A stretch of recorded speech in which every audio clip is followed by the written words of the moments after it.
The Daizenshu this time around covers the second half of the Dragon Ball anime.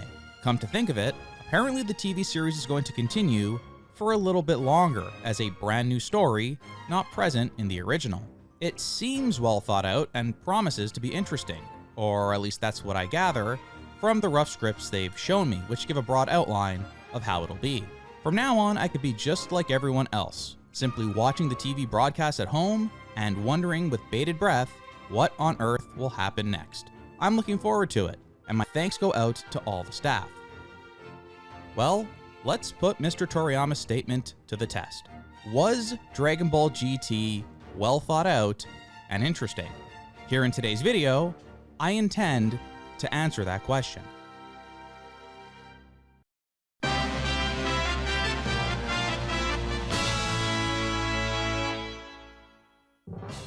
With the release of Dragon Ball Daima, I think a lot of people have been going back to revisit Dragon Ball GT. The reason for this is fairly obvious. Yes, there's that, of course, but even before the show started airing, we learned, for the second time in Dragon Ball's rich history, the main premise behind a new anime series is Goku turns back into a kid. Great.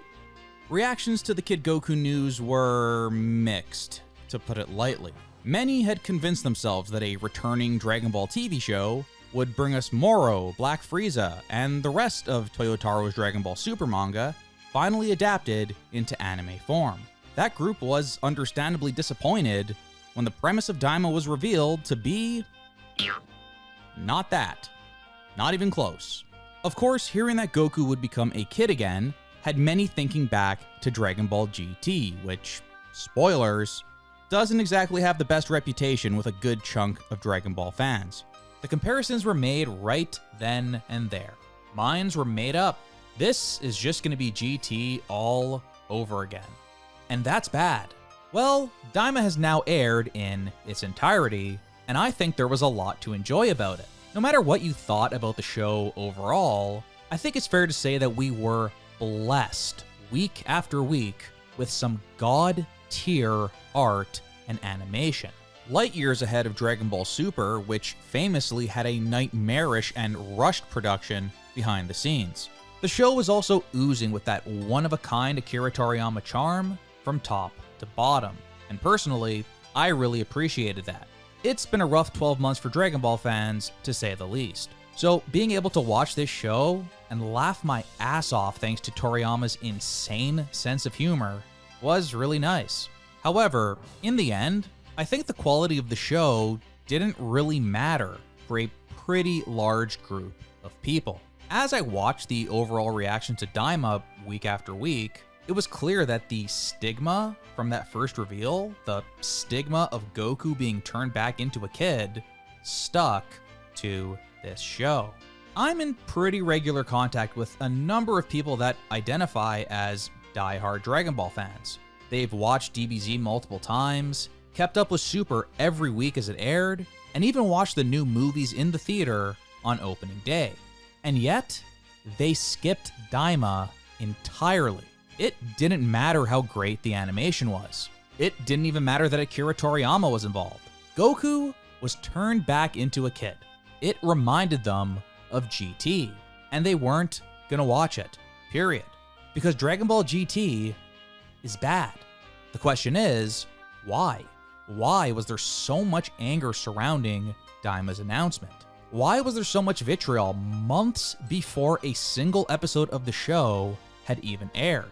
What is the cause of it? Goku turning back into a kid? How could one decision made in 1996 still burn people so hard today?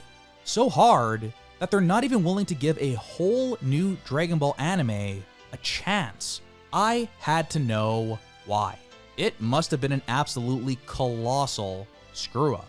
A screw-up that executed on its ideas so poorly that it convinced an entire generation of fans to be skeptical of any new Dragon Ball material that shared any similarities with it. A screw-up so severe and wild and crazy that one would probably need about 8 hours, give or take, to break it all down. So, I decided that now was the perfect time to return to Dragon Ball GT and really give it a watch. Really study the whole Kid Goku thing. GT is actually worth looking back on here in 2025 for two major reasons. The first being the similarities to Daima, of course, but the second being Akira Toriyama's passing. With GT's debut back in 1996, we had our first taste of a long-form Dragon Ball story without Toriyama's involvement. And now, going forward, that's just how the story is going to have to be told. Not only could a GT rewatch inform us on the whole Goku turns into a kid concept, but perhaps it could also inform us on how Dragon Ball and its characters may be written going forward without the creator's involvement. Unlike the original shows, I didn't obsessively watch and rewatch GT. In fact, I don't think I've ever fully rewatched GT from start to finish since my initial viewing of the show as a kid. Back then, I didn't binge the show. I just watched all the episodes through various means over a pretty long period of time. And I remember not loving it. It certainly didn't stick with me like Dragon Ball and Dragon Ball Z did. But honestly, I couldn't tell you why that was. I just knew it was kind of boring and bad. So here we are today. Now, for the first time as an adult, I've binged Dragon Ball GT from start to finish twice, and I have notes. Lots and lots of notes. With this video, I'm going to be telling you in meticulous detail why Dragon Ball GT is bad, why it failed, why it never stuck with me like Toriyama's material did. Dare I say, I think I know now, without a shadow of a doubt, why much of Dragon Ball GT is forgotten, why GT has such a bad reputation, when exactly the Japanese public gave up on the show, and why GT flopped so hard that it basically killed the Dragon Ball franchise dead in Japan for a good 5 years. It's all here. In this monster video, I'll explore the storytelling in GT and how it differs from Toriyama's storytelling. Just how does it fall short of that original story that we all hold so dear? Where does it all go wrong? Why is it so bad and even downright hated by portions of the fanbase? And wrapping it back around to the present day with Daima, what's the deal with turning Goku back into a kid? Why did they do this? What exactly went wrong back then? So wrong that the concept still gets such strong reactions nearly 30 years later as they try it again with Daima. I believe I have answers to all of these questions. As you could probably guess from the runtime down there, we'll be taking a look back at the entire series. And along the way, I'll point out all the major issues. We'll study some fascinating interviews with key members of GT staff. I'll compare GT directly with DBZ, and so much more. Now, when I began this project, I did not intend for this video to go as long as it ended up being. This was supposed to be a quick and breezy review that tied into the start of Dragon Ball Daima. But as you could see, I missed that October 11th deadline, and it ended up pretty long. I know that's one heck of a runtime down there, but believe it or not, this video is actually heavily trimmed down from my original notes and script. I tried my absolute best to keep things short, but the words just kept coming. It is amazing just how complex the awfulness is here with GT. Very little can actually be skipped or skimmed through because something absolutely baffling happens damn near every episode, and I have to talk about it. In fact, we often see complete nonsense happen multiple times in a single episode, and even on some occasions, multiple times per scene. I'm not kidding. You will see for yourself. So look, think about it this way. I'm sure you've listened to a podcast that's run for over 2 hours covering one event, one movie, one episode of TV, one night of sports, whatever it might be. I listen to 2+ hour podcasts covering 20-minute episodes of TV all the time. So consider that, and now consider that this video is covering a whole series, 64 episodes. Really, when you look at it that way, if anything, this video's short. Think about it. Perhaps as we go forward, as we look toward new Dragon Ball stories without Toriyama's involvement, we could learn from Dragon Ball GT. What not to do. That's really what this video is. A multiple hour-long deep dive into how not to write and direct Dragon Ball. Oh, and just to be clear, I'm going to point out the things GT did well, too. I promise you, this is not going to be a complete hate fest by any means. There's a lot of good stuff in there. Seriously. With that, I believe it's time to step into the Grand Tour. Let's return back to 1996 and get right into it. Step into the Grand Tour. Grand Tour, Grand Tour. Step into the Grand Tour. Dragon Ball GT.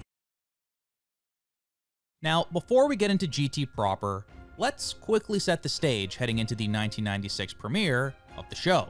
The Dragon Ball franchise was heading into uncharted territory with the conclusion of Dragon Ball Z. Akira Toriyama's manga had been fully adapted, and he was done with that weekly mangaka grind.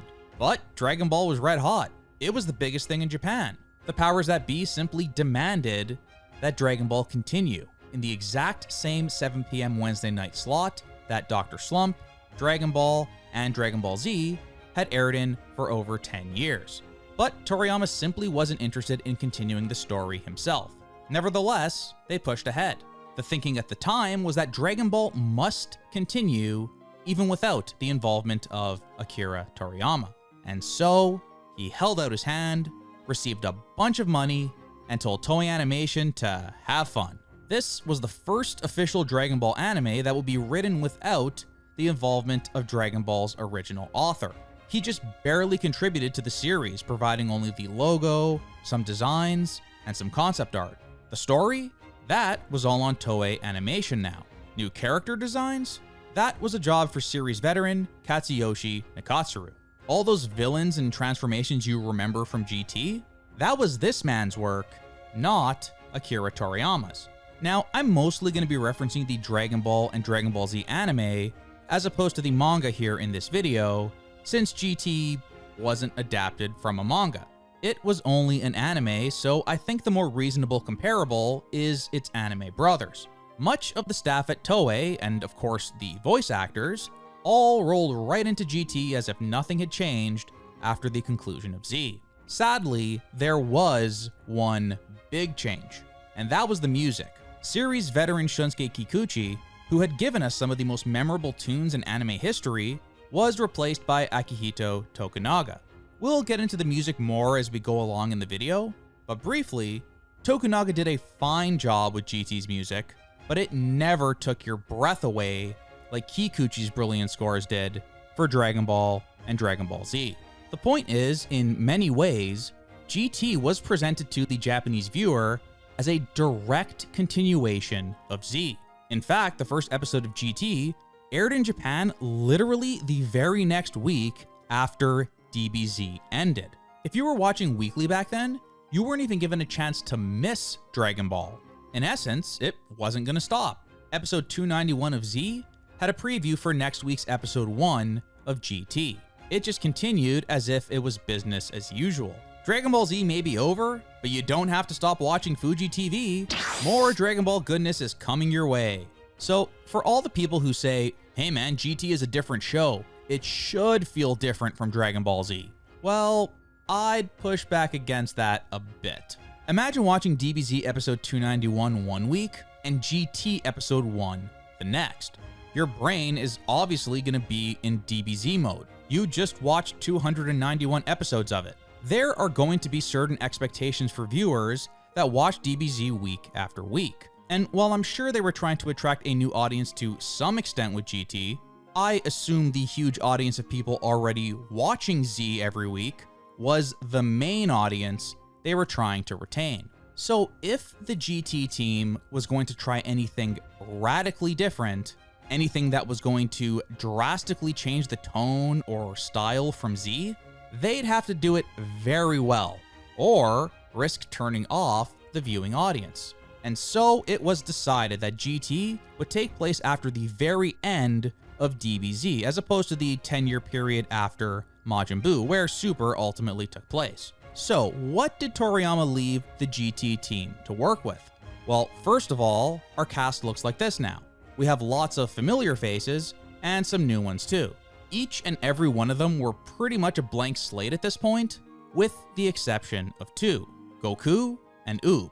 The final episode of DBZ ends with Goku taking the reincarnation of Majin Buu that he wished for under his wing and training him.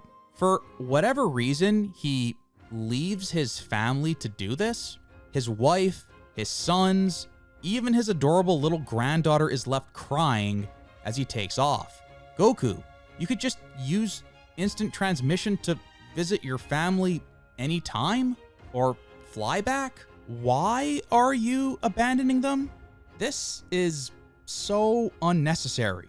But yeah, that's about it when it comes to setting the stage. Basically, Toriyama left the GT team with a lot of freedom here. Personally, if I was watching this back when it originally aired in Japan, and theory crafting about what the new Dragon Ball GT anime could be about, I'd maybe have a few ideas in mind. Of course, we'd see Goku training with his new pupil, Oob. That's an easy one. Next, Pan seemed to have a lot of focus there at the end, and we even meet Bra, Vegeta and Bulma's daughter. Marin is older too. There's a whole new generation of fighters here that all have the potential to be very powerful. We're gonna assume Dragon Ball Super never happened in this video, of course, so as far as we know, there's been quite a bit of peacetime since the end of Majin Buu. Maybe Trunks and Goten are a bit rusty, since there's really been no reason to train. Finally, we probably have to undo that whole Kakarot you are number one thing with Vegeta. I feel like that's just inevitable. There's nothing really to do with Vegeta if he doesn't have that, carrot on a stick dangling in front of him. Toriyama himself agreed when he rewrote the end of the manga with the Kanzenban re-release, and Dragon Ball Super features the pissed off, hungry Vegeta we all know and love, basically ignoring that iconic character arc ending moment. Finally, we had a couple of little ominous lines from Elder Kaioshin that were never followed up on. For some reason, this dude gets real worried when anyone talks about using the Dragon Balls. That could probably play into something down the line. So that's what I'm thinking going into GT. We probably start with Goku training Oob, right? I think it could be really interesting seeing Goku train someone from scratch. He's never really done that before. The closest he's come was with Gohan in the Room of Spirit and Time, but otherwise he's always dead. So it's someone else that has to train the youths.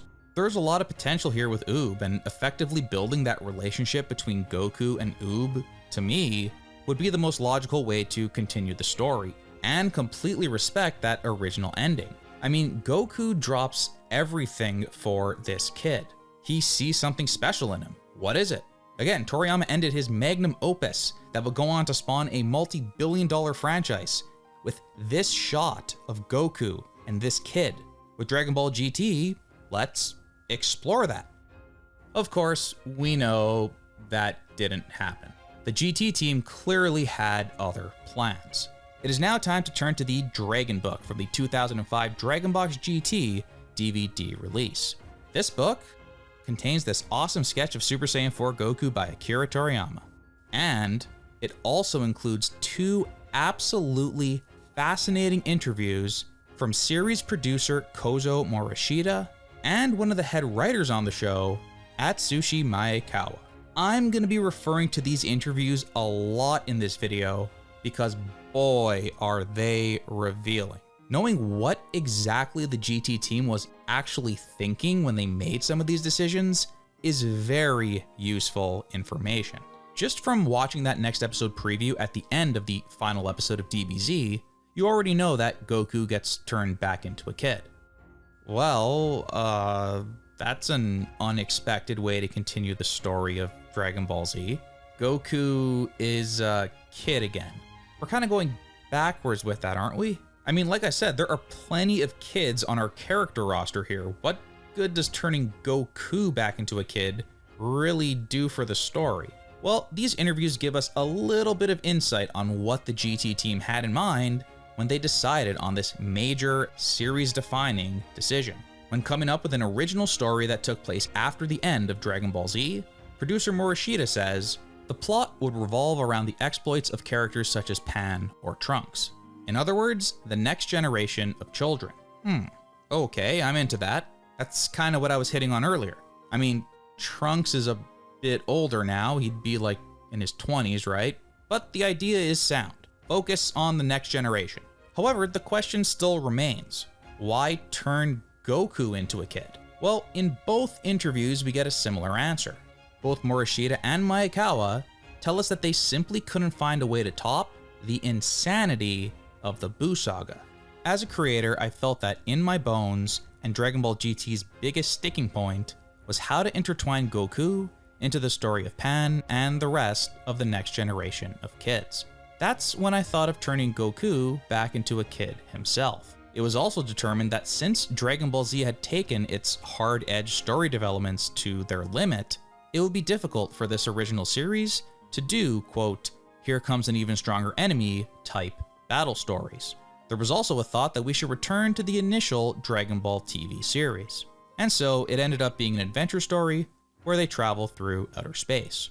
Maekawa's answer lines up with that, explaining that the reason Goku turned back into a kid came from the concept of, quote, getting back to the series' roots.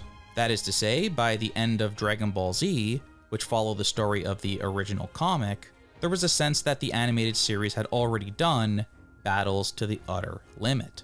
At this planning stage, the staff at the time were already really scratching their heads. In the midst of that, there came the idea of why not try to bring things back to a taste like that of early Dragon Ball. They'd set out on a journey to search for the Dragon Balls in an atmosphere of both comedy and action. It truly is the style early on. Except with a, quote, mightiest Goku who could do anything, who had already gone as far as he could possibly go, the balls would all be gathered together in a cinch.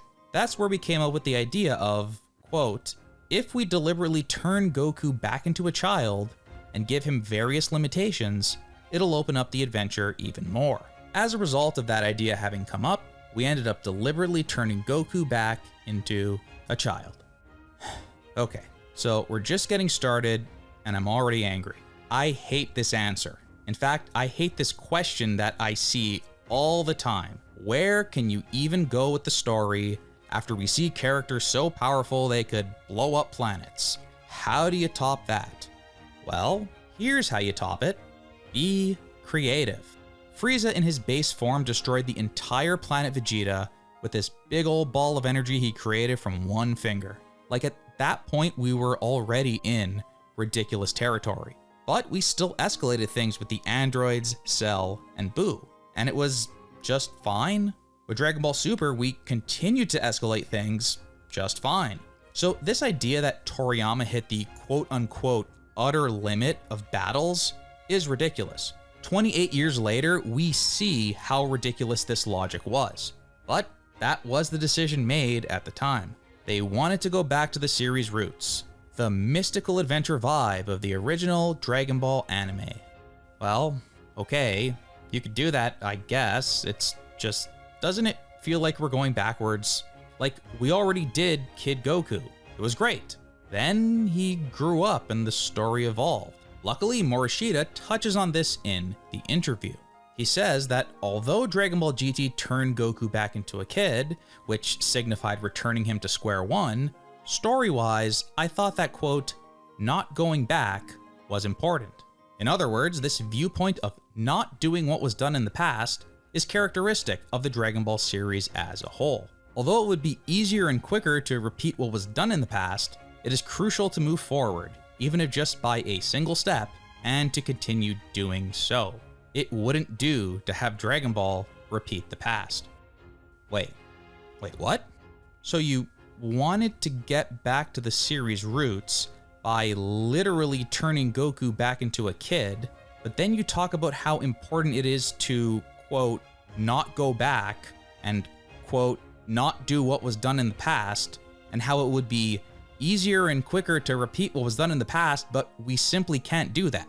So then, which is it? Are we doing a nostalgia thing where we reset everything and do an old school adventure? Or are we not going back?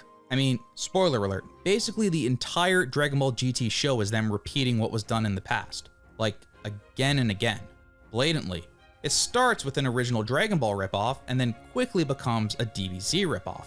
Baby is Cell. Android 17 is Cell. And Android 17, The show is creatively bankrupt in a lot of ways. So now when I read and reread these interviews, I start to think these guys didn't know what they wanted. This whole thing, this whole production is a mess. The big decision to turn Goku back into a kid was not well thought out at all. It was a solution to a problem that didn't really exist. We're gonna move on for now, but trust me, we are not done with these interviews. It gets worse. Much, much worse. And so the stage is set. It's February 7th, 1996, and the first episode of Dragon Ball GT is about to air. This is exciting. We're heading into a whole new Dragon Ball anime. The possibilities are endless. Remember, this is just a week after Dragon Ball Z ends, with Goku flying off into the distance with his new pupil Oob. Then we know from the next episode preview that Goku will be turning back into a kid, and GT as a whole intends to take a step back from the insanity of the Buu saga and get back to the series' roots. An adventure through space, a grand tour if you will. We're gonna ease up on the dark and serious stuff and get a little silly again. Fun and adventure, more like the early stuff. I'm fine with that. I'm fine with our heroes meeting wacky new characters and exploring strange new lands, all to collect the 7 Dragon Balls. Now, it's episode 1 of a new show. Obviously, you want to make a good first impression. That's key for any show. Start strong. So, how did Toei follow such a beloved, legendary story? How did they kick off a whole new generation of Dragon Ball? How about with the single worst episode of Dragon Ball ever made? Now, I know that sounds like hyperbole. I know. YouTubers love to do the hyperbole thing and hate on things way too hard. But I'm gonna tell you exactly why this episode is so bad. After watching the entire series again, twice, back to back, I don't have a single solitary doubt in my mind that this, GT Episode 1, the mysterious Dragon Balls appear, Goku becomes a child, is the worst episode of Dragon Ball ever written. Everything in this episode is wrong. It's all wrong. Right from the start, I knew something was wrong. It just felt off. 20 years ago when I first watched this, I couldn't tell you why exactly, but now I get it. I know exactly what was wrong. From the very start, the team behind this show just didn't get Dragon Ball. They didn't understand Toriyama's style at all. And everything we see in this first episode of GT is emblematic of the entire series as a whole. So I'm gonna do a deep dive into this episode because just from doing that, it'll explain so much. And then I'll get into some overall issues that plague the entire show from start to finish. Those issues all start right here in episode 1. Okay, so the first thing we see is awesome. It's the OP for the show, Dan Dan Kokoro Hikare Teku. This song is beautiful. I remember when I first heard it, it got stuck in my head, and it pretty much never went away. This is a quintessential never skip OP. I binged these 64 episodes twice, and I did not skip Dan Dan a single time. The actual video that accompanies the song is also really great. It's beautifully animated and uses imagery directly from the concept art that Toriyama himself drew for the show. You watch this and hear this song, and you're sold on this adventure through space with Kid Goku, Pan, and Trunks. It's really well done. So for whatever reason, they absolutely nailed the OP for GT. Dan Dan is an iconic Dragon Ball song that has stood the test of time. It's appeared time and time again in video games and other media, and while it's not Head Chala, there's no doubt it's a top tier piece of Dragon Ball music, and perhaps GT's greatest contribution to Dragon Ball as a whole. I couldn't stop humming that iconic melody the entire time I was putting together this video. It's so great. So far so good, right? I mean, that was some pretty glowing praise. Like I said, if I see something from GT I like, I'm gonna bring it up and give it the love it deserves. That's going on the list, and we'll keep updating this list as we continue, assuming there's anything else that's good in this show. But after a banger of an OP like that, how bad could this first episode be? Well, what if I told you the good stuff ends there? Because it does. One thing that already threw me off is I didn't see Oob anywhere in that OP. Again, imagine if you're a viewer in Japan that just watched the finale to Z. It's like, where's that kid that Goku flew off with? I only see Goku, Pan, and Trunks. That's a bit worrying. And then the episode begins. We start from the point of view of Pilaf. He's heading towards Kami's lookout. And here we are, not even 10 seconds into the episode, and the questions begin. How would Pilaf know where Kami's lookout is located? Like, it's literally called the Heavenly Realm. I figure it's pretty out of the way from regular mortals. Like, airplanes aren't flying by the Heavenly Realm, right? I always figured you couldn't just find it. Anyways, I'm not totally opposed to Pilaf coming back, especially if we're going back to the roots of the show.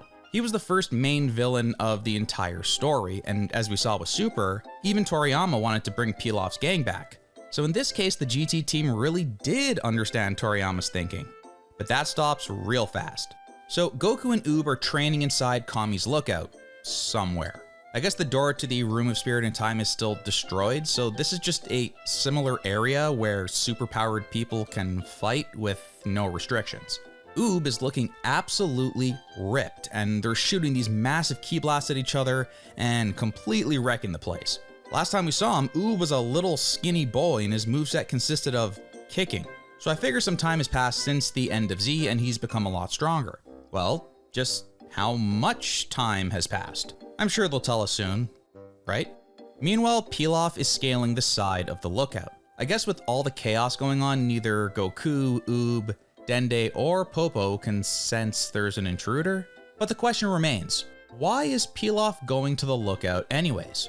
Well, Pilaf himself tells us that he's discovered that the quote, ultimate Dragon Balls are here in the Heavenly Realm. Oh, you mean the Earth's Dragon Balls? Maybe Goku or Dende went to gather them together? I guess that makes sense. Maybe you'd want them gathered just in case they're needed for an emergency wish. We know Pilaf has access to a Dragon Radar of his own, so maybe he's just getting really lucky. It's a Dragon Ball heist. He's gonna snatch them while the good guys aren't looking. Oh, they aren't the Earth's Dragon Balls we recognize. With the red stars, these are Black Star Dragon Balls. Okay, here's a question. How in the name of God has there been a full set of Dragon Balls sitting at Kami's lookout all this time? How could Pilaf have the technology to find these Dragon Balls? Is Bulma's radar technology not capable of this? How are we only now learning about this full alternate set of Dragon Balls? If the very first episode of your new show is introducing something that in no way at all could possibly line up with the original story, then there's a serious problem. We're only 5 minutes into GT and things are already going downhill fast. These questions I keep asking, these are things a competent writing team would think of and know not to do, or at least write in a proper explanation. They'd plug those holes in the logic. They'd answer those questions. Next, Pilaf explains that these Dragon Balls were created by the previous god of Earth before he split with Piccolo Daima. How do you know that? Who told you that? Did the writers tell you? Why is Pilaf the one telling us this? You could get this information across through, I don't know, Piccolo himself? Instead, you have me questioning every sentence being uttered in this show so far. We're 5 minutes into the first episode. Then they imply that because the previous god created these Dragon Balls, who was stronger than the Kami we know that created our Dragon Balls, that means the Black Star Balls are more powerful. Which is like, okay, how powerful do you need them to be? When have the regular old Red Star Dragon Balls ever not been powerful enough? Dende even buffed them himself, so any potential issues with difficult wishes are now not a problem for our dragon. We cut back to Goku with Dende, Popo, and Oob. We learn that this all-out fight between Goku and Oob is Oob's, quote, graduation ceremony. This is the proper match Goku dreamed of having with Oob right at the end of DBZ. It's happening before our very eyes. Actually, it happened. And it's over. Oob then says to Goku, "Thank you for staying with me for so many years." And then At the 7-minute point of the first episode of GT, Oob flies off, and he's gone. So essentially what happened here is the GT team looked at the ending Akira Toriyama gave to them, and they said, nah. They had absolutely zero interest in doing anything at all with Oob. We time skip from the end of that Tenkaichi Budokai where Goku and Oob meet to Oob's graduation ceremony. And 7 minutes into the first episode of GT, Oob flies off, and we don't see him again for another 20 episodes. They just skipped it. The number one expectation I had going into this series was that we'd see Goku training his new pupil. The one he stopped everything for, the one he left his family for, the one he saw all this potential in, the one he basically wished for when he killed Boo. We don't see them do anything together at all. No training at all, no character growth. Just this last fight where Oob is already strong. What is this, Attack of the Clones? They throw a couple ki blasts at each other and then he's gone. They completely skipped Goku and Oob's training. So at this point, I'm in shock because you could already tell they're not going to respect the original story at all. And I just have to laugh if you're in Japan watching this week to week. Last week's episode ended with Goku meeting this kid. There's all this hype, this potential. Dragon Ball Z ends with this beautiful, optimistic message. Both of them are smiling as they fly off into the sunset, and then he's gone 7 minutes into the very next episode. Oob got maybe a minute of screen time total. He's completely discarded. And spoiler, Oob shows up a few more times in GT, but does basically nothing in this show. The GT team legitimately threw this character, and indeed the ending to Toriyama's Dragon Ball story, in the trash. This has already gone off the rails, but we ain't done yet. Next, we see the Pilaf gang loudly walking around in their giant robots as they steal the legendary Black Star Dragon Balls and prepare to summon Shenlong. The commotion with Oob and Goku is over with, so at this point I can only assume Goku, Dende, and Popo are just hard of hearing? Stupid? I mean, it shouldn't be this easy for randoms to waltz into the heavenly realm and just steal some stuff, right? Like, am I crazy here? So Pilaf is gonna finally get his wish for world domination. Meanwhile, Goku is eating. And boy, if you watch Dragon Ball GT, you better get used to hearing Goku either eating or complaining that he's hungry. Pilaf manages to successfully summon the dragon, and I gotta tell you, the music here is pretty good, and I've always really liked this design on the Black Star Dragon.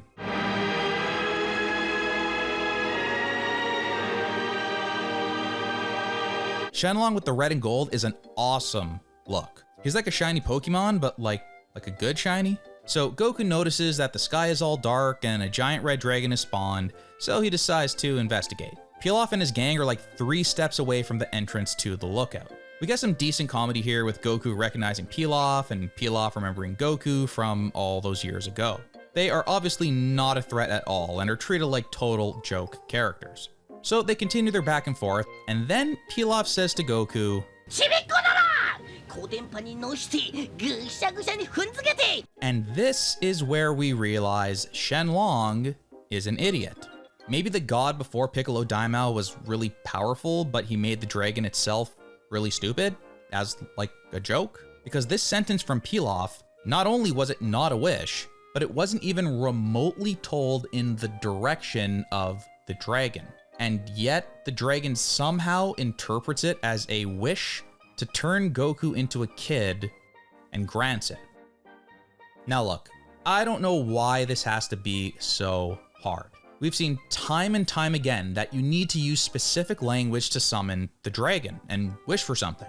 Shenlong always just kind of sits there idly by as our characters chat, and he'll chime in with a line like, are you gonna wish for something or what? Like, he's not just some airhead animal that will respond to key words.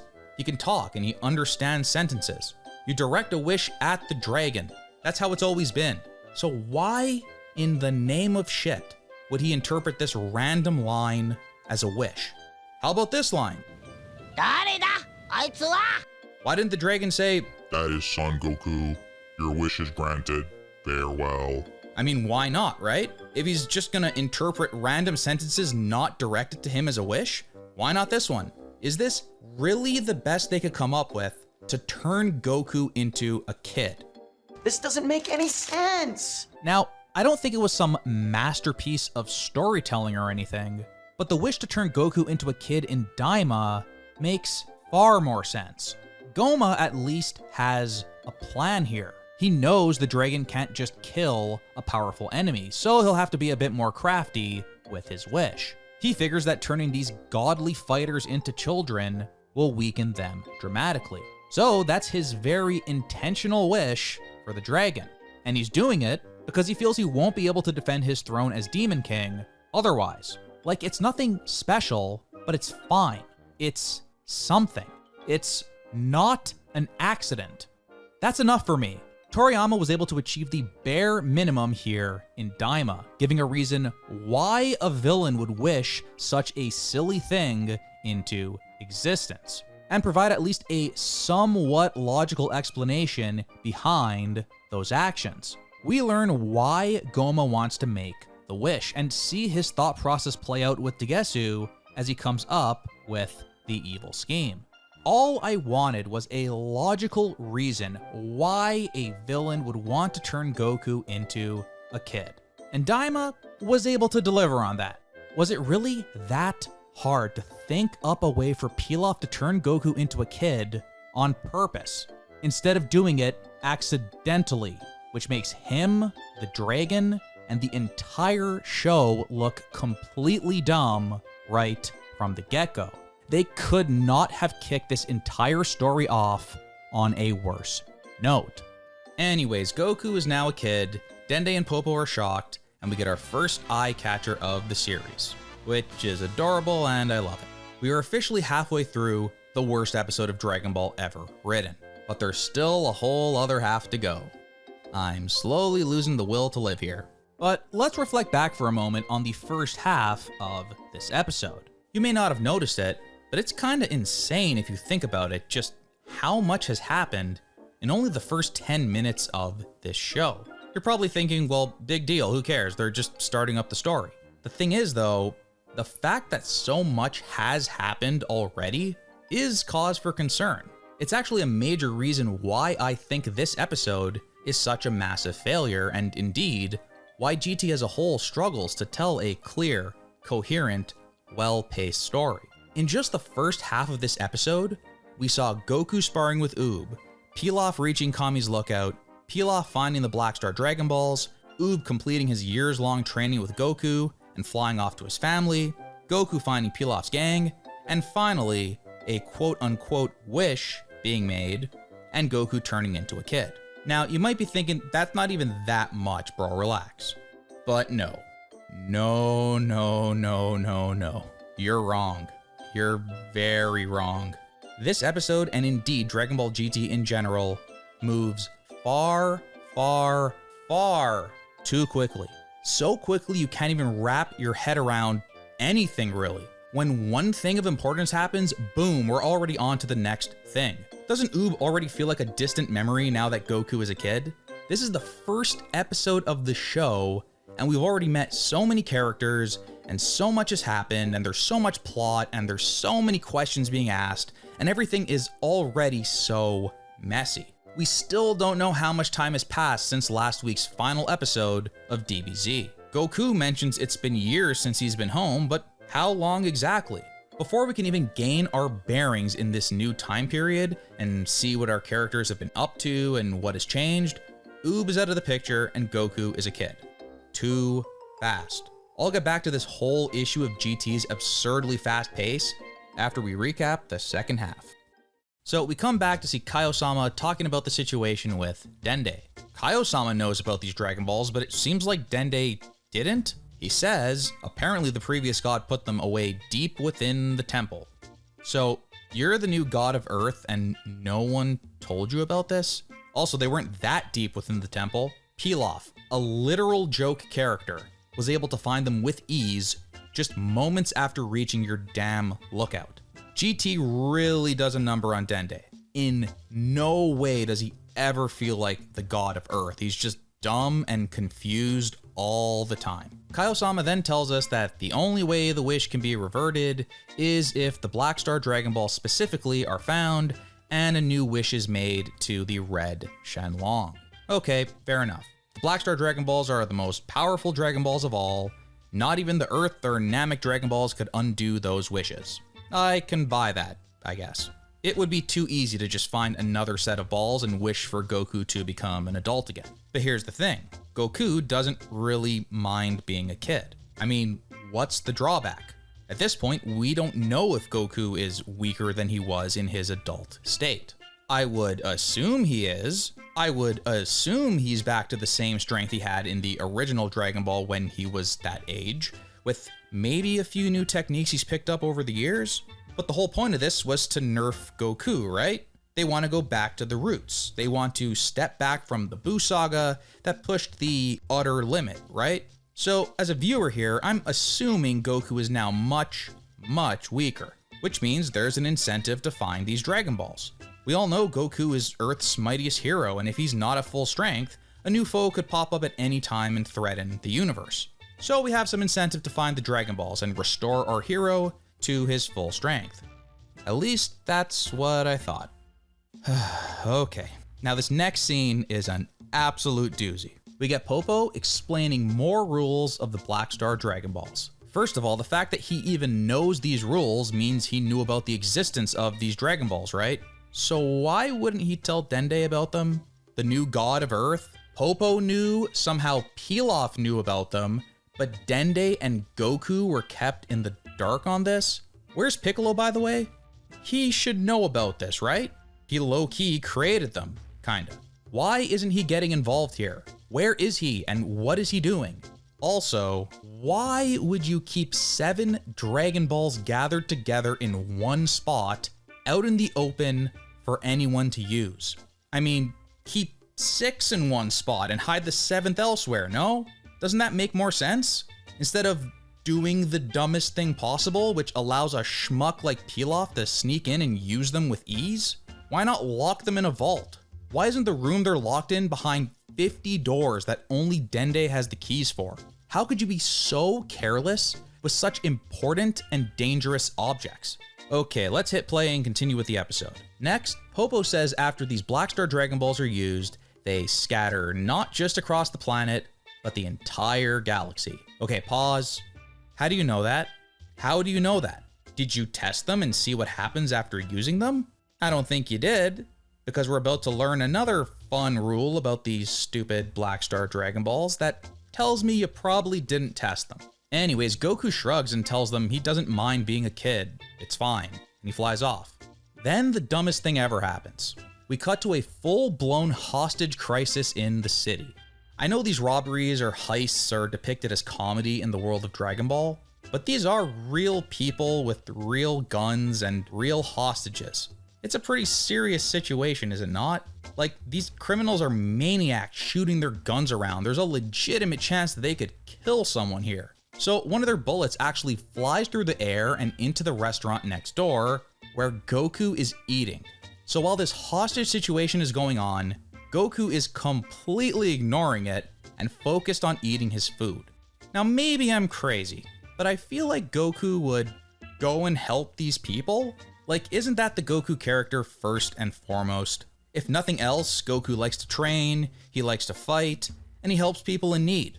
Even in a comedy scene, I really don't like to see him eating food while there's a very real crisis going on. You could fix this scene so easily and still keep the comedy intact. Goku realizes there's trouble nearby, and while he's eating, he easily dispatches the criminals and makes sure everyone is safe, all while casually eating his food. Instead, the GT team writes Goku like a low-key psychopath, ignoring a bunch of murderers and treating the whole situation like it's a minor inconvenience. So at this point, I'm completely stunned. We're 13 minutes into Dragon Ball GT and I already have pages of notes, mostly notes of pure rage. Almost every single scene and every single line in this episode is making me want to no longer be alive. I mean, it can't get any worse than this, right? Well, let's meet Pan. Remember Pan? Here's a reminder. She's the adorable little granddaughter of Son Goku. All we really know about her is that she's ridiculously strong, she can fly around the earth with ease, and she likes to fight, like she's taken after her grandfather, big time. The bonding scenes between the two of them in the last few episodes of DBZ were great, and going into Dragon Ball GT, I assumed she'd be one of the major characters in this new show. And I was right. So, given how the character was established at the end of DBZ, let's see. How does the GT team introduce Pan, a major character, to the viewer? Oh, she's walking down the street with some guy, and the first words out of his mouth are, パンちゃんがデートを OK してくれるなんてまるで夢みたいです。 to which she responds, 私の方こそ誘ってもらって嬉しかった。 At this point, I think it's important to bring up the fact that GT never actually tells us how much time has passed since the end of DBZ. But according to the GT Perfect File books, it's revealed that 5 years have passed. At the end of Dragon Ball Z, Pan is 4 years old. Let's do some math here. Some math even a 4th grader could understand. What is 4 plus 5? In this scene, Pan is either 9 or 10 years old. That's a 4th grader. And these GT writers thought, you know what would be a real good idea? If the very first words out of her mouth in this show was her thanking a dude for asking her out on a date. Now, I don't know about you, but when I was in the 4th grade, I wasn't going on dates. I was watching Dragon Ball Z and cartoons. I just can't even fathom what was going through their heads when they wrote this dialogue for the 9-year-old Pan. Anyways, this guy wearing the hottest 1990s Japanese streetwear tries to rizz up Pan, but fails miserably. Well, thank God that scene is over and we're back to the hostage situation. Oh my God, I'm thankful we're back to the hostage situation. Anyways, Goku is still eating food casually and ignoring the very real danger that is happening just outside the restaurant. What a hero that Goku is. And now his granddaughter is out there at the active crime scene. Shouldn't he sense her key and say hello? You know, while rescuing the hostages and knocking out those criminals? No? Okay, I don't even have the energy to get mad at the random Roshi perv scenes that are peppered throughout this episode. Also, what a coincidence that Pan just happens to be walking by this crime scene, and Goku just happens to be eating at a restaurant beside the crime scene. This is the first of many, many, many happy coincidences here in Dragon Ball GT. It's really lazy writing. I mean, would it be so hard to have Pan hear a commotion, fight off the criminals, and then Goku senses a familiar key and goes to investigate? That's an easy and sensible way to have Goku and Pan meet and then catch up with each other. Like, it would be so easy to not have Goku come off like a jerk and ignore crimes taking place beside him and not be creepy about Pan. That's really not hard, I promise. So anyways, these guys are straight unloading the clip, shooting rockets at buildings. This is GTA level insanity. I'm talking 5-star wanted level. They're shooting wildly. It's actually comedic just how unhinged they write these guys. And Goku, Earth's greatest hero, is ignoring all of it. The restaurant he's in is collapsing onto him, and he just continues eating. I mean, it's kind of funny, like I laughed, but I really feel like there's a line for Goku. Luckily, Pan to the rescue. She hops onto a car and gives those criminals a piece of her mind. Look here, you bank robber guys. I wish you wouldn't interfere with my date. Jesus Christ. So now that Pan has arrived on the scene and can easily take out all these jabronis on her own, now Goku gets off his ass to get involved. He slowly walks over to the criminals while eating his dinner like a complete dick. After this already happened, for some strange reason, Goku completely ignores his granddaughter. Now, I get he hasn't seen her in years, but we know these people can sense ki. Goku should immediately recognize the ki of a freaking Saiyan, right? Meanwhile, Pan doesn't recognize Goku either. I'll cut her some slack, she might not remember the dude. She last saw him when she was 4 years old, and now he's a kid for some reason. But I mean, that hair? You don't recognize the hair, Pan? Anyways, Pan dispatches these fools with ease in a pretty badass scene that is animated really well. Pan is proud of her work and goes back to her date, who proceeds to ditch her. What is wrong with bro? She just dodged like 100 bullets and beat up a bunch of criminals in a totally badass moment. And you're, what, scared of her now? Maybe he realized halfway through the hostage crisis that going on a date with a 9-year-old isn't such a good idea? Pan is pissed and cries out in sadness, "I've been dumped again." Wait, again? So are dates like a normal, everyday thing for Pan? Oh my god, get Roshi away from Pan, please. Hey, it's another coincidence. Roshi just so happens to be in the city that day, right where Goku and Pan are fighting some criminals. Roshi recognizes Goku's ki, which means Goku should recognize Pan's ki, but for reasons unknown, he doesn't. Pan is understandably shook from the realization that this is her grandfather, and he's a little boy now. Okay, we're 20 minutes in. Thank God. This episode is almost over and we can move on with our lives. Goku heads back home to share the news with his family, and the reactions are pretty funny. Pan thinks it's just awful to have a grandfather who's even smaller than her. Chi-Chi has an existential crisis about being an Earthling and aging normally. It's good stuff. The great scholar Gohan suggests that Goku find all these Black Star Dragon Balls so he could turn back to normal. But again, Goku doesn't really feel the need to go back to normal. He's fine as a kid. Then Kaiosama chimes in to wrap this shit show up with one last banger for the road. The GT writing team realized there's no real reason for Goku to go out and find the Dragon Balls because his character wouldn't mind being in the body of a kid. So, we have to give him a reason. Enter the ultimate ass pull.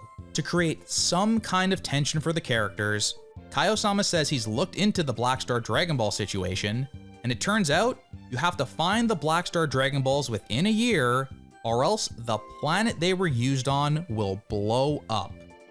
Trying to understand the logic of this rule in universe is so difficult it makes me physically ill. Why would the God of Earth create Dragon Balls with such an absurd stipulation attached? Did he do it as a joke or something? Why would anyone ever want to make a wish with this stipulation? Like, why do these exist? What is the point? Also, why are they given a year before the planet blows up? Why not a day? Or immediately?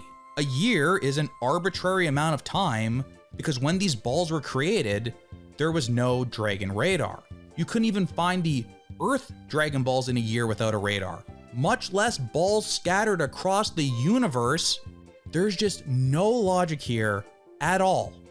And with that, the worst episode of Dragon Ball is mercifully, finally over. I hope I've explained myself well here. I thought it was pretty obvious after watching this episode twice that I was witness to some of the worst Dragon Ball material ever written.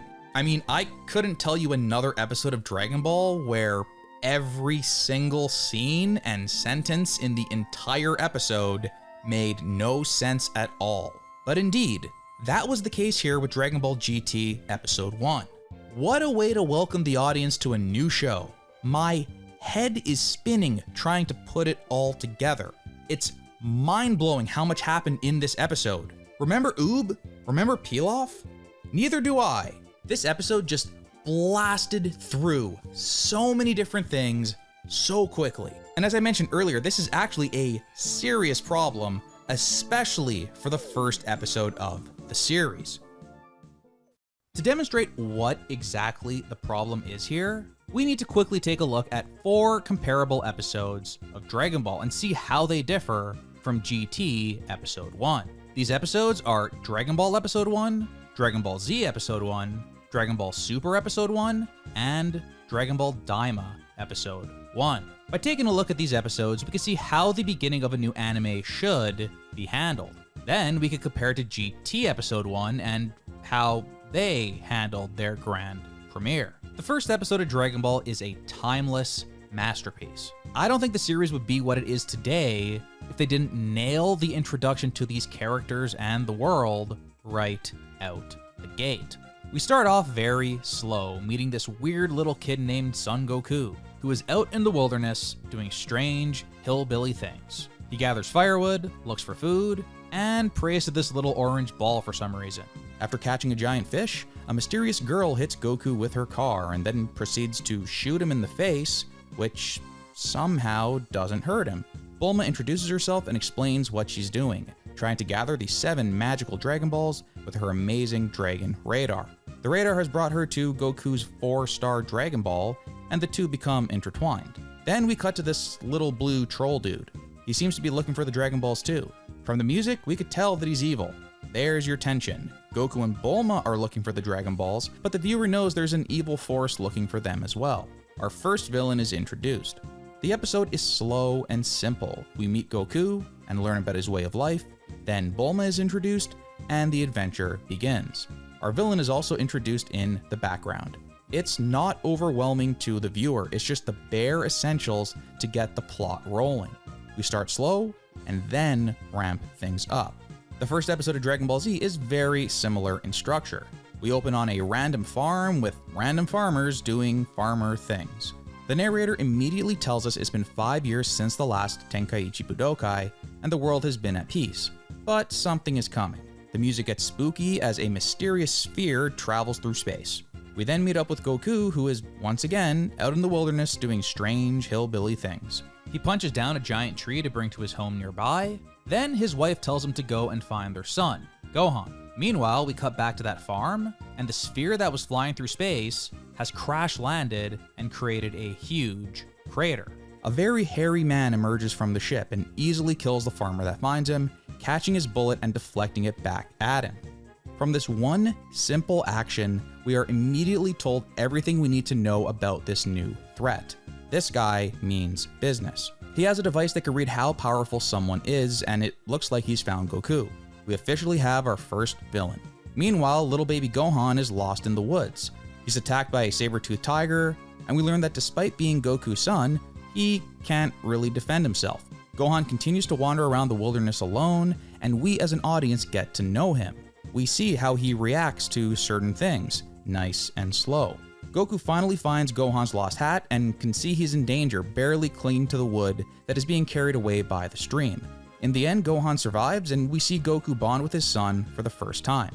Meanwhile, the mysterious hairy villain comes across Piccolo, the main villain of the last arc. Piccolo cannot even put a scratch on this dude, which is an easy way to establish just how powerful this new villain is. And that's it. Really, this was a Gohan episode, who we are meeting for the first time. We follow Gohan around, he eventually meets up with Goku, and that's really all we got here. Our villain is also introduced in the background.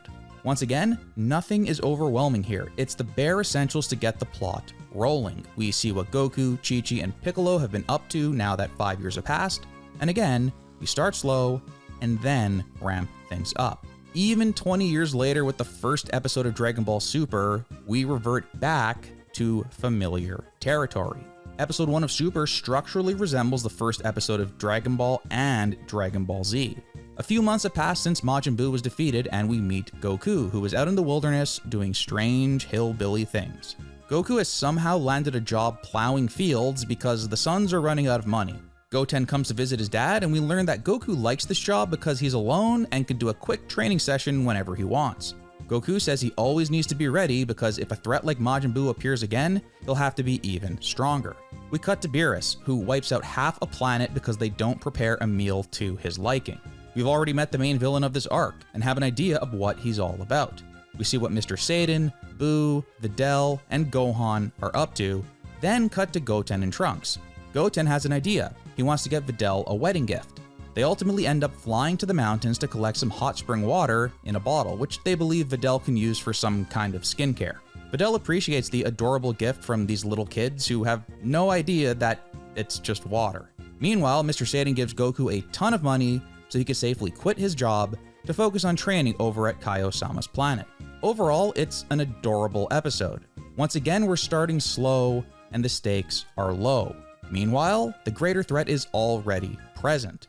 Not imminent, but it's hovering there in the background. Daima Episode 1 provides perhaps the best comparison yet, as it shares so many similarities with GT Episode 1.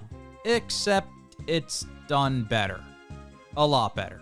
First off, the pace.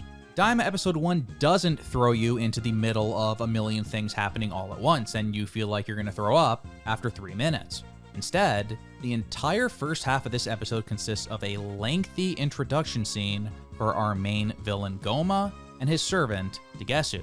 The two of them literally rewatched scenes from the Buu Saga, reanimated in a gorgeous, breathtaking modern style. They see these absolute monsters in action and fear for their lives. If they were capable of defeating Majin Buu, they could easily invade the Demon Realm and come after Goma next. So something has to be done. Goma and Dagesu decide to use the Dragon Balls. The dragon wouldn't accept a wish to simply eliminate them, so instead, they decide to turn them into children and, presumably, make them harmless. After watching this scene, you know everything you need to know about our main villain. His motivations are clear and the stakes are set immediately. This is all achieved through two dudes talking in a room for 10 minutes, and it's absolutely captivating.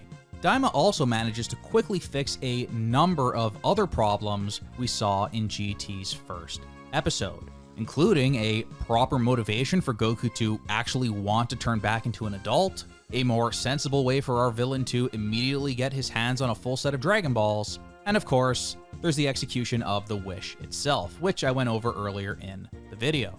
Daima Episode 1 is proof that you don't even necessarily have to strictly follow the template provided by Dragon Ball Episode 1 and Dragon Ball Z Episode 1. You just have to be logical with your storytelling, introduce some compelling characters, and establish some kind of threat that our heroes will soon have to overcome.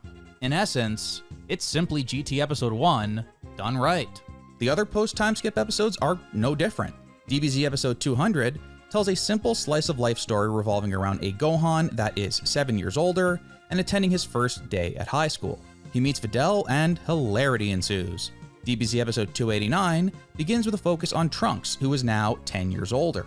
He arrives at Gohan's house, and one by one we see what everyone has been up to since Majin Buu was defeated. We learn Gohan has married Videl. Meanwhile, Goten is out in the mountains training with Goku. Bulma arrives with Vegeta, and finally we meet a 4-year-old Pan who is getting ready to fight in the Tenkaichi Budokai.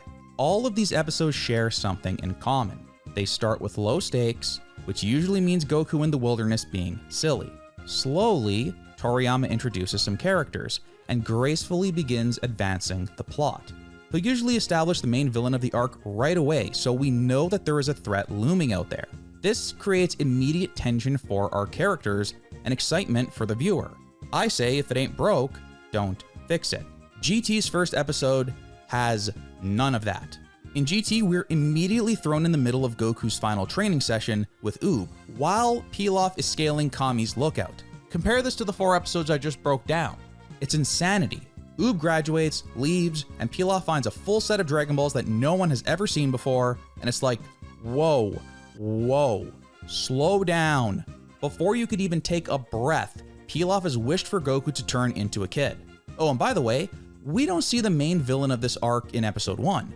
In fact, we don't see the main threat appear for 13 episodes. Not only is Pilaf not the main enemy of this arc, he's never seen again. The most important moment in the entire show happens thanks to a one-off appearance of a character that is never seen again. There is no slow build-up here. You are thrown right into it from the very first frame of this episode. Then we get Pan going on dates. We learn the Earth is going to explode in a year unless they find those Black Star Dragon Balls.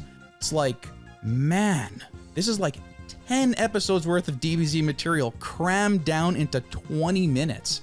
The pacing is supersonic. Now, I don't think everything has to be the same all the time, but I'm probably going to side with Akira Toriyama when it comes to effective storytelling, and not the guys who think it's a good idea to have 9-year-olds going on dates, or completely nonsensical stipulations attached to Dragon Balls that appear seemingly out of nowhere. If Toriyama thinks it's a good idea to start a big new story arc pretty much the same way every time, it's probably a good idea. Now, with the recap of that horrible first episode out of the way, let's focus on the rest of Dragon Ball GT. Don't worry, I'm not going to go that in depth for any other episodes. I just had to talk about how bad that first episode was. I've had that rage inside me for 10 months. Now it's time to break down the 4 major reasons why Dragon Ball GT is bad. To borrow a phrase, We're going to call them the 4 grand problems with GT. We saw most of them play out in the very first episode, and while these issues may not be quite as dire in the rest of the series as they were in episode 1, they are definitely present, time and time again, for the entirety of the show's 64 episode run. These are major overall problems that impact all of Dragon Ball GT, and their constant presence is why I think the show failed.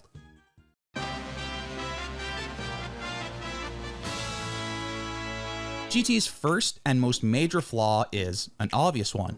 It's just poorly written. Nothing makes any sense at all. You heard me asking all those questions when recapping the first episode, right? If you're watching a show or a movie and you're constantly saying, huh? Or what?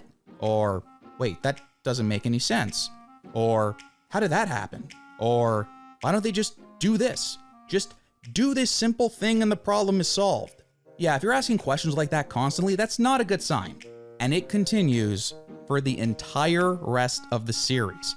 By the end of an episode, you're twisted into a pretzel because 18 things just happened that made no sense at all. And familiar characters act in ways that don't make sense for them in the situations presented. This is something important when writing a sequel series like this. The audience knows the characters and how they act. In the case of Dragon Ball, that is decades worth of prior anime and manga material where the audience knows Goku, how he acts, and what he'd do in certain situations. And when such a beloved character acts in a way he normally wouldn't, the audience is going to notice, and they're probably going to flip the channel if it gets too insulting, or too dumb, or doesn't feel enough like the original character. I never ask questions of logic like that when watching Dragon Ball or Dragon Ball Z. In fact, I think I asked more questions about character and world logic in the first episode of GT than I did with the entirety of Dragon Ball and Dragon Ball Z.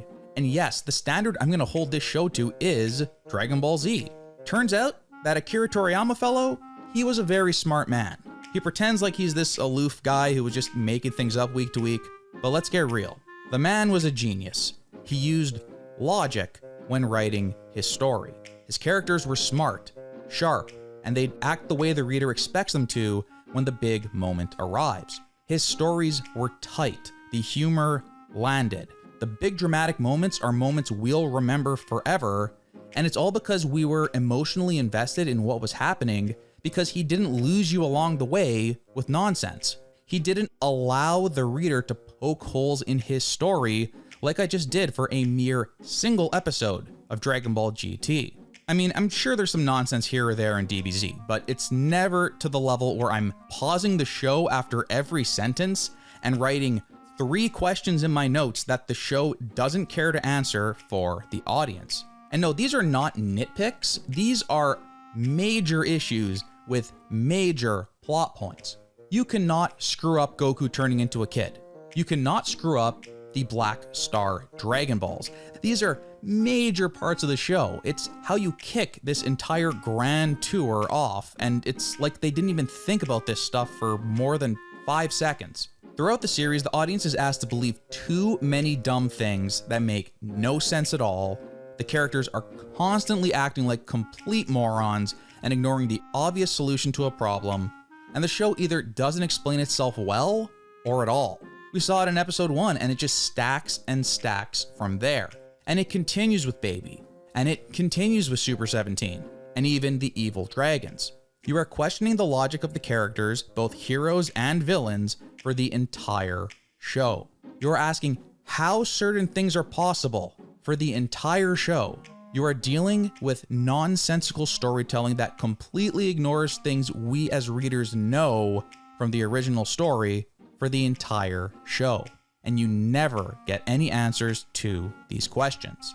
Perhaps worst of all, it's not that hard to fix this stuff. The Dragon Ball universe is so huge and the possibilities are so vast, you have the freedom to do basically anything you want to reach a chosen end goal.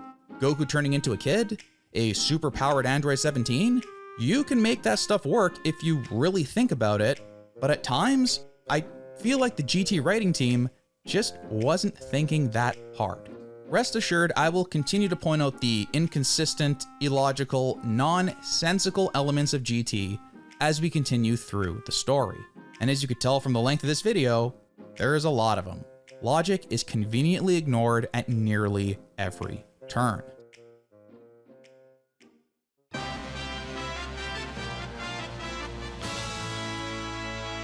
I want you to think back to Dragon Ball and Dragon Ball Z.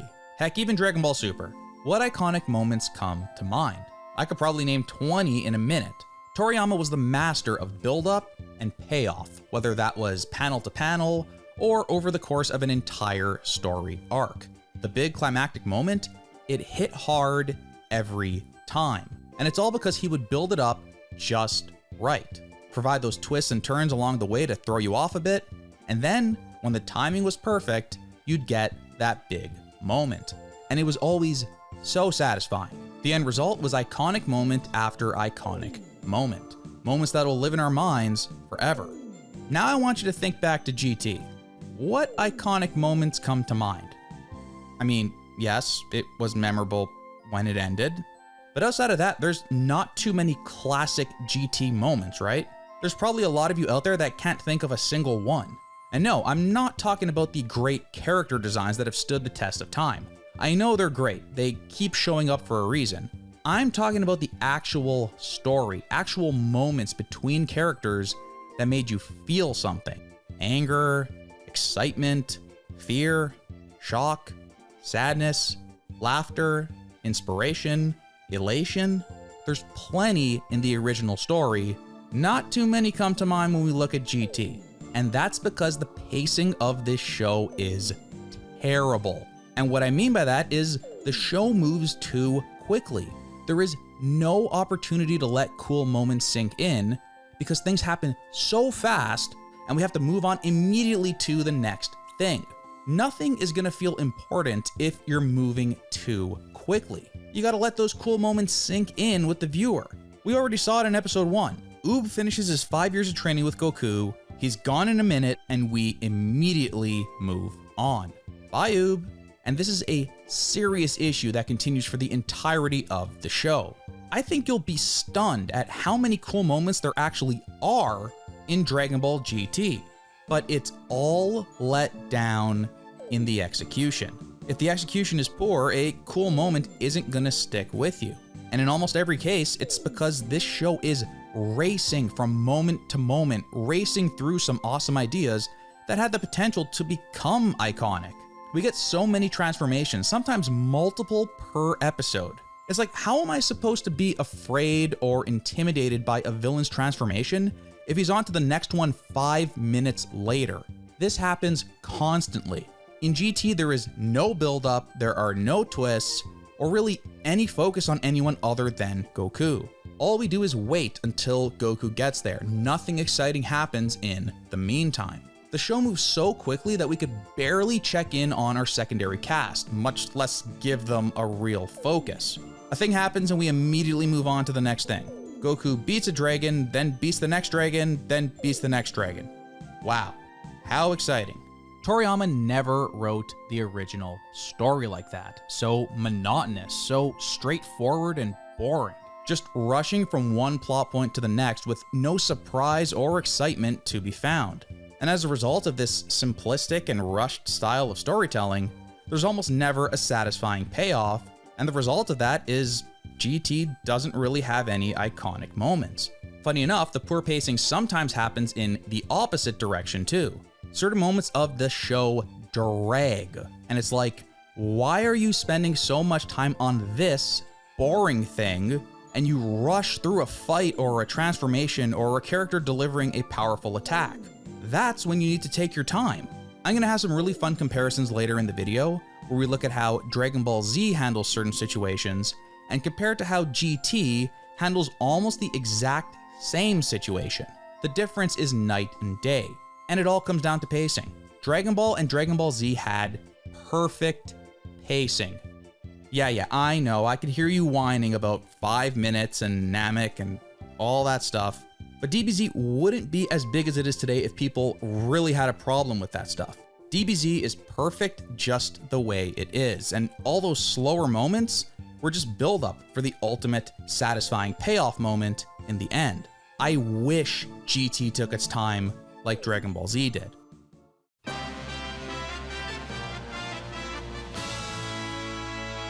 This one is probably the most common criticism I see pointed at GT, and it's absolutely true. There is some cool stuff going on here. Negative energy created from overuse of the Dragon Balls? That's a cool idea. A villain that wants revenge on the Saiyans for destroying their planet? Cool idea. Heck, I even like the idea of going back to the series roots and going on a fun adventure finding all the Dragon Balls.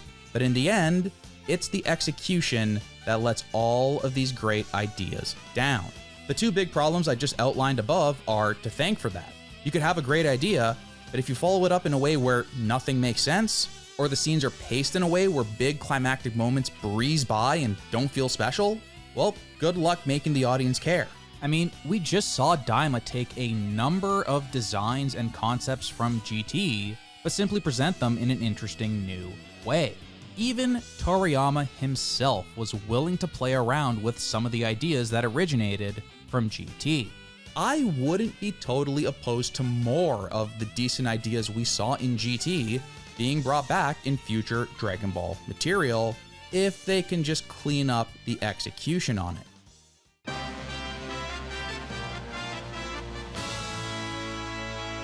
Our final overall problem is a massive problem indeed. Let's look at this image of the cast from the end of the Dragon Ball manga. Now let's take away the ones that don't appear at all in GT, or appear only in an extremely quick blink and you miss it cameo.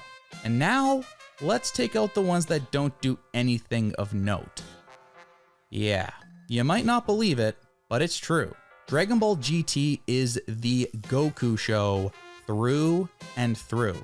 GT stands for Goku time.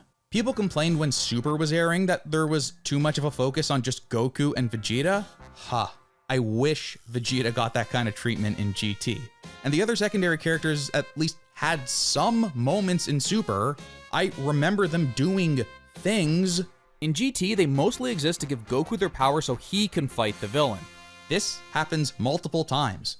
Of course, in the original manga, secondary characters always had their time to shine. Goku was always away for some reason or another, so it was up to Gohan, or Krillin, or Piccolo, or Vegeta, or Yamcha, or Gotenks, or heck, even Ten Shinhan to get in there and do what had to be done.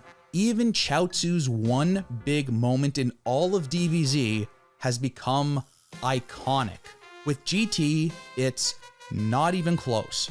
And it sucks. It really sucks because there are so many great characters in this show, so many great voice actors in their prime, and none of them ever get to do anything of importance except for Goku. Pan is definitely the number 2 character in the show by a pretty wide margin, but we're gonna learn exactly how the GT writing team saw Pan. In short, she didn't actually do anything of note. She mostly exists to watch on the sidelines or be put in peril so Goku can rescue her. It's a total waste, and Pan should have been so much more in this show. So many of my favorite moments from DBZ center around the secondary cast. Remember Piccolo versus 17? Super Ghost Kamikaze Attack? I don't even have to mention Gohan versus Cell. And who could forget Piccolo fusing with Nail? These are all iconic. There's nothing like that in GT, with like maybe a small handful of exceptions. Trust me, I'll point out any moments where the secondary characters come off like something special, or they show up and get something done of importance, but I'll warn you now, it's not too frequent. I think it's time to get back to our buddy, Kozo Morishita. He was asked in the Dragon Book interview about Goku and how he was the main character and had to be the main focus of the story, and here's what he had to say. When all is said and done, the protagonist of Dragon Ball is Son Goku. Characters such as Piccolo, Vegeta, or Trunks may be popular too, but in the end, it's Goku. When Goku's not the main character, the story gets out of hand, or perhaps I should say it becomes unstable. After roughly 500 TV episodes and over 15 movies worth of Dragon Ball, I can tell that Goku is no ordinary character. For instance, back with Dragon Ball Z, when there were episodes with characters other than Goku fighting, Even if the ratings didn't suffer, younger viewers lost interest. Adults watch for the story, so they can still enjoy watching how things play out, even if Goku doesn't appear. But children watch for the characters, so you have to have Goku appear. That's why with Dragon Ball Z, when Goku didn't appear for a while in the original manga, we thought long and hard about how to have him show up in the anime. So, when I hear the producer of the show talking like this, it kind of makes my blood boil. Basically what he's saying here is Akira Toriyama's storytelling doesn't draw ratings or hold the interest of kids.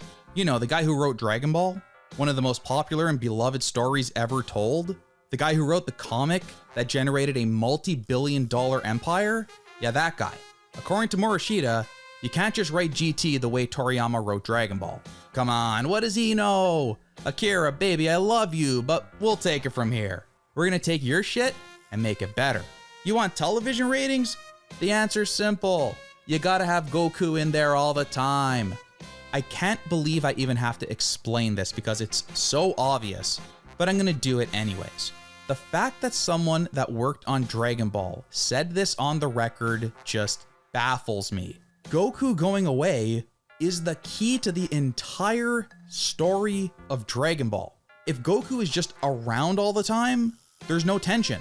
He's the strongest. If he was always around, then you can't miss him. Toriyama was completely deliberate when he would send Goku away for whatever reason.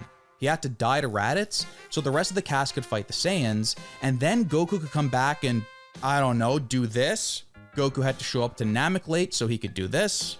Goku had to be in the healing tank so the rest of the cast could shine against Frieza. Goku had to be late coming to Earth so Trunks could do this. I mean, do I have to continue here? The heart disease in the Android saga, his death for the majority of the Buu saga, it was all done in service of the story. You let the other characters shine, and then when things seem the most hopeless, there he is.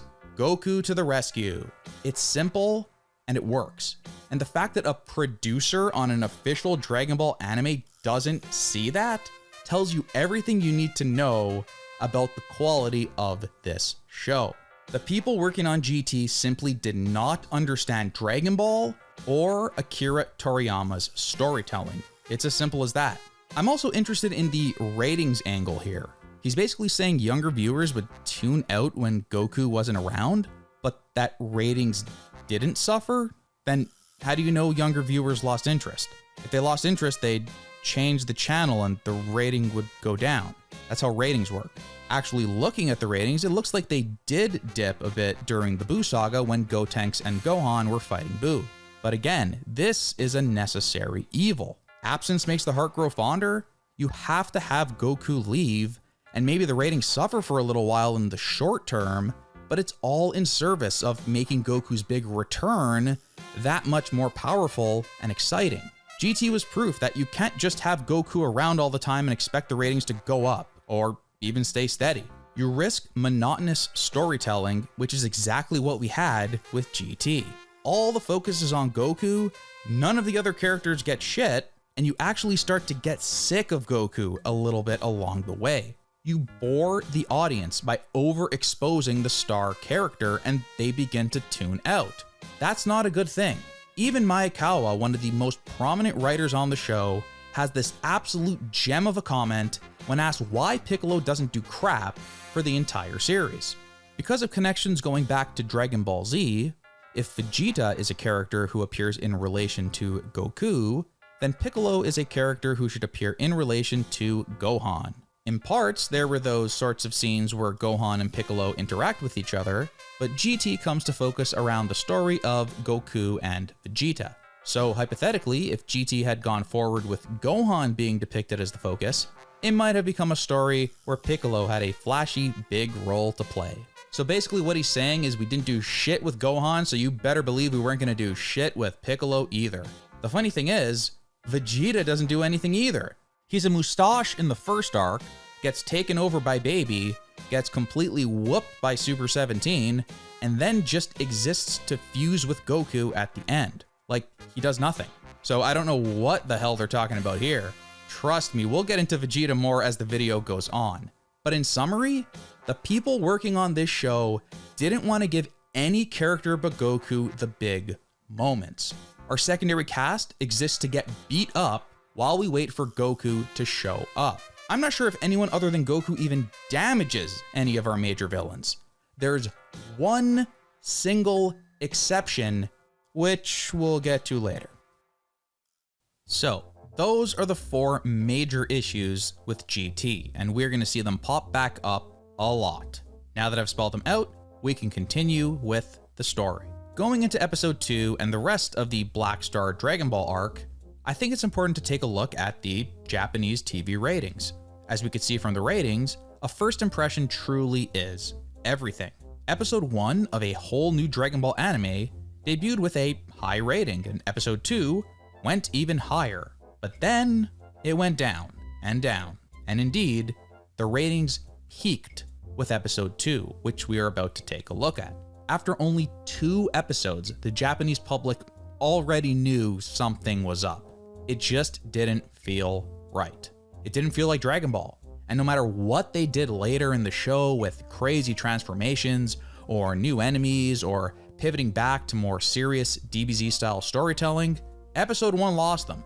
I'm certain that the weak start to this show killed it dead before it even had a chance to take off. So with episode 2, it's basically a direct continuation of the setup we saw in episode 1. Our characters are on Earth, kinda figuring out their next steps now that the planet is gonna explode. I'm happy to say we actually explore what some of our side characters have been up to since the end of DBZ. We learn that Trunks is Mr. Business now and president of Capsule Corporation, which I like. I mean, with all this peacetime, you aren't training much, might as well join the family business, right? But we quickly learn that Trunks is actually kinda sick of the corporate grind and just wants to live a life of fun and adventure. When flying home, he even drops his suit into the ocean and changes into his cool guy clothes. Trunks, that was a nice suit. There's gotta be a better way. We then cut to Pan, who we learn is going on dates during the day and watching little baby puppy cartoons at night.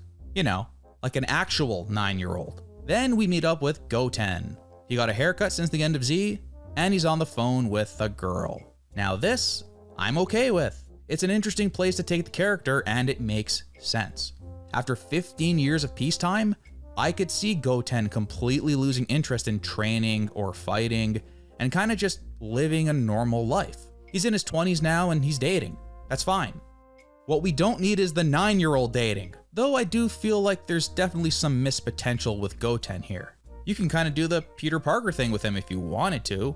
You have him trying to live his normal life and going on dates, but then he witnesses a crime or a threat finally does appear, and he has to struggle between his responsibilities as a super-powered Saiyan and the relationships he's built and wants to keep. Maybe he gets dumped because he ditches a date to go fight a villain, you know, that kind of stuff. I think that would have been fun to see. A little more time with Goten would have been great. Unfortunately, it's never really explored at all. When the threats appear, there's no real mental struggle. He pretty much just leaves all the dating behind and goes to fight.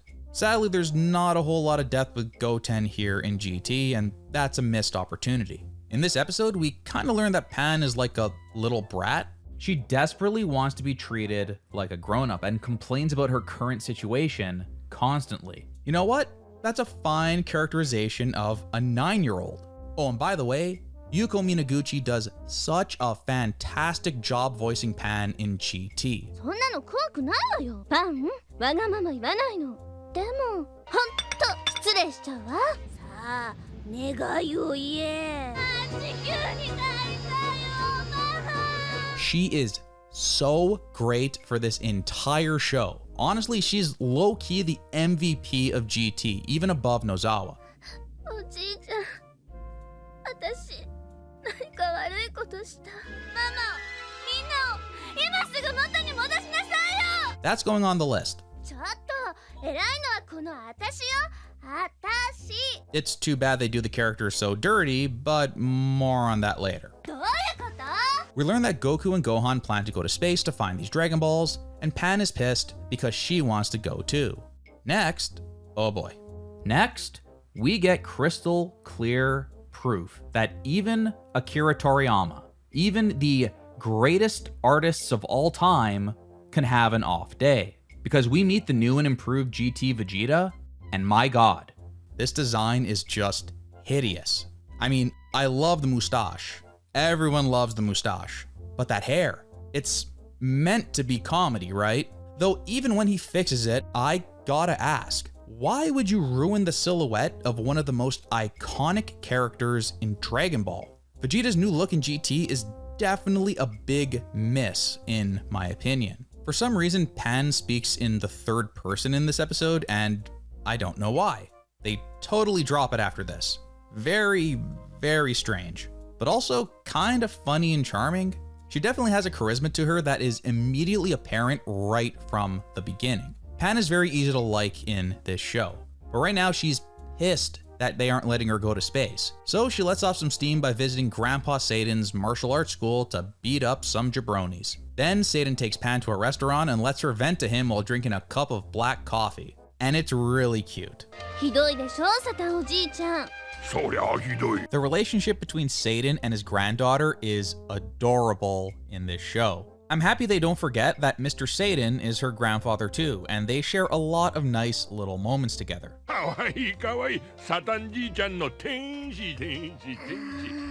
So far, I'm enjoying episode 2 a lot more than episode 1, and I think it's because they're just kinda letting the characters interact in low stakes scenarios.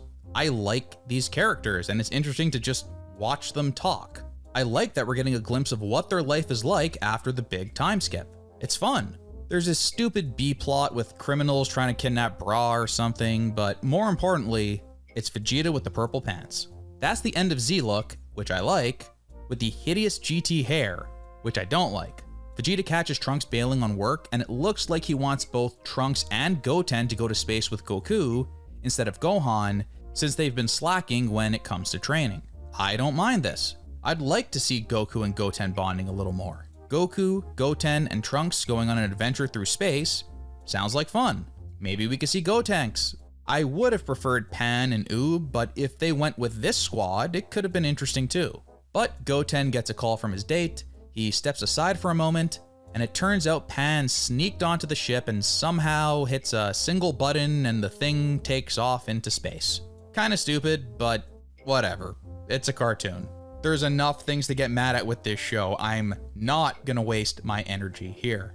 So, as we head into space, an issue I have is I don't like that only 3 characters are traveling on this adventure together.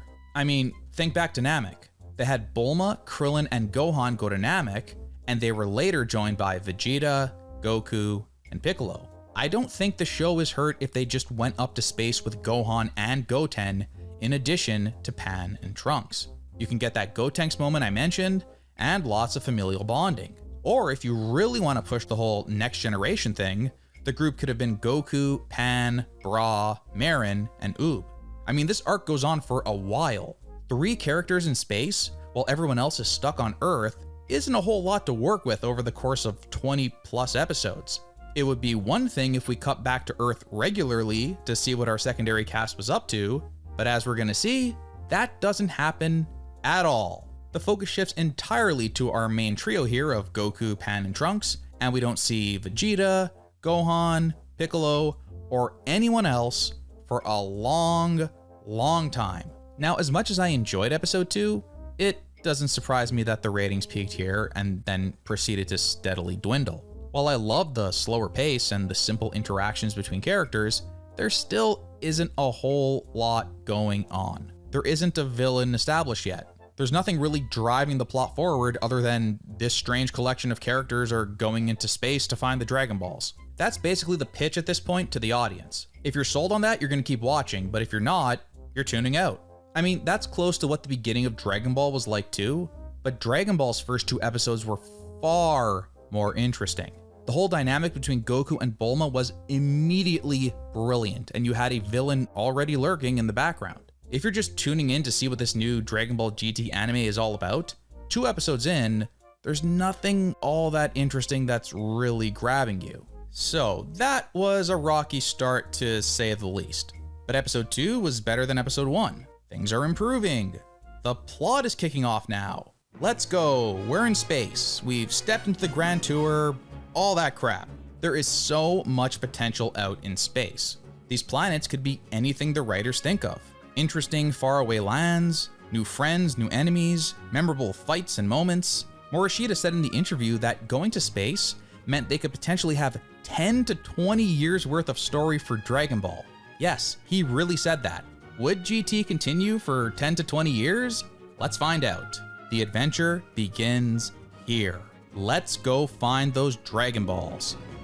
Oh, the ship is broken and they crash land on a random planet and need parts to fix it. Oh. After that terrible, awful start, I really think we should have washed the bad taste away by getting the adventure going. Instead, the ship immediately breaks and crash lands on a random planet, and they gotta find some parts for the ship. That's how we're starting this grand adventure through space? To me, it would have made more sense if they reached their first destination and found the first Dragon Ball. They're celebrating, they think this is gonna be easy, they're gonna find all 7 in no time, and then it turns out the ship got hit, maybe during a fight over the first Dragon Ball, and it crash lands on a random planet. The audience realizes this grand adventure through space will not be a walk in the park for our heroes, as an unexpected detour could happen at any moment. Instead, the detour happens before they even get started. Whatever. So believe it or not, the ship immediately crashes on this random planet, and it takes 3 episodes for them to escape and finally start their journey proper. Remember how I talked about pacing earlier, and how this show either goes super fast from one thing to the next and nothing feels important, or painstakingly slow through some really boring material? Well, this one is the latter. I cannot believe this is how they are starting this story. 5 whole episodes before the quest for the Dragon Balls really gets going. And I think you could do some fun stuff in these 5 episodes, like we saw in episode 2. But the problem is, they don't. They're just on this random boring planet for some reason. Just to put things into perspective, by this point in DBZ, we've met Raditz, we learn Goku is a freaking alien, and Raditz takes Gohan away. It started nice and slow, but by this point things have escalated and the plot is kicking off. Things are happening, crazy things, involving characters that we care about. With GT, it's like the opposite. Episode 1 was light speed pace where so much stuff was happening and you couldn't even process it, and now it's slowed to an absolute crawl. That is not good writing, and it's certainly not good pacing. So anyways, we're on this planet and they're trying to find a part to fix their ship. Why would a part for a ship that was built on Earth be available on this random faraway planet in space? Yeah, see, these kinds of questions are just omnipresent in GT. It's always something not making sense or not being explained. Always. So whatever, they gotta find the part somewhere on this planet, and they come across this crowded marketplace full of people with spaceship parts. I guess it's the part they need? Somehow our trio has the money to pay for it? Okay. Do they accept Toriyama bucks? Next, they book a hotel room, but quickly realize this planet is a weird dystopian society where they charge you for every little thing. So they decide they need to get out of here as soon as possible. The concept of the planet is kind of fun. I just wish they were looking for the first Dragon Ball instead of a stupid part for their ship. They break out of their hotel room without paying for anything and put on some disguises. I will say this episode has some great banter between our 3 characters, mainly from Pan. Minaguchi continues to kill it here and plays Pan right on that fine line where she's a total brat who keeps complaining about stuff, but still remains likable. They meet some of the locals and learn just how horrible the planet is and how everyone is poor and miserable. Goku suggests beating up Don Kia, the dictator who rules the planet, but the family is like, no, you can't do that, little child. They'll send the army after you. So you're expecting Goku to grin and be like, heh, McDonald's eyes. I'm not a kid. I'll go beat up the bad guys without breaking a sweat. But instead we fade to the next day and our trio is just leaving the planet. It's almost comedic how cold it comes off after hearing that horrible story. Some really great heroes we have here. Come on, Goku, one day you might need to create a spirit bomb that requires the ki from beings all over the universe. You'll really wish you had helped these people out. But oh well. Sorry, random junk planet. We only have a year to get these balls and the clock is ticking. We gotta get out of here and start our adventure. Oh, Trunks pulls out the Dragon Raider and it gets eaten by a little robot. And the ship is getting towed. We ain't leaving this planet for a while. This is Giru, and while he may have committed a sin against humanity with that new Vegeta design, Toriyama doesn't miss with his robot designs. He's like a little Pokemon or something, mostly just saying his name over and over. He's adorable and I love him. Anyways, he eats the Dragon Raider and somehow becomes a Dragon Radar, so he'll be sticking around for the foreseeable future. Now something really interesting happens. Goku wants to get everyone to their ship quickly, so he tries to use instant transmission, and it fails. So this makes sense to me as a viewer that is just taking in what we are being told and nothing else. Since the beginning, I've been assuming Goku turning into a kid means he is depowered. He can't use something like instant transmission and certainly can't transform into a Super Saiyan. Again, that was the whole point of turning him into a kid, right? To dial back the insane power levels. It won't be so easy to just use instant transmission right to the goal. It's gonna be more of an old school adventure. We cut to Don Kia, and my first impression of these designs are, they're pretty good. This guy Katsuyoshi Nakatsuru is pretty talented. He does an incredible job mimicking Toriyama's style, and so far, outside of that hideous Vegeta redesign, I'm really liking all the character designs we've seen. Next, our trio goes on a stealth mission to find the ship, and we hear some pretty interesting music. It almost sounds like something out of Chrono Trigger.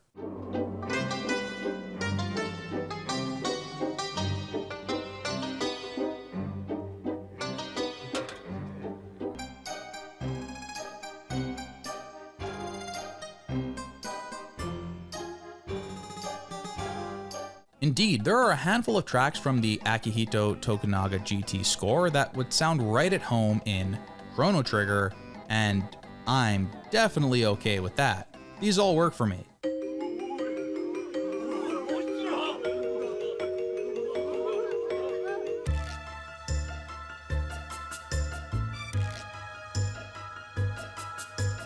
Overall, this is no Shunsuke Kikuchi score. It's not even close. But evoking Chrono Trigger is always a good idea, and I smile every time I hear one of these tracks. Anyways, Pan gets hit by an empty Coke can and almost starts bawling her eyes out, which is hilarious. Then Trunks gets hit by a huge rock, and they fail the stealth mission. It's time for our first fight here in space, and our trio easily dispatches these random guards. Wow, so tense. Look at our three main heroes easily defeating their opponents without even breaking a sweat. Then they come across characters with actual designs, including this dude, who randomly makes a comment about how they're a bunch of Saiyans. How does this guy know about Saiyans? How would he know these three are Saiyans? Surprise, surprise, it's never explained. It looks like our trio managed to steal their ship back. Meanwhile, we learned that blue dude who made the Saiyan comment is Radik, and he's the real boss on this planet. He must be pretty tough, and seems to know about Saiyans. I'm intrigued. Let's see where they go with this. Once again, the trio tries to leave the planet, but the damn ship is still broken and they need more parts. So they head back to the marketplace, and everyone is horrified. We learn the three of them are wanted criminals, and we get those awesome wanted posters. I love these. These are so good. Our trio then turns themselves into the Popo so they could get to Don Kia. They end up facing Radik, and it feels like this is going to be the first real fight of the show. He seems strong. With his first move, he basically one-shots Trunks. Okay, that was really easy. I'm gonna assume Trunks is really rusty at this point and hasn't trained in a really long time. Up next is Goku versus Radik.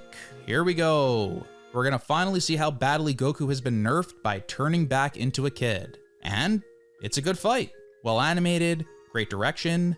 Is GT actually cooking? Well, I may have spoke too soon, because then the dumbest thing ever happens. Goku turns into a Super Saiyan, and I don't know what to believe anymore. We are 5 episodes into GT. We haven't even started looking for the first Dragon Ball and the whole idea of going back to our roots is already out the window. Here's that quote again. That's where we came up with the idea of, if we deliberately turn Goku back into a child and give him various limitations, it'll open up the adventure even more. Dude, he could turn into a Super Saiyan. What limitations are really being put on him at this point? Presumably he could go Super Saiyan 2 and 3 as well. It's abundantly clear at this point, so early in the series, that they aren't really committing with the whole turning Goku back into a kid thing. If he could turn into a Super Saiyan 3 at any moment, they are not being serious with the back to our roots stuff. Quote, it was also determined that since Dragon Ball Z had taken its hard-edged story developments to their limit, it would be difficult for this original series to do here comes an even stronger enemy type battle stories. There was also a thought that we should return to the initial Dragon Ball TV series. Return to the initial Dragon Ball TV series by featuring the legendary Super Saiyan? Who is going to provide a challenge against Super Saiyan 3 Goku outside of a here comes an even stronger enemy type? I mean, my head is going to explode at this point. All possible tension that was created when Goku was turned back into a kid has evaporated completely. Who is going to give Super Saiyan Goku a challenge? To make things worse, the fight between Super Saiyan Goku and Rilld is insanely anticlimactic. And we see a perfect example of GT pacing. Goku transforms into a Super Saiyan for the first time in GT, shoots his first Kamehameha in GT, and defeats the first real legit opponent in GT in less than a minute. We've spent 3 episodes on this planet, and all that gets less than a minute? Goku's first transformation into a Super Saiyan should be epic. Goku's first Kamehameha should be awe-inspiring. It's his signature move. Instead, it's this little dinky baby Kamehameha. Like, how unimpressive does that look? It would be one thing if he was turned into a kid and his powers were nerfed, but this is a Super Saiyan we're talking about here. Rilld walks off, but he does the classy respect thing to Goku after the fight is over and teases a rematch. Of course, he's never seen again. Dragon Ball GT. The trio forces Don Kia to end his evil ways and saves the planet in the process. This I like. This is a planet where if the people heard Goku's disembodied voice asking them to raise their hands above their head and lend him their energy, I believe they'd do it. Finally, they head back to the ship, which is now repaired, and actually, for reals this time, the adventure is going to begin. They head off to find the first Dragon Ball. I should be excited for the grand adventure that awaits, but instead, I feel nothing. All tension is gone now that I know Goku can turn into a Super Saiyan. Besides, Trunks can also turn into a Super Saiyan, and Pan is ridiculously strong too. So wait, even if Goku's power got nerfed, what about the rest of the cast? Why did they think turning Goku into a kid would somehow solve the whole battles to their utter limit issue if insanely powerful fighters like Vegeta and Gohan and Piccolo and Gotenks could still pop up at any time? And now we're learning Goku isn't even actually nerfed. He's just as strong as he was when he was an adult. Why is he even a kid? At this point, Dragon Ball GT's story is officially broken, and it cannot be fixed. The amount of illogical things happening in every single episode is breaking my mind. There is no more tension. The back to our roots feel is already gone before we even found our first Dragon Ball. And it's obvious that the only way this ends is with the GT team returning to the utter limit battles they couldn't shut up about. As we finally head toward the first Black Star Dragon Ball, let's go back to the interviews. The question is worth asking. Why was Trunks and Pan chosen to accompany Goku into space? Why them specifically? Well, Maekawa is asked this question and he gives a pretty clear answer. When the conversation came to let's get back to our roots, the very first thing that came to mind was that we wanted a character corresponding to an early Bulma to go on the journey with him. But it would be unreasonable to have the Bulma of the GT era set out together with Goku just because of that. So Pan was chosen as the character who reminded us of the early Bulma. And when we were coming up with her personality as well, the staff were cognizant of giving her aspects similar to Bulma, such as her strong-willed nature and her extraordinary wherewithal, so she solidified as that sort of character. In that way, Pan was decided upon very smoothly. But with regards to the selection of the other character, I remember even the staff being really conflicted about it. That is to say, it wouldn't work if the chosen character was just strong. That's because they would be taking up the great struggle of being the one to hold back the easygoing Goku and the impetuous Pan. And so there were a variety of opinions, such as maybe Trunks would be good, or no, wouldn't Gohan or Goten be better? Ultimately, the greatest deciding factor in going with Trunks was not just his strong sense of responsibility, but because he combines it with the almighty facet of having someone close to Capsule Corporation, they'll be able to respond to any situation. In short, we had Trunks shoulder the aspect of having the elements of Bulma that are impossible for Pan. If you think about it that way, even though she herself didn't stand out very much in the series, Bulma was a surprisingly large presence with regards to GT. Okay, so here's the thing. Pan is nothing like Bulma. Nothing at all. She's a young girl, and that's where the similarities end.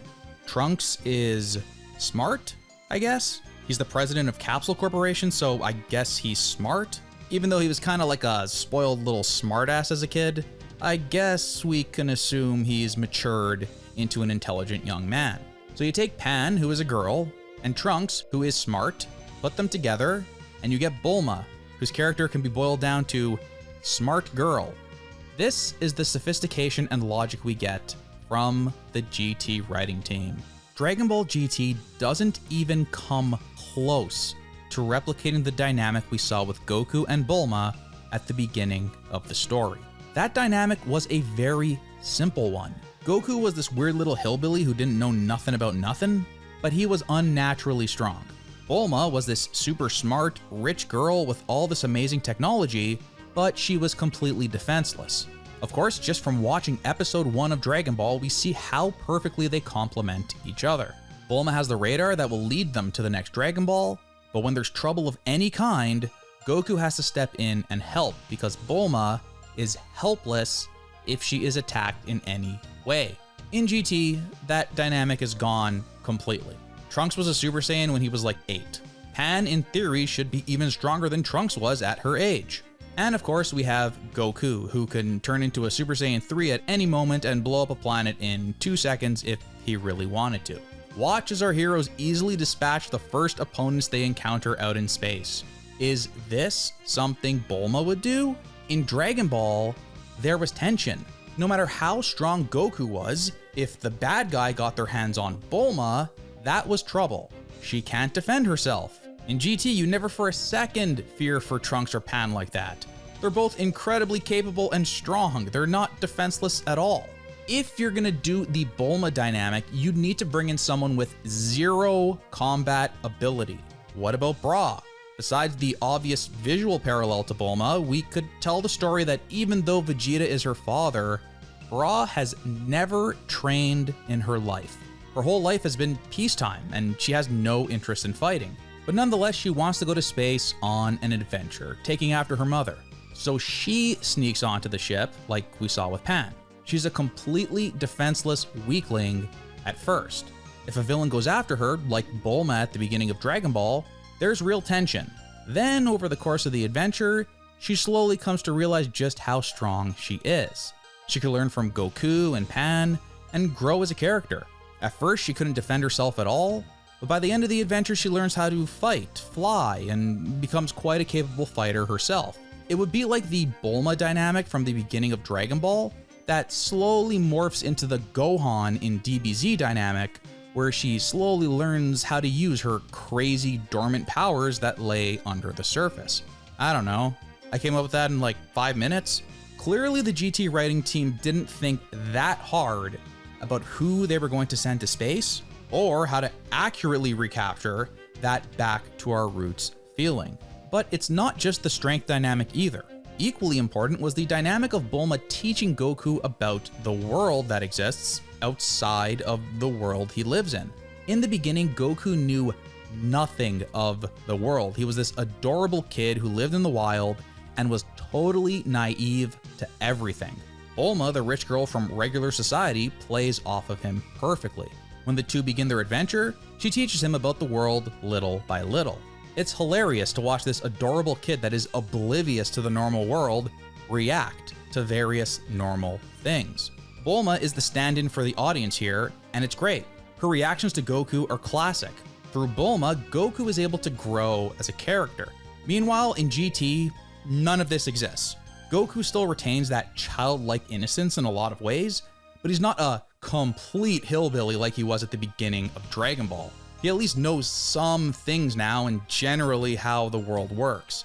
Trunks and Pan are totally normal people and don't really bring anything to the table here. They can't teach Goku things the way Bulma could at the beginning of the story. This key aspect of the early story Goku-Bulma dynamic is gone completely. It's abundantly clear that the entire idea of them going back to their roots with GT is a complete failure from top to bottom. Goku isn't depowered, and Pan and Trunks don't assume the role of Bulma at all. Anyways, let's move forward, please. The adventure begins, and our trio is finally going to find the first of the 7 Dragon Balls. Let's see how the GT team does fun and adventure.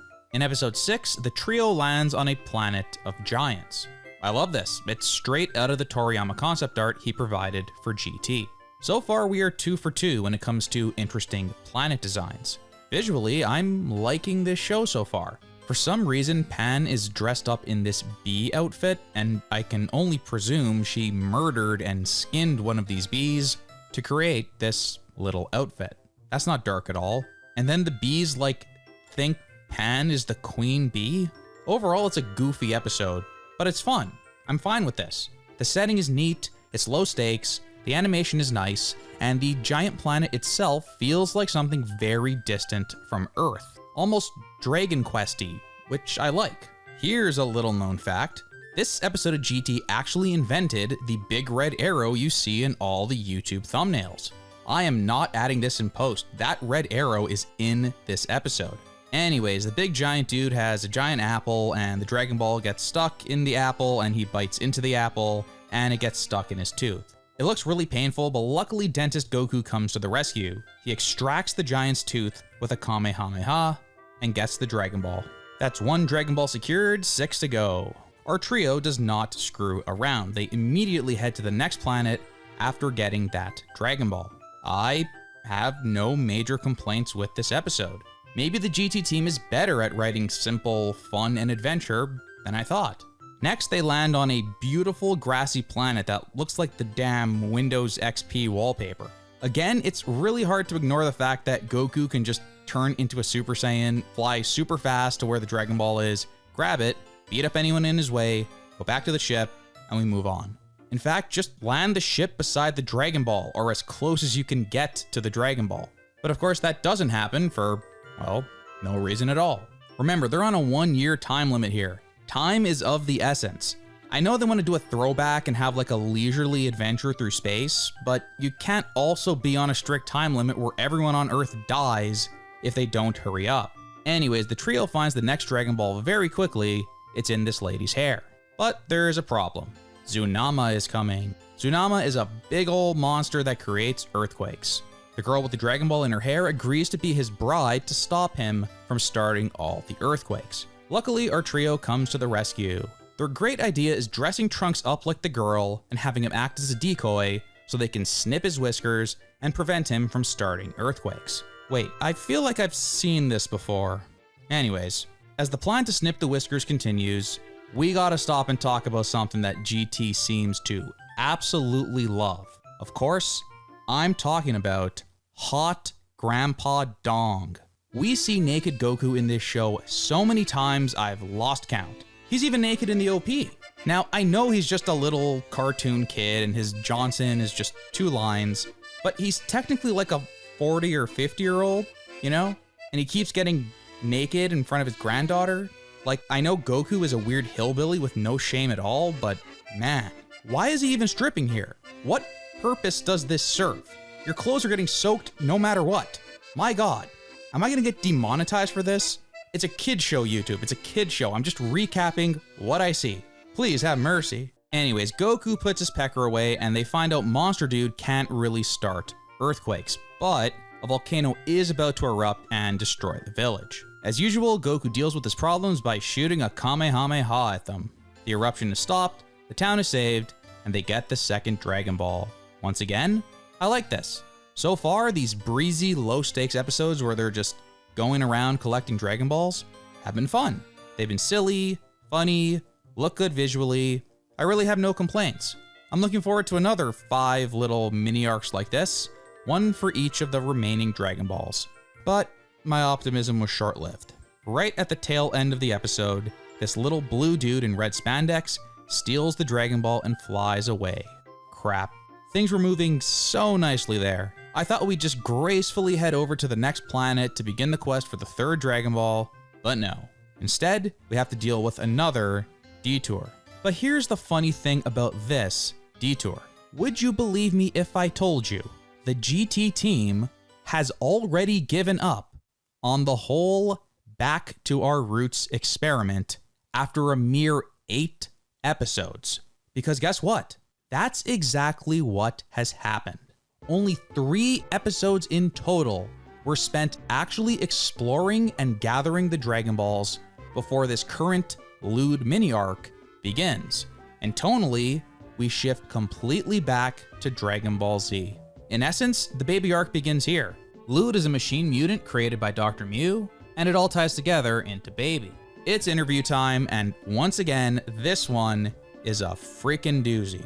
Morishita is asked about the changes that took place midway through the story, with enemies like Dr. Mew, General Rilld, and Baby popping up, and he explains the whole process.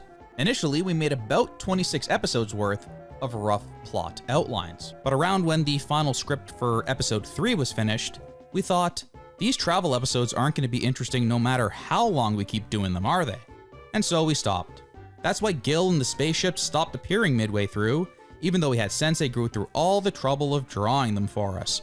Now, I think Morishita misspoke here, because he says when the script for episode 3 was finished, they gave up on the travel episodes, but episode 3 was literally the first time they enter space. Like they crash land on the planet because the ship is broken. They haven't even looked for the first Dragon Ball yet. There's no possible way they gave up on the concept after writing one single script where the characters are in space. He must have been talking about episode 8 because, like I said, that's where everything shifts tonally in my opinion. All that said, it's really becoming abundantly clear from reading these interviews that these guys had no idea what they were doing behind the scenes. To give up on the whole Grand Tour concept this quickly is honestly pathetic. The funny thing is, you're doing pretty good there. Those 3 episodes I just recapped were good. As I look at the ratings, they were dwindling since episode 2, but they didn't crater or anything. Maybe a 4% drop was just too much for them and they had to change direction. Whatever the decision was behind the scenes, it didn't result in a great on-screen product. You just went through all this trouble turning Goku into a kid and having these stupid new Dragon Balls fly through space, and you're giving up on the concept after 8 episodes. It's baffling stuff. Like, how fickle are these writers and staff? They didn't have the foresight before writing the entire concept for the series that these travel episodes might be boring for people? Well, ultimately, the decision was made. They couldn't even stick it out for 1 arc. They had to course correct already after 8 episodes? I mean, I absolutely took a steaming shit on that first episode, sure, but I don't think the answer is completely changing what you had planned on the fly. You ain't Toriyama. One does not simply write week to week like the master did for all those years. So let's get into episode 9 and this lewd mini arc. Our trio follows the mushroom-shaped spaceship, and we get to meet the Para Para brothers.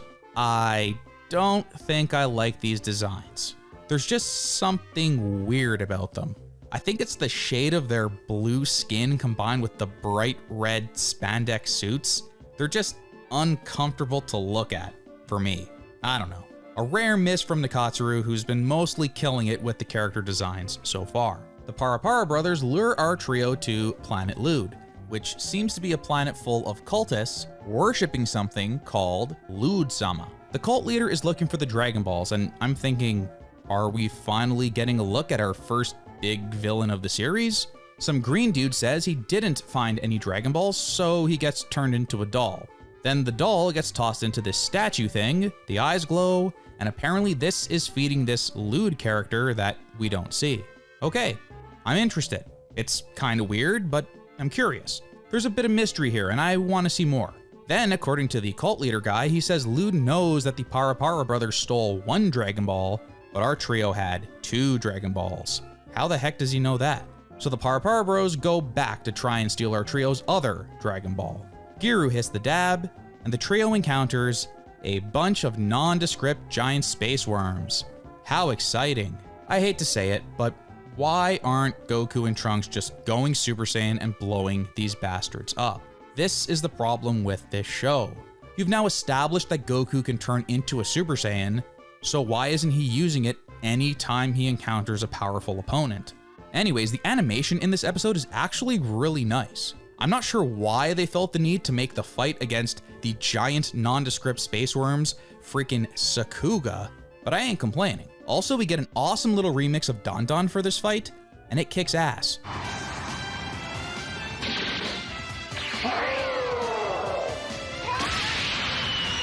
I just can't hate on anything using Don Don. I can't do it.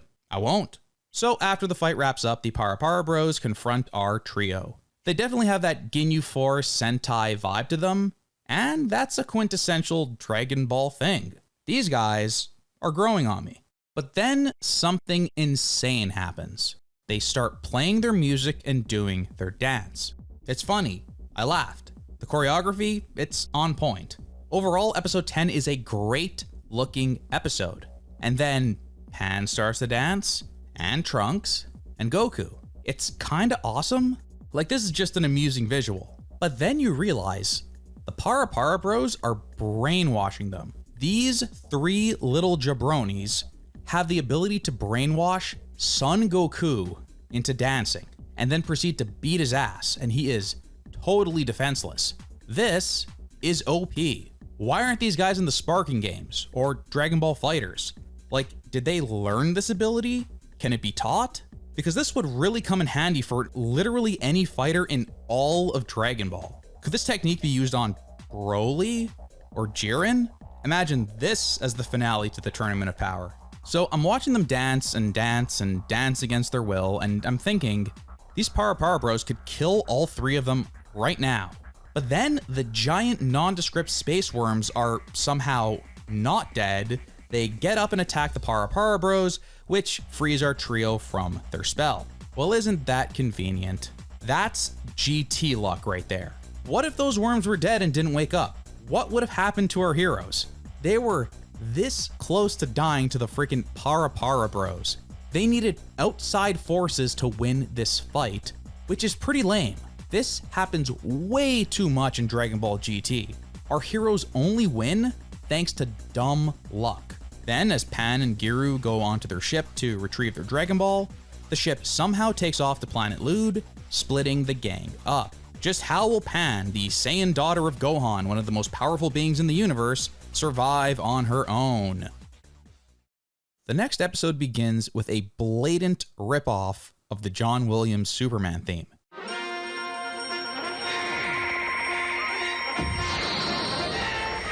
What is it with Dragon Ball composers and stealing music?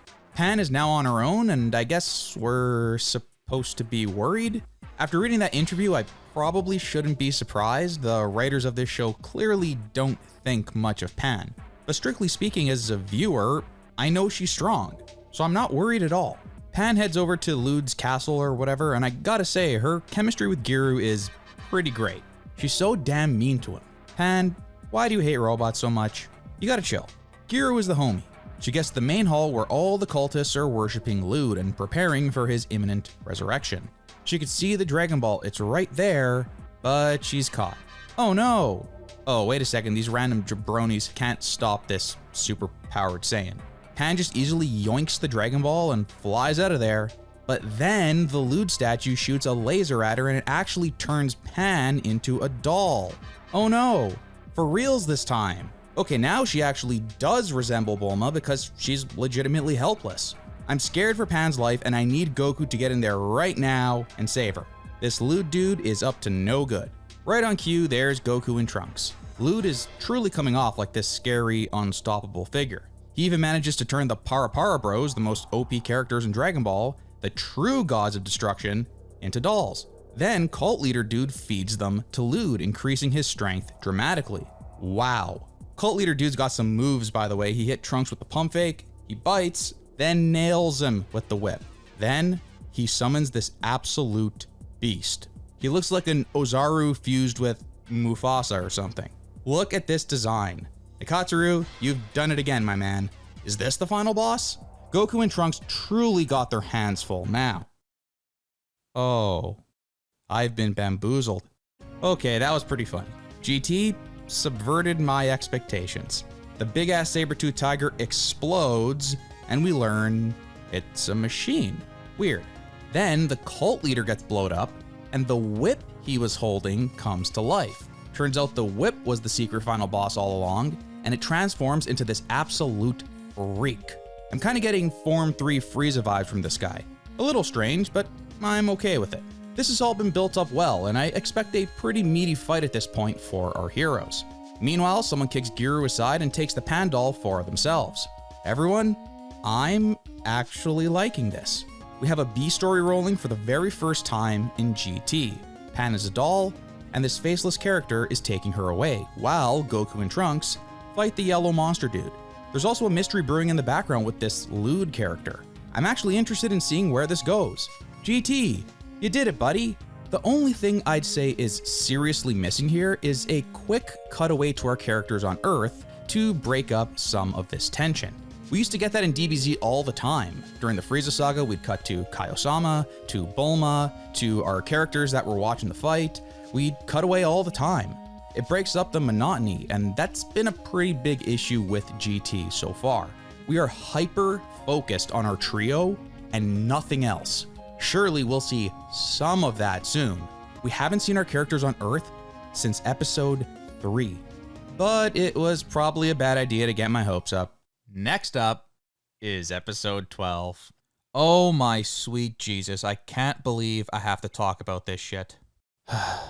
Well, let's get into it. First of all, this episode begins, and our yellow friend here looks kinda different. Okay, he looks a lot different. That is because this episode was animated by the delightful Studio Last House, headed up by infamous animation supervisor Masayuki Uchiyama. Even if you've never heard those names before, you probably recognize Last House's work. Remember back in DBZ when one episode would look great, and then suddenly the next one looked like total crap? We're talking a dramatic drop in art quality from one episode to the next. Usually that was thanks to Studio Last House and corrections to the artwork made by Uchiyama. For whatever reason that I still don't understand to this day, when this studio was in charge of animating an episode, every time without fail, the characters looked horribly off model. Somehow they'd turn in their work and get the okay from Toei, and the episodes were aired, with Goku looking like this, and then Toei would hire them again and again.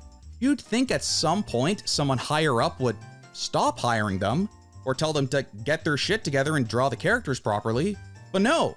Last House actually worked on Dragon Ball since the beginning of the original anime, but for various reasons their quality absolutely nosedived around the second half of DBZ with the Cell Saga, and it was around that point that their ugly work really started to stand out. In fact, Uchiyama and his team even gave us this legendary, unforgettable moment, which I own the original Ganga of, for some reason. Wait, why do I have this? Why the f do I own this? Unfortunately, GT is plagued by Last House's subpar work as well. Their patented, poorly drawn characters pop up a lot. Far too much. Many potential great moments in GT are ruined by their horribly off-model art, combined with their ugly, mediocre, slow-paced action and movement. And episode 12 is no exception. I'm gonna be honest, Yellow Dude looked cool last episode. Now he looks like a clown. I can't take him seriously. This happens time and time again in GT.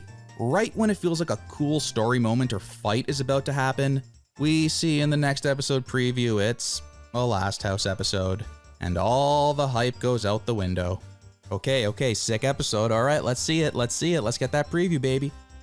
Aw, shit. Oh, this shit is so ass. This is ass. It's like the Dragon Ball equivalent of Blue Balls. Seriously, some of these GT episodes look so great, so it's even more jarring when the horrible Last House episodes have to come up and ruin everything. So I was sour going into this episode because I knew it was a Last House joint.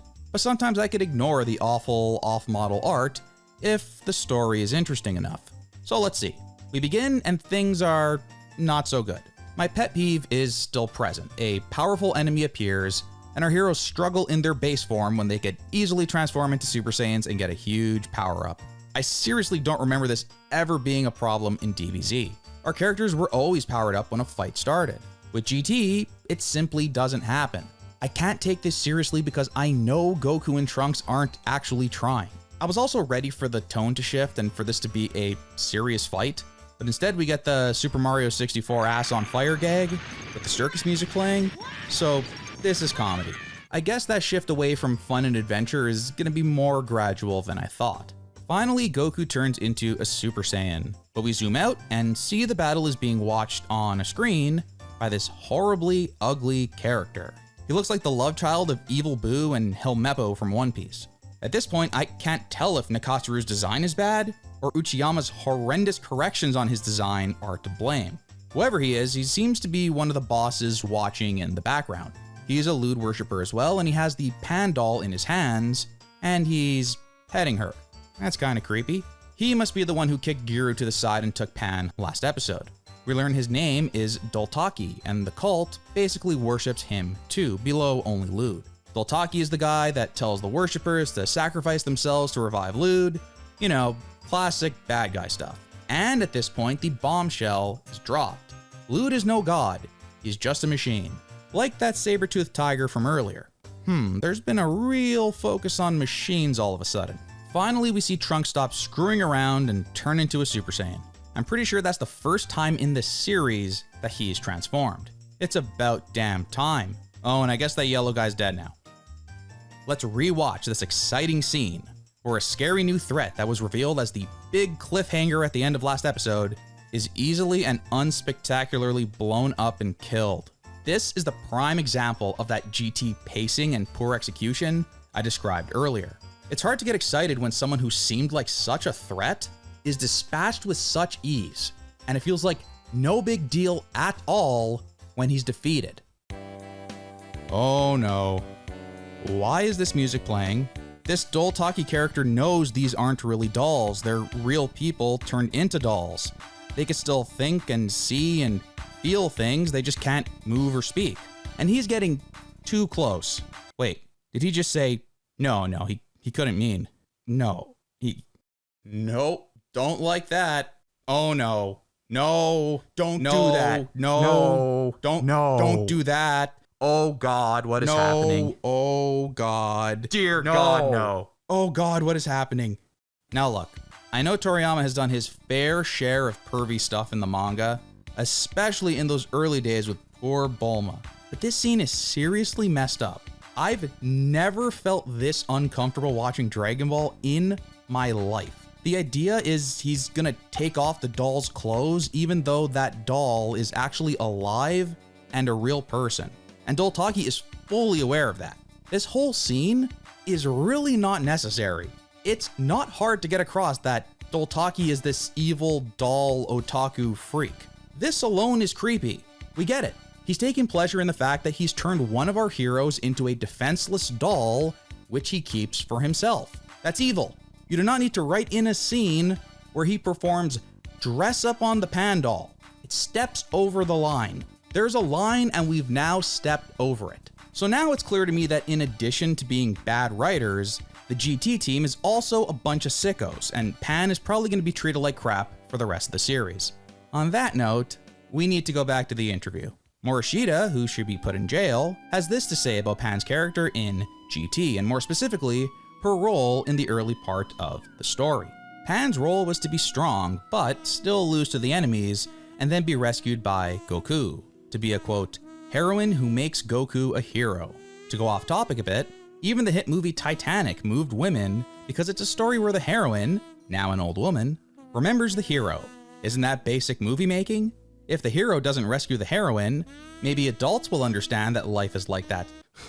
Take two. If the hero doesn't rescue the heroine, maybe adults will understand that life is like that too sometimes. But for children, it becomes a very harsh story. Stories where the hero rescues the heroine have a sense of security. Therefore, we created a pattern where Pan is imperiled and Goku gets mad at the enemy. I won't let you get away with this. Okay, I'm trying to process that answer and I feel like my brain is collapsing in on itself. So it seems like the GT team was heavily subscribing to the old damsel in distress trope when writing Pan. Basically what they're saying here is Pan's character exists solely to be in peril and act as a mechanism to piss off Goku and motivate him. Isn't that nice? That's a really respectful way to write a super-powered Saiyan who was flying around the world with ease and beating up grown men when she was 4 years old.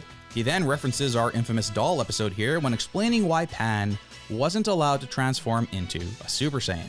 Dragon Ball GT has an episode where Pan is turned into a doll, but that episode established the pattern of, quote, Pan sets the incident in motion while Goku resolves it. So it would break that pattern to make Pan a Super Saiyan and strong. But perhaps Pan could have become a Super Saiyan if the episode where she turned into a doll had been a later one. In other words, Pan has to be weak always, and turning her into a Super Saiyan would go against that. But that doesn't make any sense. First of all, it was established in the original manga that at age 4, Pan was already ridiculously powerful. She's the daughter of Gohan and Videl. She was born with insane strength and potential, which we see. Also, you literally just started your last answer saying Pan's role was to be strong. Then in the very next answer, he's saying it would break that pattern to make Pan strong. I know GT's entire production was a mess, but you can't even keep your answer straight for this stupid interview? Furthermore, Super Saiyans get their asses kicked all the time in this show. So the argument that becoming a Super Saiyan would make her strong isn't even really true. Super Saiyans 1 through 3 accomplish exactly nothing in this show. Doesn't matter if it's Goku or Vegeta or anyone else. Would turning Pan into a Super Saiyan really be such a horrible sin? The answer is no. Realistically, Pan should be a Super Saiyan practically from birth, like Goten and Trunks before her. It makes sense under the logic of the story, and at the very least, it's another toy to sell. We could get an idea of what Pan may have looked like as a Super Saiyan by looking at some of the artwork of Note, the hero from Dragon Ball Heroes. I don't know, that looks pretty cool to me. Why not Pan? What have these writers got against Pan? Reading through the interview, it's pretty disgusting to hear them describe the way they thought of her as a character. It's frankly amazing that she manages to stay likable, and I give most of the credit to the amazing artists, animators, and Minaguchi's tremendous work voicing her. Even with such crummy intentions behind the way she's written, she always manages to stay charming and fun. Anyways, back to the show. Rilld is awakened, but at this point, I really have no interest in this fight. They were doing a good job building up the mysterious Rilld and his huge powers, but I got my hopes up for Yellow Dude too, and it ended up being a complete nothing fight. So now I've been burned, and I'm not going to get excited because so far, they haven't been able to deliver. Let's see what happens with Rilld. Well, at the very least, this episode looks much better than the last one. It's always like a breath of fresh air when you finish a Last House episode. I get to return back to, you know, how Dragon Ball is supposed to look. We meet Rilld and, okay, this is such a goofy design, but I kinda love it. It's actually pretty Toriyama-esque. We have this evil cult chanting and worshipping Rilld-sama in front of this creepy statue, and they build up this god of destruction. You're thinking he's gonna look like Satan or something, and he's this goofy, chubby robot with nipples that looks like a baby. What is it with Dr. Mew and babies? It's a Toriyama move. I laughed. After last episode, one thing is for sure. I hate Dolltakki and want him to be brutally beaten. So at least GT has finally established a villain that I want to see get their comeuppance. Badly. Trunks and Goku try to get to Pan, but Rilld blocks the way.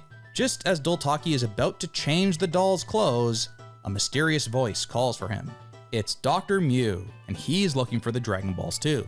Also, at this point, we learn you can't be a doctor in Dragon Ball unless you have a big, bushy mustache. We learn that it's this Dr. Mew character that was behind the creation of Rilld, and he made Dolltakki the leader of the whole Rilldism cult that exists to feed Rilld energy. So he seems to be the big bad guy behind the scenes. I really wish we met Dr. Mew in episode 1 or 2 and not 13 episodes in. He and his creation is the first real major threat in all of Dragon Ball GT. That should be established right from the get-go, even if it's just a tease. Build up your villains, make them feel intimidating, and create some tension for our heroes. Meanwhile, it looks like Rilld has crushed Goku and Trunks, but then the two of them become Super Saiyans and burst free. Okay, let's go. Wait, no. You power down? Why would you power down? Why would you power down? Just go Super Saiyan and fight him. We see just how serious a threat Mew is as he turns Dolltakki himself into a doll. He then feeds both dolls to Rilld to make him stronger. Now Pan is trapped inside of Rilld, and Goku is pissed. It's exactly what they described in that interview. Well, at least Rilld wasn't defeated in a single episode. They're dragging this fight out a bit, which is nice given all that build-up. Believe it or not, the rating actually spiked with episode 14. After starting with a 19.6% rating share, in only 12 episodes, GT had dwindled down to a 13.4%. Episode 14 jumped up solidly with a 15.20%. I think the buildup and mystery surrounding Rilld was actually appealing to people, and this slight shift back to DBZ style storytelling was working. We have Goku and Trunks fighting as Super Saiyans, and a longer story arc as opposed to the earlier low stakes mini arcs that we got in rapid succession. So now we see Pan and everyone else that Rilld absorbed in this, void. And they all have their bodies back. That's convenient. Pan can even shoot a ki blast in here? It's really weird. Even better, the Para Bros are here and they brought their overpowered ability with them. They used their brainwashing on Dolltakki to make him reveal what Rilld's weak point is. Man, this is so convenient. Pan could see outside of Rilld's body by flying up to his eye, and she could shoot ki blast directly at his weak point, located inside his body. I wonder if 17 and 18 were having a little party inside of Cell back then. I guess Garo didn't program Cell to have the people he absorbs keep their body and have the ability to shoot ki blasts at their clearly accessible weak points. But that's not enough. Dolltakki says the only way to destroy Rilld is to attack the weak point from the inside and the outside at the same time. Well, that's awfully specific. Too bad there's no way for the people inside Rilld to communicate with those on the outside. Oh, wait. The OP bros to the rescue.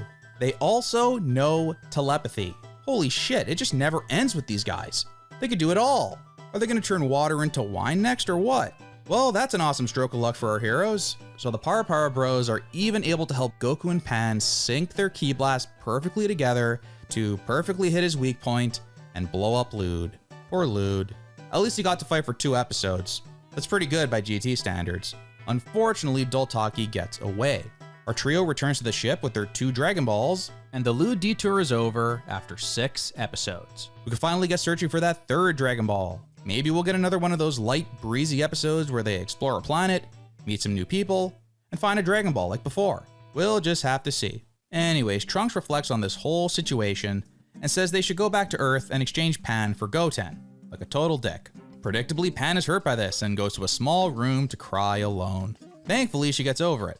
Or so we think. Yeah, we do have to collect the Dragon Balls, remember? They get out of the ship and find themselves on a desert planet. And this is a powerful look.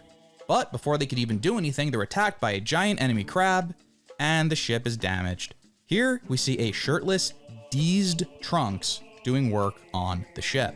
This is crucial for the plot. Pan wants to help, and they're like, shut up, kid, you don't know nothing. Go back in the ship and play with your toys.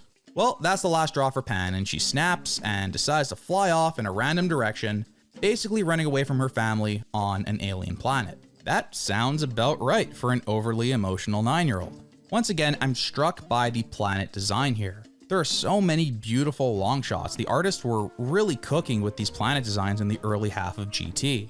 Pan, predictably, gets lost and now she's scared. Luckily, Giru goes out to search for her. I mean, shouldn't she be able to sense Goku and Trunks' ki? Maybe? I don't know. Maybe when Saiyans do repairs on ships, they really suppress their power level. We then cut to Dolltakki, who is quickly murdered by this dude, General Rilld, aka my absolute hero. I guess he's supposed to be a villain, but he just immediately became my favorite character in this entire show. Dr. Mew tells Rilld to find the trio, get their Dragon Balls, and bring them to him alive as he wants to research them. So now Rilld is the focus? We've had so many escalations over the last 6 episodes, it's making my head spin. First it was the cult leader, then it was his whip that became a full-blown villain, then Dolltakki, then Rilld, and then Mew, who is now sending this guy, Rilld. It's a lot to try and wrap your head around. So I guess we'll just have to see if this Rilld guy is the real deal, or if there's yet another, stronger and more eviler villain lurking in the wings. Again, Goku finally realizes his granddaughter is missing, just as we see her dehydrated, exhausted, and on the verge of death. Luckily, it's Giru to the rescue. Even though Pan is racist towards robots, he comes to rescue her like a true homie. Pan faints with epic anime tears and her whole life flashes before her. But luckily for her, Giru found the Dragon Ball and some water, so she comes back to life. That's 3 Dragon Balls down and 4 to go. Pan loves Giru now and appreciates Trunks and Goku. Since there's a body of water present, Grandpa Goku cannot resist getting completely naked for us and showing off his wang. Trunks apologizes to Pan for being a jerk and wanting to trade her for Goten, and they all share a nice laugh together. Honestly, I like this episode. I'll say it again, Dragon Ball GT has been at its best with these simple episodes where the cast visits a new planet to find a Dragon Ball. I hope there's more to come. But as has been the pattern with this show so far, once again we get a detour with episode 16. As our trio heads toward Dragon Ball number 4, Giru suddenly starts going apeshit. We learn his home planet, M2, is nearby, and Pan convinces Trunks to land there just for a day. All the while, Rilld and Mew are tracking them. As the trio explores the planet, they find a bunch of Giru clones. They recognize Giru and hail him as a hero, but Giru appears confused by this whole situation. Suddenly, Giru flies off and begins to speak with General Rilld. It appears Giru is a double agent actually working for Rilld. Say it isn't so. They are definitely doing a good job so far building up Rilld as a big threat, but once again, it's gonna come down to the execution. So far, their execution has been completely lackluster. I really want to see a good fight already, but at this point, I simply can't get my hopes up that much. However, I'm intrigued to see where they go with this Giru story. If he's really evil, it'll break Pan's little heart. Then we meet the Mega Cannon Sigma Boys, which is just a tremendous name. But I can already tell by this point that these guys are going to be villain of the week crap. My eyes are on Rilld, and at this point, I expect these small fries to be defeated with ease, probably in half an episode. Because GT cranks through villains so fast, it's not even funny. But just before the episode ends, the dumbest thing ever happens. The Sigma Boys get their hands on Goku and Trunks and use knockout gas. And it actually works. The strongest warrior in the universe is defeated by knockout gas. Now, maybe I'm crazy here, but I always figured these super-powered fighters and Saiyans also had super-powered immune systems or metabolisms or whatever, and couldn't actually be affected by something as simple as knockout gas? Like, you're telling me none of Goku's adversaries over the years thought of this? Garo couldn't have installed some knockout gas into his androids? That would have been helpful. I don't know, I feel like Toriyama would never use something as trite as gas to actually work against our heroes. That's lame. So far in Dragon Ball GT, if we build our character strength tier list, the God tier would consist of the Para Para Boys and this knockout gas. Knockout gas beat Goku. It begs the question, what is knockout gas's power level? Anyways, in a shocking turn of events, it is Goku and Trunks that are captured, and Pan has to rescue them. How about that, Morishita, you sexist bastard? I do like this little twist on the formula we've seen up until now. We move on to episode 17, and this episode in particular is very notable for those that watch the Funimation dub of GT. Back in 2003, the first 16 episodes of GT that I just covered were officially deemed too boring for the Western fan base, so they just skipped them. They skipped them. A quarter of the show was skipped. Instead, dub watchers only received a super compressed summary of some of the key events that took place from episodes 1 to 16. In the dub version, when Goku got knocked out from the gas, he began to hallucinate, and the first episode of GT started to play in his head. That sounds like the worst trip anyone could ever possibly have. Funimation would release the first 16 episodes later as the quote-unquote lost episodes. I mean, that's just hilarious. When the first 16 episodes of your show are so bad, the people dubbing it decide the best course of action is to skip them entirely, you know there's a serious problem.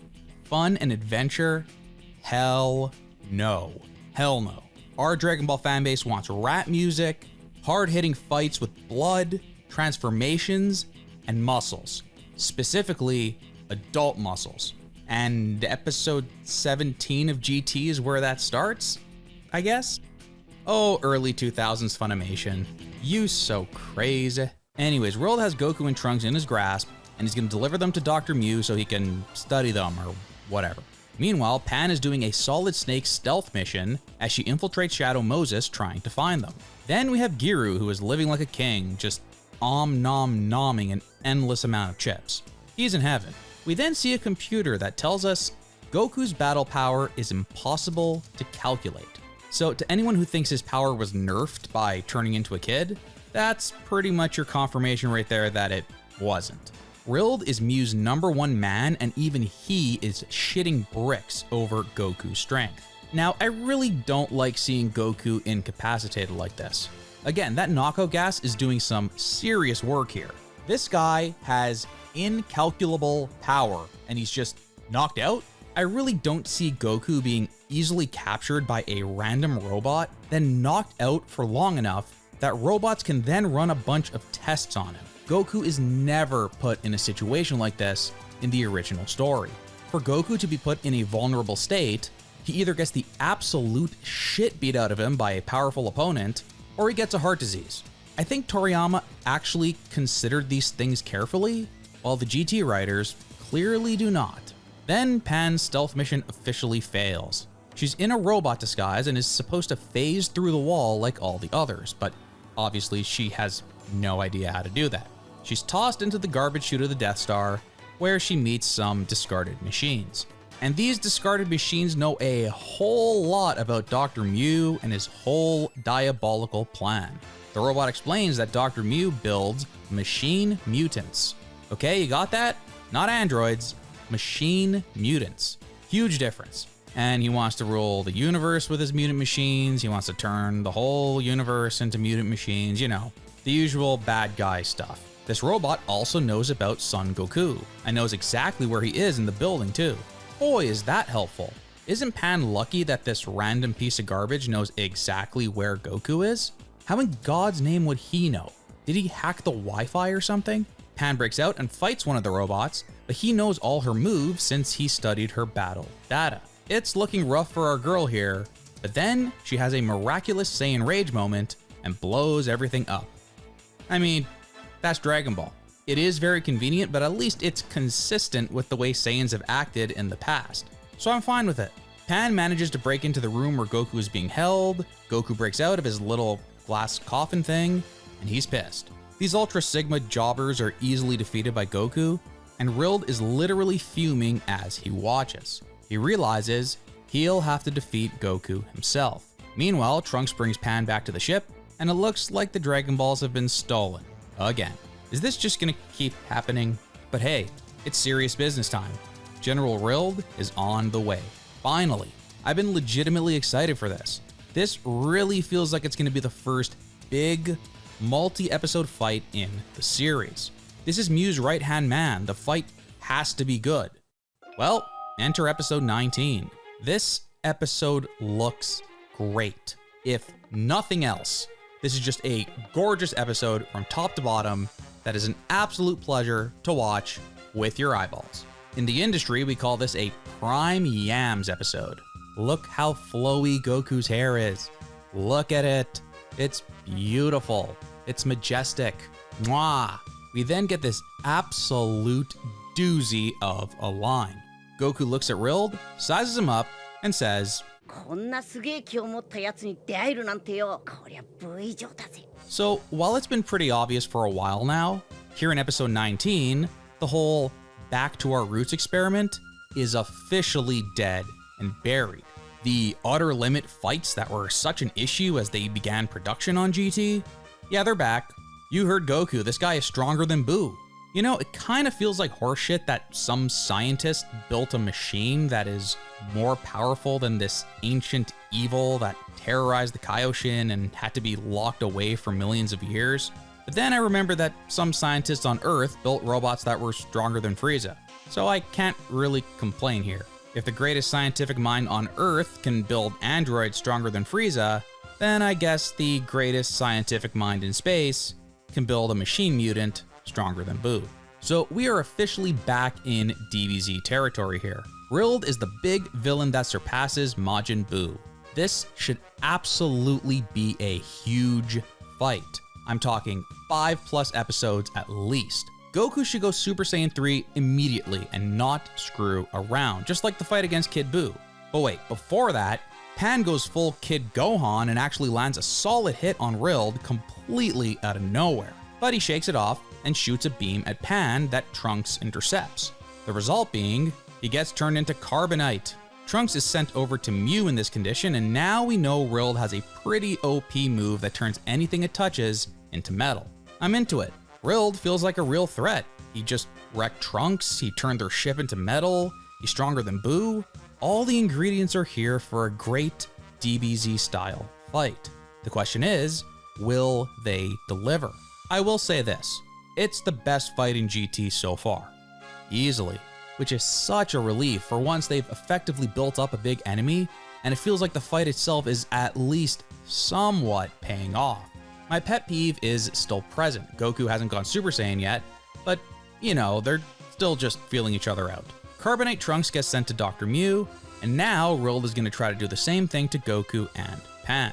Goku lands a Kamehameha, which actually damages Rilld quite a bit, so he calls on the Sigma boys to hold Goku down. Thankfully, Goku transforms, blowing everyone away. Look at this. This, my friends, is what an episode of Dragon Ball looks like when Tadayoshi Yamamuro is in charge of the animation. Back when he was great, in the 90s. Oh yeah, this is peak. This is peak yams right here. Super Saiyan Kid Goku in the blue gi is looking badass. Rilld is looking badass too, and he's about to power up. Scratch that, he's not just powering up, he's transforming. Oh man, this is big, this is huge. Let's see it, let's see the new form.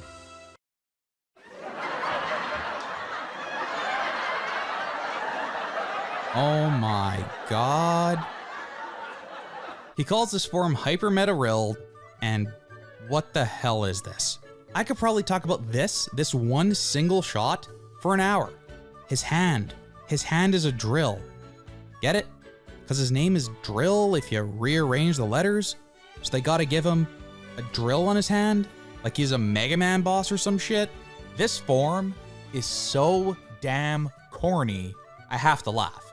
Like they were so close to delivering a complete banger of an episode, and then right at the end there they had to ruin it. But at this point, I'm still looking forward to this fight, so let's head into the next one.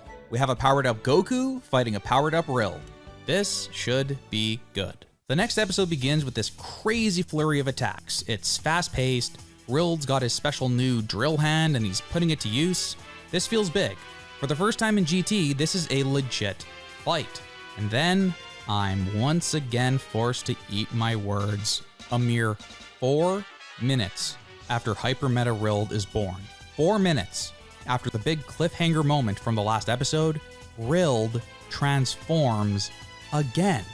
And this, my friends, is perhaps the best example we've seen yet of that patented GT pacing ruining the show. Super Saiyan Goku and Form 2 Rilld had one exchange, then Rilld transforms again. The GT team just doesn't get it. This is supposed to be a major villain, right? There was more build-up for Zarbon's transformation, and Zarbon was a super small fry in the grand scheme of things. You don't do a transformation and then 4 minutes later do another transformation, unless you want absolutely nothing to feel special at all. Imagine if Frieza transformed from Form 2 to Form 3 in 4 minutes. Do you remember how much stuff Form 2 Frieza did before transforming? Form 2 Rilld got 2 minutes of screen time before they moved on. It almost feels like there was a mandate from the higher-ups to introduce as many characters and designs as they could, as quickly as possible. And then for the big characters, give them a ton of transformations. Like, to sell toys, maybe? This show so far feels very toyetic, even more than DBZ, as if things are happening on the screen not for any real reason other than selling toys. But are there Rilld toys even out there? Did they ever make a hyper mega Rilld toy? You know, everyone's favorite villain with the drill in his hand that lasted for 2 minutes? I don't think so. I've never seen one. It certainly wasn't part of the Super Battle collection. I feel like they could have easily gotten at least 2 episodes out of just the base form Rilld, and then another 2 from his second form. We could see Goku and Rilld slowly powering up to their max, like going back and forth and pushing their limits. But no, we get that insane pace instead. It's go, go, go. We can't just end the episode with the threat of Rilld, we have to have him transform. Then we need another transformation in 5 minutes because, what, the kids are gonna get bored? Like, why would you do this? Sadly, this isn't something that's brought up in the interviews, but I'd love to know what these clowns have to say regarding all of these super fast transformations. Explain yourselves. So at this point, I'm kinda checking out of this fight. A character transformation usually marks a checkpoint in the fight, like there should be a big, exciting turn now that someone has transformed. That's always how it was in DBZ. You can almost always think of important moments that are a result of a big, new transformation, whether that's a hero or a villain. But obviously that's impossible here in GT when a transformation lasts for 4 minutes. If a transformation changes nothing about the fight, why do it? Now I feel nothing watching Rilld transform again into this big, bad metal monster. For all I know, there's another transformation on the way in 5 minutes. How could I possibly get invested here? But hey, at least Metal Rilld looks pretty cool. Compared to Hyper Meta Rilld or whatever with the stupid drill hand, it makes sense with all his metal powers that he'd turn all metallic and silver like this. I think Nakatsuru got things back on track with this one. He calls this form Mega Rilld, and he can control all the metal on the planet. That's pretty OP. The entire planet is his body. I think someone was watching GT when coming up with the plot for the Galactic Patrol Prisoner Saga. So at this point, if you're Rilld, why not take like 10 miles worth of metal and shoot it at Goku? Why not 1,000 miles? You can control the whole planet. That is so freaking huge, it's hard to even wrap your mind around it. It's a totally absurd power, and Rilld does have the upper hand in the fight as episode 20 comes to an end. Honestly, I think this whole episode would have flowed a lot better if they just skipped Hyper Meta Rilld entirely and had him go straight to the metal form. Meanwhile, we see Pan chasing Giru. As she's trying to find the Dragon Balls, she gets phased through a wall, and a single Dragon Ball comes out with her. That's a little odd. The Goku-Rilld fight continues, and at this point, it's been 3 episodes, making it the longest fight in GT so far. Nice. I mean, it's absolutely minuscule compared to the length of fights in Z, but it's an improvement, I guess. I'm happy to say this fight actually feels somewhat special and memorable. Even after watching the whole show, the Goku vs. Rilld fight is probably a top 5 fight in the entire series. I'd qualify it as a major fight, even if Rilld isn't the final boss of this arc. Pan finds Goku and tells him that she found a Dragon Ball. This distracts Goku, which allows Rilld to turn both of them into carbonite. Wow, I guess that's the end of the Rilld fight. That's a shame. It felt like things were just heating up. Well, it was fun while it lasted. Maybe they'll pick things back up later. After this, I definitely see Rilld as a legit threat, and I'd like to see him go another round with Goku. Earth's mightiest warrior is now frozen in carbonite. That seems like a big deal, right? This is hopeless. All of our heroes are incapacitated. It appears the bad guys have won. How are they going to get out of this one? Rilld returns to his base form, and Goku and Pan are sent to Mew, just like Trunks before them. Mew begins to perform his surgery, and just as he's about to start drilling, Giru teleports over to Mew. Oh my god, it was all a ruse. He's a triple agent. The humans have taught him this emotion, called love. He stops the giant drill and uses his handy-dandy anti-carbonite device to return everyone back to normal. So Goku was frozen for all of 6 minutes. Did you ever feel like Goku was in any real danger? Did anything of significance even happen to anyone else while Goku was frozen? Did it ever really feel hopeless? Well, how could it? He was frozen and then unfrozen in 6 minutes. Pacing, my friends. Pacing. Why even do it in the first place if you're gonna undo it in 5 minutes? Anyways, Goku and Pan are back to normal, but Mew grabs Trunks and orders one of his robots to call Rilld over. That's right, Mew doesn't have his bodyguard. Goku should really take this opportunity to, murder him. But before he could do that, something terrible happens. They're playing hot potato with Trunks, and he hits the ground, shattering into a million pieces. I can't believe it, but Trunks is unalive. Oh, never mind, he's not. He's right there, I guess. So it turns out this whole thing was an elaborate plan by Trunks and Giru, and they didn't tell Pan and Goku about it for reasons. When was this plan put in place? Plan put in place. Take two. When was this plan put in place? Was it before Pan went on her stealth mission to infiltrate Shadow Moses, where she could have easily been killed? Did the plan take into account Pan breaking into the building again to try and rescue Trunks, where she could have easily been killed? Again? They try to play it like he pulled off some Yagami Light master plan, but it's just stupid. Wait, didn't Trunks just jump in front of Rilld's carbonite beam to protect Pan? You're telling me that was planned? What if Rilld didn't shoot the beam? Apparently, Giru jumped into the transporter, melted Trunks out of his carbonite, and then created a copy of him in the carbonite as a decoy? Boy, are we lucky no one was guarding this precious cargo and there were no cameras at all. Because we also learned that Trunks has been busy up those stairs. Trunks opens the door to this mysterious room, and little do we know, shit is about to get real. Now, if we're really being honest here, the baby arc really started with the lewd stuff and the introduction of Dr. Mew. And, the creative team dropping the whole back to our roots, fun adventure through space, collecting the Dragon Balls concept. That whole thing. But here in episode 22, little baby himself finally appears for the first time. And just from looking at this, you could see the similarities to Cell are blatantly obvious. You have this brilliant evil scientist with a big bushy mustache who has a secret laboratory that is hiding a little fetus thing in a big tube.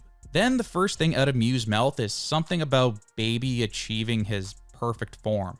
Trunks, who somehow knows everything about everything now, explains that this is no normal machine mutant, it's a Neo machine mutant, and if it achieves its perfect form, it can't be defeated.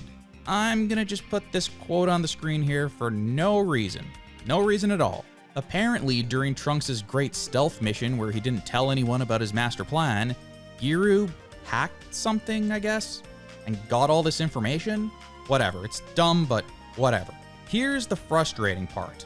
Our three heroes, after hearing all about this evil being that is unstoppable when it achieves its perfect form, just stand there like idiots while Dr. Mew is typing away at his computer. Shoot a beam at him.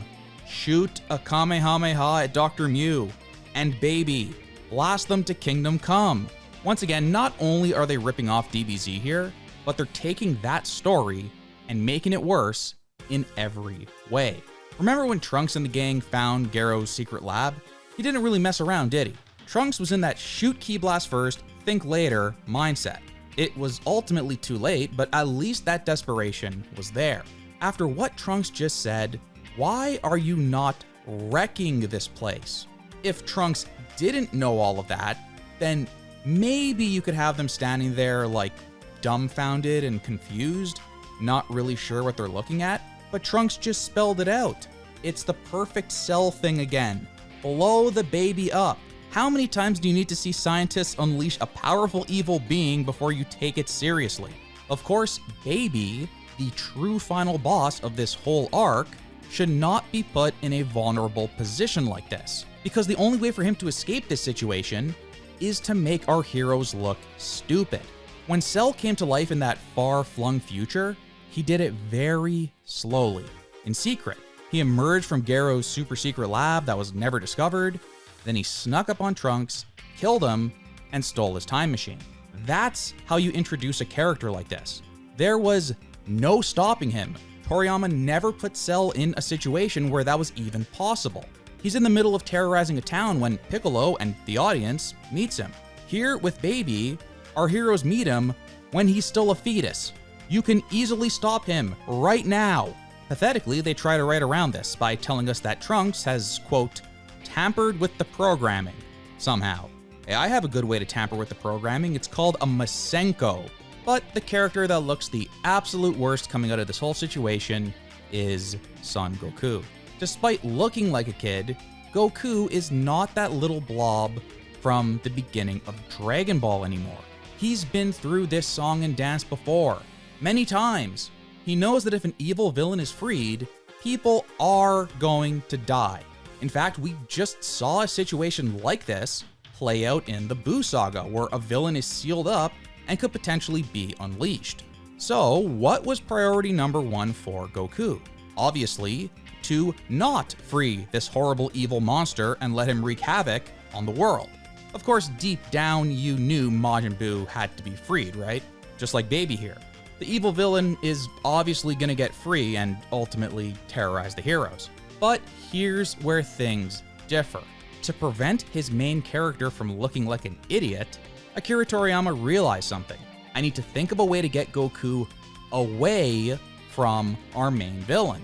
Only if Goku is gone or distracted can such an evil being ultimately come out of his prison and terrorize our heroes. Because if Goku was around, he's our hero. He'd find a way to prevent the bad thing from happening, right? So, how does Toriyama distract Goku? Enter Majin Vegeta.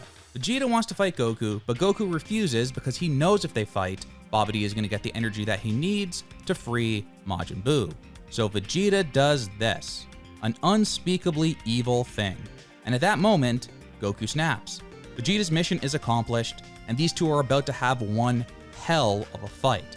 As a viewer, on one hand, you're going, oh no, Majin Buu is going to be freed now. But on the other hand, you're going, man, that Vegeta is a real piece of crap. I hope Goku beats his ass. It works on multiple levels, and you're never questioning the intelligence of our heroes. Goku is conflicted here, but ultimately feels he has to fight Vegeta after he's done such a horrible thing. It's this amazing, strange concept that is absent from Dragon Ball GT called character depth. In GT, there is no interesting scenario. No distraction, no conflict. Goku just stands there because he was written to just stand there. There's nothing stopping him from blowing Mew or Baby away right now. Just go Super Saiyan 3 and blow it all up. Make sure this potential threat is vanquished before it even has a chance to get started. Or find a way to distract Goku, and then you free Baby that way. Why couldn't they just have Mew release Baby a little earlier? He could see that Goku is going even with Rilld in a fight. Mew sees firsthand the unfathomable power of Goku, and he gets desperate. I'm sorry, Baby, I know you're not ready to be born yet, but I have no choice here. Take my ship and go around the universe absorbing ki from others until you're strong enough to defeat those scumbag Saiyans. I'll leave the coordinates to the most populated planets nearby, so you can get all the power you need, and the coordinates of the planet called Earth, where the remaining Saiyans reside today. You know, like a smart, well thought out plan, since Dr. Mew is an evil genius. But no, we get absolutely none of that, and the GT writing team settles on this ridiculous scenario that makes everyone, both heroes and villains, look stupid and dumb. So anyways, I guess because of that line from Trunks, the three dumbasses just stand there with their hands in their pockets as the evil genius scientist man types away at his computer, no doubt reversing whatever minimal tampering Trunks performed to get Baby out of there safely. Like, Trunks is so sure he hacked this computer beyond repair and there's no way Mew could fix it. Trunks? It's his computer. It's his lab. Like, maybe he has another way to free Baby. Shit, maybe he has a virus scanner on his Windows 95 computer. How do you know, Trunks? How do you know? Please, just stop him, please. In a shocking turn of events that is only a surprise to our idiot protagonist, Baby awakens and breaks out of his capsule. Trunks the dumbass can't believe it, shocked that his computer hacking skills haven't stopped the birth of this super being from outer space. I will say, despite all the stupid, illogical stuff that this show is plagued with, the presentation of this scene is cool. The lab looks amazing visually, you get these creepy sound effects with Baby, the way he crawls and powers up, it's all very well done. 10 minutes later, the trio finally fires some ki blasts at Baby, and they think he's been killed. Then they watch from a distance as the half-destroyed Dr. Mew slowly gets away. So Mew gets in his ship and it's like, stop him, blow up his ship. At least try to damage it. God knows your ship has been damaged about 6,000 times since you started your trip to space. Damage his ship and force him to find parts on a nearby planet. Do anything but let the evil genius get away. But no, Mew casually gets away because our protagonist can't use logic to solve problems. Then Idiot Man continues to be wrong, claiming that they don't have to worry because Baby is dead. Let's move on, everyone. We gotta collect those Dragon Balls. As Mew gets away in his ship, we see Baby burst out of his stomach, alien style.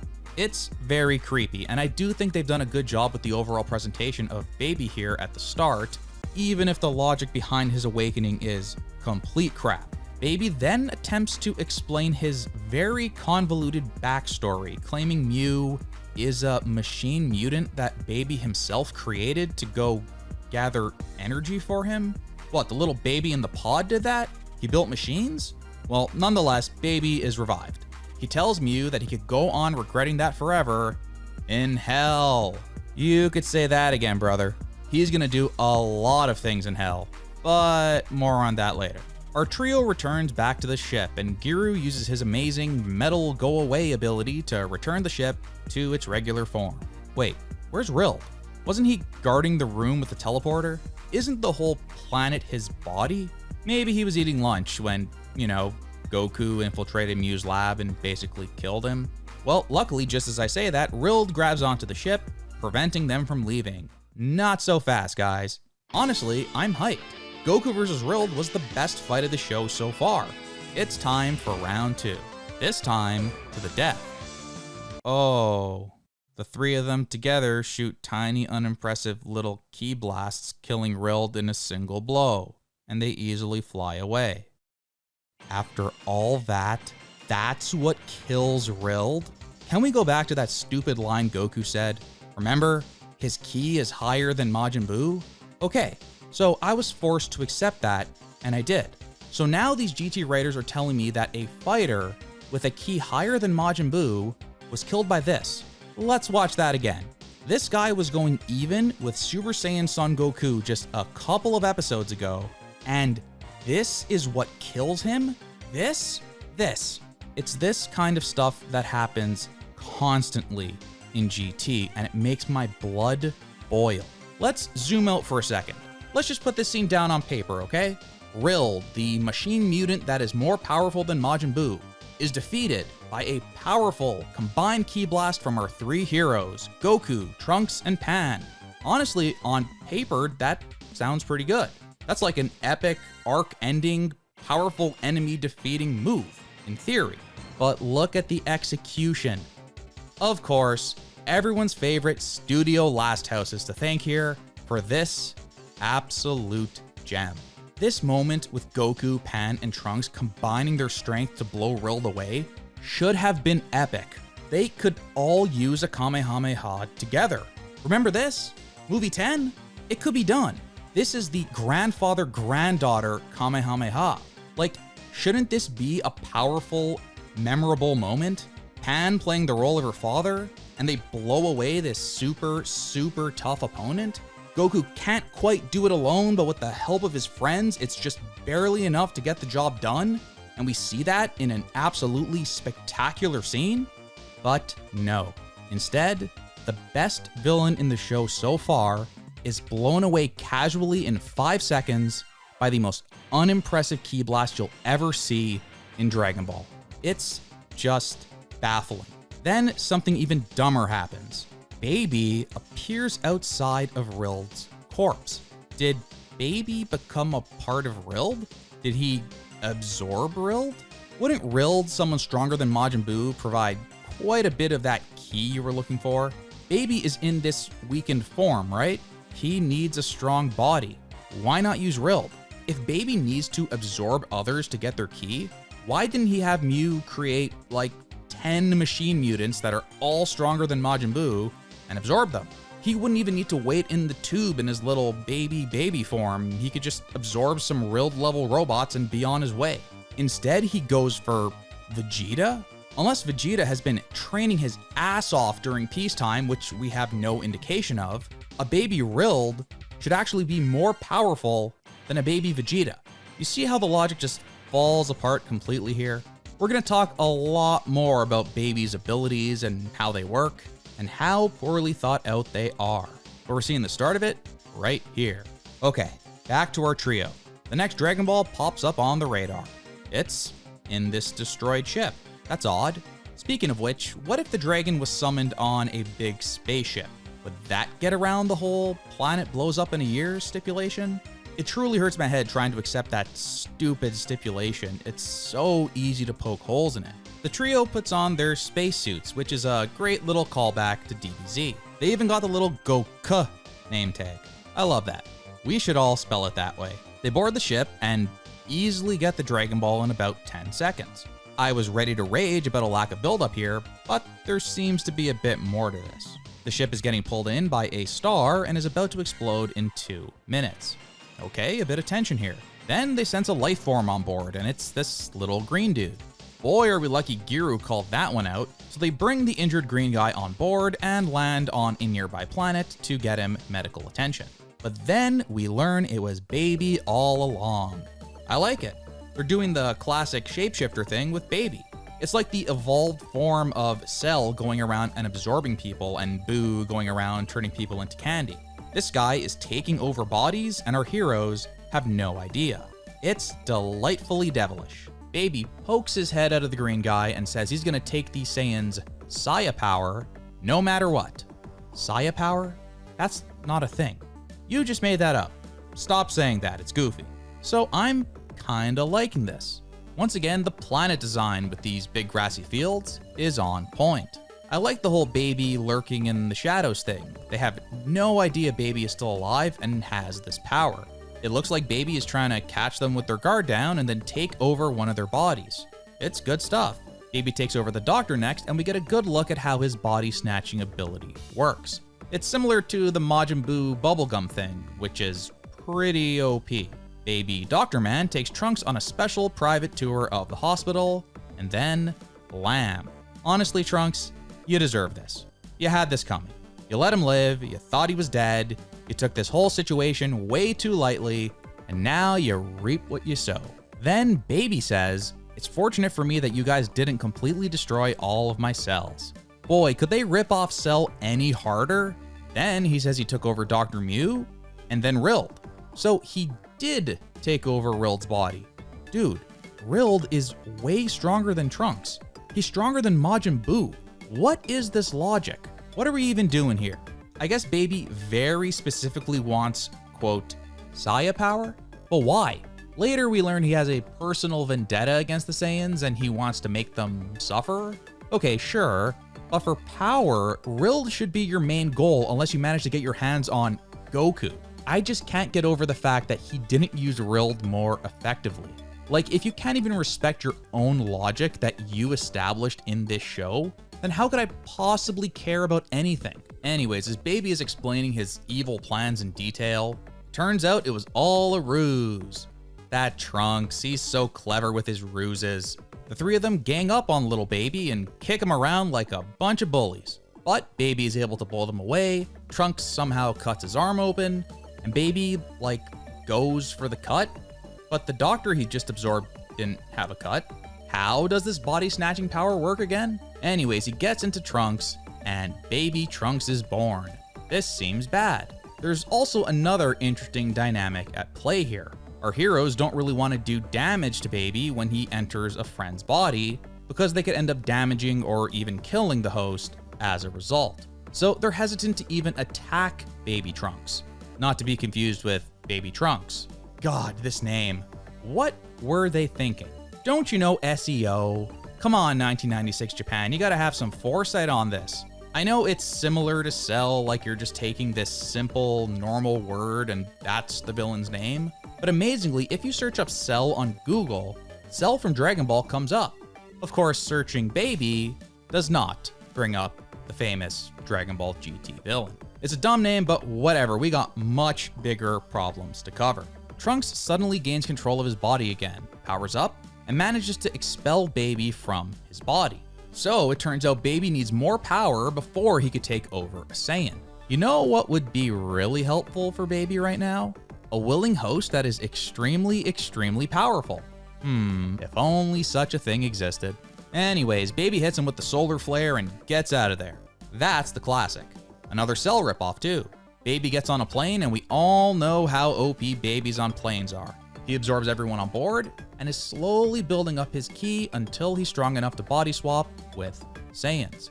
I assume Baby is going to slowly travel across the universe absorbing people, while our trio is distracted collecting the Dragon Balls.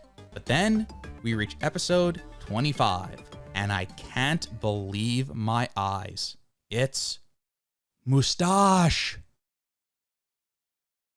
We're finally back on Earth.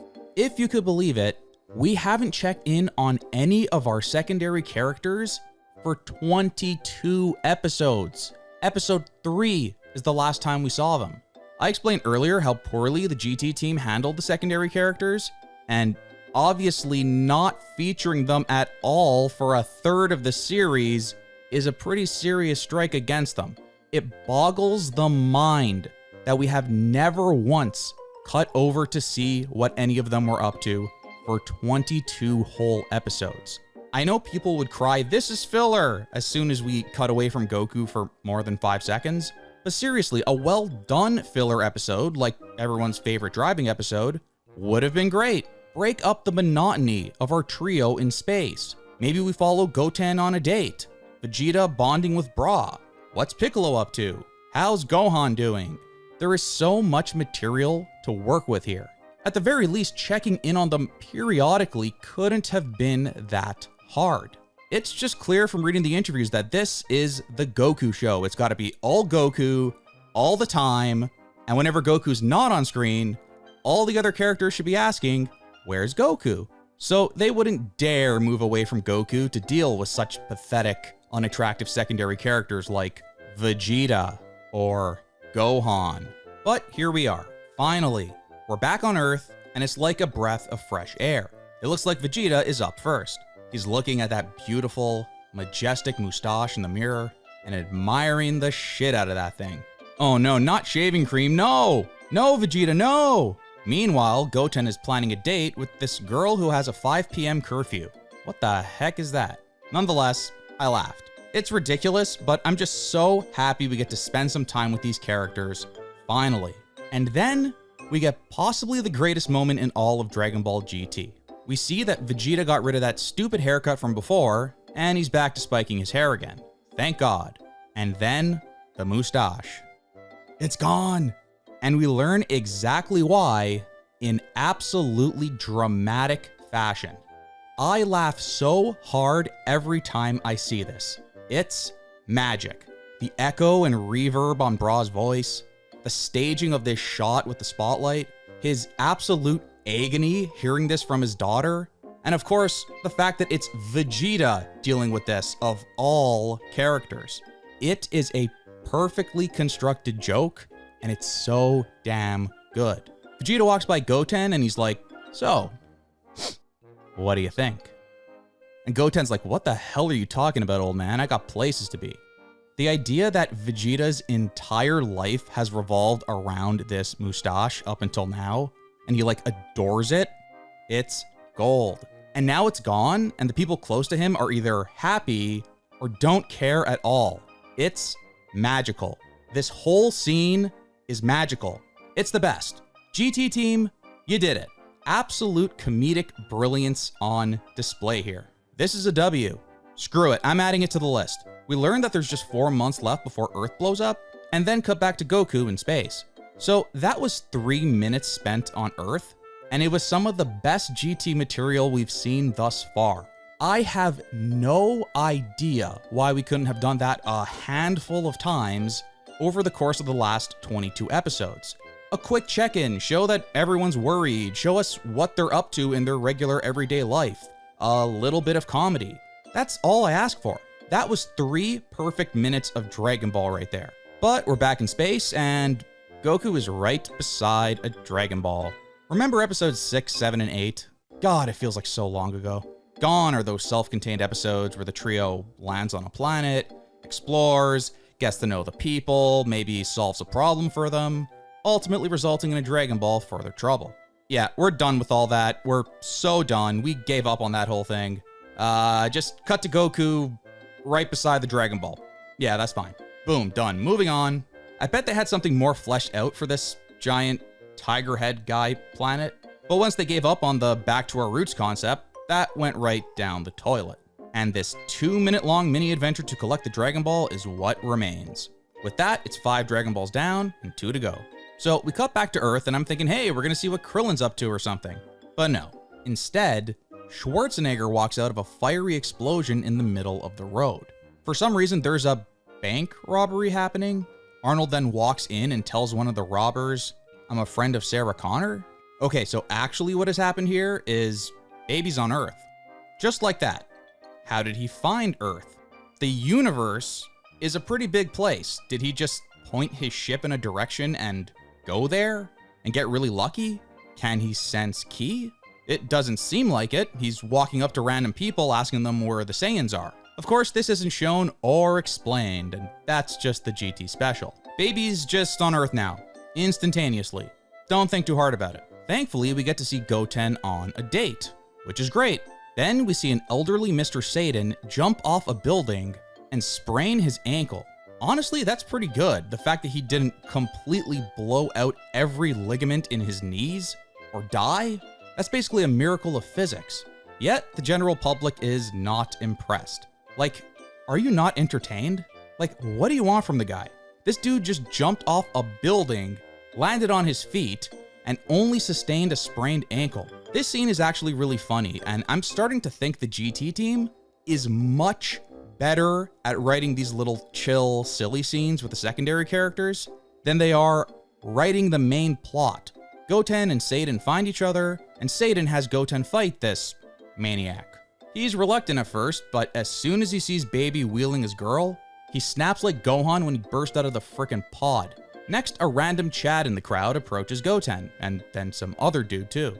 Goten then proceeds to do the coolest thing ever. Yeah, that kicks ass. We learn that Baby can easily jump from body to body, and even has enough strength at this point to give Goten trouble. Also, just like that, Baby is blue now, I guess. For my count, this is the 3rd design we've seen of Baby so far. Remember all those Rilld transformations? That is child's play compared to Baby. This guy is transforming non-stop, and it never feels important or intimidating. It just happens, out of nowhere. Okay, I guess he's blue now and has this yellow and red armor. Why? When did that happen? Why not show that transformation? He's absorbing more people, he's getting stronger, he's growing. That's how you sell the power of a villain, right? Or he could just show up and he's blue now. That's much more exciting. I will say I like the blue Baby form we see here. It's yet another great Nakatsuru design. At this point, the dude is absolutely cooking, delivering on like 10 different forms for every character he's drawing. So the episode ends with a face-off between Baby and Goten. Oh my sweet Jesus. Is this really happening? Someone that isn't Goku is getting some focus? Adult Goten is gonna have a fight? Okay, I'm intrigued. Let's go. Let's see what this guy can do. Is he rusty? Does he have a trick up his sleeve? A powered up baby is about to fight one of our big secondary characters. Let's see where this goes. Baby seems to want his Saya power, so that tells me Goten must still be pretty strong. Then he turns into a Super Saiyan. Oh my god, it's actually happening. One of our characters is treating a fight seriously, using all of his strength against a powerful opponent right from the start. I don't think we've seen that so far in GT. Goten unleashes a storm of Ki Blast down onto Baby, and I'm getting hyped. This is a real fight. I should really stop doing this to myself. Baby is able to cut Goten's arm with a Ki Blast. Then, as Goten fires a Kamehameha, Baby turns into the bubblegum, flies past the beam, and enters Goten via the cut. Okay, so how does this technique work exactly? Can he only take over a body via cut? Or can he just do the bubblegum thing? Or both? Either way, this is quickly becoming quite overpowered. If someone is vulnerable when shooting a mere Ki Blast, I mean, our heroes do that a lot. It's gonna be really hard to beat this guy without getting your body snatched. Within 3 whole minutes, Baby Goten is born. Because God forbid we get an episode or 2 of Goten fighting Baby. You know, the first Saiyan on Earth that Baby encounters, maybe make it a bit close, create some tension, like it's a struggle for Baby.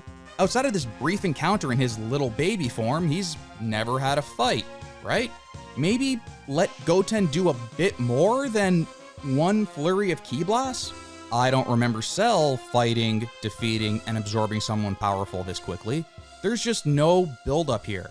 GT pacing really hurts the Baby arc, especially after Baby arrives on Earth. Goten's fight with Baby lasted 3 minutes, and this is only the beginning. So Baby takes over Goten's body, but no one knows that. Visually, he looks the same. Baby mentions that he can read Goten's thoughts, and the strongest Saiyan on Earth is Vegeta. So he's gonna go after him next. Okay, my immediate thought is there's some potential here to have some fun. Goten basically has an evil parasite inside his body, controlling his thoughts and actions. We could go full Spider-Man 3 and get goofy with it. Baby could be stealthy, get some information out of the secondary cast, and sneak up on Vegeta when he least expects it. That would be amusing at least. I guess we'll see. It's also established that Baby reads the thoughts and gains the memories of anybody he takes over. We cut to our trio who are on a planet with green skies, lots of water, and a dinosaur that looks like it came straight out of a Toriyama art book. The Dragon Ball is in the dinosaur's stomach, which Goku promptly enters. Then he flies out, causing the dinosaur to deflate like a balloon. Now the dinosaur is like toy-sized, but Pan gives him a bandage on his boo-boo, so it's all good. Dragon Ball number 6 acquired in about 45 seconds. Man, did they give up on these. Then, 26 episodes into Dragon Ball GT, we cut to the waterfalls. It's Piccolo. 26 episodes we have gone without Piccolo. Hey Piccolo, anything to say about the Black Star Dragon Balls that you created? No? Okay, that's cool. Just stay at the waterfalls, I guess. Piccolo makes his debut in this show, worried about a large key. Then we cut away. Great. We know from the interview that they legit did not care one bit about Piccolo, but it's really clear just watching the show that that's the case. Baby Goten comes home and he's a total dick to everyone, not even trying to hide the fact that he's actually an evil being. Chi-Chi then slaps the shit out of him for not calling Vegeta, Vegeta-san. Baby is trying to parse Goten's memories on this woman and finds that even though she has no power, she's greater than anyone. Okay, that's funny. More of this, please. I want to see Baby baffled by normal human things. That's funny. You could do a lot with that. So come on, Baby, play it cool. Be subtle. Let's really milk this. Or you could punch Gohan in the gut as hard as possible in front of his family and friends. Aw, man. I'm expecting way too much from these writers, I'm sorry. It's like they give us these small glimmers of hope. Some of it is so clever and funny, and it feels like Dragon Ball, but it's fleeting. or something really stupid happens immediately after, dashing our hopes completely. At least Gohan with his big brain can tell immediately that it's not really Goten. He brings him to an empty place away from people, and this is it. We're about to get Goten versus Gohan. Brother versus brother. This is kinda just like Majin Vegeta versus Goku when you think about it. The conditions are very similar here. We have two people who are really close to each other, and they're forced to fight. And one of them has been taken over by evil. I could absolutely buy that baby Goten is much stronger than normal Goten, so he could more or less go even with Gohan. Goten immediately goes Super Saiyan, and the fight begins. Gohan may be the Earth's greatest scholar now, but bro is still yoked out of his mind. God damn. They have a back and forth, but once again, the good guy is hesitant because they don't want to destroy the body of their loved one. I'm sorry to tell you, Gohan, but you gotta do it. Use your big brain. They got absorbed by an evil being. At this point, they pretty much are dead. Either you kill and revive them with the Dragon Balls, or hold back and let baby kick your ass, absorb you, and take over the universe. Surely Gohan is smart enough to realize this? Gohan turns into a Super Saiyan, which totally goes against what the Elder Kaioshin said in Dragon Ball Z episode 262. It's canon that Gohan doesn't have to turn Super Saiyan anymore, okay? Look, GT has much bigger problems than that. I could give two shits about Gohan turning blonde or not.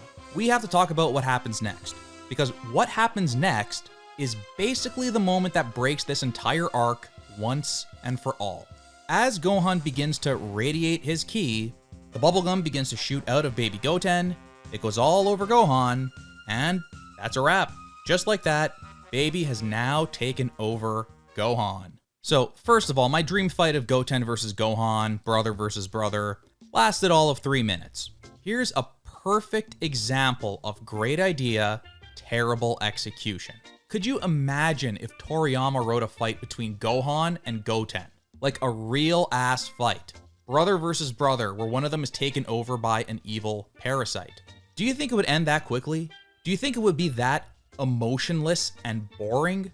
This is like a master class on wasting great ideas and executing on them in the worst possible way. I cannot believe the GT team thought it would be okay to have the first ever fight between Goten and Gohan go 3 whole minutes. It's the pacing issue too. How could I possibly care that big bad baby is body swapping with all these powerful fighters? There's no build-up, no payoff, and that's because it happens so damn quickly. You can't even get into it before it's over. Also, please take note, this single episode had 2 full fights. Baby versus Goten, and Baby Goten versus Gohan. How can you rush through those 2 fights so quickly? Like, I know the GT team has no respect at all for the secondary characters, but god damn. But wait, there's more. We have 20 seconds left in this episode, and by golly, the GT writing team is gonna use it. Baby Gohan is born, and all of a sudden a Makanko Sappo flies towards him, which he dodges. It's Piccolo. Mr. Piccolo is here. Remember him, Swole Gohan. Remember him. He's like a father to you. Or shoot a Kamehameha and kill him instantly. I mean, it's laughable at this point. An episode that should have been a home run, the first episode where Baby lands on Earth and gets to fight our heroes, goes completely off the rails in record time.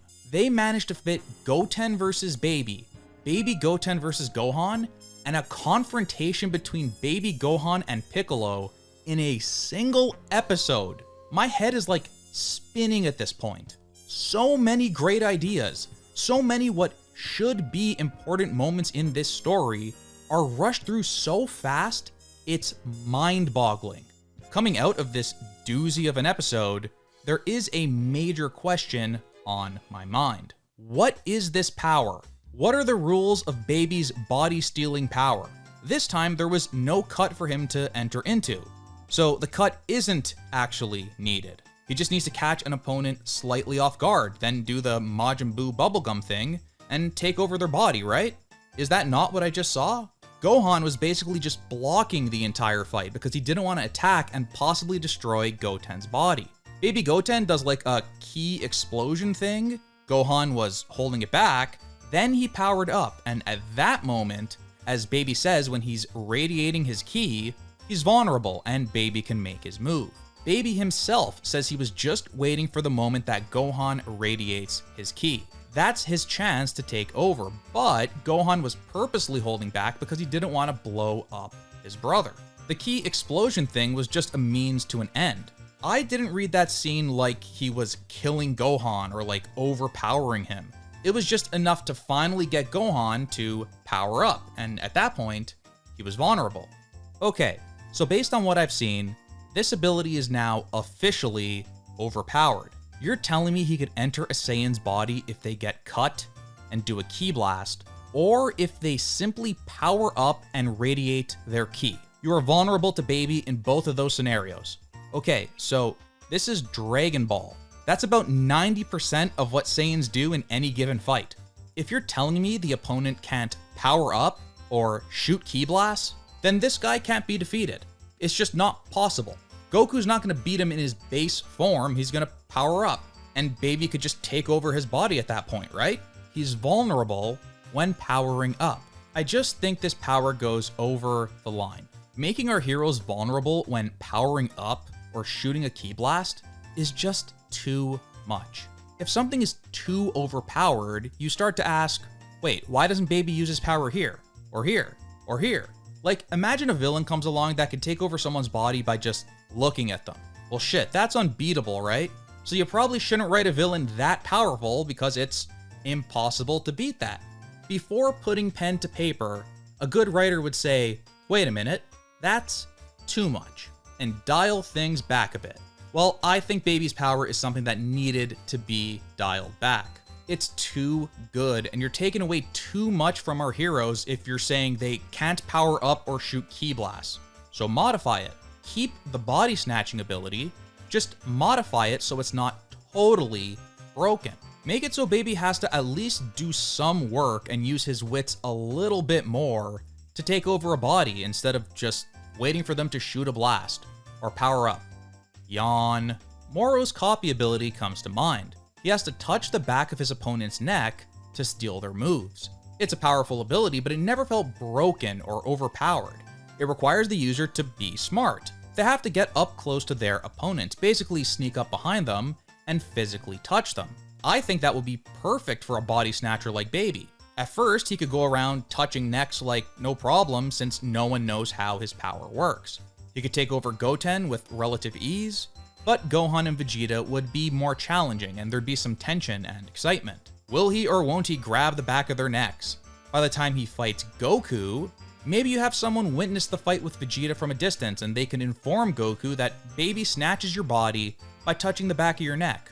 And with that information, Goku now knows not to fall for any of Baby's tricks and avoids getting his body snatched despite Baby's best efforts. But no, there's none of that. Instead, he has the most busted move in Dragon Ball history and no one could possibly defeat him. Actually, there is one way to beat Baby, and that one way is making Baby stupid. He would have to conveniently not use his body snatching technique against a powerful opponent, even when the opportunity presents itself. Either he allows his opponent to power up or shoot ki blasts like an idiot, or someone beats him without ever powering up or shooting a ki blast. And we all know that's not happening, so I don't even consider it as a viable option. This whole episode truly killed the arc for me. I simply cannot suspend my disbelief on this. But we must carry on. It looks like Vegeta is next on the list for Baby, and I suspect he'll take over his body with ease. Episode 27 starts off great, actually. It's something I've wanted since literally episode 1. Vegeta and Bra bonding. Yes, he took her shopping. Then these guys try to flirt with her, and Vegeta proceeds to rip the steering wheel out of their car. They careen off the cliff and have been killed. There's no doubt about it. Bra hardly even reacts to this, which suggests that this is a regular occurrence for her. Aw, man. Then, Baby shows up, and now we have to get back to the main plot. Can we just have these GT writers write 64 episodes of slice of life stuff instead? They're actually legitimately good at it. Honest to God, two of my favorite moments in this entire show is the Vegeta shaving his moustache scene, and this insane scene with Vegeta and Bra on the road. You know, now that I think about it, Baby is a really effective villain. As the viewer, I'm just sitting here enjoying all these characters I love, simply existing, living their life, having fun. And then Baby shows up, and you know the quality of the show is about to nosedive. Well, here it is. The big fight between Baby Gohan and Vegeta. It'll probably go 50 seconds. I love how Bra isn't scared at all. Gohan just shot a ki blast at them, and she's unfazed. I wish they did more with her. She's Vegeta's daughter. She should be an absolute beast in this show. Or at least tease some of that potential in a meaningful way. But instead, nothing. Baby actually realizes she's half Saiyan and he could use a bit of that sweet, sweet Saya power. But before he can make a move, Vegeta yeets her and tells her to go home. What the hell was that? I am fascinated by Bra. First, she barely reacts to her dad murdering a bunch of dudes. Now she's unfazed by Vegeta tossing her 60 feet into the air, after which she casually lands in the driver's seat of a car. I have so many questions. What is her story? What is her life like? What was it like growing up with Vegeta as a dad? How did she reach this point where she barely even reacts to these insane things happening all around her? We need a Bra OVA or movie or something.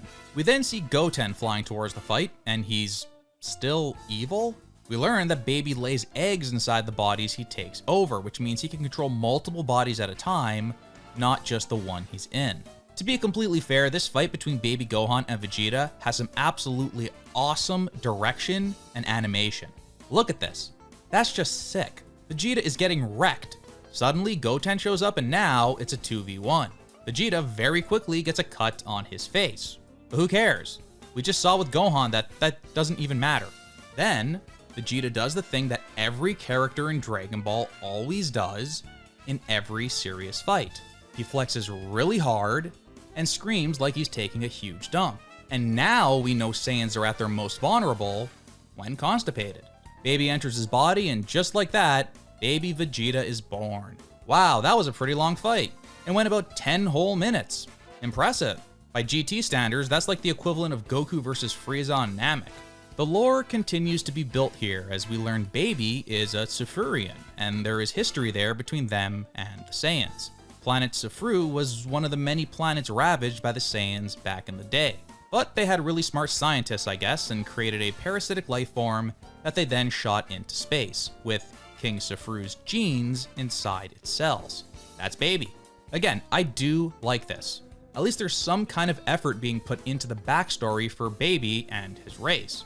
It makes sense that he'd go after Vegeta, Goku, and the other remaining Saiyans on Earth. And then we get the money shot. For some reason, when Baby absorbs Vegeta, he gets a new look. With the white hair and the eyes with the lines. Why didn't he do that with Gohan?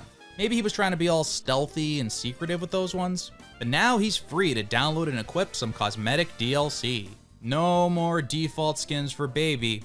I gotta say, Baby Vegeta looks bad ass. I always liked him.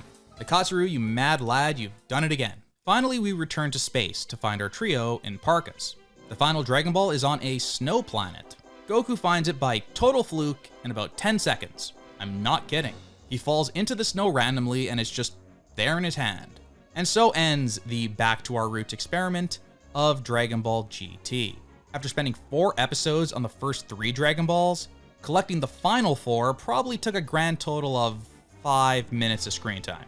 But hey, all 7 Dragon Balls have finally been collected, and our heroes could head back to Earth at last. I will say I like the idea of Goku being out in space while some evil entity wreaks havoc on Earth, but man, Goten, Gohan, Piccolo, and Vegeta all went down to Baby in 2 episodes. I hate to harp on this, but can you imagine Toriyama ever cranking through that many characters that quickly? It's absolute madness. With the 7 Dragon Balls in hand, our trio finally returns to Earth. They land at the Heavenly Realm to deliver the balls. Pan wanting all the credit is great. She's basically saying she's superior to God himself. Dende says he's gonna seal up the Dragon Balls in their original place right away. What, you mean that red cushion thing? The place that was easily accessible for a robber? Yeah, that's a great idea. And you're not sealing anything. They're just sitting there gathering dust. Anyways, Pan rightfully suggests they should use the Black Star Balls to return Goku to his normal self again. And while they would have to go across the universe to gather them again, that's fine. It'll just be another fun adventure. I like her attitude. Pan gives Giru her patented orange bandana and flies off. Now ain't that cute? But oh no! We learn Baby has Dende and Pobo under his control as well. This is not good. Meanwhile, we cut to Mr. Satan's house and they've thought of the smartest plan ever. Satan is hiding inside of Boo. Like, I guess Boo did a safe absorption of him that lets him keep his consciousness or something. It's a really fun use of Boo's powers, and it shows that the GT team could be creative. See? They're capable. They could do it. We also learn that Baby actually tried to lay an egg inside of Boo, but he just quarantined that shit. Boo is such a boss, and at this point, he's probably the strongest fighter that isn't under Baby's control, besides Goku. Wait, that reminds me, where is Oob in all of this? Maybe he will pop up to help at some point. Anyways, Goku and Pan return home, and somehow don't notice the rest of their family ain't themselves. Literally. Trunks goes home too, and Vegeta is there, waiting for him. Baby drops the act in about 3 seconds and goes Blanco. Giru tries to help by shooting some missiles at Baby. Bad idea. He's blown away with ease. Oh no. Then, the egg in Trunks' body that Baby planted before hatches, and now he's under his control too. We're running out of fighters here. Once again, they do the most boring thing possible with all of our characters being controlled by Baby. They're mustache-twirling evil villains who don't even try to hide it. Wouldn't it be fun if Goten, gave his dad shit for never being there for him? I don't know, maybe it's a bit dark for a kid's show, but I just wish they were a little more creative with all the characters while they deal with this evil parasite inside of them. Instead, all of them are just comically mean and evil. Boring. I will say, it must be pretty traumatizing for poor little Pan to come back from space, and her mom and grandmother are ignoring her completely, and within 5 minutes her uncle and father are legit trying to kill her. She has a little existential crisis after they attack her. I don't know, that seems pretty dark to me. Goku finally gets serious and fights off his sons. Once again, you could have got so much mileage out of Goku versus Goten and Goku versus Gohan fights. But at this point, I'm just over it. I'm not expecting them to go anywhere cool with these crazy matchups at all. They probably won't even fight for more than 30 seconds. Baby Vegeta shows up, and for the big final fight of this arc, the creative geniuses writing GT have landed on Vegeta being controlled by an evil being versus Goku. Wait, how did this quote get on here? I'm sorry, my files are getting all over the place. All the creativity in GT has me all flustered. Nonetheless, it looks like Goku's fight with the final boss of this arc is about to begin. Surely it has to be at least as long and satisfying as the Goku versus Rilld fight, right? Goku versus Rilld is the fight to be topped. Will Goku versus Baby Vegeta deliver? So the next episode starts, and what a title. Ultra Yikes! Super Saiyan 3 Beaten. I'm focusing on the Super Saiyan 3 part of that episode title. We're 29 episodes into this show, and for the first time, it seems like Goku is actually gonna try. He's actually using his most powerful form to fight an opponent. Why was this so hard? Why did this take so long? And then the actual episode begins. And now I'm focusing on the Ultra Yikes part of that episode title, because for the big Super Saiyan 3 Goku versus Baby Vegeta fight, for the big return of our hero Goku to Earth, where he finally gets his hands on the final boss of this entire arc, for this huge moment where we're finally going to see Goku going all out for the very first time in Dragon Ball GT, it's a Studio Last House episode.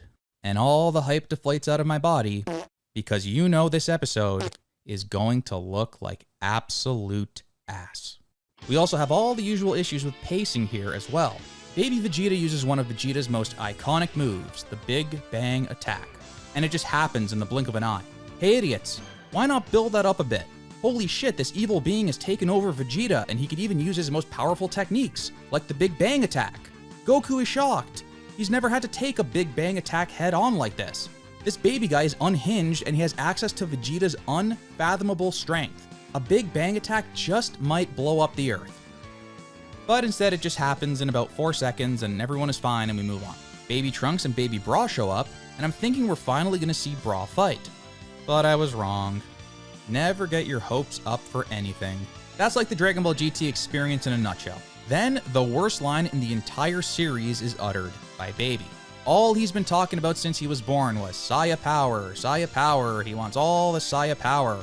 He gets it from practically every Saiyan on Earth, except Goku, the strongest of them all. Get this, Baby decides he doesn't want to take over Goku's body or get his Saya power.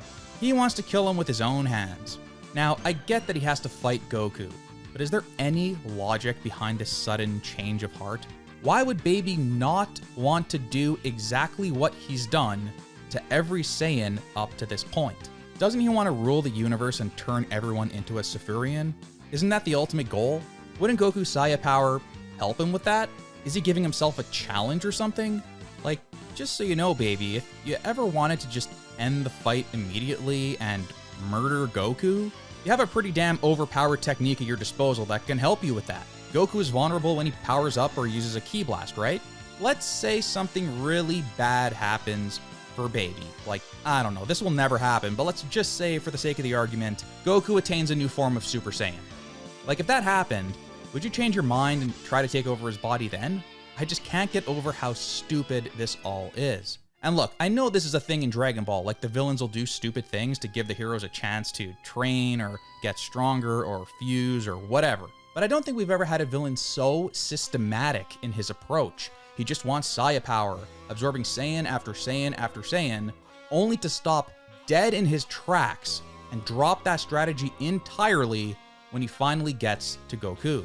Anyways, Goku powers up, leaving himself completely vulnerable to Baby's body snatching technique. But of course, Baby just doesn't use it. We finally get to see Super Saiyan 3 Kid Goku in action, and it looks good. Last House actually does a decent job here, which is nice.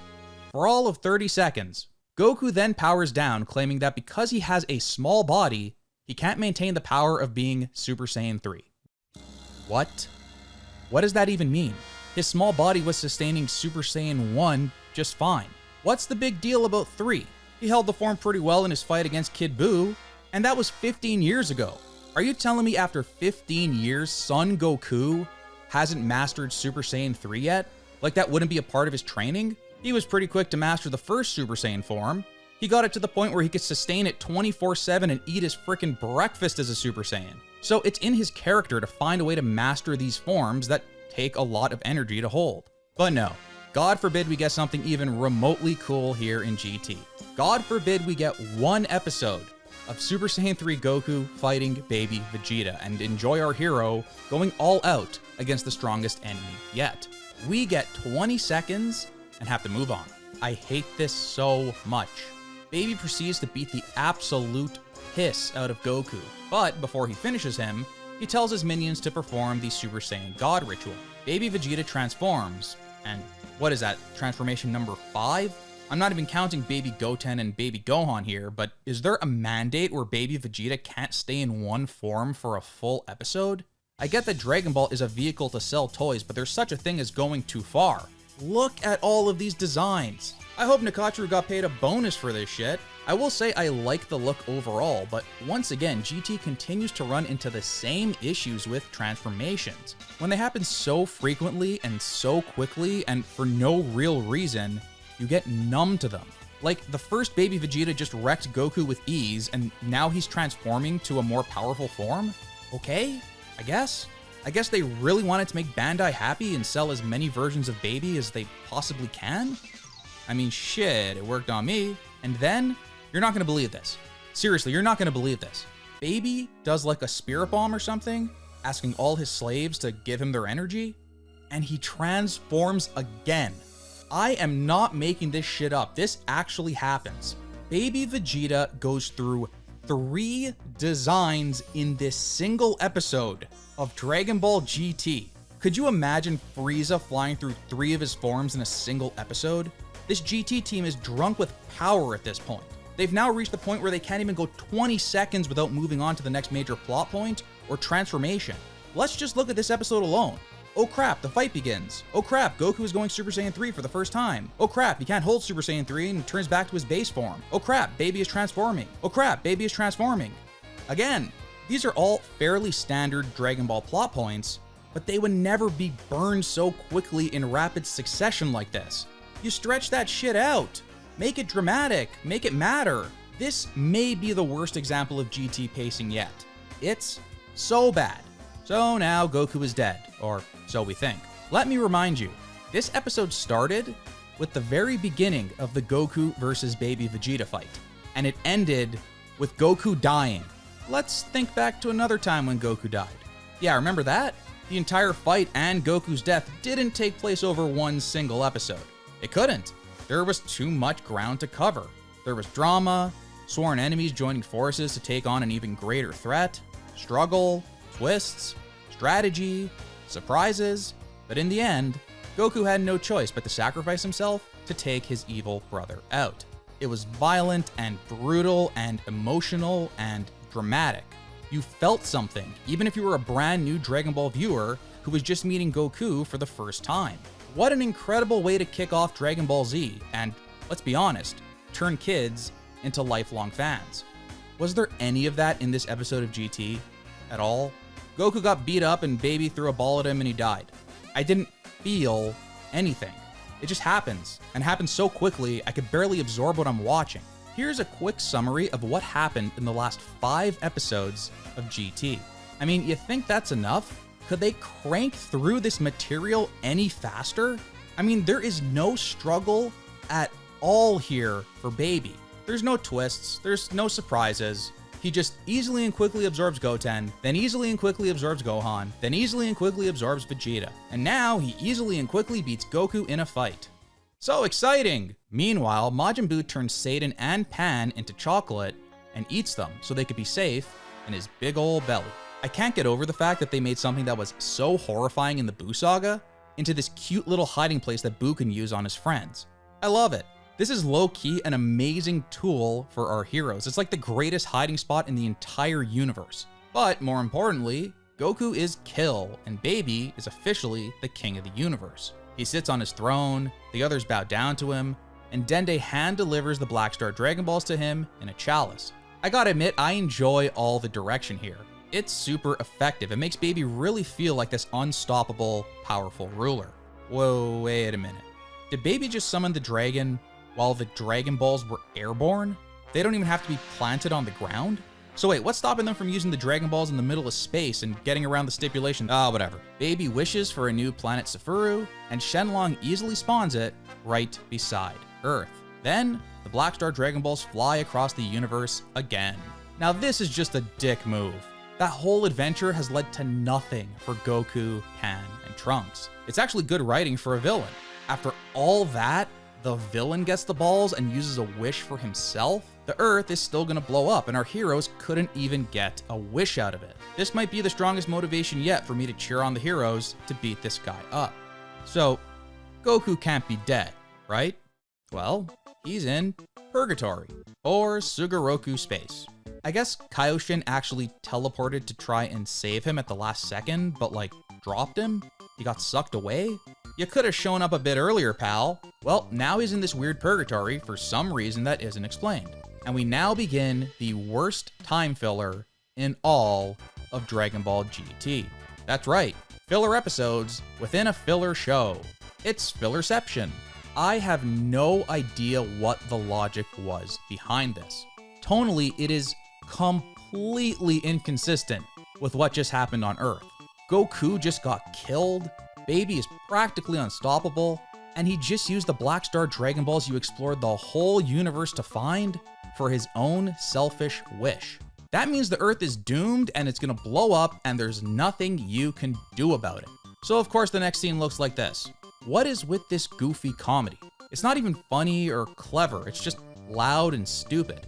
It's like these writers just love their detours, even if they don't have a good reason for it. We're in the middle of the fight with Goku and Baby, and somehow, for some reason, Goku has to go to Purgatory for an episode and deal with these clowns? It's completely stupid, useless, comedic time filler that serves no purpose whatsoever. More time is spent on this bullshit than Super Saiyan 3 Goku versus Baby, and about a billion other cool ideas that could have used more time to be more exciting for the viewer. Once again, GT pacing fails, but this time in the complete opposite direction. We had all these moments they went through way too fast. Then they follow all that with this boring purgatory stuff that goes way too long. Why couldn't they do this in 20 seconds? What is the thought process? They end the episode with Goku still in purgatory. That's right, this shit is going 2 episodes. The fight between baby Vegeta and Goku didn't even go 2 episodes. I can't.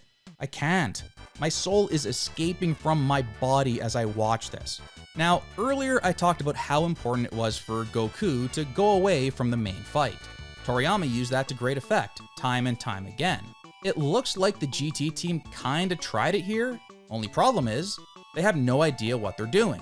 First of all, we already had Goku go away. It's called the entire adventure through space. Remember that whole thing? That is your Goku is away time, like we've seen so many times in DBZ. That's the time where you should be building up your secondary characters, giving them some cool moments, and then when all hope seems lost, Goku appears to fight the bad guy. Well, for whatever reason, the GT team felt that tried and true formula wasn't enough. Their big idea was Goku finally returns from space, fights Baby for 1 episode, then Goku goes away again. Now, this actually could be pulled off if you had your secondary cast. Problem is, they're all baby zombie people now. Who could possibly stand up to baby Vegeta after he easily disposed of Goku? Boo? Oob? 18? Are they gonna do something against Baby and his army of slaves that Goku could not? Like, who is out there that we haven't seen under Baby's control that could realistically slow Baby at this point? It just doesn't work to take Goku out of the picture at this moment in the story, given all of our characters are under Baby's control. It's almost reminiscent of Gohan Buu absorbing Vegito and just flying around the empty planet after defeating all opposition. Except in that case, Vegito let himself get absorbed on purpose to free all of his friends. In this case, there's just nothing going on, nothing exciting. It's not very interesting to watch an unchallenged villain just doing whatever they want. You have to have some kind of resistance. Remember, Goku went away during the Buu saga too, but who is our Gotenks in this situation? Or Gohan? Has GT built anyone up like Gotenks or Gohan, who we saw constantly practicing their fusion or having their powers awakened while all the other events on Earth were happening? There's no one. They haven't built anyone to be that powerful. Well, besides the Para Para Bros. Earth could really use these heroes right now. They just brainwash Baby, make him do a dance, and dispose of him with ease. Or maybe they could stick Baby in a room with knockout gas? Even the most powerful Saiyans get wrecked by knockout gas. Unfortunately, the 2 greatest powers in the Dragon Ball universe don't seem to be an option at the moment, so we'll have to settle with Goku coming back. Whatever. In summary, episode 30 of GT is absolute trash, except for one thing. One thing that I will never forget. It's this, the final shot of the episode. This is so raw.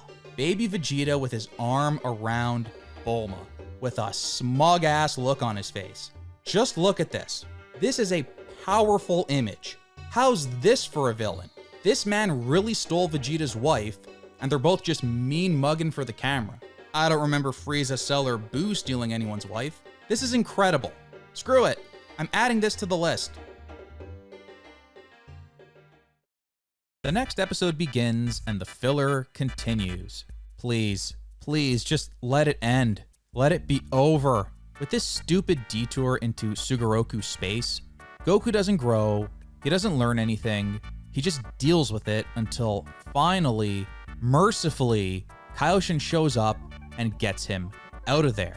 I'm not even going to try and understand how it all works and why Kaioshin was able to teleport him at that moment. I don't care. I just don't care. I feel like I just tripped on acid for an episode and a half. What was that all about? I wish the interviewer had asked about this whole thing, because I'd love to know what the thought process was and what drugs they were on. Anyways, Kaioshin warps Goku to the Kaioshin realm, and I figure it's here that Goku will receive some kind of special training that could prepare him for round 2 against baby Vegeta. Awesome. Maybe the Kaioshin have a special technique that they can teach Goku, like Kaiosama did all those years ago. Training with the Kaioshin is something I can buy. Goku can actually learn something from them. Why couldn't we just warp directly here from Earth? Why the purgatory stuff for an episode and a half? I just don't get it. Meanwhile, back on Earth, we see Pan crying over Giru, who seems either destroyed or at least very heavily damaged. Maybe if the people behind the show didn't hate Pan, she could have seen her friend in such a terrible state, and in a fit of sadness and rage, transformed into a Super Saiyan. People in her family have a history of special things happening when a robot is destroyed near them.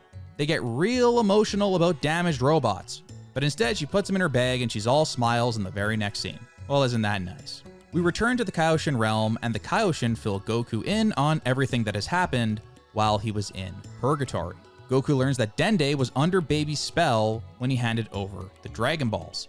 Then Elder Kaioshin utters a sentence that has lived rent-free in my head for the entire time I've been writing and editing this video. That right there, that's the line of the show. If you want a one-line summary of this entire feature-length video, you have it right there. Maybe I can make a TikTok version of this video and it would just be this line, like looped over and over with some slowed down song playing and weird video effects or something.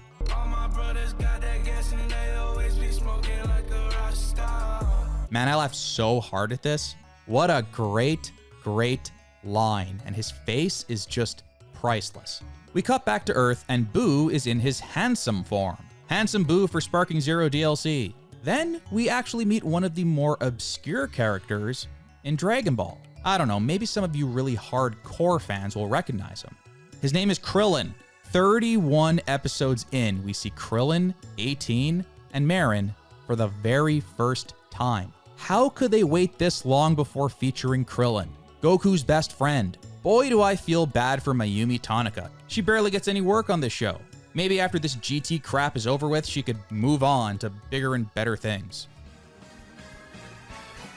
Kaioshin confirms that Goku would get wrecked by Baby in his current state. So they're going to train here. Cool, I like this.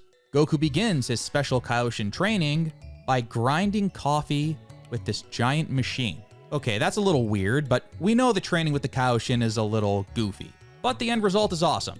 Hey, wait a minute. Now that I think about it, why didn't they do this in the Buu saga? If there was some way to unleash Goku's dormant power, why didn't they do it instead of watching that crystal ball the whole time? Maybe it's because he was dead. I don't know. Buu, Satan, and Pan sneak their way onto planet Sefuru, and Pan has come up with a master plan to save her friends and family from Baby. Give them a bunch of laxatives. Okay, I laughed. Then Pan just jumps out there in front of this ravenous crowd of brainwashed baby people, and she just starts tossing pills at them. I laughed and I laughed and I laughed. I laughed so hard. Pan is the MVP of this entire show. I don't care what anyone says. This is awesome. Unfortunately, it doesn't work. And now her parents are told to kill her. Well, that's dark. Just as Gohan grabs his 9-year-old daughter by the throat and attempts to atomize her with a ki blast. Oh my god. It can't be. I don't believe my eyes. Oob is back.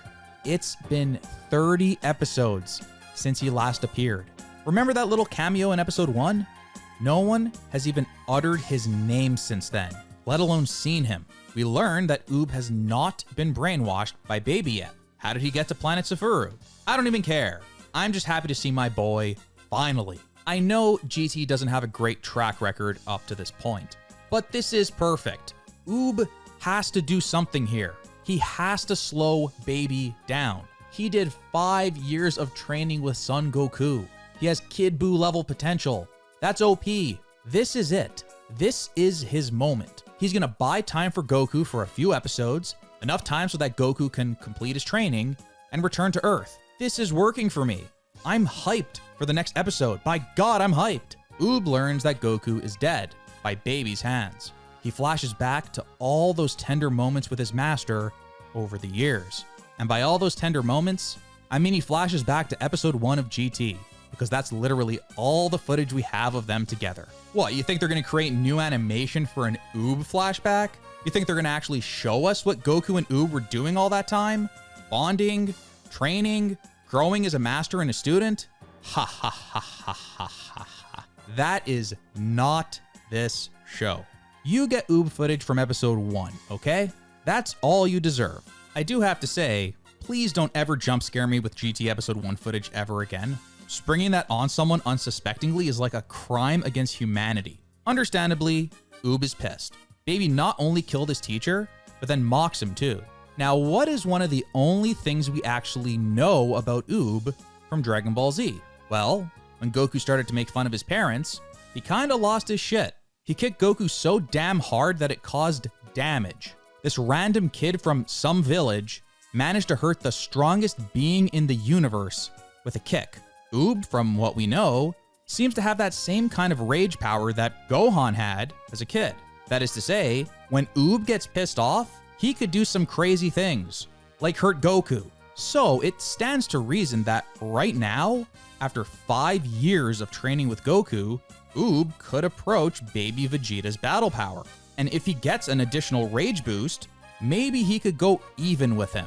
I could honestly, truly believe that. This is your moment, Oob. You finally get a shot at the big villain. Here we go. It starts out well, exactly how I would have imagined it in my mind. A totally fresh Oob deals some damage to baby. Meanwhile, back in the Kaioshin realm, Elder Kaioshin decides it would be best to suspend the training because Goku is needed to help Oob and Pan. I can't believe we might see Goku, Oob, and Pan working together to defeat a powerful foe. This is like exactly what I dreamed of before the show started. At the beginning of this video, like 14 hours ago. Have the GT writers finally figured it out? Well, unfortunately, what happens next might be the dumbest thing I've ever seen in my entire life. Elder Kaioshin tells Goku to drop his pants. Alright, where is he going with this?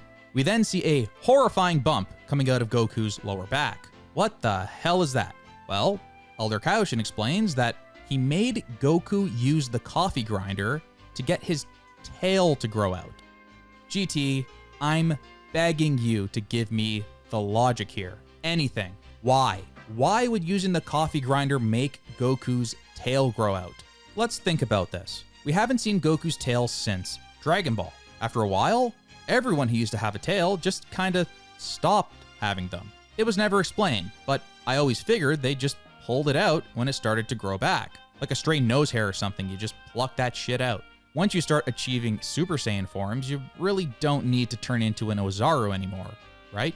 So the tail is simply not needed. All the Saiyans that used to have them either remove them when it grows back, or found a way to stop growing them entirely. We don't really know what the story is with Goten, Trunks, Pan, and Bra. Were they born with tails? Maybe they grew tails and their parents got rid of them? They're partial Saiyans like Gohan, so there's no reason they couldn't have a tail, right? Or maybe Goku and Vegeta and Gohan learned a way to like manually retract it into their body or something, and they can make it pop out anytime they wanted. I'm just spitballing here, but any of these make more sense than a coffee grinder making the tail grow involuntarily out of Goku's butt. What causes it to grow? Is it stress? Centripetal force? Goku's been stressed before, he's trained hard before, and he never started to itch his ass because his tail was growing out. Nevertheless, Elder Kaioshin gets a giant set of pliers, and he's gonna pluck the tail out of Goku. It's silly, it's funny, but it's really stupid. I remember as a kid seeing imagery of GT on the internet. This is like really early, like when DBZ was still airing here in North America, but I knew at least a little bit about this mythical Dragon Ball GT show that took place after Dragon Ball Z. I knew Goku turned into a kid, and I knew he got his tail back. It was in the promo art, so you just kinda knew he got his tail back through osmosis. Of course, I saw Super Saiyan 4 Goku as well, and he also had a tail. So without seeing a single episode of GT, as a little kid, I just assumed, oh, Goku turns back into a kid. I guess he gets his tail back too. But no, I was wrong. Little did I know, Goku actually used a giant coffee grinder to get the tail to slightly poke out of his ass, and then Elder Kaioshin plucked it out completely with pliers. Oh, reflecting back on the whole thing, Why didn't they just give Goku his tail again when he turned back into a kid? That solves it. That solves this whole problem. It's all explained. The Wish did it. Done. End of story. But instead, Goku goes through this whole ordeal where they find the dumbest way possible to make his tail grow back out. Why? How do they even come up with this crap? This entire detour Goku has taken mid-fight with Baby is completely unnecessary. The reality is, Goku, Trunks, and Pan could still be in space right now, and while Goku is gone, Oob tries to fight off Baby just like he is now. Baby can use the Earth Dragon Balls to create Planet Safuru, further increasing the negative energy of the balls, by the way. Then you get that great Goku has returned moment. He can already have his tail, whether it grows back as soon as the wish was made, or he finds a way to grow it back during the grand tour through space. The Super Saiyan 4 transformation can happen pretty much the same way, and you don't have to go to stupid Purgatory or the Kaioshin realm, you know? I just feel like the structure of this whole Baby arc is all wrong. So anyways, Oob is holding his own against Baby. I still like this. We get what looks like a Final Flash versus Kamehameha beam struggle. Hey, that's a cool idea. Oob learned Kamehameha, and Baby Vegeta has all of Vegeta's moves. Maybe you could build that up a bit. Baby is going to use Vegeta's big move, maybe his most famous move ever. And Oob is introducing the Kamehameha that he learned from Goku. He's learned the most iconic move in all of Dragon Ball from the main character. Wow, seeing him use it for the first time should be a special moment. But instead, they just shoot the beams without calling out the technique. The beam struggle happens for about 20 seconds, and Oob is hit, and he's down. After Oob's triumphant return, after a 30-episode wait, we're 11 minutes in, and he's lost. It's over. Baby is about to use the same move that beat Goku and end Oob right here. 5 years of training with Goku amounted to 11 minutes. For the sake of the plot, I could easily believe that Oob, after training with Goku for 5 years straight, could last longer than 11 minutes against Baby Vegeta. I'm a broken record at this point, but it's pacing. They just can't help themselves. They can't let anything breathe. They can't let any cool moments play out slowly. They can't let anything build up.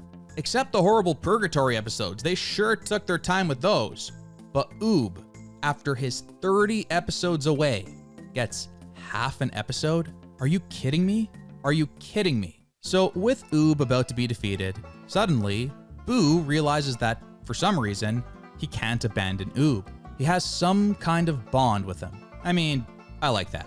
The two should be connected. It only makes sense since Oob is like a reincarnation of Boo, kinda. I mean, not the fat one, but close enough. But at the same time, Boo, you're OP. The hiding spot in the belly, your healing abilities. Think about this, Boo. You're too valuable. We need you. Unfortunately, we must sacrifice those awesome abilities to make Oob stronger. After a tender moment with Mr. Satan, Boo returns to the battlefield to help Oob. This is really good stuff. But again, I wish Oob lasted longer on his own. Really make us feel that struggle he's going through trying to hold off Baby. And then this move by Boo is the last resort. It's all happening way too fast. Boo swallows Baby's attack and explodes. Somehow, this results in him appearing as a force ghost to Oob and explaining Oob's entire existence with the whole reincarnation of Kid Boo. How does he know that? Maybe Goku told him the whole story. Whatever, this is a fine little moment here. Boo attaches himself to Oob, and Majoob is born. Look at this glorious, beefy boy. Nakatsuru absolutely went off with this one. For some reason, Oob rocks Boo's little vest and the white pants so well, and he's even more deezed than he was before, and bro is already deezed. This is a sick design, and I've always loved it. Surely this fused version of Oob is going to give Baby some trouble. Fusion, as we all know, is absolutely overpowered in Dragon Ball. The fight starts with Oob flexing as hard as he can, becoming even more yoked than he already was. It's beautiful. This is a great start. We learn that Oob can turn people into chocolate now, which makes sense. It would be cool if Oob can do the bubblegum thing with his body too, or maybe learn how to do that later. There's so much potential for this new Oob character, and he's going off in this fight. They're presenting him really well here. His incredible strength comes across beautifully. All his attacks look huge, he's fast, and he's hitting really hard. We really haven't seen too much of this in GT. A character that truly feels strong, that delivers those beautiful strikes that are just satisfying to watch them connect. It's such a simple thing, but it's always so awesome to see. Then comes the key struggle. This key struggle is epic. There's so much flashing lights and muscles flexing. This is all I've ever wanted.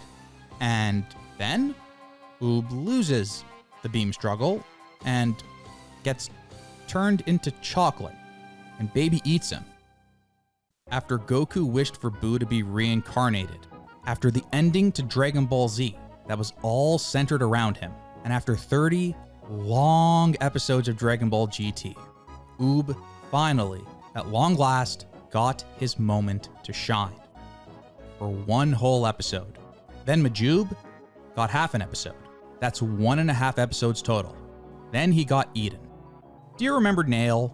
He's a pretty obscure character, right? He didn't do much. He's a Namekian warrior that was easily defeated by Frieza. Piccolo died to Nappa, right? Nappa ain't that strong, but he wrecked Piccolo. After training with Kaiosama, Piccolo was wished back on Namek to go fight Frieza. But on the way, he came across a half-dead Nail. This character we know basically nothing about, except he's a decently strong Namekian who got absolutely slaughtered by Frieza. Do you know what happened next? Piccolo, who is pretty weak at this point, fuses with this random nobody. Do you know what happens next after that? He goes even with Form 2 Frieza. Dragon Ball has always played things very loose with power levels. The strength of a character will shift as needed for the sake of the plot. If Android 17 or Frieza need to be about as strong as Goku and Vegeta, then the both of them are gonna train, and now they're about as strong as Goku and Vegeta. It's as simple as that. Now we have fusion here with Oob and Buu. As we saw with Piccolo and Nail, fusion is basically magic that makes any character exponentially more powerful. Except this isn't two random Namekians. This is the reincarnation of Kid Buu after training with Goku for 5 years, fusing with Majin Buu, one of the most powerful beings in the universe. I don't mind Oob ultimately losing to Baby, but to only go half an episode before getting turned into chocolate is ridiculous. Let him prove his worth. Let him prove his worth and buy some legitimate time for Goku. Let him land some big moves. Let him do some major damage to Baby. Give us something memorable here. Now, I know later on Oob acts like he got turned into chocolate and eaten by Baby on purpose. I guess he could see into the future and realize it would be better to go inside Baby's belly, and then when he turns into a giant monkey, he could give him stomach problems at a key moment. I mean, it's the stupidest thing I've ever heard, but that actually happens.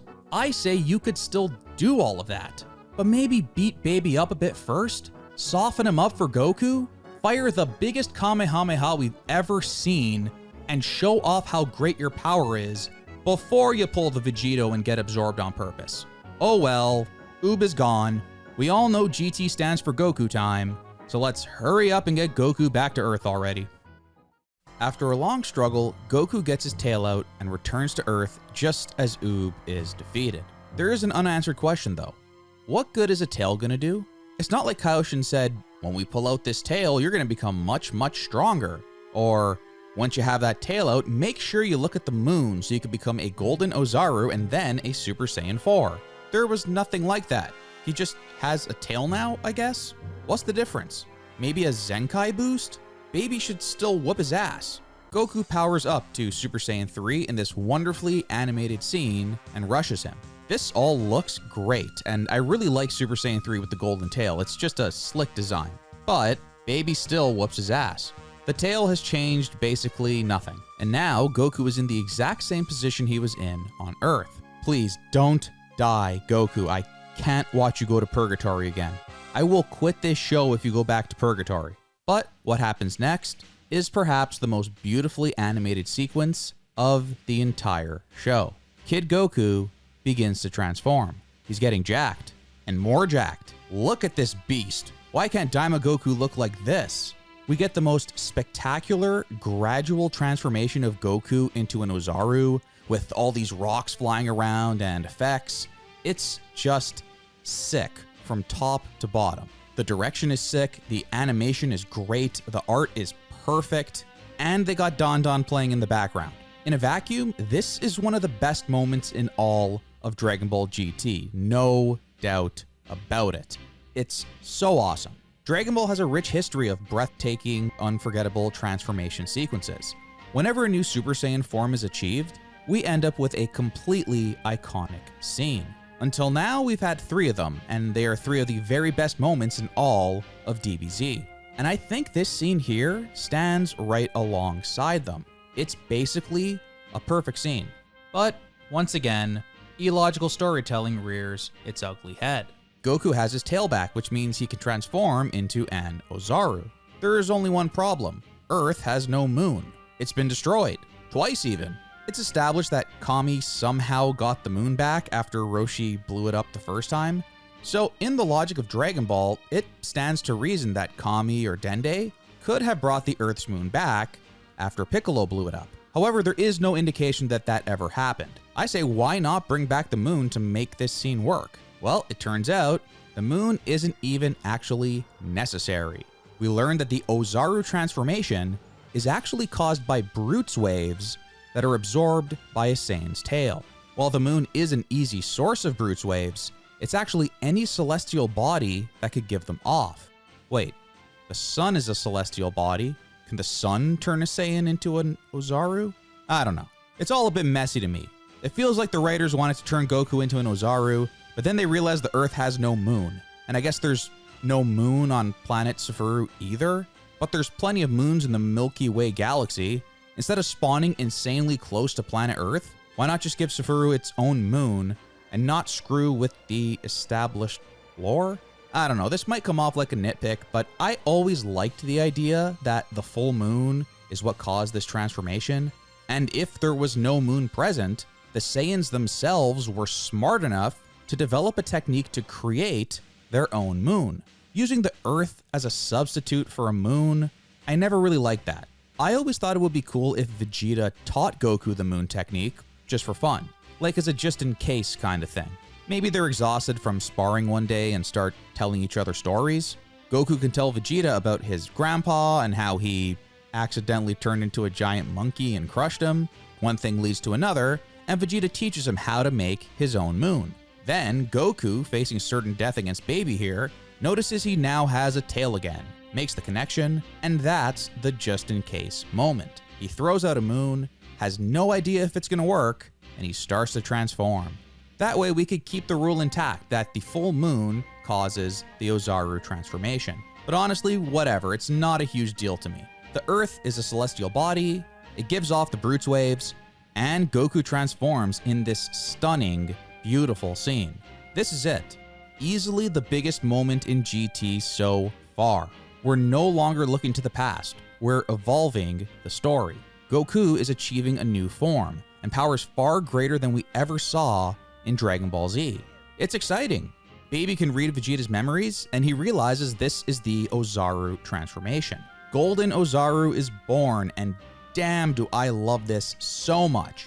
Ozaru was always an awesome design, and now you're recoloring its fur to gold?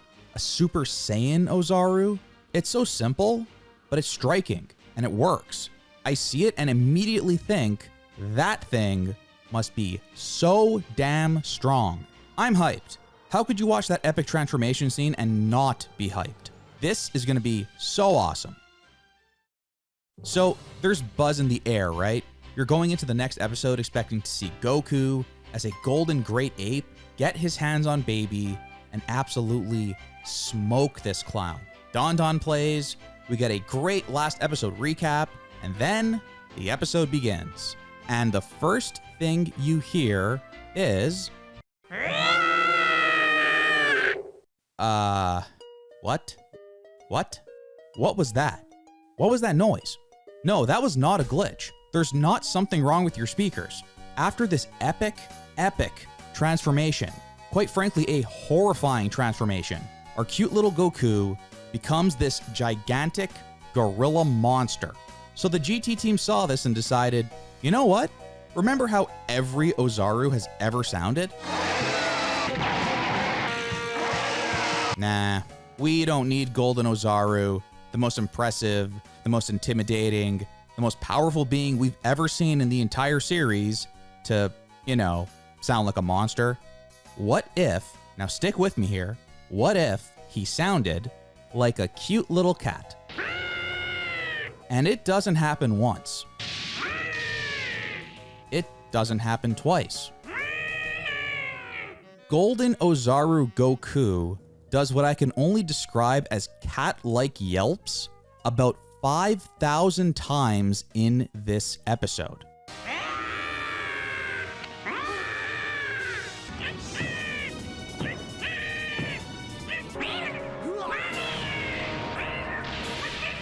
For the love of all that is holy on earth, how could anyone think this is a good idea?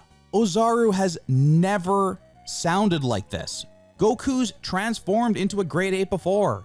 Remember Dragon Ball episode 13? Yeah, that sounds about right. Here in GT episode 34, we are seeing the precursor to Goku achieving a new form of Super Saiyan, the ultimate form.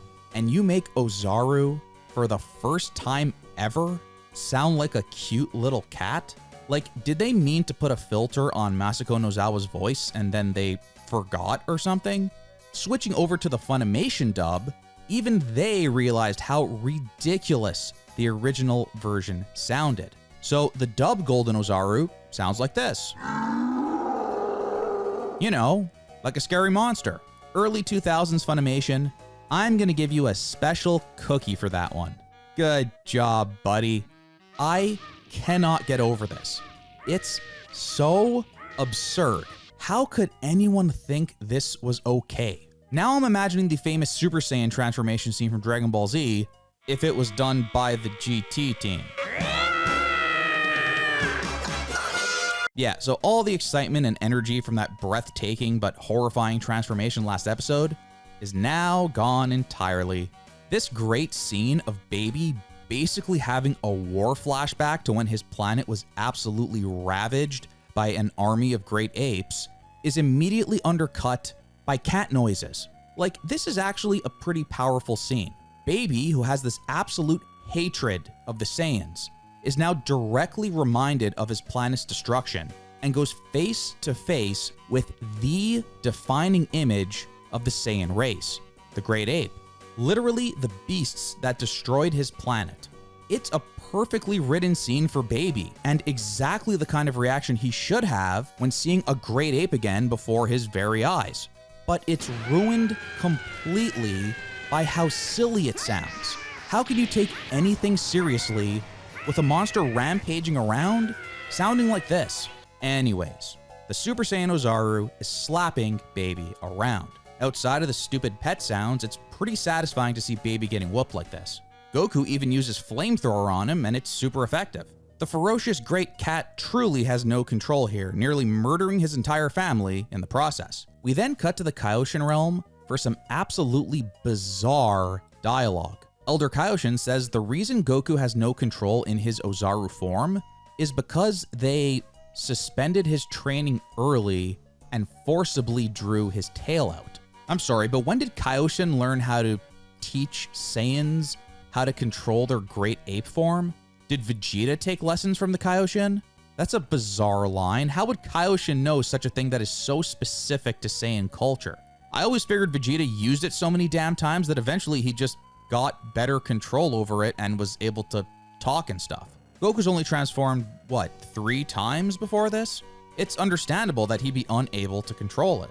Then they consider cutting off his tail to return him back to his human form. But Elder Kaioshin shuts that down, explaining that all his power would be lost. Quote, if he can regain his rationality and control that incredible power of his, he will indeed become Super Saiyan 4. Okay, did I miss something here? Did these Kaioshin suddenly become experts on Saiyan biology or something? Where the hell is all of this coming from? Super Saiyan 4? Did you come up with that name just now? Or did the GT branding team ensure that you say it, even though it makes no sense, coming out of Elder Kaioshin's mouth. Besides, how do you know that retaining his rationality in the Ozaru form would turn him into a Super Saiyan 4 anyways? What, have you seen someone turn into a Super Saiyan 4? Did you observe the whole process? Hey, he's the Elder Kaioshin. I'm sure he's seen some shit. Maybe he saw Yamoshi in his prime. But if that's the case, explain that. Explain that you've been around for thousands and thousands of years and you've seen powerful Saiyans transform before. Why not give us a flashback sequence? Remember when we went way back and saw Dai Kaioshin and all the other Kaioshin back when Kid Buu was going all crazy? That was rad. I'd love to see a young Elder Kaioshin witnessing firsthand the power of some legendary Super Saiyan from centuries ago. That's a cool idea. But instead he just says that line for no reason at all and doesn't explain further. You know, the GT special. This also raises another question. If Elder Kaioshin knew about Super Saiyan 4, then why didn't he bring it up during the Buu saga? Again, why not tell Goku this when they were chilling in the Kaioshin realm together? Once again, we know the GT writers aren't thinking that hard about it. They don't give a shit about making things consistent with the original story. A competent writing team would realize, wait a minute, if Elder Kaioshin has knowledge of Super Saiyan 4, that wouldn't make sense given the story up until now. You know what, guys? Maybe we shouldn't have him say that. But at this point, with the ratings free-falling, they probably just wanted a character in the show to explicitly tell the audience, don't worry, Super Saiyan 4 is coming, and it's coming soon. Baby flees the scene, figuring that Vegeta must have the power to become a great ape too. Hey idiot, first of all, you should know you need a tail. Secondly, why don't you just snatch Goku's body? You know, when he roars like a cat and becomes vulnerable, just do the bubblegum thing and enter his body? Does the giant mindless monkey have the ability to elude your insanely quick and unreactable body snatching ability? Obviously, the idea that you could just smack around the last existing Saiyan for fun has gone to crap. You couldn't predict the guy transforming into a giant unstoppable monkey. Thirdly, why don't you just blow up the Earth right now? If Baby has Vegeta's memories, he should know that blowing up the moon, or whatever is the source of the Bruits waves, reverses the Ozaru transformation. Why would Baby care about Earth at this point? He has his own planet now, just blow it up. Blow it up and win the fight. But instead, none of these completely logical things are even a consideration for idiot Baby, as he just flies off somewhere and leaves Goku all alone. Eventually, Pan goes face to face with Goku and manages to melt her grandfather's heart. I don't know.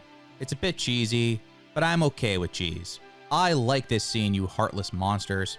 She pulls out her gi from the 28th Tenkaichi Budokai, which I figure she keeps on her as a good luck charm. That's cute, okay?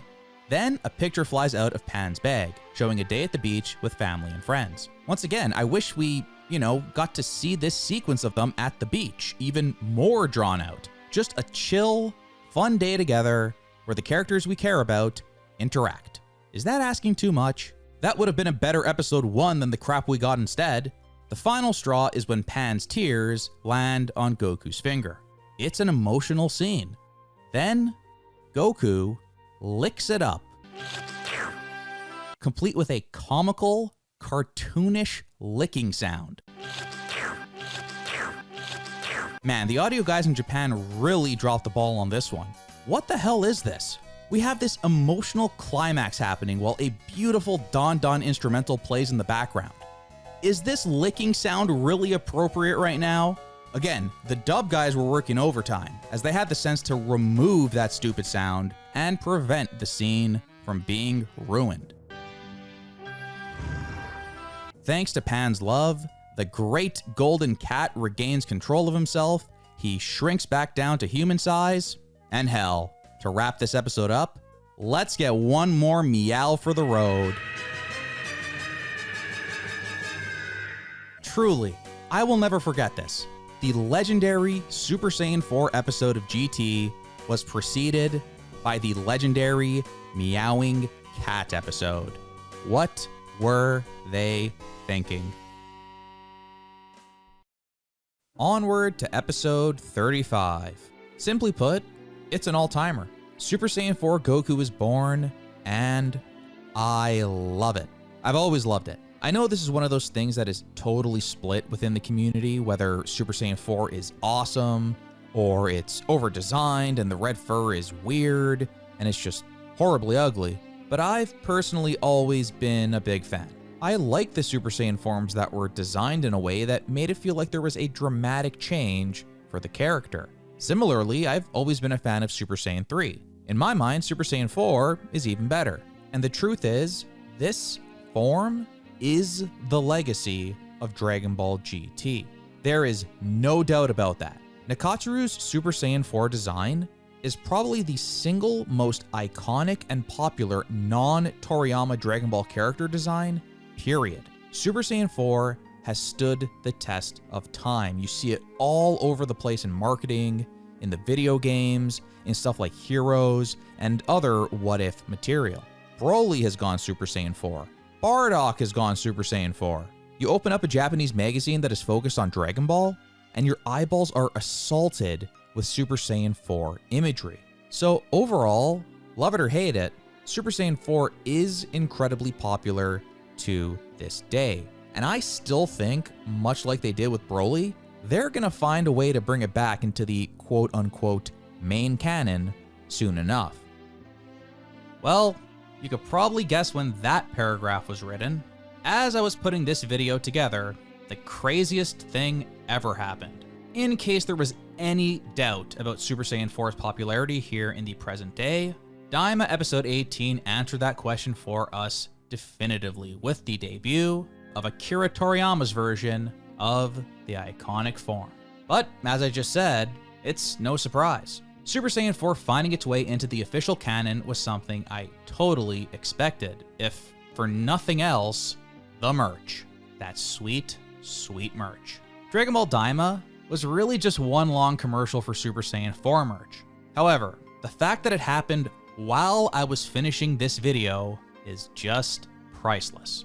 There you have it, folks. Super Saiyan 4 is so damn rad that nearly 30 years after Nekatsuru designed it, Akira Toriyama himself brought it back for the official canon. Come on, even Pan thinks it's cool. And who am I to argue with Pan?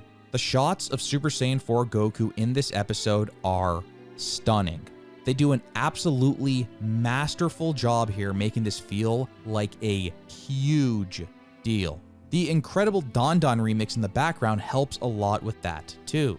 But there's an elephant in the room, isn't there? Goku is an adult again. How? Why? It's been a while, but let's turn back to the interview. Super Saiyan 4 marks a pivotal moment in the show. Morishita is asked if Super Saiyan 4 was thought up from an early stage, and he has this to say. Super Saiyan 4 came up as we were fine-tuning the midpoint of the story. Naturally, Toriyama's taste flows throughout the Dragon Ball series, and looking at this flow, it wouldn't be strange for Goku to suddenly become Super Saiyan 4 one day. If you tried this sort of anything goes approach with an ordinary original anime, people would probably treat it as a series with poor story construction. But even as a transformation to express an increase in strength, it was felt that Super Saiyan 4 was probably the limit. So personally, what I get from that answer is that Super Saiyan 4 was a panic move from the producers of Dragon Ball GT. They realized that they had completely lost the Japanese public by turning Goku back into a kid. And horrible writing. And boring shows where nothing feels important or exciting at all. We know the writers had an initial idea in mind for the first arc of this show, but even they lost interest in the concept very quickly, as quickly as the television audience. The ratings were dwindling by this point. To make things worse, there was no easy way to undo this situation they found themselves in. GT had established that the only way to turn Goku back into an adult was to use the Black Star Dragon Balls, which is damn near impossible now that Baby just used them. They were basically shit out of luck, which is funny because you have to be a special kind of stupid to write yourself into a corner with Dragon Ball, a series famous for undoing everything all the time. So they compromised. The back to our roots concept was dead, and the fight to the utter limit concept had returned with a vengeance. And they were going to go further beyond that limit, further than they had ever gone before. And what better way to show that than with an all-new Super Saiyan form? And screw it, he's an adult when he achieves this form. But only this form, then he turns back into a kid. Maekawa is asked straight up, why is Goku an adult when he transforms into a Super Saiyan 4? And here's his answer. Since Super Saiyan 4 represents the mightiest form in the entire series thus far, it just wouldn't quite be convincing if he had stayed in the form of a child. It came down to the decision that since our greatest priority is to emphasize strength, then we had to push it with visual impact. So we needed a purely strong looking and cool character design that wouldn't be beholden to any concept. That is the form that Nakatsuru-san gave shape to. With this answer, Maekawa, one of the head writers on the show, is telling us, screw writing a logical story, screw obeying the rules of the universe, Goku looks cooler as an adult, so he's gonna be an adult. By the way, none of this is ever explained in the series itself. It's never explained why Goku is suddenly an adult in his Super Saiyan 4 form. He just is, and everyone accepts it. Like I said before, I love the design of Super Saiyan 4 Goku, just the way it is. But this is how I feel. If you are writing a Dragon Ball story, and you can't even respect a wish made from the Dragon Balls, then what are we even doing? That was your decision to turn Goku back into a kid. It was your decision to use the super powerful Black Star Dragon Balls when making that wish. You don't get to just make him an adult now because you feel like it. A wish was made to the freaking dragon in Dragon Ball, and it's nullified for no good reason. And here's another thing. Who said Kid Goku can't look strong? He looked pretty strong as a Super Saiyan and a Super Saiyan 3. And how about here when he's transforming into the Ozaru? That doesn't look strong to you? A more jacked up Kid Goku with the complete Super Saiyan 4 design would look just fine. And you wouldn't be breaking the single most sacred rule in your universe. Just take a look at Beat here from Dragon Ball Heroes. He's basically a Kid Goku clone, and he achieved Super Saiyan 4. It looks like this, and I don't know, that doesn't look that bad to me. Does this not look strong or convincing enough? He looks fine. Besides, it's not like he has to be a kid forever. You take out Baby, you go collect the Black Star Dragon Balls, wish that Goku becomes an adult again, and next arc, you could do adult Goku becoming a Super Saiyan 4 for the first time. What's the problem? It's more toys you could sell, and you respect the logic of the universe. I'm gonna let you all in on a little secret. I wrote that paragraph before Daima aired too. Leave it to Akira Toriyama to prove me completely right. Didn't I just say a few seconds ago that a jacked up Kid Goku with the Super Saiyan 4 design would look just fine? Well, it happened, and it looks just fine. In fact, it looks better than fine. I think it looks awesome. Here comes Dragon Ball Daima once again just casually confirming beliefs I've had for 20 years about Super Saiyan 4 on a kid's body. It looks great. It was never an issue. Dragon Ball GT is just bad, and the people behind it didn't know what they were doing.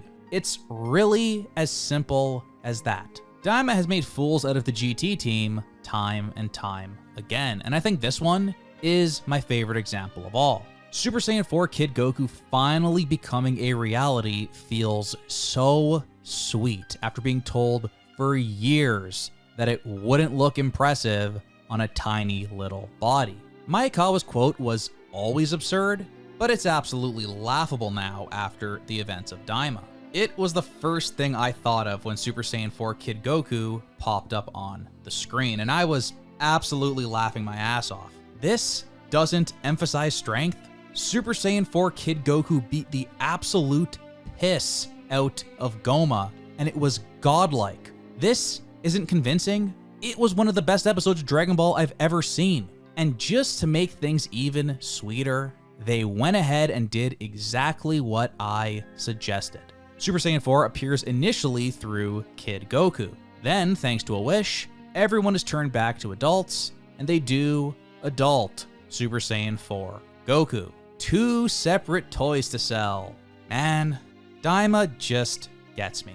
With the right art and some exciting direction, of course a Super Saiyan 4 Kid Goku design could look intimidating and powerful. To me, there was never any doubt, and Daima did a wonderful job showing that to the world. It's too bad that 28 years ago, the GT team didn't get the memo. I just can't believe how nonchalant one of the head writers is about this. It wouldn't be convincing if he was a kid, so we made him an adult because that looks stronger. Yeah, that's great writing. So I'm absolutely furious at this point. But I get over it pretty quickly because the Super Saiyan 4 Goku design looks so damn cool. It makes no sense at all, but it's so cool. And I'm sure all the kids watching really could give two shits about the rules of the universe. They just wanted adult Goku back, kicking ass. And if that's what you want, I can say they deliver that, at the very least. Goku goes after Baby now to give him a Super Saiyan 4 ass whooping.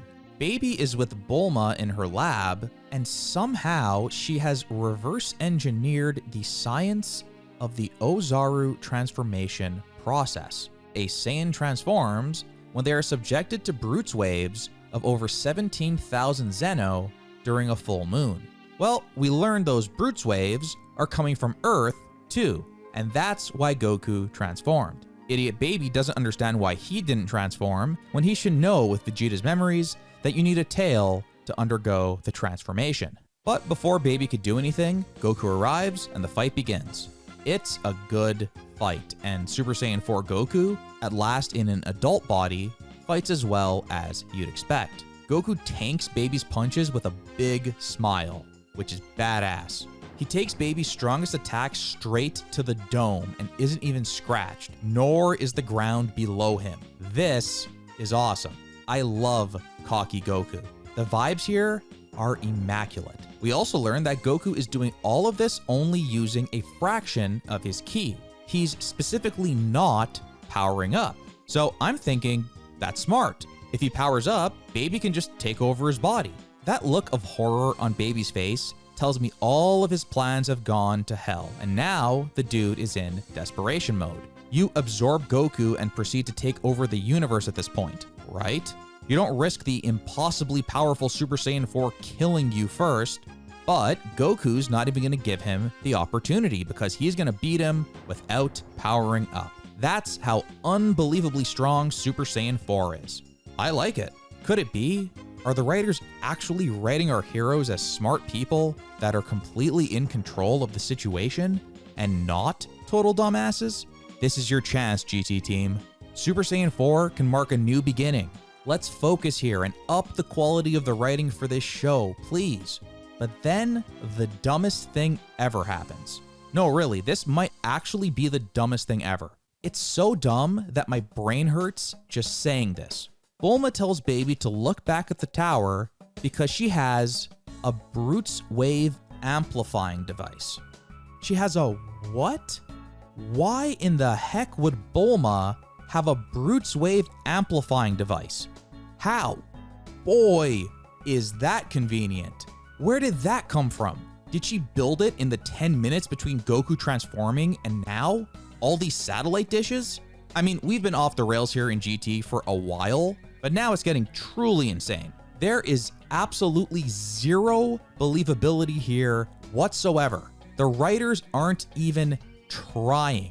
Bruits waves haven't been a discussion point at all until 10 minutes ago. Bulma didn't even know they existed until 10 minutes ago. Baby was under no threat at all until Goku miraculously grew back his tail and transformed using the Brute waves that no one even knew emanated from Earth 10 minutes ago. And Bulma has this unbelievable miracle tech just ready to go. It's utter insanity. And the next thing out of her mouth, it's even worse. She says her machine, quote, will take the Brute's waves coming from Earth, increase them 1,000-fold, and irradiate you with them. By doing so, even without a tail, you should be able to power up.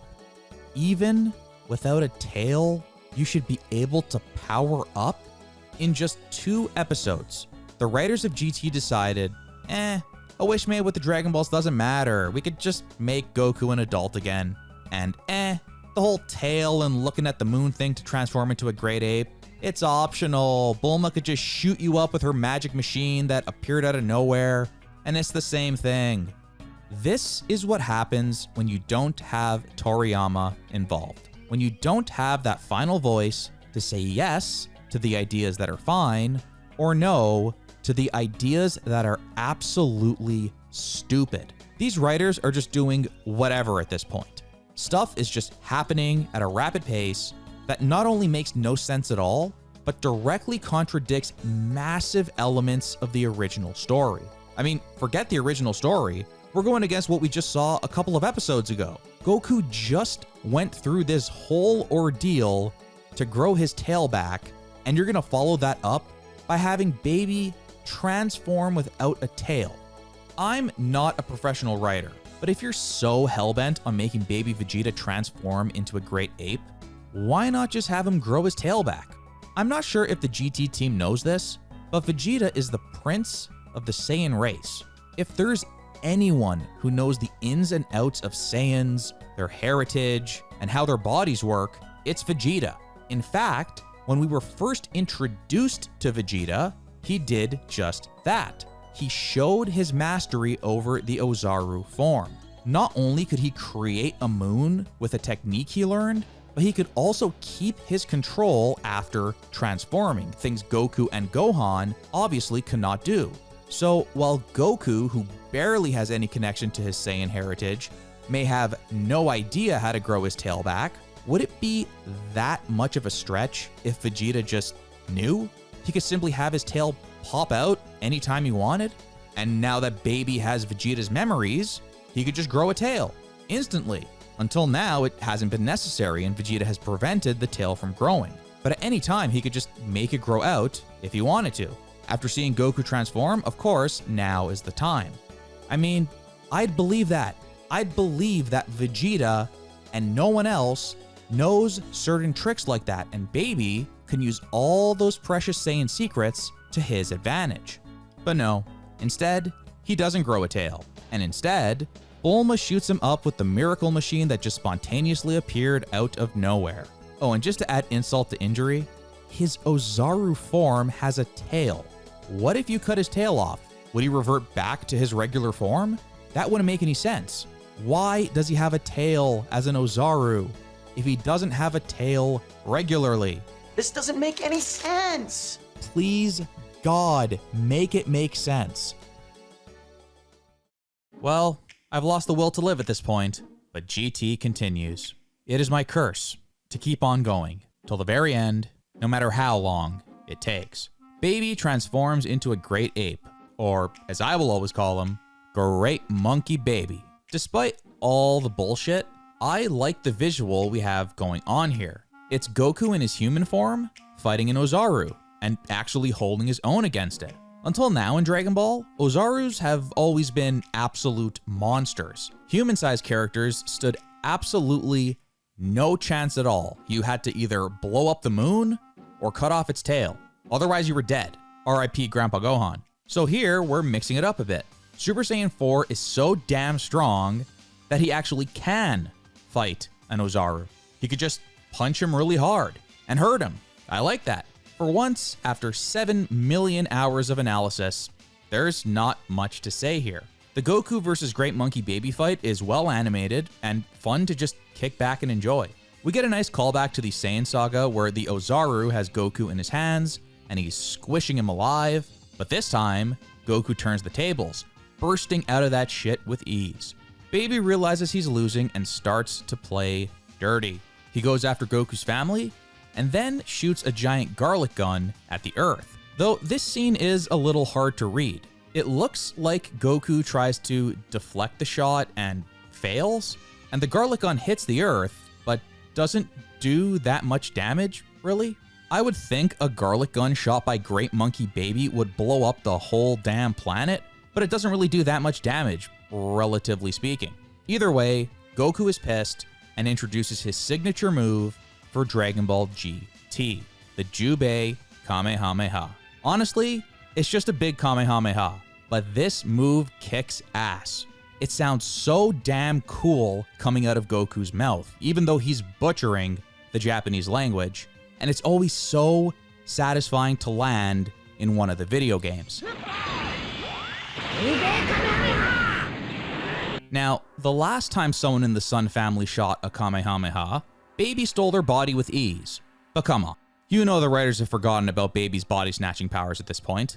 Baby comes back with a super garlic gun which hits Goku head on, knocking him out. He's then planning on shooting another one at the unconscious Goku, but has a delayed reaction to the Jubei Kamehameha for some reason, which is kind of funny. I think the Kaioshin must have new writers at this point because they started the series pretty funny and well written, but now every word they say is stupid and makes no sense. Kaioshin suggests warping to Earth to heal Goku, who was knocked out by Baby, but Elder Kaioshin tells him he can't because he doesn't have the power needed to revive a Super Saiyan 4. What? Since when has the power of the individual relative to the healer mattered? I'm pretty sure little kid Dende on Namek was way weaker than anyone he was healing. Now suddenly a frickin' fused Kaioshin can't heal a Super Saiyan 4? Like, why? Why write this line at all? It all leads to Elder Kaioshin suggesting that Kaioshin find the Super Divine Water. It's at Kami's lookout, and he could use it to cure the other characters instead. Supposedly, it could purify any toxin, which I guess includes an alien parasite. Well, hopefully this means our secondary cast can get a bit more involved in the fight here. But really, who am I kidding? This is the Goku show. Goku nearly runs out of energy, so Great Monkey Baby just ground and pounds this guy till he's beaten and bloodied. You gotta love a nice, hard-hitting, bloody Dragon Ball fight. This beat-up Super Saiyan 4 look is awesome. It makes the fight feel really big, like everything is on the line here. At this point, I can officially say we've finally surpassed the Rilld fight on M2. In spite of the logic issues that continue to plague this show in new and exciting ways, every 5 minutes, just sitting back and watching our hero and our villain going absolutely all out against each other has been fun. Just as Baby attempts to crush Pan, Trunks appears, having been turned back to his normal self from the holy water. And we get a little reunion with our trio. Remember our trio? It feels like so long ago these three were exploring the galaxy for the Dragon Balls. I'm nostalgic for those days now, before the dark times, before the Bruits wave machine. Trunks goes ham on Baby, but is easily beaten down. Then, Gohan and Goten appear, so it seems like our secondary cast is being cured one by one, and they're trying to get involved in this fight. Goten immediately suggests fusion. Yes, give me adult Gotenks. He probably won't do much against Great Monkey Baby, but it's something. He could create a diversion with all his wacky techniques and maybe buy Goku the time he needs to get his energy back, right? Oh, okay. Goku, the famously pessimistic hero from the Dragon Ball franchise, shuts him the hell down. Just don't even try. It's so over, son. We're dead. Well, isn't that a nice way to write Goku? Instead of anything even remotely resembling a shining moment for one of our secondary characters, Goku tells them all to give him their energy, which honestly is a perfect encapsulation of how this show is written. Everyone besides Goku exists for one reason: to prop up Goku. You are all useless on your own. Just give Goku your energy and sit there and watch as he fights the villain. Like, don't you need a diversion? Why would Baby just let you all gather around Goku and transfer over your ki?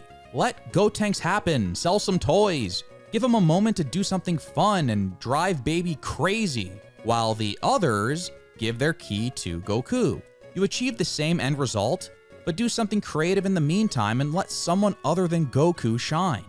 Sorry, not gonna happen. Here's what they do instead. I mean, look, Solar Flare is the classic. I love Solar Flare. You can never go wrong with Solar Flare. But why would you do a Solar Flare to buy some time when you could do frickin' Gotenks instead? I mean, it'd be one thing if Goku just did it spontaneously and they did the ki transfer really quick, but it's like they're teasing us with this line in the show, bringing it up so it's in your head. And then not delivering. Instead of doing something memorable and cool, they opt for the most boringest thing possible. Just as the key transfer is about to take place, Baby recovers, but suddenly begins to suffer from chronic diarrhea. My God, look at him sweat. Baby's got the shits. Someone get that baby a diaper. What is causing this? Oh my God, I do not believe it. It's Oob, and somehow he's inside of Baby? Wasn't he turned into a chocolate and eaten? Like, he got chewed the hell up. Did he pull a Vegito? Apparently, yes, he pulled a Vegito. But if he pulled a Vegito, what took him so long? Was he just hanging out in his belly while Baby was beating the ever-loving shit out of Goku? I'm sure Goku would have appreciated the onslaught of diarrhea when he was getting pounded into a pudding here, but whatever. I'm just happy Oob is around and doing something. He came up in the clutch, and now the four Saiyans could give their ki to Goku. Baby manages to spit out Oob, but Oob bought them just enough time for Goku to receive the ki he needed. It's a classic Goku hero moment. Then, the next episode title mentions Baby being eradicated. Wait, is this it? Is this the end of the biggest GT villain so far? Well, this is going to be a monumental episode then. Let's get into it. Oh, they gave it to Last House. Oh, we are immediately graced with those patented, poorly drawn, off-model, ugly, detail-lacking faces that we all recognize immediately. Well, that doesn't bode well. This is the final bout between Baby and Super Saiyan 4 Goku. It should be epic and high quality, but instead, much like the PlayStation game, it is ugly and low quality. Look, I'm beyond done with this shit. Let's just wrap it up and move on already. Goku is struggling to hold back Baby's death ball. Wait, what? Did he just say Saya power? Is he using a term Baby made up? Why in God's name is Goku using the term Saya power? That's not a thing. It's never been a thing. Stop trying to make Saya power a thing. Goku hits Great Monkey Baby with a huge Kamehameha. And as you'd expect from Last House, what is supposed to be this big climactic moment comes off limp and weak with zero impact because the art sucks, the animation is mid, and the direction is absolutely lackluster. I can't believe they assigned this episode to Last House. I really can't. Then, Goku shoots Baby's tail off, and he goes back to his regular form. I guess that answers my question. Even though he doesn't have a tail, removing Great Monkey Baby's tail turns him back to normal. That makes sense. If all they had to do was cut off his tail, they should have called up the tail-cutting specialist, Yajirobe. Where's he at? Maybe he could have brought some senzu beans with him. God, could you imagine GT giving a moment like this to one of the secondary characters? 39 episodes into Z, we had Krillin being entrusted with the Spirit Bomb, Gohan turning into an Ozaru, and finally, Yajirobe cutting off Vegeta's tail. All major contributions to that fight. Imagine the GT team's take on that Goku versus Vegeta fight. It's laughable. Of course, Goku is the one to blow off his tail here in GT. Here in GT, Goku does everything always, and no one else gets to do anything ever. That's the rule. So when Great Monkey Baby reverts back to his regular form, for some reason, Baby is forced out of Vegeta's body. And now, he looks like this. Yet another design for Baby. Here's the full rundown. Nakatsuru is a beast for this. Like, you think that's enough? How many is that, 8? All that worrying about Vegeta and whether or not they damage his body was for nothing as he lays there in mint condition. Then he gives Goku a nice big smile. He's seeing Goku has achieved a new form of Super Saiyan and probably thinking, Enjoy yourself, dog. You bitch, fuck you. Meanwhile, Baby tries to escape, but Goku ain't having it. He fires a Kamehameha into the sky at his ship, which is speeding away way into the distance. God damn, look at the aim on that. Goku is one hell of a sniper. He fires Baby into the sun, and bye-bye Baby. We get this pretty cool little shot of him blowing up and getting atomized, and he's gone. The baby saga finally, mercifully, comes to an end. Now, this was never going to live up to Dragon Ball Z. The fight with Baby was fun at times, it was good for GT standards, but it came nowhere close to the incredible, memorable final fights in Z. It wasn't given nearly enough time to match the greatness of those other iconic fights. They rushed through so much of it. And then we have the cherry on top of the shit sundae, the final blow. Think back to all the final finishing blows to the great villains of Dragon Ball Z. There's a catharsis to all of them. There's a sense of impact, a sense of power coming from our hero, and a sense of relief as we see their stupid, goofy faces getting vaporized. After a long buildup, after a long struggle, we get that payoff. And it's glorious every time. Goku blowing Frieza away and frowning, the father-son Kamehameha, the final Spirit Bomb. There's so much buildup for all of them, and it feels so good when they finally land and atomize the bastard on the receiving end. The GT team completely screws all of this up with Baby.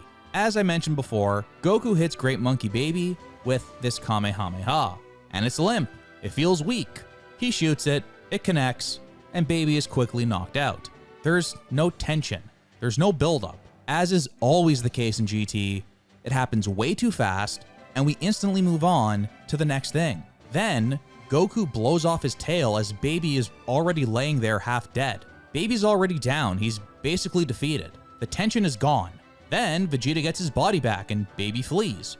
Everyone is all smiles. They stand around casually, amused as they watch Baby attempt to escape. And then Goku's like, watch this, Pan, watch me no-scope this guy, you ready? Boom. Kablam. You feel the tension?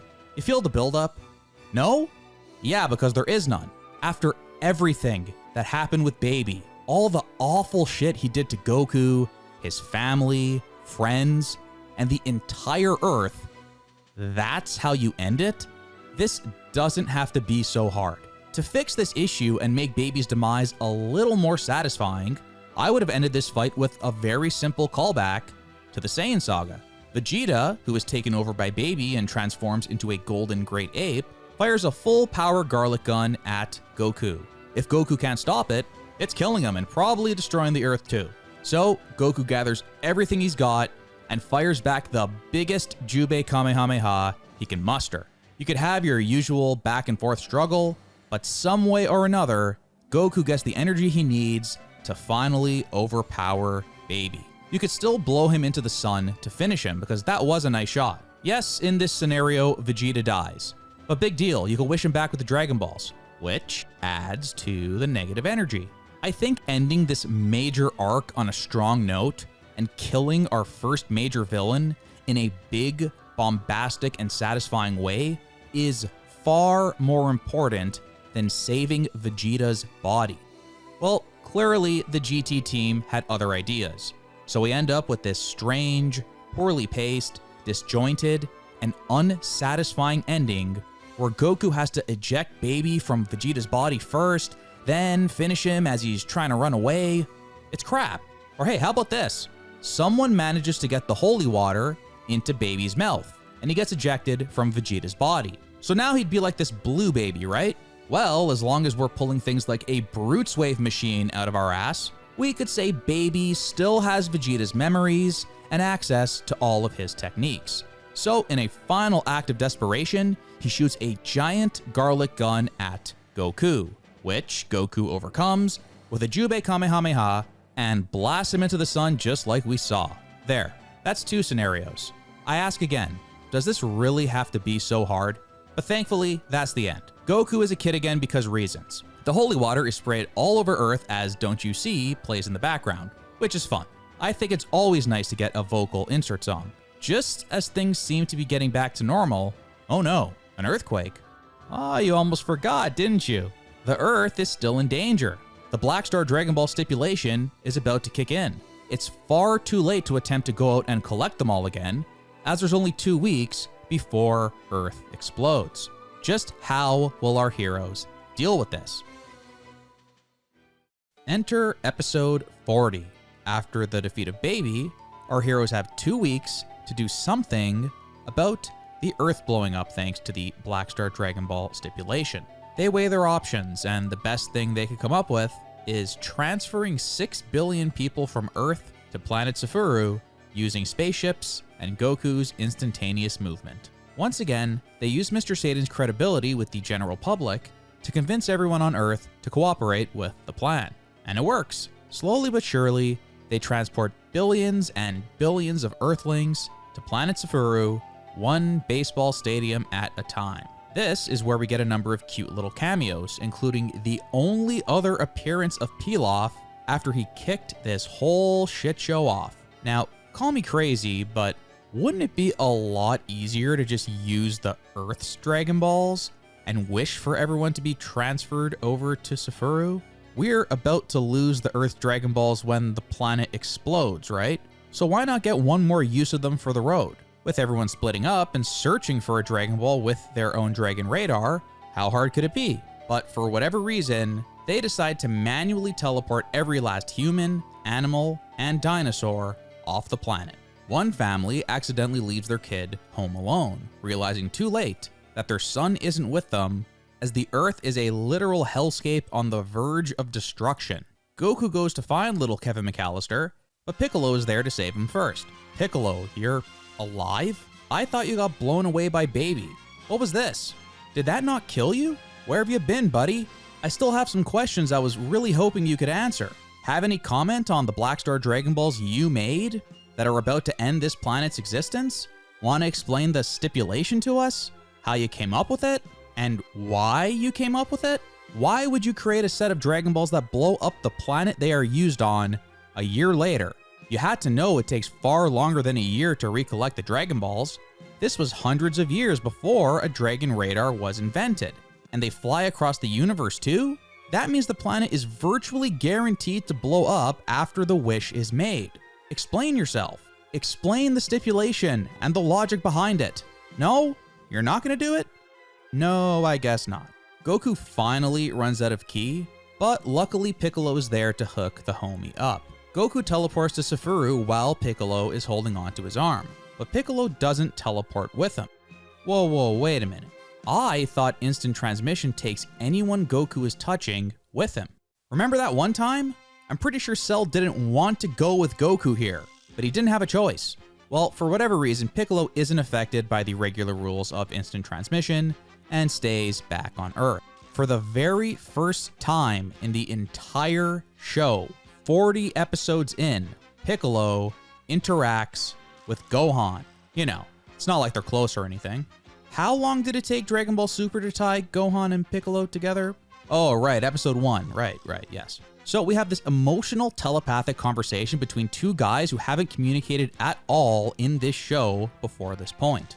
Piccolo tells Gohan it's best for him to stay on Earth and get blowed up along with the planet, because the Black Star Dragon Balls were created by the previous Kami before he separated himself from Piccolo Daima, and since Kami is fused with Piccolo, if he dies, then the Black Star Dragon Balls turn to stone.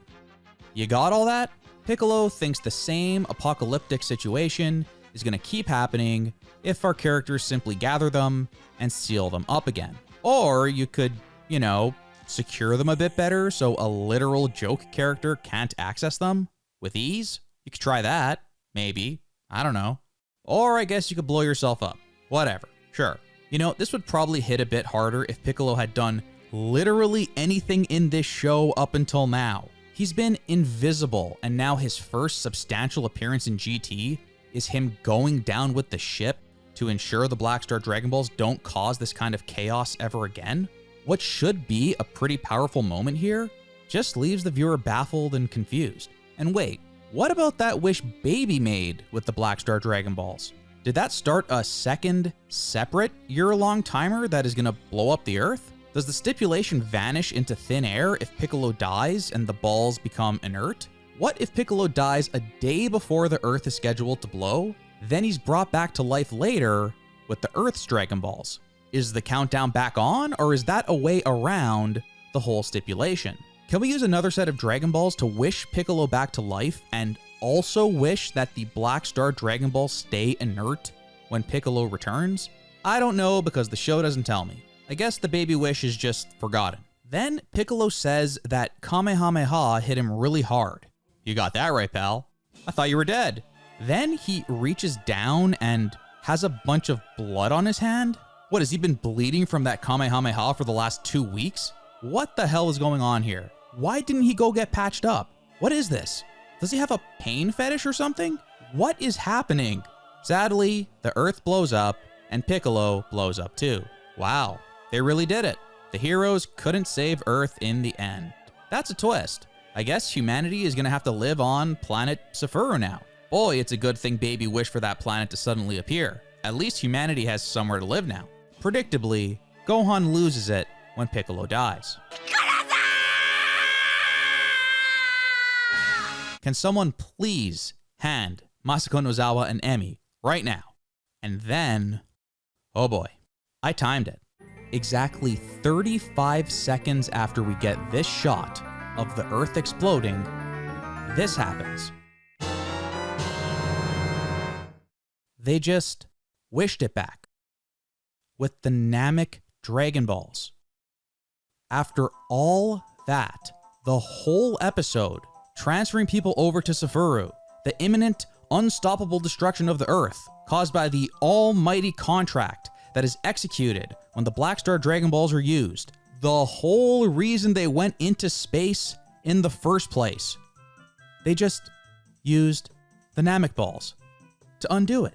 If the Namek Balls were always an option, why weren't they collected as soon as the Black Star Dragon Balls were first used? Presumably Dende contacted Namek and asked them to use the Namek Balls to help Earth, right?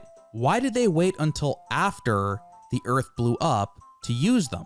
Porunga grants 3 wishes. If the Dragon Balls were collected, they could have used one of those wishes to bring everyone over to Sefuru, and then another to wish back the Earth and bring everyone back home. But of course, the most baffling thing about this is the fact that the Namek Dragon Balls were even an option all this time. I was under the assumption that a wish granted by the Black Star Dragon Balls, like Goku turning into a kid, could only be undone by using the Black Star Dragon Balls, right? We know that.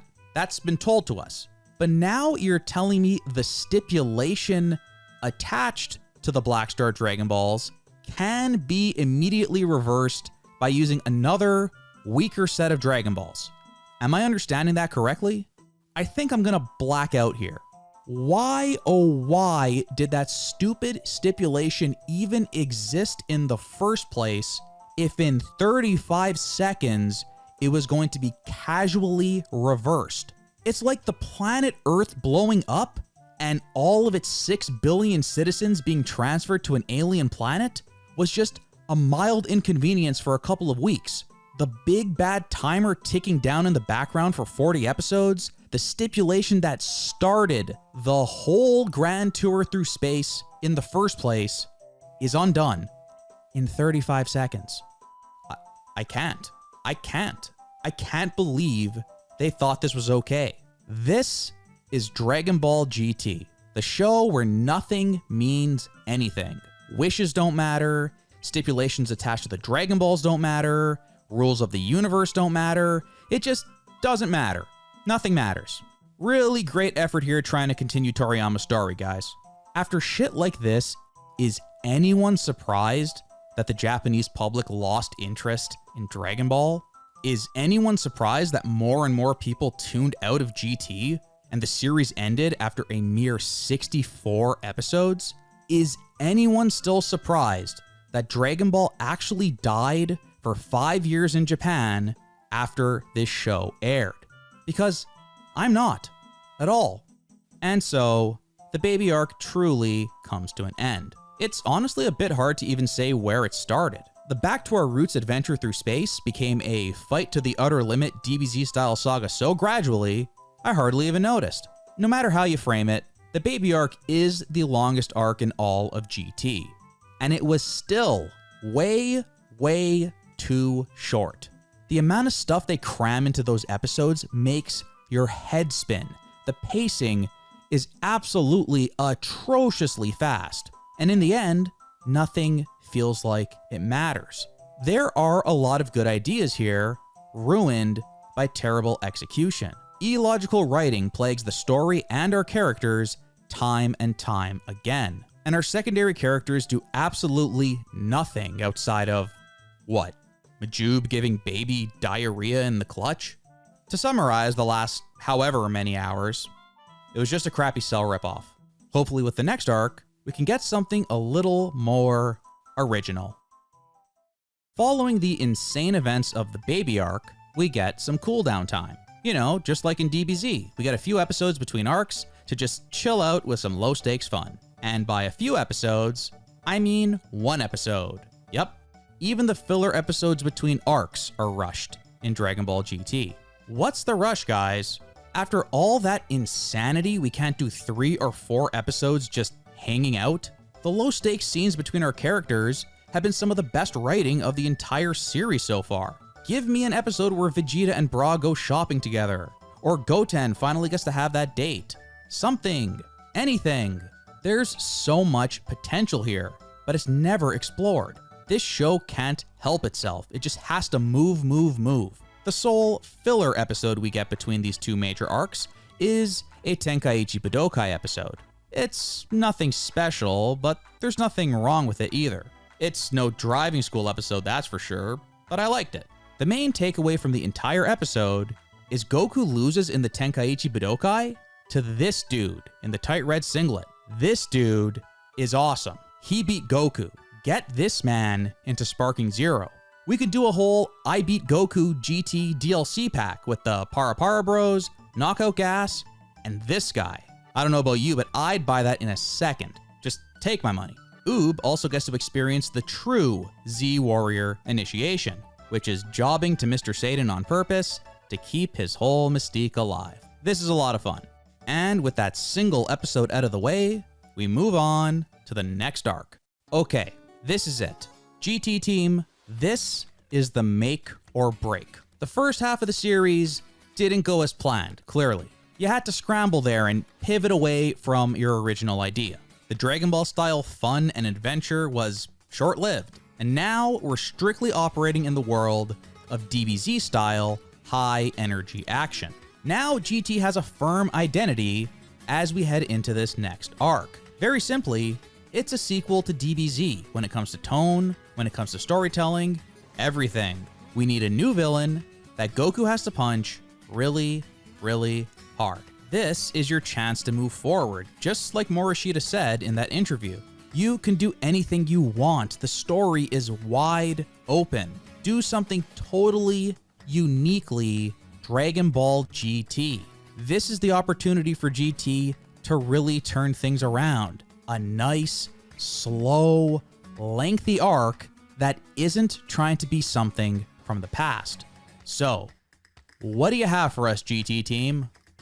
Oh, they brought back Android 17? And the whole arc is 6 episodes long. What? I honestly think the GT team had given up by this point. We don't even have to get into the Super 17 stuff. Look no further than the OP.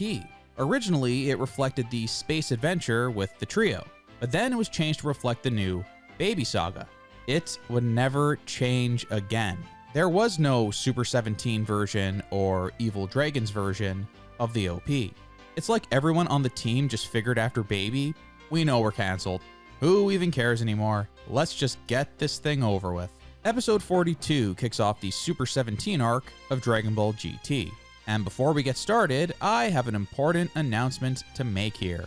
Episode 42 of Dragon Ball GT, Dai Goku, Mighty Enemies Return from Hell, is the second worst episode of Dragon Ball ever made, falling only behind GT Episode 1. Watching it again caused me physical pain. I'm serious, my stomach hurts, and my throat hurts. You know how much audio I've recorded for this video? My voice is dead. And after episode 42 of GT, my soul is dead too. Let's get into it, shall we? We start on Dr. Mew. He's in a dark cave or something, but we quickly learn that he's actually in hell.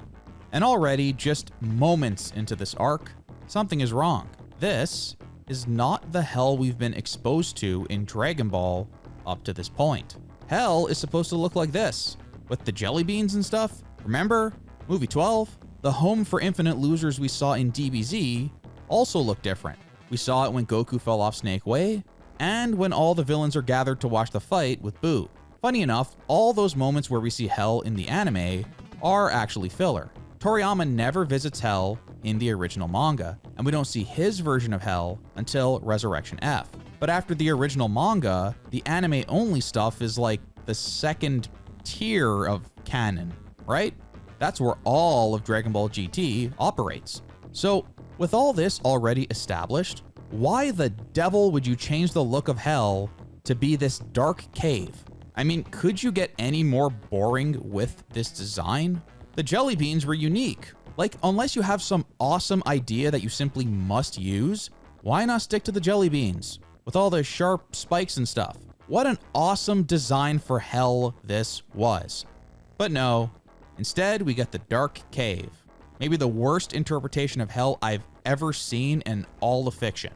So we're off to a good start. Before a single word is even uttered, we see Dr. Mew meet his thick moustached counterpart, Dr. Gero. I guess in this universe, robots go to hell? Cell was in hell, so whatever. If you have a soul, you go to hell, robots included. Gero tells Mew that if they put their minds together, they can take revenge on Son Goku. I mean, you're both dead, but okay, sure. We find Goku with his family and friends when suddenly a bloodied and beaten Trunks appears, mentioning Android 17. They go outside to see a giant spooky hole in the sky. That's not normal. Kaiosama explains to Goku that the other world and Earth have become stuck together for some reason. Okay, I guess we gotta investigate. We suddenly cut over to Android 17 with a spooky black aura surrounding him. It's a cool visual, but then we hear someone speaking to him, someone that sounds just like him, and it is him, another Android 17. He's in hell with Gero and Mew. The two 17s like power up and shoot their spooky black aura into the spooky hole in the sky at the same time. And I presume this ritual has created this hole and the other world becoming stuck to Earth. Earth is in ruin again, with the citizens all panicking and trying to get out of town to avoid the impending apocalypse. It's been a really long time since the last apocalyptic situation here on Earth. It was 2 whole episodes ago. The GT team is flexing their creative muscles here once again. It's like they have no idea how to create any stakes at all for our characters, so they just default back to, the world is gonna end? See, everyone's panicking. The whole world is gonna die, so that means we should be afraid of the big bad villain. Let's take a moment and see how Toriyama avoided situations like this, where you're doing the exact same thing back to back. The fight with Vegeta was away from the general public. Obviously, Frieza was on Namek. Cell announced the Cell games to the world, but ultimately that fight was away from the public too. It wasn't until Majin Buu where we really saw the end of the world scenario play out, when Buu, killed everyone on Earth because he was bored. Twice. Here in GT, we go from the apocalypse at the end of the last arc to an apocalypse at the beginning of this arc. Surely they must have realized they were repeating almost the exact same scenario a mere 2 episodes apart. I guess not. Or maybe they just didn't care.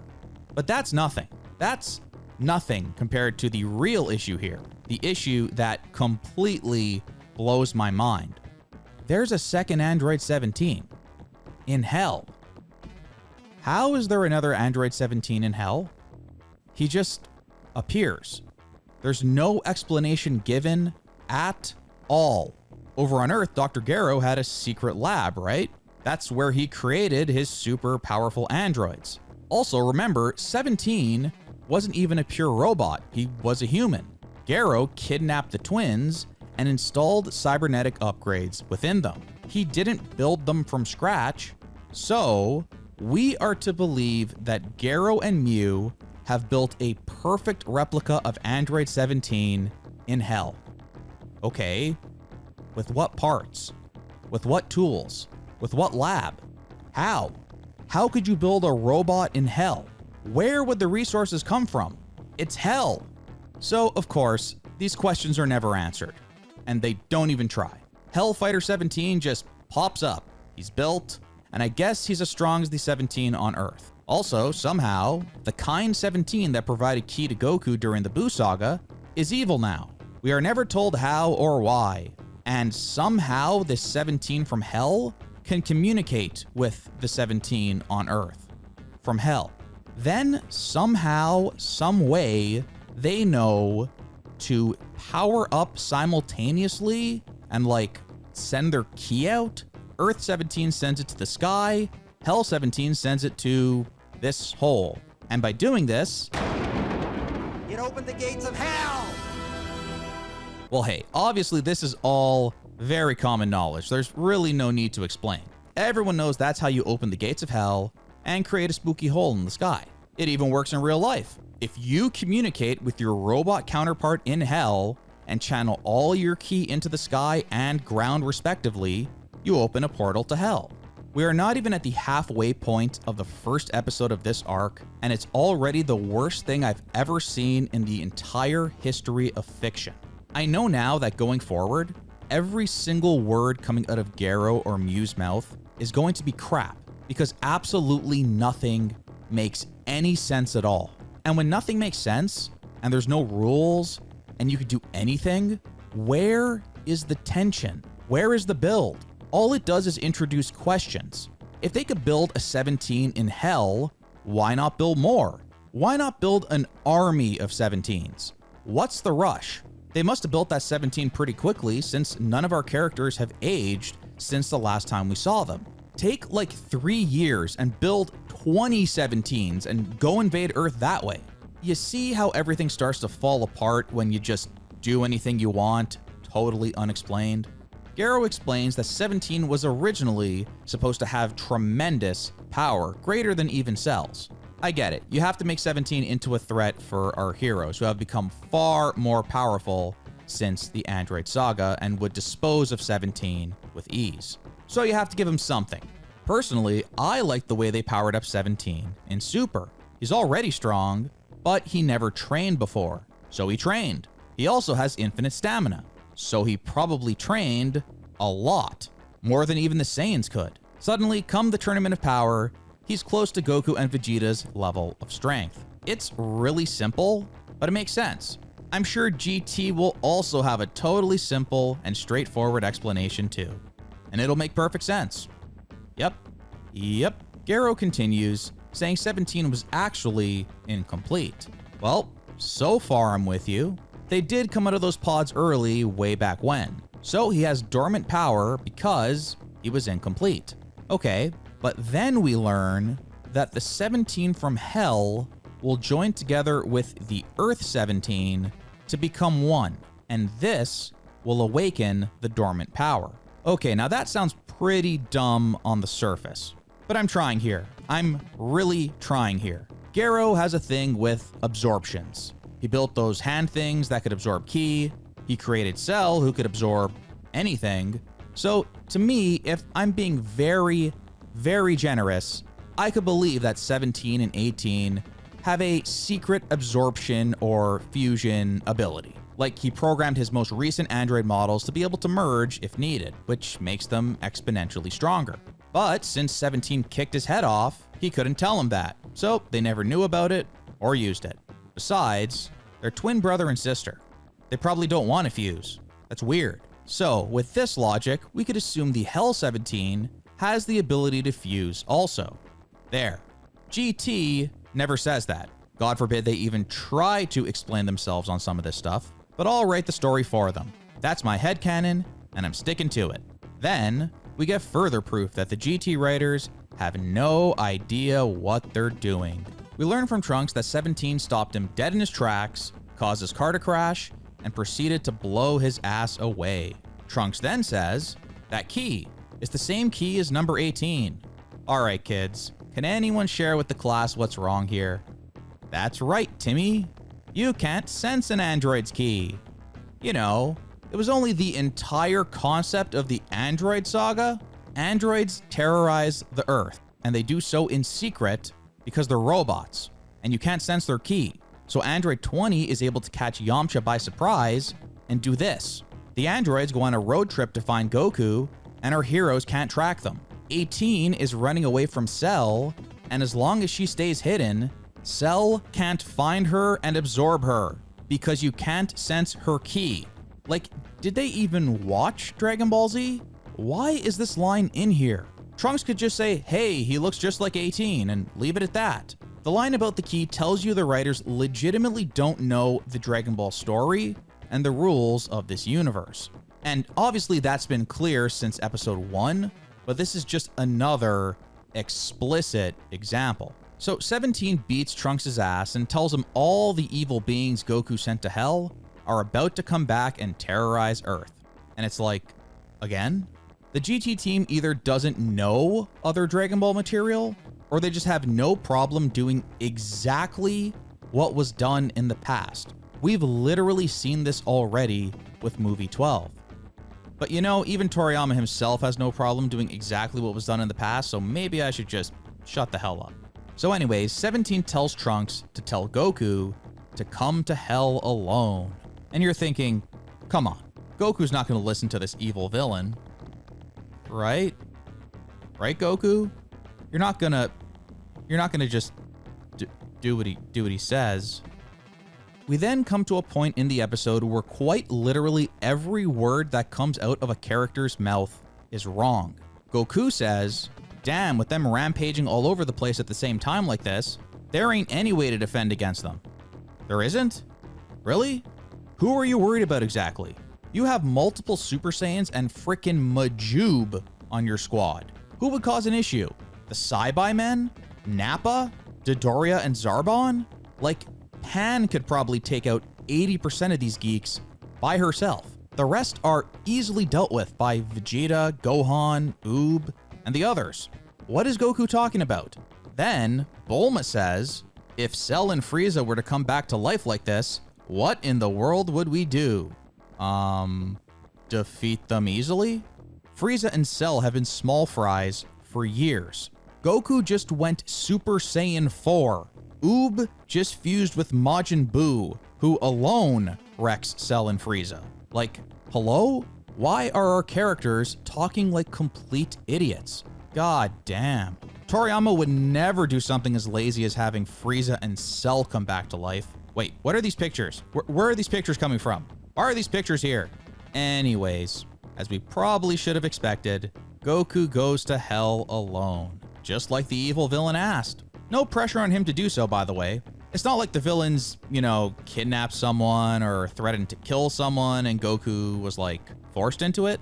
Nope. He just does it freely and casually. Good idea, Goku. Android 17 should have also said, hey Son Goku, when you fight us, don't use your arms or legs and also close your eyes, unless you're a coward. If he literally said those words, this version of Goku would have probably done exactly that. But hey, whatever, it's Goku. What are they gonna do to him? He should be able to easily whoop the asses of every last soul in hell. We then immediately cut to Goten and Trunks one-shotting a bunch of geeks. Then Pan proceeds to one-shot all the original Dragon Ball villains, which is a cute little moment. This all happens in the span of like 20 seconds. What was Goku worried about again? So as soon as Goku arrives in hell, Mew, Garo, and 17 are like, bye, and they fly away through the portal to Earth, and they close it behind them instantly. I guess they have full control over the portal and when it opens and closes. And it closes so fast that the literal most powerful being in the entire universe can't get there quick enough to get through. So now idiot Goku is stuck somewhere while our main villain is free to wreak havoc on Earth. Wait, this is reminding me of something. Oh no, oh no, no, no, no, no, no, no, no, no. Okay, there's no way it's that bad.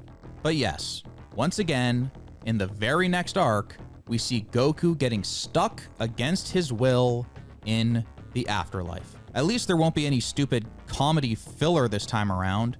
I mean, this is hell, the most evilest place there is. They wouldn't do comedy in hell.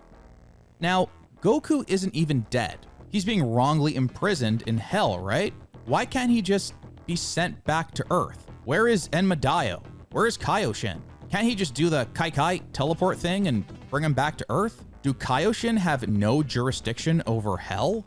It's not even breaking any rules. He's not dead. The afterlife is definitely a weird thing in the world of Dragon Ball, but we've literally seen Goku use instant transmission to bring Cell to Kaiosama's planet, right? He's teleported from Kaioshin's realm to Earth. Why can't he teleport back to Earth from hell? Do you really think the GT writers are going to answer any of these questions? Surprise, surprise, they explain nothing. They never explain how Garo, Mew, and 17 are able to open this portal from hell to Earth where all the old villains return.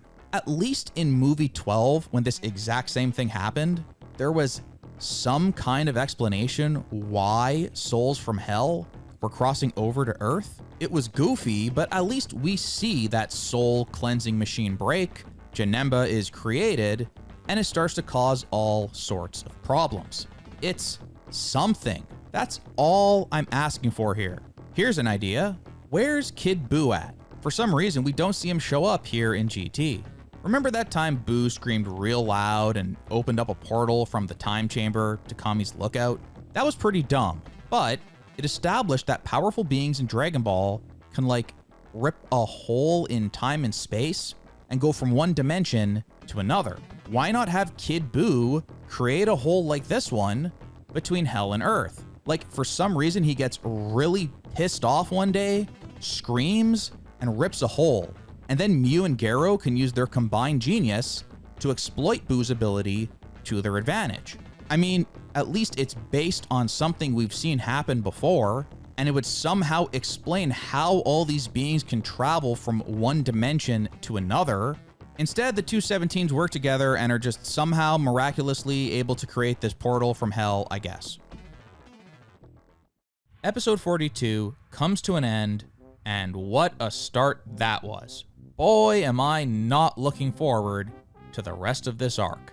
If I have to ask 100 questions after watching 20 minutes of TV, that's probably not a good sign. Hey, maybe the narrator has answers to some of these questions. Mr. Narrator Man, can you explain how the giant hole in the sky opened up?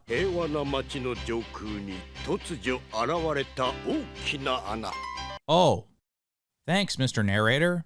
Episode 43 begins, and this episode is famous for some of the strangest, most off-model shots of our characters in the entire history of Dragon Ball. I mean, holy shit, do they not know what Cell looks like? How was this not corrected? Anyways, Goku entertains these two jobbers in hell, while the rest of our characters easily dispatch the jobbers on Earth. Except one. The homie Rilld is back. I can't believe it. He's stronger than Majin Buu, remember? He should be a legitimate threat. Then, Gohan appears to take him on. Oh shit, I'm excited. They're giving Gohan a real fight here. This should be pretty good.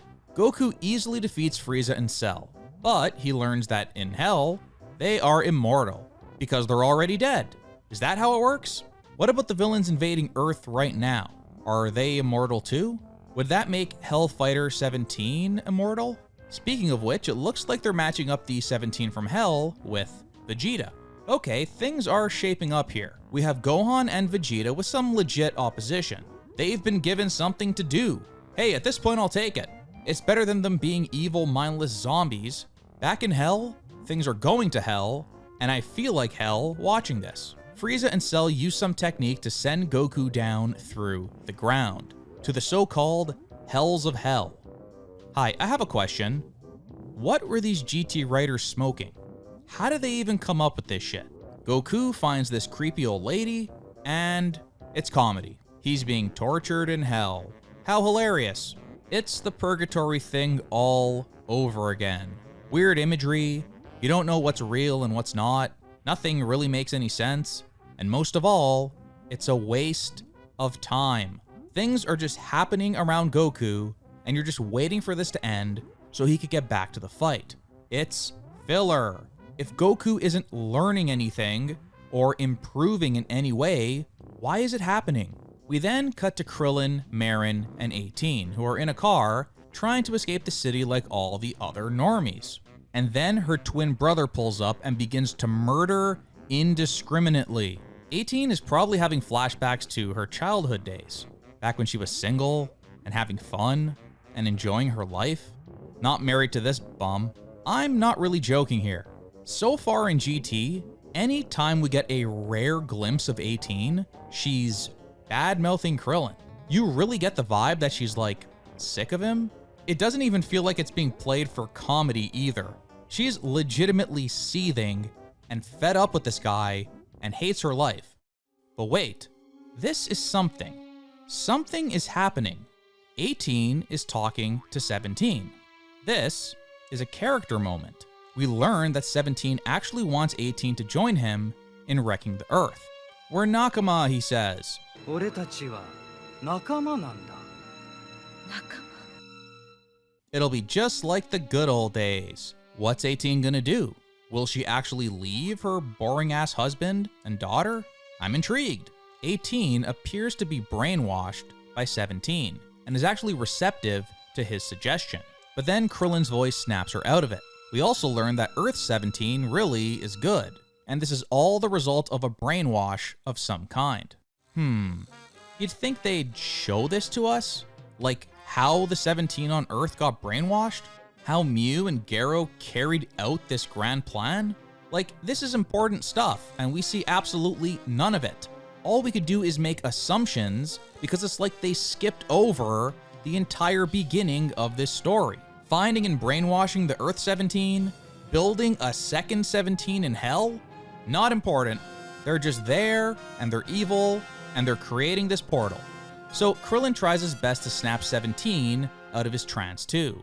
And he responds by murdering him. Holy shit. He shoots a ki blast through his heart, and Krillin is dead. Damn. Now, I know Krillin has done two things in Dragon Ball GT. Shit and all. But sometimes, when Krillin is killed, what follows is simply legendary. And I can't believe I'm saying this, but this is a legit scene. I felt something. I felt something watching Dragon Ball GT. I felt emotions. Miki Ito is really given her chance to shine here, and she does not disappoint.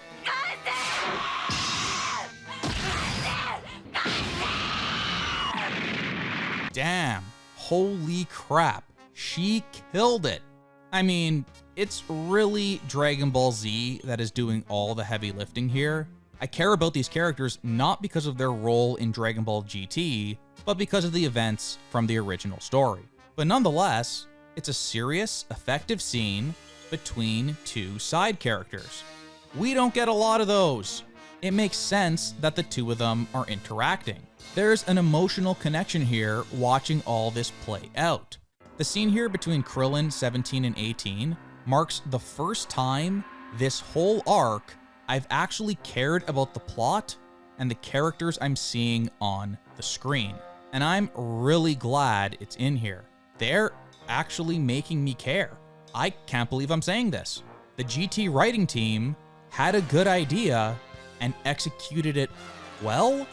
What is this? Are these tears of joy? Am I dreaming? I've been talking for hours about a Japanese children's cartoon from the 1990s. Am I hallucinating, or did this really happen? Then we go back to hell, and the writing goes right back to hell with us. I mean, the tonal whiplash between this horrific, deeply emotional death scene and this goofy, comedic Goku shit is immense. They're really bad at this. Meanwhile, back on Earth, Gohan's fight with Rilld is over before it even starts. God damn it. Well, at least it was Majub that killed him. I could tell you for a fact that Majub is stronger than Majin Buu, so at least there's some logic there giving him the kill. But Rilld deserved to shine, damn it. He did manage to get a hit in on Gohan though, turning his arm into metal. So Giru appears out of nowhere with his little metal melting device to help him out. I was dying at this. There was actual comedic timing in how he just appears out of thin air I guess at this point, that's literally Giru's only function to the story until they decide to go searching for the Dragon Balls again. Finally, the two 17s meet, and they fuse in a scene that I could only describe as awe-inspiring. A scene with some absolutely incredible animation. Check it out. Let me tell you, friends, this is Sakuga. Look, I could even reproduce it on Photoshop. I mean, how lazy is this? That's how they undergo their big fusion to create this perfect, unbeatable super android? There's no struggle or tension at all. They just meet up and do it immediately. Imagine if Cell just went up to 17 and 18 and said, okay, I'm gonna absorb you guys now and become perfect. Thank you. And then he did it in 5 seconds. That's essentially what's happening here in GT with the two 17s. And so, Super 17 is born, and yikes. Nakatsuru has been mostly killing it so far, but this may be the ugliest character design I've ever seen. My god, it's just disgusting. And I get that that's the point, villains should look ugly, but this goes beyond ugly. We're getting into, like, repulsive territory. Like, it's making my skin crawl just looking at this son of a bitch. I think it's his chin and the hair. His eyes and nose and mouth are too small for his face. It's especially shameful because the original 17 design is fantastic. It's iconic. And this is like a horrible, horrible perversion of that great design. Tournament of Power 17? Now that's how a redesigned 17 should look. I like Super 17 way more than Super 17. So we immediately get a callback to Cell's first scene after becoming perfect, which is fine. I'm okay with callbacks here and there. And let's be honest, this arc is about as creatively bankrupt as it gets, so I'm not gonna fault them too much for pulling some cool stuff from Z. The no Cell thing is always very effective. It quickly and easily gets across just how strong he is. 17 easily takes everyone in a 1-on-5 fight. It's visually stunning and really intimidating. We cut back to Hell, and there's a crystal ball that Goku is watching the fight on. Well, that's convenient. Where did that come from? Goku calls for Enmadayo, and I'm honestly shocked the GT team remembered this character even exists. Goku says to him, hey, let me go back, dude, they locked me in here. You let Vegeta go back to Earth from Hell and he was dead. You broke the rules. This wouldn't even be breaking the rules. I'm falsely imprisoned here. Okay, I might have added some of that myself, but that's what the viewer is thinking. Instead, we're fed some horse shit about how there's a great power at work between this world and the other world, so Enma can't do anything. So, two robots can rip a hole between Hell and Earth, but Enmadayo can't do his thing? Oh, whatever. Then we hear Piccolo's voice. He's in heaven, and he asks Enmadayo to send him to Hell. Enma refuses, so Piccolo proceeds to shoot a flurry of ki blasts and completely wreck heaven. I laughed so hard at this. That's the best Piccolo moment in all of GT, by far. He goes down to Hell, and he has a plan. Meanwhile, back on Earth, we get an absolute doozy of a scene. In fact, this scene in particular has stuck with me ever since I completed my 2 binge watches of GT. Let me describe it first. Vegeta shoots an attack at Super 17, and Super 17 emerges from the smoke unharmed. Okay, so you're probably thinking, Tony, who gives a shit? It's just a nothing scene. And it may seem like that at first, but then I realized something. This scene is the perfect encapsulation of why GT is bad, and conversely, why DBZ is so great. This scene of Vegeta shooting the final shine at 17 is actually the exact same scene as this, the famous final flash scene from DBZ episode 162. There's only 2 key differences: execution and pacing. In DBZ, Vegeta has ascended beyond a Super Saiyan. He feels invincible. So invincible that he allows Cell to achieve his final form. There is a whole cat and mouse chase until finally Cell absorbs Android 18 and becomes perfect. In GT, meanwhile, the two 17s just kinda get together without any resistance at all and slowly merge with the Photoshop effect. Real creative. We then get the scene where our villain begins to feel out their new super powerful form as our heroes attack, but aren't able to inflict any damage whatsoever. Perfect Cell then begins to whoop Vegeta, just like we see in GT with Super 17. So far, we're pretty synced up here. But then, in DBZ, Vegeta gets pissed. He's ascended beyond a Super Saiyan. He's the prince. He's a super elite. He let this guy go perfect, and now he's being embarrassed. At this point, Vegeta decides he is not going to lose this fight. He is going to put all of his ascended Super Saiyan energy into this next move. He goes up into the sky and begins to charge it up. Cell, being the cocky bastard he is, just stands there unfazed. He knows he could take Vegeta's best shot head on, and it won't hurt him at all. So Vegeta charges and charges and charges. And it's becoming clear that Vegeta is losing his mind at this point. The iconic Kikuchi score swells, selling the moment even more. And to all you dub kids out there, Mr. Falconer wasn't too shabby here either. No matter which version of the show you're watching, the music makes this scene. Vegeta is gonna fire this absolutely destructive move at Cell, and he might just blow up the Earth in the process. But he doesn't care. He's so consumed with rage that he doesn't care. The embarrassment of letting this guy go perfect, only for him to kick his ass with ease, is too much for Vegeta to bear. He just wants to land his best attack and blow this guy away, and if the Earth is collateral damage, so be it. The way they sell Vegeta charging up this move is masterful.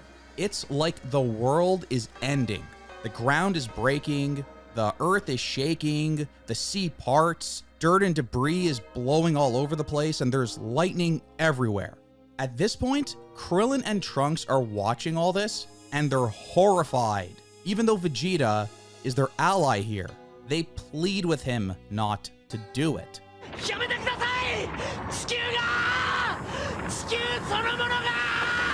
Krillin and Trunks are the surrogates for the audience here. Their panicked reactions to Vegeta's impending move add a sense of anxiety to the scene. It adds fear.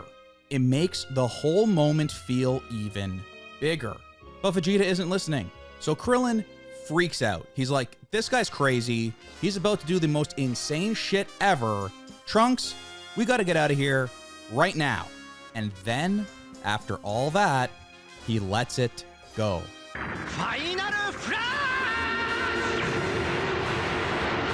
It's spectacular. It's huge. But we as an audience know Cell is just gonna no-sell it the same way he has with all of Vegeta's other attacks, right? Well, that's a tad too predictable. Akira Toriyama, god of the twist, strikes again. As the massive attack approaches the completely cocky and confident Cell, he realizes at the very last second he may have underestimated Vegeta here. Indeed, even perfect Cell is consumed by the enormity of this moment. Even Cell reacts to the almighty final flash. Slowly, the smoke clears, and we see the effects of Vegeta's breathtaking technique. Half of Cell has been blown away. Holy shit, he actually got him. Just look at this. Vegeta laughs maniacally. He did it. His plan worked. Perfect form my ass. I've gone beyond Super Saiyan. I cannot be defeated. Just kidding. Cell then proceeds to easily regrow the half of his body that was blown off. And indeed, Vegeta's big, over-the-top, unbelievable special move did some damage, but ultimately had no effect on Perfect Cell at all. I timed it. Vegeta begins to get into position for the final flash at the 9:07 mark of this episode. He shoots the final flash after charging it over 4 minutes later. We see the aftermath, and then finally Cell reveals he was just messing around the whole time and regenerates his arm at the 1818 mark. That's over 9 minutes in total. Essentially, the entire episode 162 of Dragon Ball Z is focused around the build-up, delivery, and reaction to Vegeta's big, now legendary, final flash. So I want you to consider all of that. And now let's watch the final Shine Attack in Dragon Ball GT. This is Vegeta's big new special move. He shoots it, it hits 17, and there's some reaction from our characters. Then the smoke clears, and we see there was no effect at all on Super 17. This is the exact same thing as the scene from Dragon Ball Z, except one was executed masterfully, and the other is how it looks when people who have no idea what they're doing try to create new Dragon Ball material. In GT, Vegeta barely charges up the final shine. There's no build-up. There's no suspenseful charge-up, no shots of the world selling how powerful the attack is. There's no desperation from our secondary characters. And of course, there's no twist where our villain pretends it hurt him, but actually, he was fine all along. It just happens, and there's nothing special about it at all.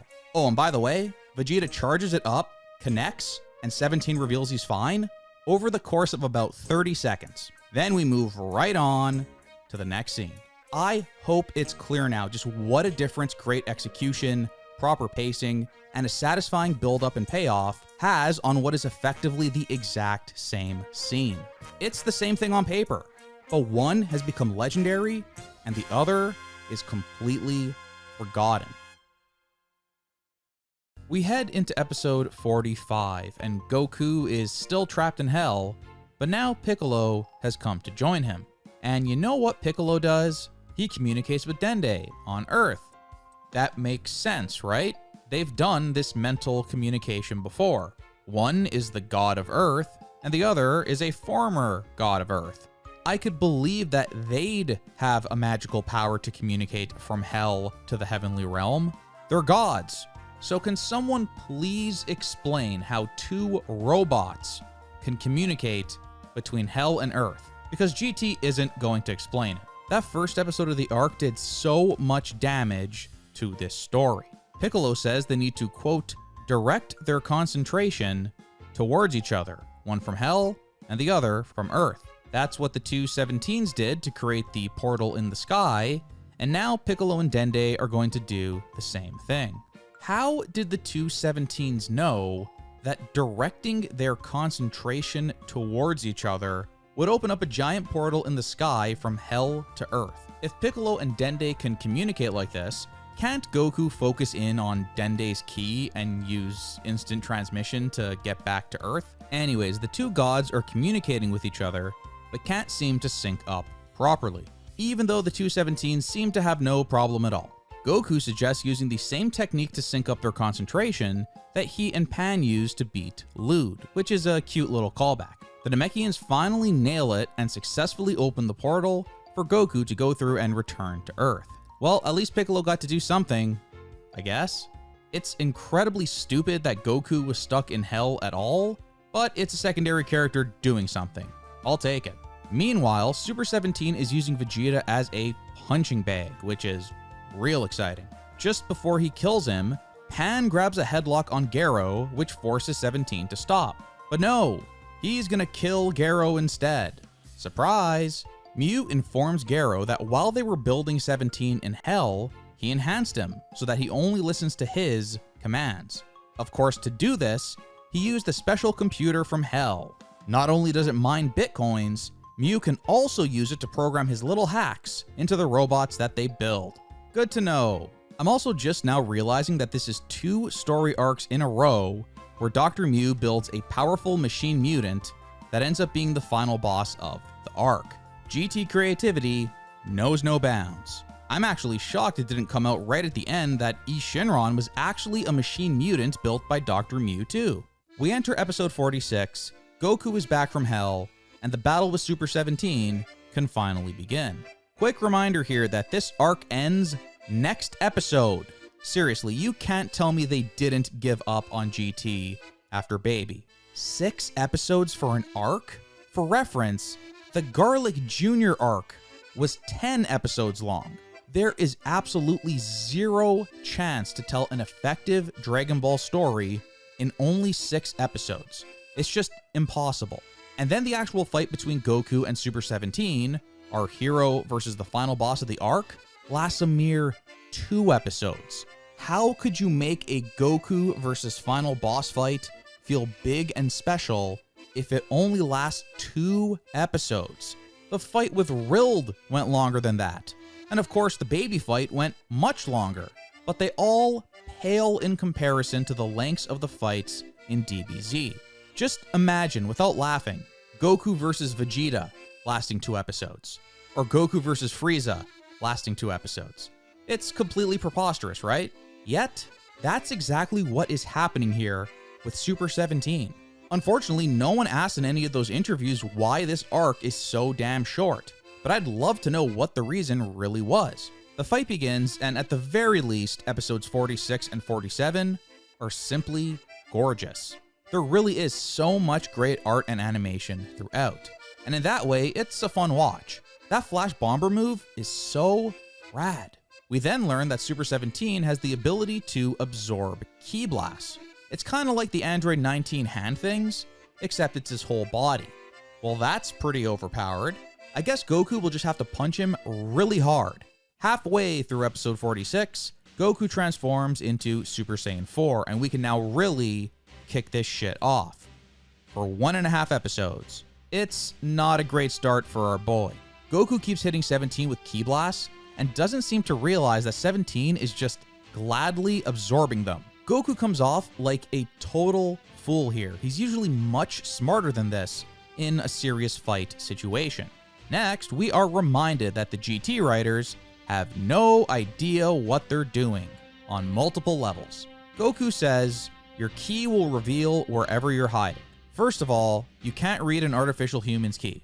Second, if you can read his ki, then aren't you reading the fact that his ki keeps going up every time you blast him with, a ki blast?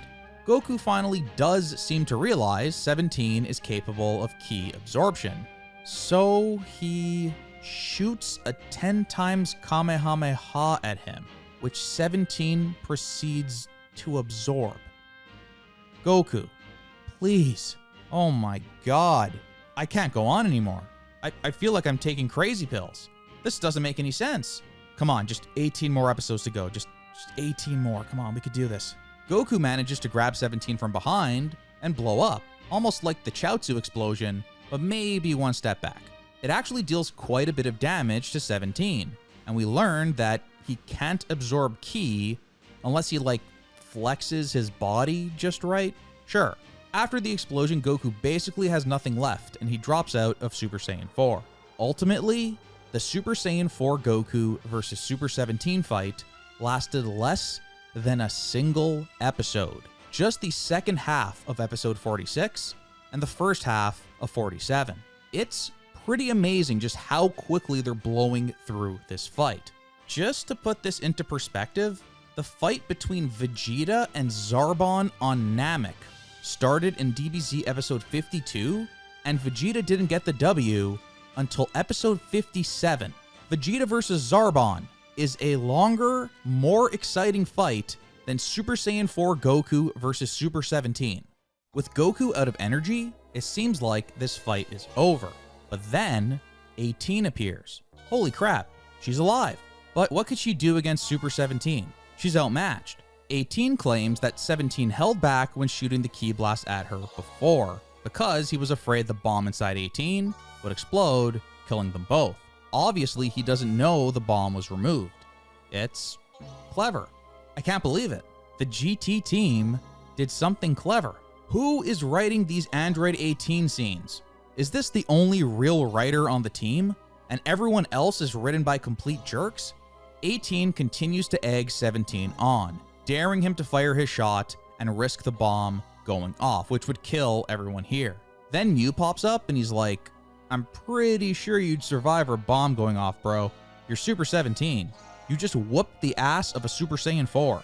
And 17 is like, Shut up, bitch! after taking out Mew, he turns back to 18. He's gonna do it. Seriously, you guys. He's gonna finish her. Then, something happens. Something special happens. I can't even believe my eyes right now. 18 begins to fire Ki blasts at Super 17, who, of course, absorbs them. But then it dawns on me, oh my god, 18 is an artificial human. She has infinite energy, infinite Ki. She's, like, stun-locking him into that weird pose he has to do when absorbing Ki. That's genius. I would have never thought of that. Who has the galaxy brain on the GT writing team? Who is it? Show yourself. Where were you for the first 46 episodes? Goku uses the last of his Ki to power up, and he jumps at 17. It's a stunning sequence as he flies towards 17 with 18's storm of Ki blasts glowing all around him. And then, with God as my witness, Goku punches him really hard. He busts out the Ryuken Bakuhatsu, the Dragon Fist explosion attack straight out of movie 13, but also very reminiscent of the iconic Piccolo Daimao kill. Goku then finishes Super 17 with a huge Kamehameha. I'm stunned. They did it. They actually did it. This moment checks all the boxes. There was a nice build-up, and the payoff was satisfying. It was satisfying when you, as a viewer, realize what 18 is doing. It's satisfying when you see Goku have his realization. And man, is it satisfying when he hits that Dragon Fist.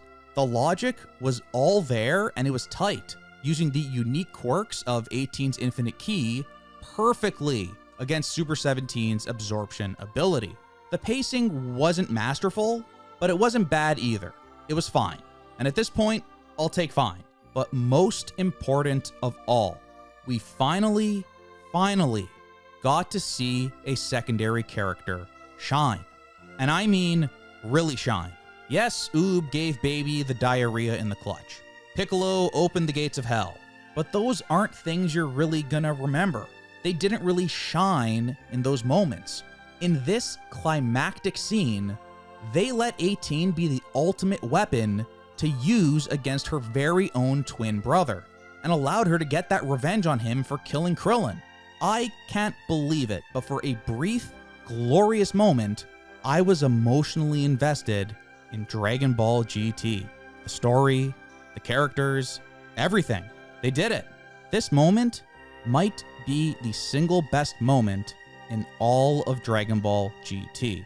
It's something people remember, and dare I say, it's iconic. I have no complaints.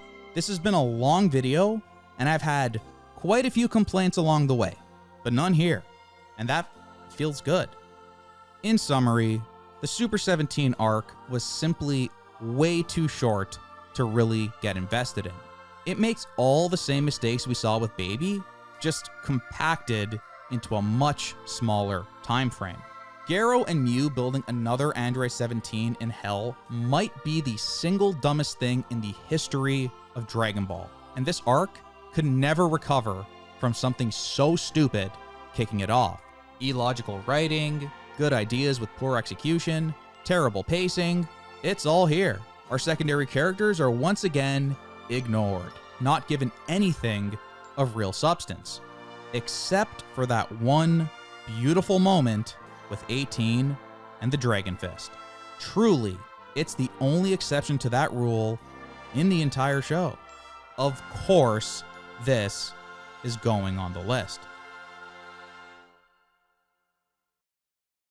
The next arc begins with our trio of Dragon Ball collecting experts going out once again to find the Dragon Balls. This time, it's the Earth Balls. They get them all in 5 seconds. GT pacing, everyone. Look no further than this. Okay, I'm kidding. Just kidding. It was a montage. We can move quickly during a montage. They collect the balls and quickly notice them shits is cracked. They call for Shenlong like normal, but this absolute degenerate comes out instead. He's smoking a stogie with an enormous lighter? What the hell is this? I love this design. Nakatsuru has dropped yet another banger. Heck, even the music in this scene is great. They're selling me on this really well here. I'm intrigued. The use of color here is also masterful. The black and blue dragons with the blood red sky in the background. This visual is nuts. It really feels like hell on earth. Hey, wait a minute. We just did that. Well, nevertheless, you get the feeling something really bad is about to happen. The evil cigar-smoking dragon sends all the Dragon Balls out into the distance. And we see that beautifully realized with the black and blue Shenlongs flying away, each to a unique location. We then see each dragon taking the form of a different element. This is like maybe the most stunning visual in all of GT. Dragons flying through the sky always look really majestic and beautiful, but this is truly gorgeous. They went off with this presentation. Then, localized entirely within West City beside Capsule Corporation, we get Aurora Borealis. That's how you really know shit is about to get real. Well, here it is. This whole strange situation is explained. Elder Kaioshin pops up and he's pissed. He's been warning us about abusing the Dragon Balls dating all the way back to Dragon Ball Z. And now what he's feared is finally happening. Due to the overuse of the Earth's Dragon Balls, negative energy has built up, finally resulting in the balls cracking. Ordinarily, the negative energy from a wish would go away over time, as the Dragon Balls were only meant to be used once every 100 years or longer. But we all know how many times they've been used over the last, 30 years? And you know who's to blame, right? It's Bulma's fault for creating that damn Dragon Radar, and Goku's fault for helping this fragile young girl actually collect them all. We're tying it all back to the very beginning of the story here. The mythical objects that have been there for the whole adventure, making sure everything is okay in the end, have turned against our heroes. Here in the final arc of Dragon Ball, the Dragon Balls have created the most powerful villains yet. This is the perfect ending to the overall Dragon Ball story. The entire story hinged on collecting and using the Dragon Balls, and that very thing is now coming back to bite our heroes. You couldn't come up with a better idea for a final arc. They nailed it. Add it to the list. Of course, the Dragon Balls potentially being bad news was teased by Toriyama in the original story. But I'll give the GT team credit for actually remembering these lines from Elder Kaioshin and really running with it. Nice job, guys. Now, surely working with this great idea, we could wrap this up on a strong note. Oh, who am I kidding? We all know how this ends. I probably don't have to remind you that the GT team really likes Goku. Well, to start this whole Evil Dragon storyline off, the dumbest thing ever happens. Goku says he'll go it alone and take down each of the 7 evil dragons himself. I mean, what? There's 7 of them, right? Presumably they're all out there right now wreaking havoc on various parts of the Earth, right? We have this whole team of powerful fighters. We got Vegeta, we got Gohan, we got Gotenks and Majube. I know this sounds crazy, but what if everyone split up to go confront one evil dragon each? Or, if you're scared they're too powerful, travel in a group. Help each other out. But no. My friends, this is Dragon Ball GT, and this is the Goku show. Goku is actually going to go out completely solo and take out all 7 dragons in a row by himself. That is how this story was written. Gohan offers to help, but Goku immediately shuts him down. We haven't even started yet, and this arc already has great idea, bad execution written all over it. The rest of the secondary cast, honest to God, just stays at home drinking tea. while the evil dragons are presumably destroying the planet and murdering millions in 7 different areas of the globe? T. It's a broken record at this point, but there's absolutely no reason why they couldn't have featured our secondary cast here. Of the 7 evil dragons, 4 are essentially jokes. They're not overly powerful and Goku takes them out with ease. Admittedly, things become more serious with the last 3 dragons, and that's where I'd expect Goku to become the focus. But not here right at the beginning. If you think about it, the way this arc is structured, there's actually some similarities here with Namek. You have your mini-bosses along the way, and then your final boss right at the end. Now imagine if the GT team had written the Frieza saga. They would have had Goku beat Dodoria, Zarbon, each of the 5 members of the Ginyu Force, and then fight Frieza, defeating one after another like it's arcade mode in a fighting game. It's completely preposterous, right? It's unnecessary. You don't need Goku fighting some of those weaker characters. You save him for the final boss at the end. That way, it feels special. None of the others can put a scratch on the final boss, and that's when Goku appears to save the day. We've been over this. Goku just picking each of them off one by one is boring. It's unsatisfying, and it robs the rest of our characters from doing anything but sitting at home and drinking tea. It turns out Pan followed Goku, so Goku isn't even actually going solo. It's just like the first arc. Pan sneaks her way into the story. But at this point, doesn't Gohan sense her ki? Last time she took off into space, but now she's on Earth. Does he love his daughter? Like, go after her. Why are you just sitting there sipping tea while looking at a picture of her? What the hell is this scene? Either bring her home or join her on this adventure. Sorry, Dad. I'm not letting my 10-year-old go out and fight these powerful evil beings with you. I'm coming. There's no discussion. I'm Pan's father and I'm staying with her. Then, the rest of the cast could show up, refusing to let Goku do this incredibly difficult task all alone because they are his friends and they want to support him any way they can. Wouldn't that be nice? Instead, everyone just stays at home twiddling their thumbs. And we're left to assume Gohan is just a horrible parent and doesn't care that his daughter is getting involved in a horribly dangerous situation against horrifically strong enemies that he knows are horrifically strong because he could sense their ki. Great. Once again, the GT writers do a phenomenal job making our secondary cast look dumb and useless. Structurally, the beginning of this arc actually harkens back to the Grand Tour through space that kicked GT off. The Back to Our Roots fun and adventure arc that they abandoned after 5 episodes. It's back.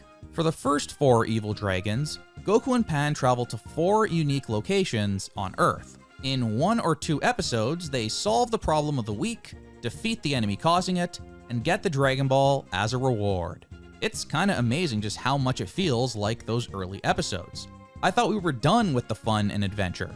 This is supposed to be the grand finale of the entire Dragon Ball story, right? Shouldn't these evil dragons feel like a threat? Shouldn't they be intimidating? Powerful? They don't seem too scary watching Goku pick them off with ease in an episode or 2. There's no need to go into great detail here recapping these episodes. Goku and Pan use Giru to find the Dragon Balls. For each of the first 4 dragons, it's the same old problems. The pacing is crap, everything happens so quickly that you couldn't possibly care when Goku ends up victorious. There's no build-up, so the payoff isn't satisfying.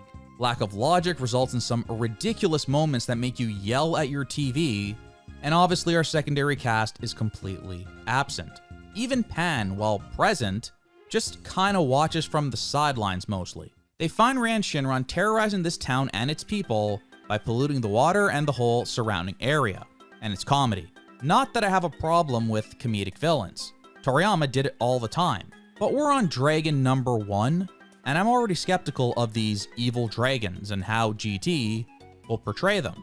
Goku and Pan solve the problem of the week and defeat him with 1 hit in a single episode. Goku didn't need Super Saiyan 1, much less 4. After defeating one of the evil dragons, the negative energy is dispelled, and the Dragon Ball returns to its regular orange glow. That's 1 dragon down, and oh my god, how many more episodes are there? Like, what is it, 14? Okay, 14 episodes to go. We're on episode 50. Come on, we could do this. We're almost there. I can see the finish line. We're gonna do this. Just 14 to go. Goku and Pan head to the next town and are attacked by Shinron, who is able to grow greatly in size by using its special goo. For perhaps the first time in all of GT, Goku actually doesn't screw around and goes Super Saiyan 4 almost immediately to fight this guy. But he deflects the Jubei Kamehameha with ease, so it looks like he won't be a pushover like the first dragon. He terrorizes the city, and then we're greeted with this wonderfully animated scene. Seriously, what is this? It goes on for like 10 seconds. Go ahead and watch the episode yourself. They thought this was okay. He traps Pan and Goku in his evil goo, and it looks like the both of them are actually screwed. Is Goku already beat? As he turns up the voltage on his attacks more and more, it starts to rain. And then, the rain kills him. Seriously, the big bad evil dragon loses to rain. He beats Super Saiyan 4 Goku with ease and loses to rain in a single episode. What if it didn't rain right at that moment? What would have happened? Goku looked finished, but that patented GT luck kicks in and our heroes are victorious thanks to dumb luck. That's some great writing, guys. Technically, Goku finishes him with a Kamehameha in his base form that happens in the blink of an eye and isn't satisfying at all, but he wouldn't have been in that vulnerable state if it didn't rain. So I'm giving this W to the rain. This guy is going on the tier list with the others. He deserves it. Goku got lucky. I want to see this guy in Sparking Zero. So our first two evil dragons have been jokes, finished in 2 episodes and 1 episode, respectively. Will things pick up with Evil Dragon 3? Yes. And by yes, I mean no.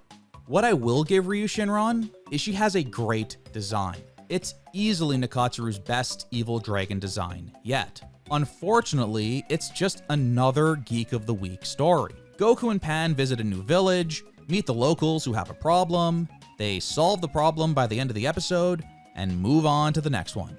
The weirdest thing is the town is worshipping the dragon, who they call Princess, because she's literally making it rain with fish. So much fish every single day that there's actually an excess of fish that they can't even eat fast enough, so they just rot. What's the problem here again? She's supposed to be an evil dragon? Oh, I guess everyone in town celebrates this miracle bestowed upon them by drinking booze, and they have all become chronic alcoholics as a result. Oh, but yeah, none of this is the dragon's fault. She's just feeding these people. The villain motivation for this one is just bizarre. The fight between Goku and Ryu Shinron is actually pretty fun to watch. Too bad it only lasts a grand total of half an episode. We also learn she's born from the negative energy caused by the Panty Wish, so it also devolves into comedy very quickly. I mean, what the hell is Goku even doing here? This is just weird. She is easily defeated in a single episode by a combined Kamehameha from Pan and Goku, who didn't even have to bust out any transformations for this fight. So far, we've faced 3 of these big bad final bosses of Dragon Ball, and they've all been jokes. Isn't that nice? 4 more to go. Chi Shinron is up next, and I'll let you guess how this one goes. If you guessed comedy villain that is easily defeated, congratulations. It's the exact same thing as the last 3 dragons, except this guy's a weird mole thing that starts earthquakes. Admittedly, there's a little bit more to this one. They managed to stretch the story across a whopping 2 episodes by having the dragons somehow absorb or take over Pan's body. See, look, he has the bandana on his horn. That means he's Pan. So it's kind of like the baby thing again, where you're hesitant to attack him because you're going to destroy the body, which means killing someone you care about. In this case, it's Goku not wanting to hurt or kill Pan to take this guy out. Hey Dende, got any more of that holy water? We could really use some right now. I guess he's all out. Goku goes Super Saiyan 4, but can't bring himself to use full strength and risk hurting his granddaughter. It's not the worst idea. At least the audience cares about Pan, and there's some tension here. But again, any potential is let down by the fact that it ends so quickly. And of course, it's also the dumbest ending imaginable. For no reason at all, Chi Shinron leans over and like lets Pan push out of his body right beside Goku. So he grabs her and pulls her out. It's the rain thing all over again. What if he didn't do that? What if he didn't very specifically lean over Goku in close proximity and let Pan protrude out of his body for Goku to pull her out? Like, talk about a miracle. Goku got lucky. Again, couldn't they think of a better way to get Pan out of Chi Shinron's body that isn't so stupid? Remember when Gohan kicked Cell so goddamn hard he got derp face and puked up Android 18? Why not have Goku just punish Chi Shinron until he releases Pan, instead of this, the dumbest thing I've ever seen? So looking back, I can't fathom what they were thinking with these first 4 evil dragons. If they were going to be such pushovers and dealt with so quickly, why not introduce all 4 at once and treat them almost like the Ginyu Force? Instead, they do the Geek of the Week thing, which could be interesting if the writing was smart and creative, but no, it's damn near the same thing again and again 4 times in a row. Outside of the Pan absorption angle, which I liked, there's really no creativity at all here. They are all so easily defeated so quickly. There's so little to them. There's no buildup and no satisfaction for our heroes when they are ultimately victorious. These are supposed to be the final villains of the entire Dragon Ball story. Why do they feel so small time? Why not have the secondary characters take these jobber dragons out? Spice things up a little. Introducing all 4 of them at once also could have served the story. As it stands, we are to believe that the 7 dragons were all released at once, right? Why not have the first 4, the weakest of the 7 dragons, appear together at the start, while the other 3 are still sealed off, but could awaken at any moment? It creates a bit of tension, and you're planting the seed in the viewer's head that these first 4 guys may be pushovers, but those last 3, you don't want them freed because they're the real deal. After you watch GT, you have to ask, what was San Shinron and E Shinron doing when Goku and Pan were dealing with the first 4 dragons? Were they just sitting around doing nothing? In GT, if you're not on the screen with Goku, you basically don't exist. You're just frozen in time until Goku arrives, at which point they can finally begin to move and do things. I mean, E Shinron is the strongest Dragon Ball villain ever. What is he doing during these fights? The whereabouts of our villains is something Toriyama was always very good with. We always cut away to see what Frieza, the androids, Cell, and Boo were up to, while our heroes were elsewhere. That is absolutely not the case here in GT. The whole thing is just so basic. They don't even try to tell an interesting story here. There is no depth, no twists. This big final arc starts with Goku going through arcade mode, picking off one dragon after another. That's it. That's the story. Just put that down on paper. Now compare this to how the Majin Buu arc started. The difference in complexity here is almost laughable. Toriyama is actually telling a story here, developing his characters and the world, making it bigger by introducing the Kaioshin, Babidi, and Majin Buu, creating intrigue and creating tension. We think our heroes are going to simply enjoy a low-stakes Tenkaichi Budokai like the good old days, and then everything gets turned on its head.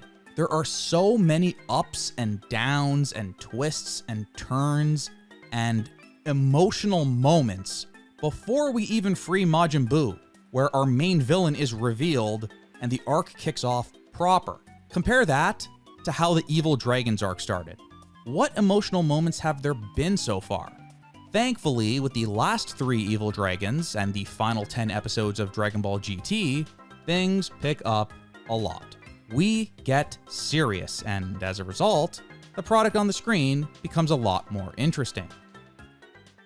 Goku and Pan find themselves in a deserted city looking for Dragon Ball number 5. There, we meet Su Shinron, the 4-star dragon. Immediately, Goku explains the bond he has with the 4-star ball specifically, which I love. I'm so thankful that the GT team understood the significance of the 4-star ball to Goku. It's the ball that literally started the entire story. Without it, Bulma would have never met Goku, so it should have a special place here at the very end of the story too. Goku explains to Pan that this guy is in a different league than the 4 dragons they faced so far. But Pan is hard-headed and attacks Shinron anyways, only to be immediately knocked out. And we get this awesome little gag as a result. I love that with the music just ending immediately. I laughed so hard. It's established quickly that this 4-star dragon is the real deal, and things are about to pick up. Goku quickly learns that Shinron can raise his body temperature to about 6,000 degrees. We then get this cool scene where Shinron stalks Goku around this dilapidated building.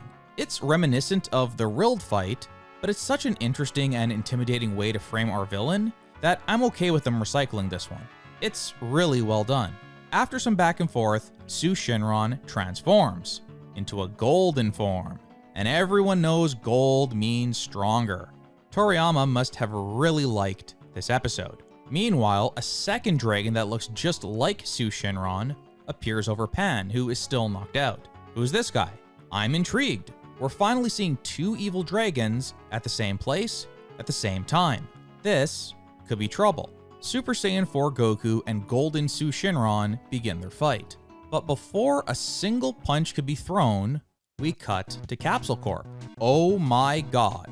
Is it happening? After 4 encounters with evil dragons, 2 of which push Goku to his Super Saiyan 4 form, Vegeta finally decides to get off his ass and go help him. Yes, finally, our secondary characters are gonna get involved. Gohan should have this realization too. And Oob, this is good. Very, very good. But boy, was I not ready for where this episode was going to take me. This strange, bizarre episode. Episode 55 of GT is mostly a flashback episode consisting of Z footage cut alongside GT music, which may be the most cursed thing I've ever seen in my entire life. 面白い冗談だ。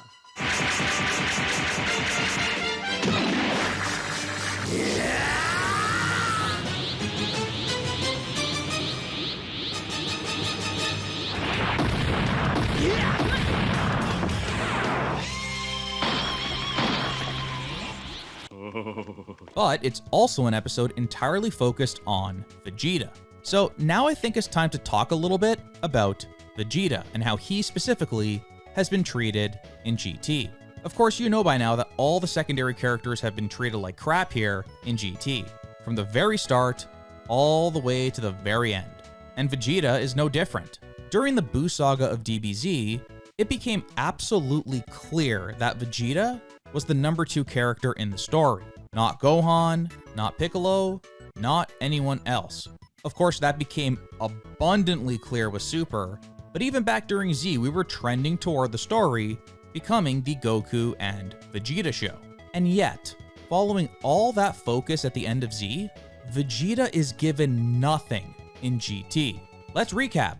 In the Black Star Dragon Ball arc, he was a bad haircut and a mustache. He did nothing but easily get taken over by Baby.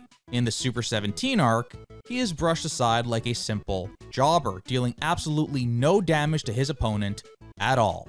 And now we arrive at the evil dragons, the end of GT. Vegeta has to do something meaningful, something memorable, right? He has to contribute. I mean, it's freaking Vegeta. There are so many great Vegeta moments in DBZ, and we've had 0 in GT. So, will that change here with the evil dragons?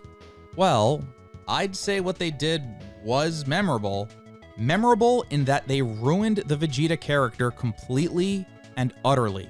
I cannot even begin to comprehend the stupid idea introduced in this episode. An idea that kills Vegeta dead worse than Frieza ever did. The beginning of the episode is so strange.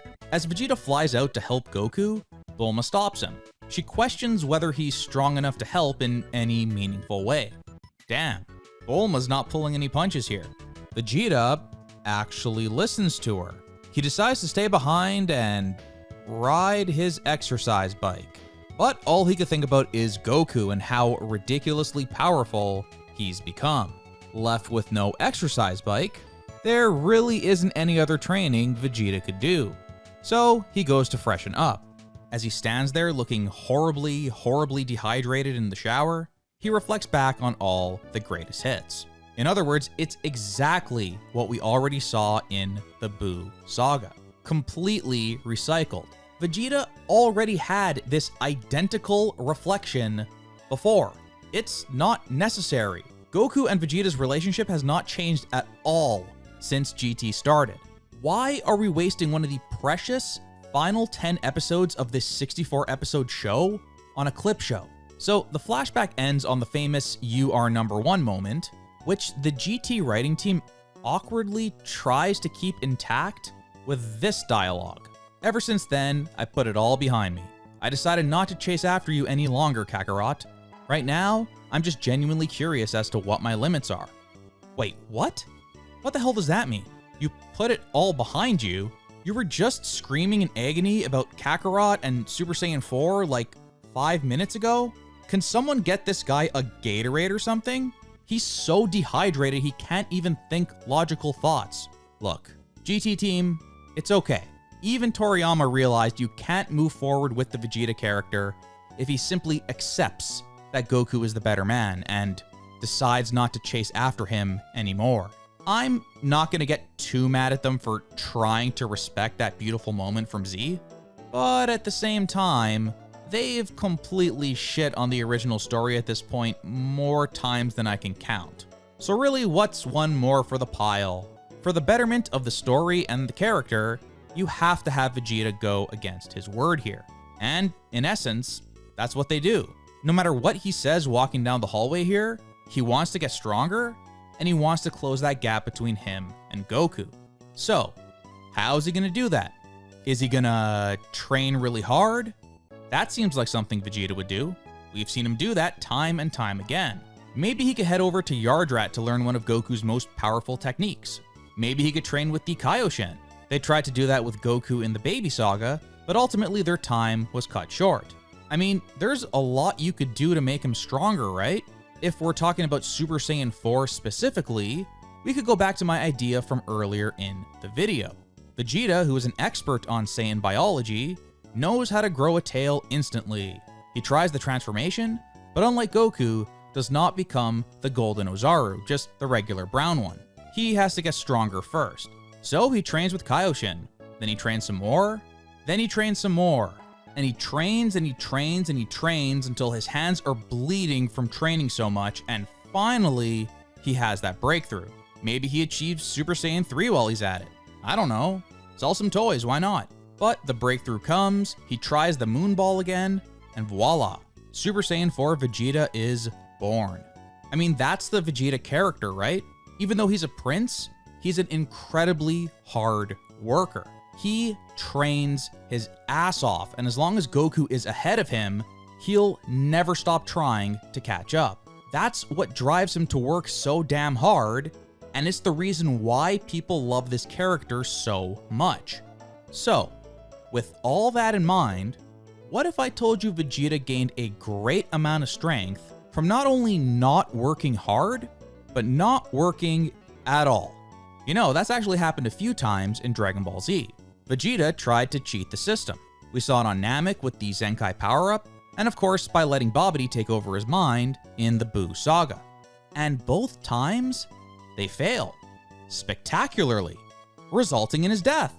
I think there's a message there for Vegeta. You can't cheat the system.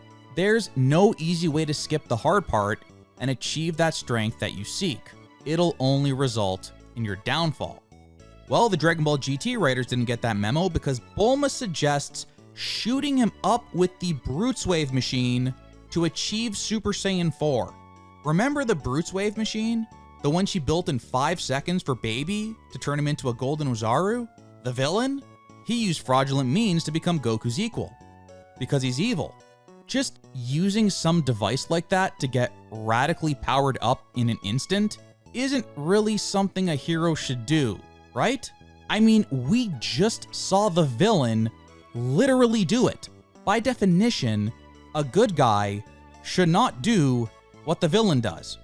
Of course, you know how this story ends. Vegeta doesn't do any special training. He doesn't grow his tail back to achieve the form naturally. Bulma uses the evil Bruits Wave machine on Vegeta the same exact way she did on Baby, and successfully turns him into a Super Saiyan 4 instantly. No build-up, no payoff, no satisfaction. He just cheats. I don't know what else to call it. This scene, to me, is no different than a pro baseball player injecting steroids in their ass. Like, you still gotta go out there and hit those home runs. It's still very impressive what you're doing, but you're cheating. Vegeta is not a character that should be achieving the most powerful form of Super Saiyan by getting shot up with Bruits waves from some machine. This was just your mother, the cheater, spraying her cheater juice all over the place. It's like we all got caught using steroids. I hate it so much, and the handling of this whole Super Saiyan 4 situation, for me, changed GT's portrayal of Vegeta from forgettable to rage-inducing. God, do I hate this episode. But we'll get to Super Saiyan 4 Vegeta later when it happens. We have a Goku versus Su Shinron fight to get back to. We pick back up with Goku after one hell of a detour, but thankfully, this fight with Su Shinron kicks ass. The art and animation look great here, it's hard-hitting, it's fast, and it really gets across how powerful the two fighters on the screen are. The comedic evil dragon stuff definitely feels over now. The two end up in this dark room full of mirrors, and Goku manages to gain the upper hand on Su Shinron. It's almost like an old Western standoff, and Goku has won the draw. Su Shinron accepts defeat and tells Goku to kill him now, but Goku lets him live. He's thankful that Su Shinron didn't kill Pan earlier when he easily could have. Instead, he just knocked the little 9-year-old out. Slowly, we're learning how Su Shinron operates. He's different from the others. He says he doesn't kill women or children, and it's very much clear that the 4-star dragon has a soft spot for Goku himself. He fights completely fair, no tricks. He even goes as far as to use a statue like this as the indication for when the fight can begin. Like, that's so damn fair. Even two good guys sparring with each other wouldn't be that fair. What a guy. And so, with a fair amount of distance between them, round 2 of the fight can now begin. But instead, Goku's arm is frozen. It's the blue dragon we saw earlier, San Shinron. He's Su's brother, but there's just one key difference. He has no soft spot for Goku at all. Like Fire and Ice, San is the complete opposite of Su in every way. While Su is kind and fair, this dude is a total dick. We then see that he's beaten Pan to within an inch of her life and stolen their Dragon Balls. Immediately, as San goes to fight Goku, Su steps in. He tells him directly not to do anything uncalled for because he's fighting Goku. All he wants is a fair fight with Goku, and his brother is ruining it. The audience is starting to like this guy. It's subtle and it's well done. San, meanwhile, explicitly insults his brother and his way of fighting. This fair play shit is making him absolutely sick to his stomach. This isn't a game. They need to kill Goku by any means necessary. You know, this guy here, you might even say he's acting a bit cold. San continues to play dirty, freezing both of Goku's arms and just pounding him senseless. I really love how all of this is done. San is the opposite of Su, and they make it immediately clear.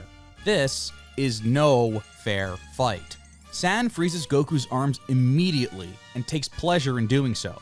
It would be one thing to just beat up Goku, but the fact that he froze his arms first is what makes it really insulting and dirty. We then get this awesome sequence where Goku shuts him up by putting his boot in his mouth, proceeding to then kick the crap out of him. I love that. The fight choreography for episode 56 is top tier stuff. But San pushes forward, using his, quite frankly, broken ice beam to freeze the entirety of Goku's body with ease. To add insult to injury, the Dick tells Su Shinron to finish Goku off by using his burst attack that will blow him into a million pieces. But Su refuses. He doesn't want to win by killing someone that can't defend himself. He wanted to win with pure technique using his own power. And San just can't take that. So he starts beating him up.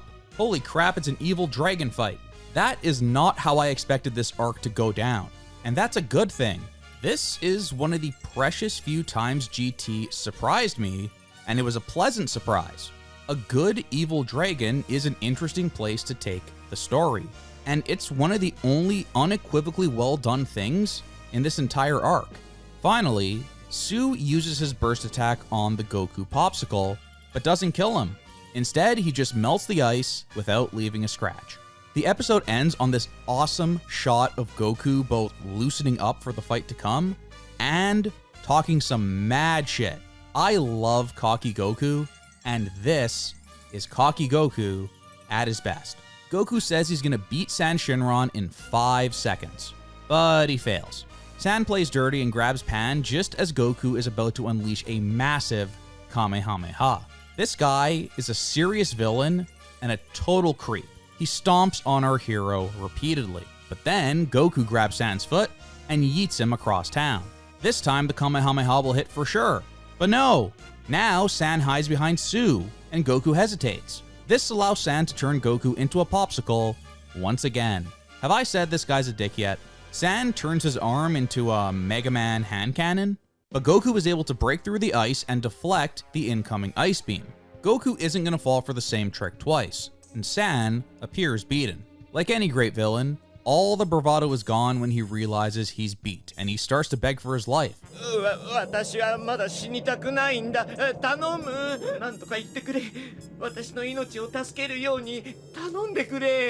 Shinron does ask Goku to spare his brother's life, and to just take the Dragon Ball and go. Goku does a solid for his new buddy, and spares San Shinron. Well, he shouldn't have done that. Pocket sand. Goku's now totally blind from this dirty desperation attack from San. It would seem his defeat is now inevitable. Or not. Boom. Bro just punched a hole through his gut. What just happened? If that's not enough, Goku proceeds to use the Ryu Ken Bakuhatsu grounded. Holy shit. The Dragon Fist explosion is basically the coolest move ever created in all of fiction, and it's certainly the most protected move in Dragon Ball GT. It acts as Goku's ultimate finisher. He uses it for one reason, and one reason only: to end powerful opponents. The fact that they thought of doing a grounded variation on it is genius, and it comes out of nowhere. San Shinron is dead, and the Dragon Balls belong to Goku now. So this is one of the rare exceptions to the whole build-up and payoff stuff that I've been talking about throughout this video.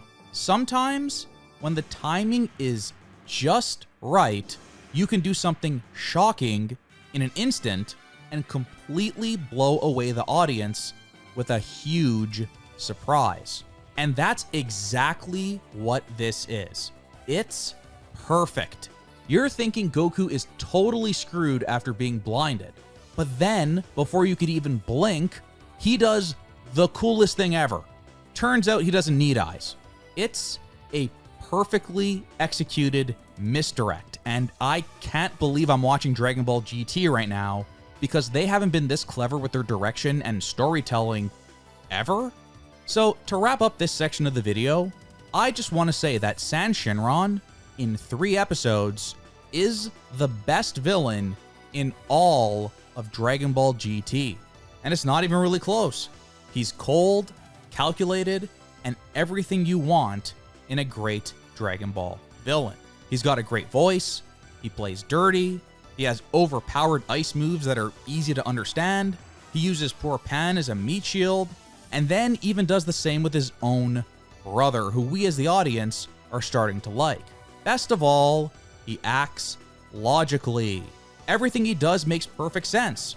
If you have a super powerful ice beam, You should try to freeze your opponent as soon as humanly possible, constantly, and that's exactly what he does. Unlike, say, Baby, who definitely does have a good backstory and strong motivation, but also refuses to use a broken body snatching ability against Goku for no real reason. That immediately took me out of his big fight. With Shinron, we know everything we need to know about this character in 3 episodes. We hate him, we want to see him get beat, and boy does he get beat. Build up, payoff. GT team, it really doesn't have to be this hard. You better believe this is going on the list. We pick up at the midway point of episode 57. Goku's trying to wash the pocket sand out of his eyes, but it's no good. He's totally blind. Good guy Shinron just so happens to have blindness curing eye drops in his pocket and gives it to Goku. What a nice guy. He says their fight will be postponed until Goku can see again, since he wants a fair fight. They joke and laugh with each other, and it's very much official at this point that these two are homies. But a death beam from behind ends all of that. Shinron is hit, and the final boss has arrived. Shinron is here, and he looks like the love child of Frieza and Satan. I also think these one-finger death beams he's shooting as he makes his first appearance is very much intentional. This is Goku's final opponent, and to make it feel big, why not evoke his greatest foe? It's a little thing, but I really like that. Shinron shoots another death beam at the blinded Goku, and Shinron literally takes a bullet for him. Taking a bullet? That is definitely a homie move right there.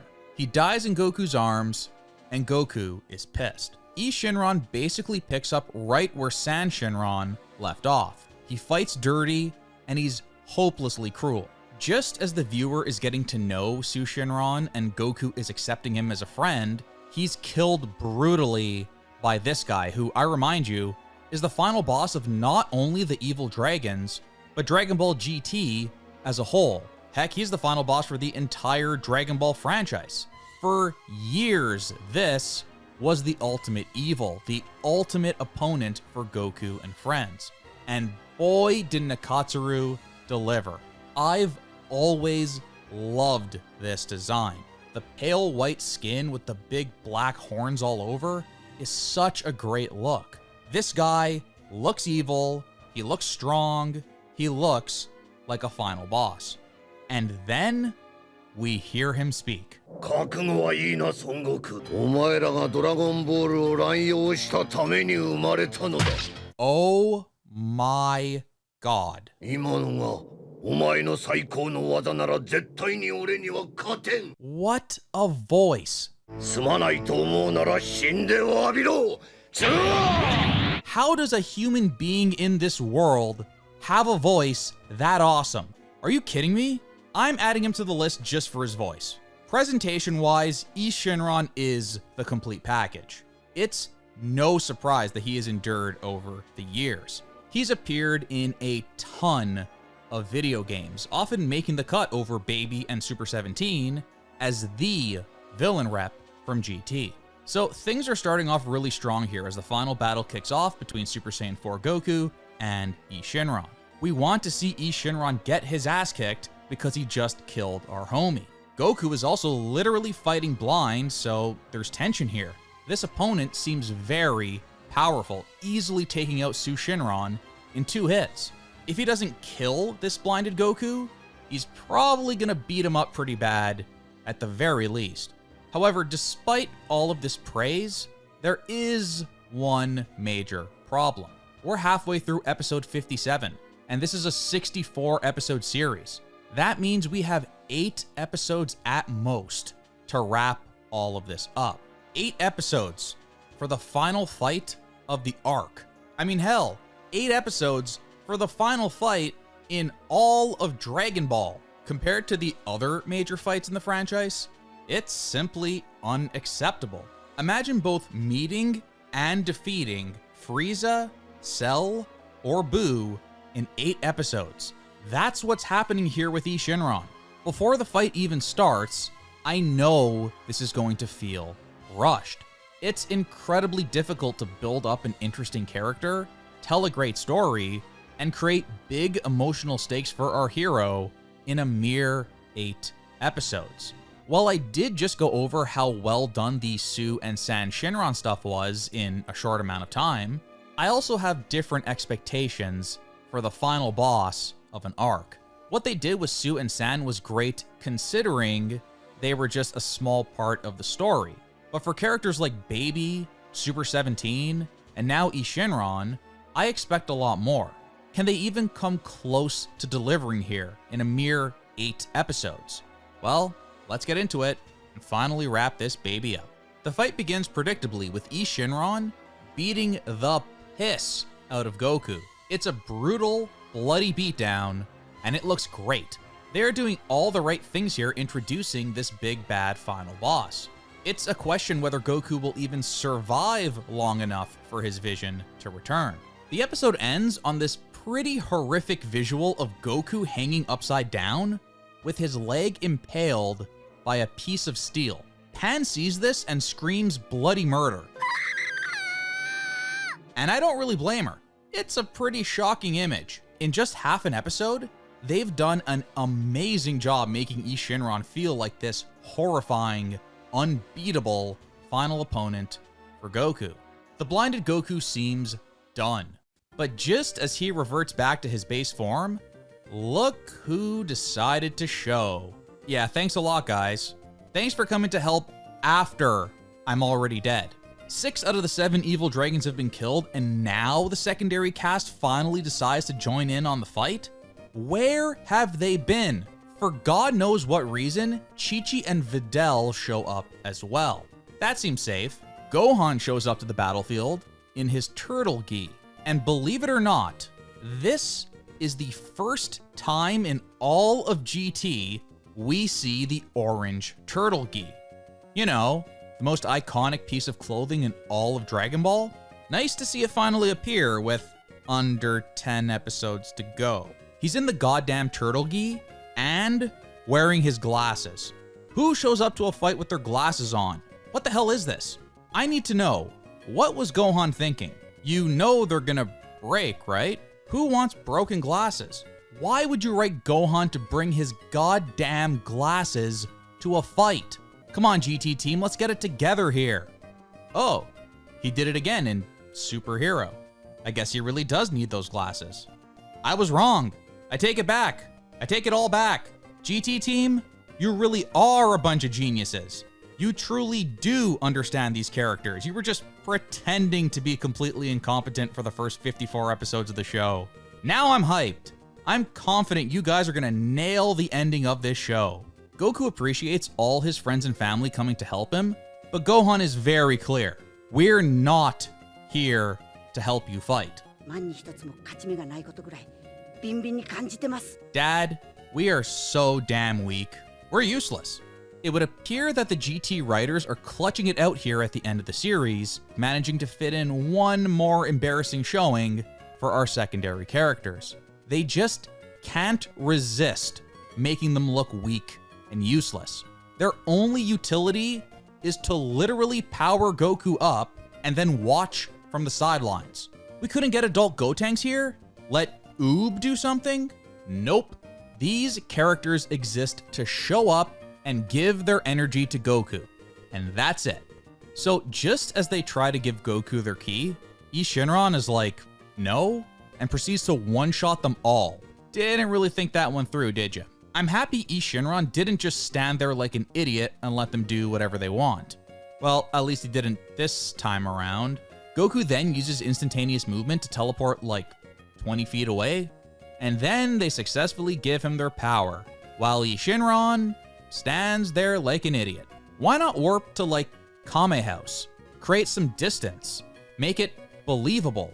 Instead of having to make this all-powerful villain stand there like a geek that lets you power up for free, Oob tries to hold him off, but gets a ki blast to the face for his troubles.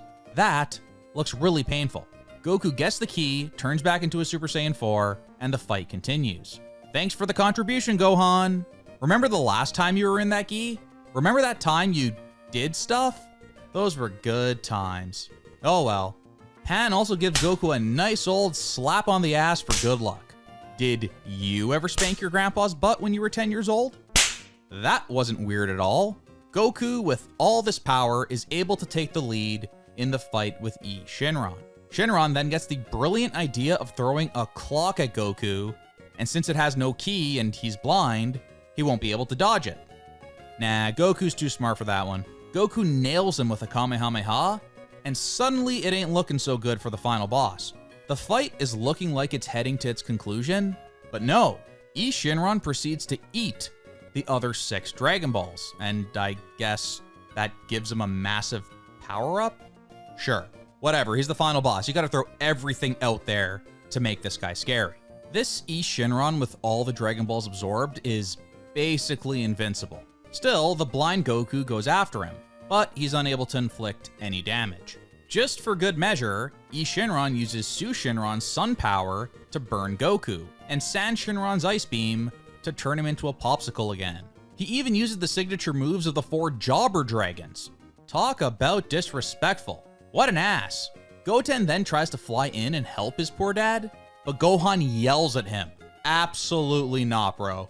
Don't even think about it. We are not getting involved in this fight in any way, Goten. You sit there and you watch from the sidelines, okay? No, you don't get to use fusion. You shut up and you do nothing, okay? You shut up and you do nothing. Goku is clearly outclassed, but just when the situation seems completely hopeless, he finally gets his vision back and immediately goes for his 2 best moves, a Kamehameha into a Dragon Fist, which is pretty spectacular. Holy shit, this scene is awesome. The lighting, the direction, the art, it's god tier. We get some amazing images here. Goku successfully blows a hole through the guy with a Dragon Fist. And hey, here in GT, this move has been the ultimate finisher. It hasn't failed yet. Until now. Shinron has now survived Goku's best move. What's even left? Hey, there's some actual tension here. I like it.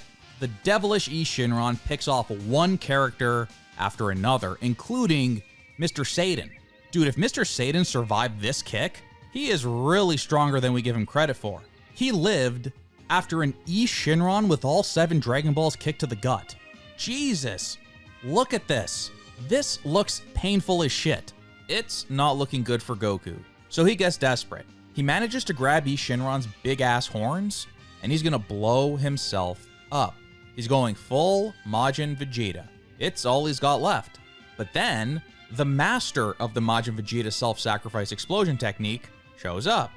Vegeta. He tells him to stop. It's not gonna work. Trust me, it doesn't work.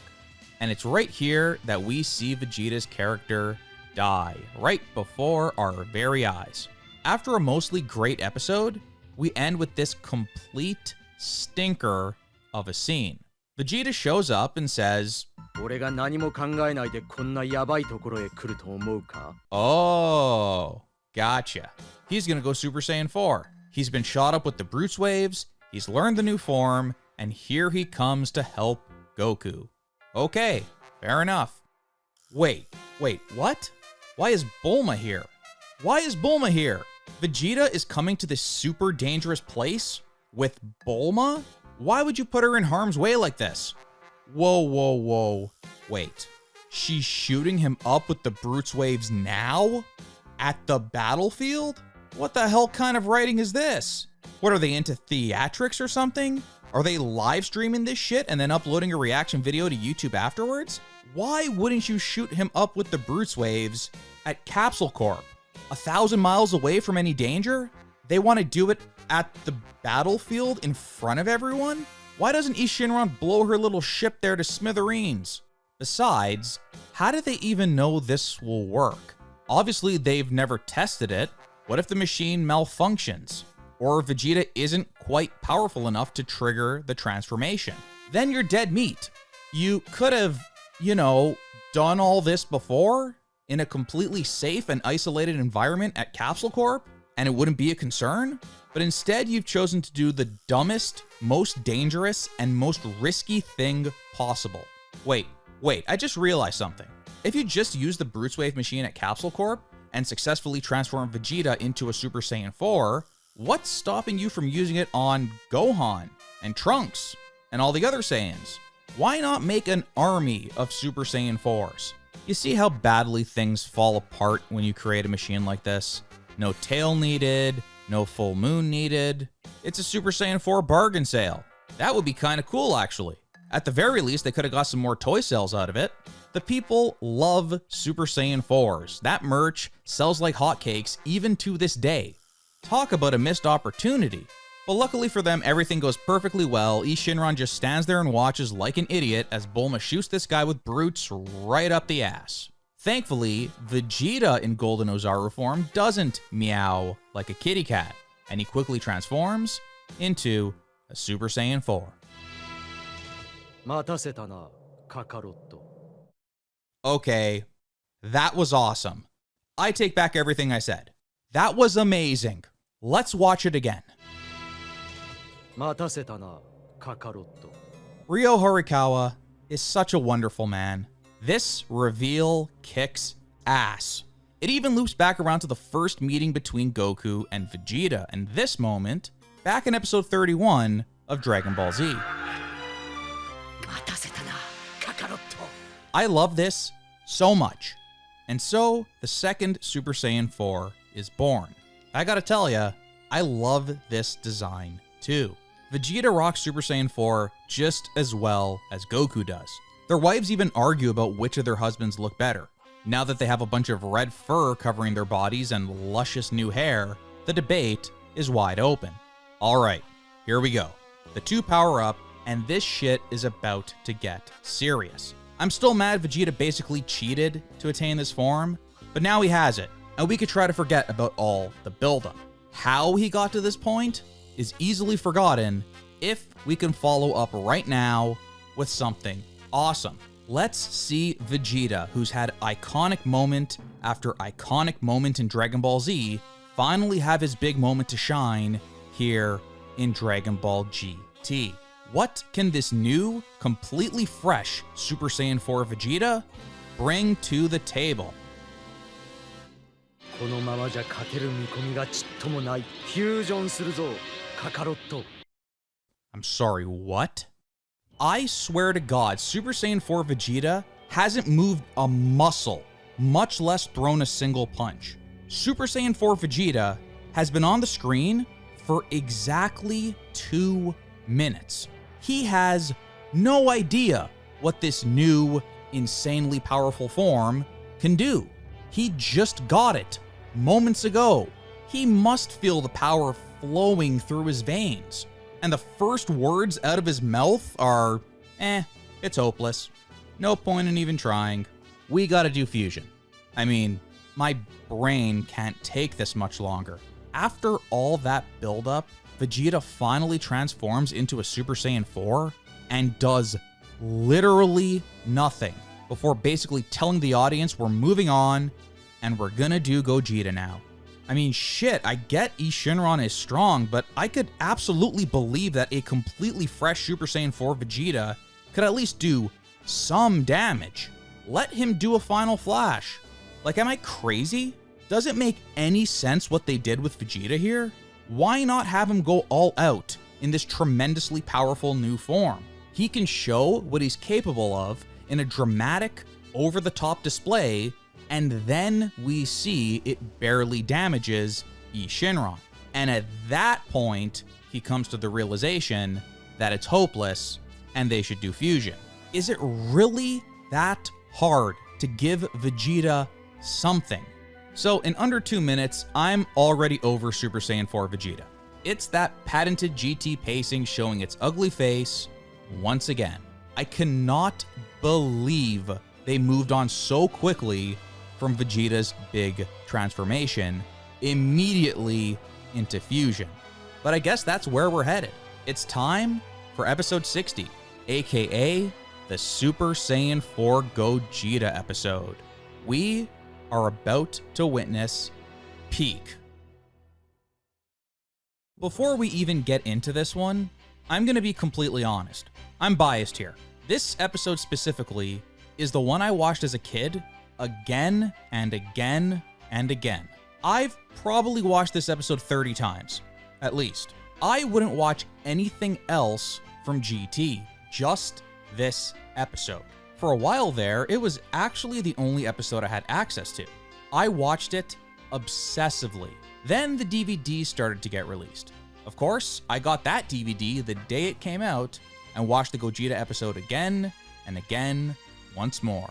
I was obsessed with Super Saiyan 4 Gogeta as a kid. And honestly, that hasn't really changed. Even today, I love this beautiful bastard. It's a tremendous design, my personal favorite of the 3 Super Saiyan 4s. Nakatsuru, it's finally time to put you on the list, my friend. You have done so much heavy lifting for Dragon Ball GT. You had the impossible task of trying to follow Akira Toriyama in designing our characters, and you freaking did it. Over 64 episodes, you've delivered so many amazing and iconic character designs that have stood the test of time. This man is an absolute beast. You've earned it, buddy. For the longest time, Super Saiyan 4 Gogeta was the very definition of peak. He was the most powerful character in the entire franchise, and no one else even came close. Maybe Goku couldn't beat Superman in a fight, but this guy? Easy W. I would play him in the Sparking games, Budokai games, and even now in Dragon Ball FighterZ. If GT gave me nothing else, it at least gave me Super Saiyan 4 Gogeta. What a legend. But now it is my duty to remove that bias. Or at least, try to. How great was this episode, really? Does it contain the 4 grand problems I've spelled out today? The 4 major issues that have ruined so much of this series? Well, let's get into it. First of all, I'm just happy that fusion is even brought up at all. Logically speaking, 2 Super Saiyan 4 should be considering fusion if they're going to have any chance of taking down this unbelievably, impossibly powerful adversary. Now the problem is, how are they going to get the space to perform the fusion dance? And that's pretty much the first half of this episode. Our secondary characters actually get off their asses here. They know Goku and Vegeta have to perform a complicated dance, so they need to somehow buy them a few seconds. Bulma even gets involved and shoots her Bruits wave machine at Shinron. Hey Bulma, shoot it at Gohan. We've seen him turn into a Great Ape before, just shoot him up with the Bruits. Let him bathe in the Bruits. Goku and Vegeta watch the fight way off in the distance. They're so damn proud of their boys, finally doing something of value here in Dragon Ball GT. It's a miracle. They managed to perform the dance successfully on the first try, which is a minor miracle in itself. No time for failed attempts here in GT. You know our pace. We move fast. They perform the dance and Super Saiyan 4 Gogeta is born. The ultimate Dragon Ball character. And I stand by that. Sorry Ultra Instinct Goku or Super Saiyan Blue Gogeta or base form Kaba. In my mind, this guy is still peak. Gogeta is born about 7.5 minutes into the episode, and the introduction is perfect. He emerges from the light, and it's a Super Saiyan 4 design we haven't seen before. With the different shade of fur and the red hair, it almost feels like he's surpassed Super Saiyan 4. And I remember that being a fan theory for a while, that he was something beyond Super Saiyan 4 in this state. He introduces himself with the same line Gogeta used in movie 12, which is perfect.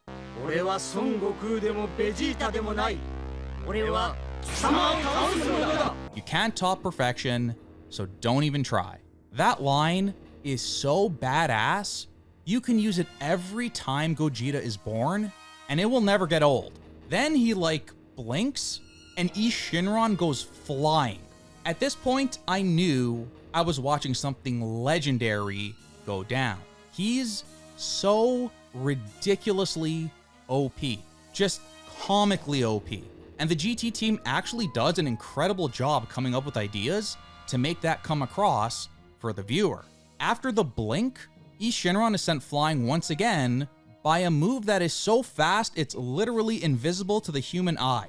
He has a bloody face and nose already. Then Gogeta says he'll slow it down on the next one so he could see it. The slow version of the move allows us to see him kick for a single frame of animation, once again sending Shinron flying. Yeah, I love this episode. They actually got really creative here with the moves. It's maybe the best example of less is more in all of GT. This is no animation masterclass like Gogeta's appearance in movie 12 or Broly, but seeing him absolutely toy with the strongest villain in Dragon Ball history, using hilariously overpowered moves to do so, is satisfying in its own way. I think there's a reason why I would watch it over and over as a kid and never get sick of it. Gogeta completely clowning this fool doesn't get old. Gogeta has this beautiful, giant aura surrounding him, and it's a great little visual reminder of just how much power this dude has inside him. It's like he can't keep it all contained in his body, and the power is just overflowing into this crazy huge aura. Gogeta takes a bunch of ki blasts to the chest and reacts to it like it was a gentle massage. Reminder, this is the most powerful villain in all of Dragon Ball. Shinron proceeds to fly full speed into Gogeta's elbow, and he kicks him away. Time to finish this. Gogeta threatens to use his ultimate move, and it's comedy. Oh no. No. Not now. Obviously, as a kid who just wanted to see fighting and blood and swearing, I wasn't a huge fan of this comedy. I remember thinking Gogeta in movie 12 was serious, so Gogeta in GT should be serious too. And you know what, little Anthony? You were right. This shit sucks. I don't mind the callback to Gotenks, who kinda established that fused characters get cocky and ridiculously silly even in a deadly serious scenario, but we're gonna learn very soon that we only have a limited time with Super Saiyan 4 Gogeta here in GT. Maybe if the GT team knew how to pace this damn show properly, we could have had Gogeta goofing around like this without taking up too much of his total screen time. But clearly, for them, that's out of the question. The confetti was the last straw. Shinron is getting desperate, and he creates this massive death ball using the power of all the Dragon Balls. We get this super drawn out scene of the ball being formed, then it slowly flies over to Gogeta, who kicks it away, and it flies off into outer space. It almost resembles a Dragon Ball Z scene with the slower pace and all the reaction shots. I've waited 60 episodes for this. It's about time. Gogeta then very slowly explains exactly what he just did and how he reversed the effects of the negative energy on the Earth. Now, if you've been paying attention to the last 89 hours of this video, you should know that I'm absolutely in favor of slowing down the pace a bit. I think I've made that clear by now. But again, I have to ask, is this the most effective use of Gogeta's limited time? By deflecting the death ball, Gogeta manages to wipe out the hazy pink and green skies that were a result of the evil dragons, and the Earth sky is returned to a regular blue. I kind of like those pink skies. They had a real vibe to them that I kind of was okay with. Anyways, after all that, Gogeta gets serious, and we witness the birth of quite possibly the single coolest move in all of Dragon Ball.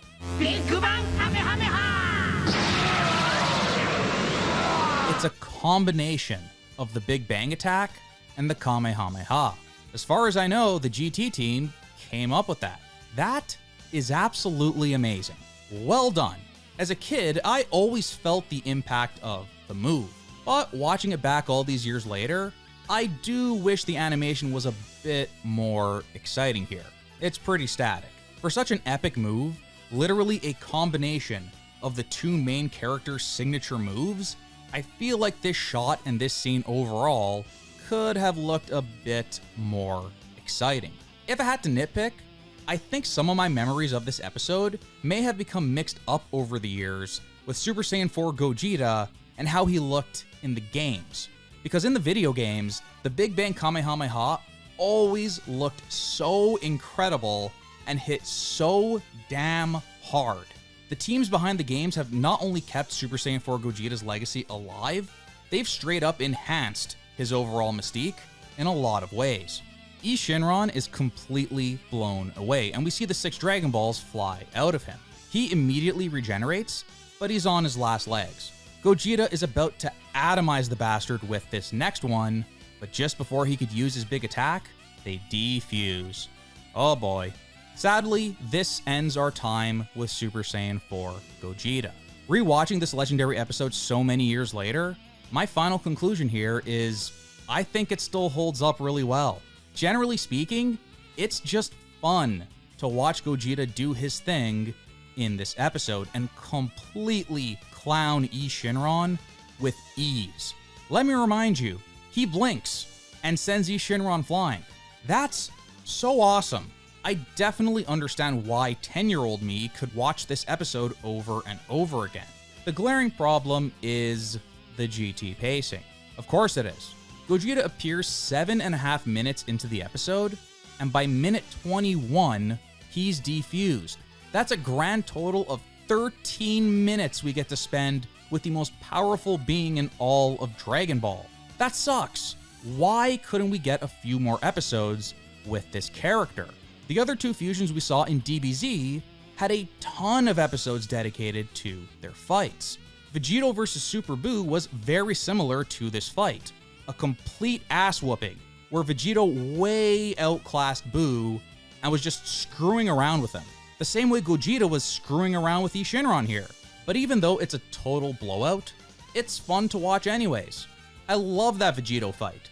There's something so satisfying about watching our hero become overpowered and just lay an absolute beating on a powerful foe. A foe that seemed completely unbeatable just a few episodes prior. But back in DBZ, Vegeta got to do that for 5 whole episodes. Here in GT, we only get 13 minutes, and some of that precious time was taken up by comedy, and that drawn-out scene with the Death Ball. Those would both be totally fine if we just had 3 or 4 episodes with Gogeta. I really don't think that's too much to ask.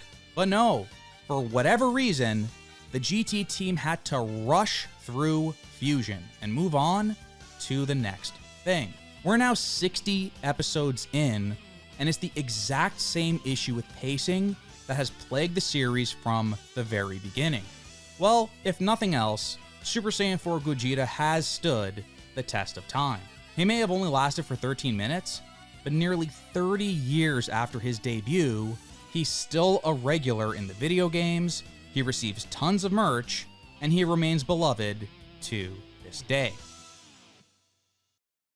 After Goku and Vegeta's fusion dissolves, Shinron absorbs the 6 Dragon Balls once again, except Goku grabs the 4-star ball out of the air and proceeds to eat it.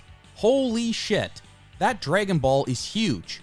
There is no way you could get that much thickness down your throat, but somehow he does. I guess Shinron's make the Dragon Balls fly towards me ability doesn't work if the ball is inside someone else's belly. Super Saiyan 4 Vegeta throws a strike for the very first time here in episode 61, but he's easily smacked away by Shinron. Goku and Vegeta keep trying to fuse again, but of course their opponent doesn't give them the space they need. Where's the Patara earrings when you need them? Also, why can't Goku just use instant transmission to warp to another planet or something? Wouldn't that buy him the 10 seconds he needs? In fact, you could warp to Kame House, perform the dance, and even have a cool scene where Shinron, who is like super ridiculously fast, manages to get there without using instant transmission, but he's just a millisecond late, and they manage to clutch out a second fusion. I don't know. Much like that 4-star Dragon Ball, Goku not using instant transmission in this situation is a little hard to swallow. He's used it so much in this series so far. Remember when he was teleporting baseball stadiums full of people? You're telling me he doesn't think of using it when the winning move is to just get far away from your opponent for 10 seconds? Thankfully, Akira Toriyama was smart enough to think of this when Goku and Vegeta needed to do the fusion dance during the fight with Broly. Of course, that doesn't happen here, because all of our characters in GT have to be dumb. They tried doing the fusion dance in the air, which, is that even legal? I thought they were pretty deliberate about how the fusion dance was performed. You had to move just the right way for the fusion to be successful. It's a little weird that they tried doing it in the air. They continue to try to fuse over and over, unsuccessfully. Then, we get another moment that could have been something epic and memorable, but you probably have zero recollection of it ever even happening. Desperate to create some space, Goku begins to charge a Kamehameha. Meanwhile, Vegeta charges up a final flash, or a final attack. He wants to avoid copyright infringement on his own move. Whatever. Our two heroes, two of the strongest beings in the universe, both shoot their absolute best shots. Their signature moves as Super Saiyan 4s. So far, Vegeta's done nothing as a Super Saiyan 4 outside of punches and kicks. This is a perfect opportunity to show us how powerful he's become. Instead, the sequence happens in about 8 seconds. Shinron doesn't even have a scratch on him, and we just move on. Again, look at this on paper. I think back to that triple Kamehameha from earlier in the series, or that final shine attack Vegeta used on Super 17. These are all great ideas, cool concepts, iconic moments in the making. They should feel big and special, but they happen so quickly with no build-up, and then we move on immediately. They're not given any time to breathe at all. There's no way you'd even remember it if I didn't deliberately slow things down here and specifically point it out. Next, they actually come up with something pretty smart. They use the frickin' Zanzoken afterimage technique to distract Shinron. That's a great idea. For once, our heroes are able to look smart during a fight and manage to successfully perform the fusion dance thanks to this quick thinking. But I'm sorry, Gogeta fans. I'm sorry, little Anthony watching episode 60 on loop. It's just not meant to be. The fusion fails as Goku's ki is too low. He even loses Super Saiyan 4 and goes back to his base form. We're truly screwed now. McDonald's eyes. But just as all hope is lost, the 4-star Dragon Ball protrudes out of Goku's head. That must feel really, really weird.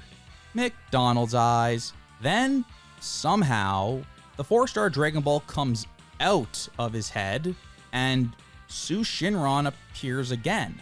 I thought he was dead. Like, isn't he the personification of the negative energy in the Dragon Ball?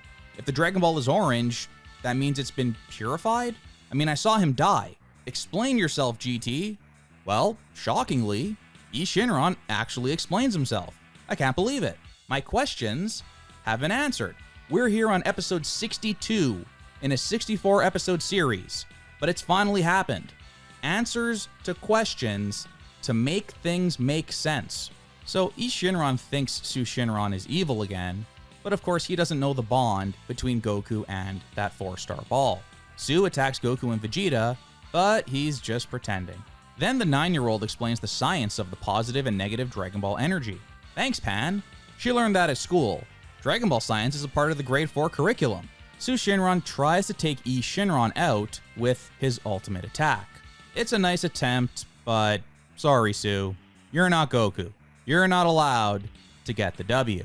Shinron not only survives the attack, he somehow, goes inside him and then breaks out of him. It's weird, but it's also really creepy and fitting of the final boss.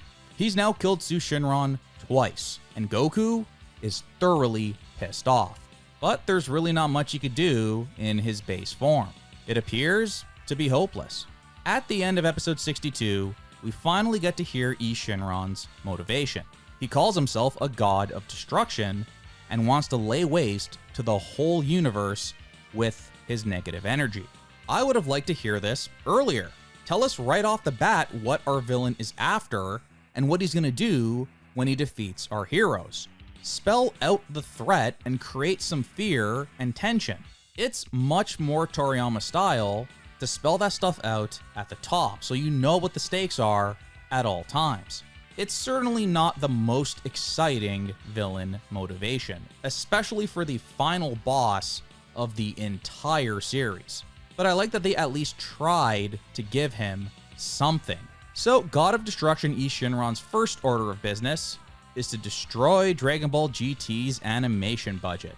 Oh my god, this shot is horrendous. They thought this looked okay? Uchiyama is the real God of Destruction. Anyways, both of our heroes are out of energy up against this unbeatable god, and let me remind you, there are 2 episodes left in Dragon Ball GT. How in the world are they going to resolve this so quickly? If I had to guess, not well. Episode 63, believe it or not, is the end of the Evil Dragon story. Episode 64 is kinda its own self-contained thing, so really the arc ends right here. And the way they end it is mind-blowing. Dragon Ball GT wraps up with the worst instance of GT pacing in the entire series. We start this episode just kinda continuing the fight against Ii Shinron and end the episode with him dead. How could they possibly get from point A to point B in only 20 minutes? Indeed. Let's get into perhaps the most rushed episode of GT yet. Ii Shinron toys with Goku and Vegeta for a few minutes, culminating in him shooting a giant death ball at Goku. Goku almost holds it off, but can't in the end, and the result is a big ass hole. That's a fine hole right there. Mighty fine. Maybe the biggest hole in Dragon Ball history. One for the record books. Goku appears to be dead, and this is when Ii Shinron sends out some negative energy to make Earth all dark and stuff. Honestly, this looks pretty amazing. I kind of wish this is how the Earth looked for this entire fight. It almost reminds me of Namek when it was on the brink of exploding. Dark skies and lightning striking all over the place, fire and destruction. To me, that kind of environment screams final boss fight and evil negative energy, not the pink and green skies we saw before. You look at this and it's almost like hell on Earth. Again, it's like the world is going to end. Again, Earth really faced the apocalypse 3 arcs in a row here in GT. The creativity knows no bounds. But then Vegeta gets pissed. He already saw one of his home planets destroyed by a great evil force, and he's not going to let it happen to his new home too. This is actually a cool little character moment for Vegeta, and I could see how he'd snap given the whole situation. He tells his family to take a spaceship, get out of here, and live. He then gives some very simple requests. Trunks has to avenge him, and Goten and Gohan have to avenge Kakarot. No pressure, kids. But seriously though, this is a good scene. It's Vegeta's last stand, and it's really well done. We hit the halfway point of the episode with Vegeta going to face Ii Shinron, and Goku is still nowhere to be found. We then transition into another nice moment here at the end of the series. Trunks, Gohan, and Goten realize they can't just leave their fathers to die and head back to the battlefield. Maybe for the first time in all of Dragon Ball, Chi-Chi isn't written for comedy. やるがいい。みんな孫悟空の息子なんだからな。 Damn, they actually did Chi-Chi justice here at the end of the story. This line right here is the culmination of her entire character up to this point. After 300 plus episodes of Chi-Chi fearing for her sons and constantly trying at every moment to keep them from fighting, forcing them to focus on their studies instead of training, desperately hoping they don't follow in their father's footsteps because it's dangerous, there's acceptance. Acceptance that Gohan and Goten are Goku's sons and they have to fight. For once, she actually encourages them to go out there and fight just like their father. This scene kinda rules. Nearly 13 minutes into the episode, we finally see a beat up Goku in the pit, just barely alive. He's asking for energy. No, a spirit bomb? But there's not even 2 episodes left. You don't even have the Mr. Satan cheat code from the Buu saga. It can't be done, Goku. Think of something else. The four Saiyans charge at Shinron with everything they've got, but he swipes them away with ease. Then, Vegeta tries to get a hit in from behind, and what happens next is one of the coolest things I have ever seen in my entire life. Apparently, Shinron's black spike things can stretch out, and he uses them to impale Vegeta right through the shoulder. Oh my god. Holy Christ. This is some glorious violence right here. So in addition to Super Saiyan 4, this image was another thing I would see all the time back in the early internet days. Just this still right here is almost legendary. Back when Dragon Ball Z and all of its violence was being censored in North America, this image was like Exhibit A of the crazy shit going down in Japan. This wasn't just a violent and gory screen cap. It was so extreme that it gave like a special mystique to the Dragon Ball franchise as a whole. Yes, it may be animated, but Dragon Ball is no kid show. Just look at this. Look how violent this is.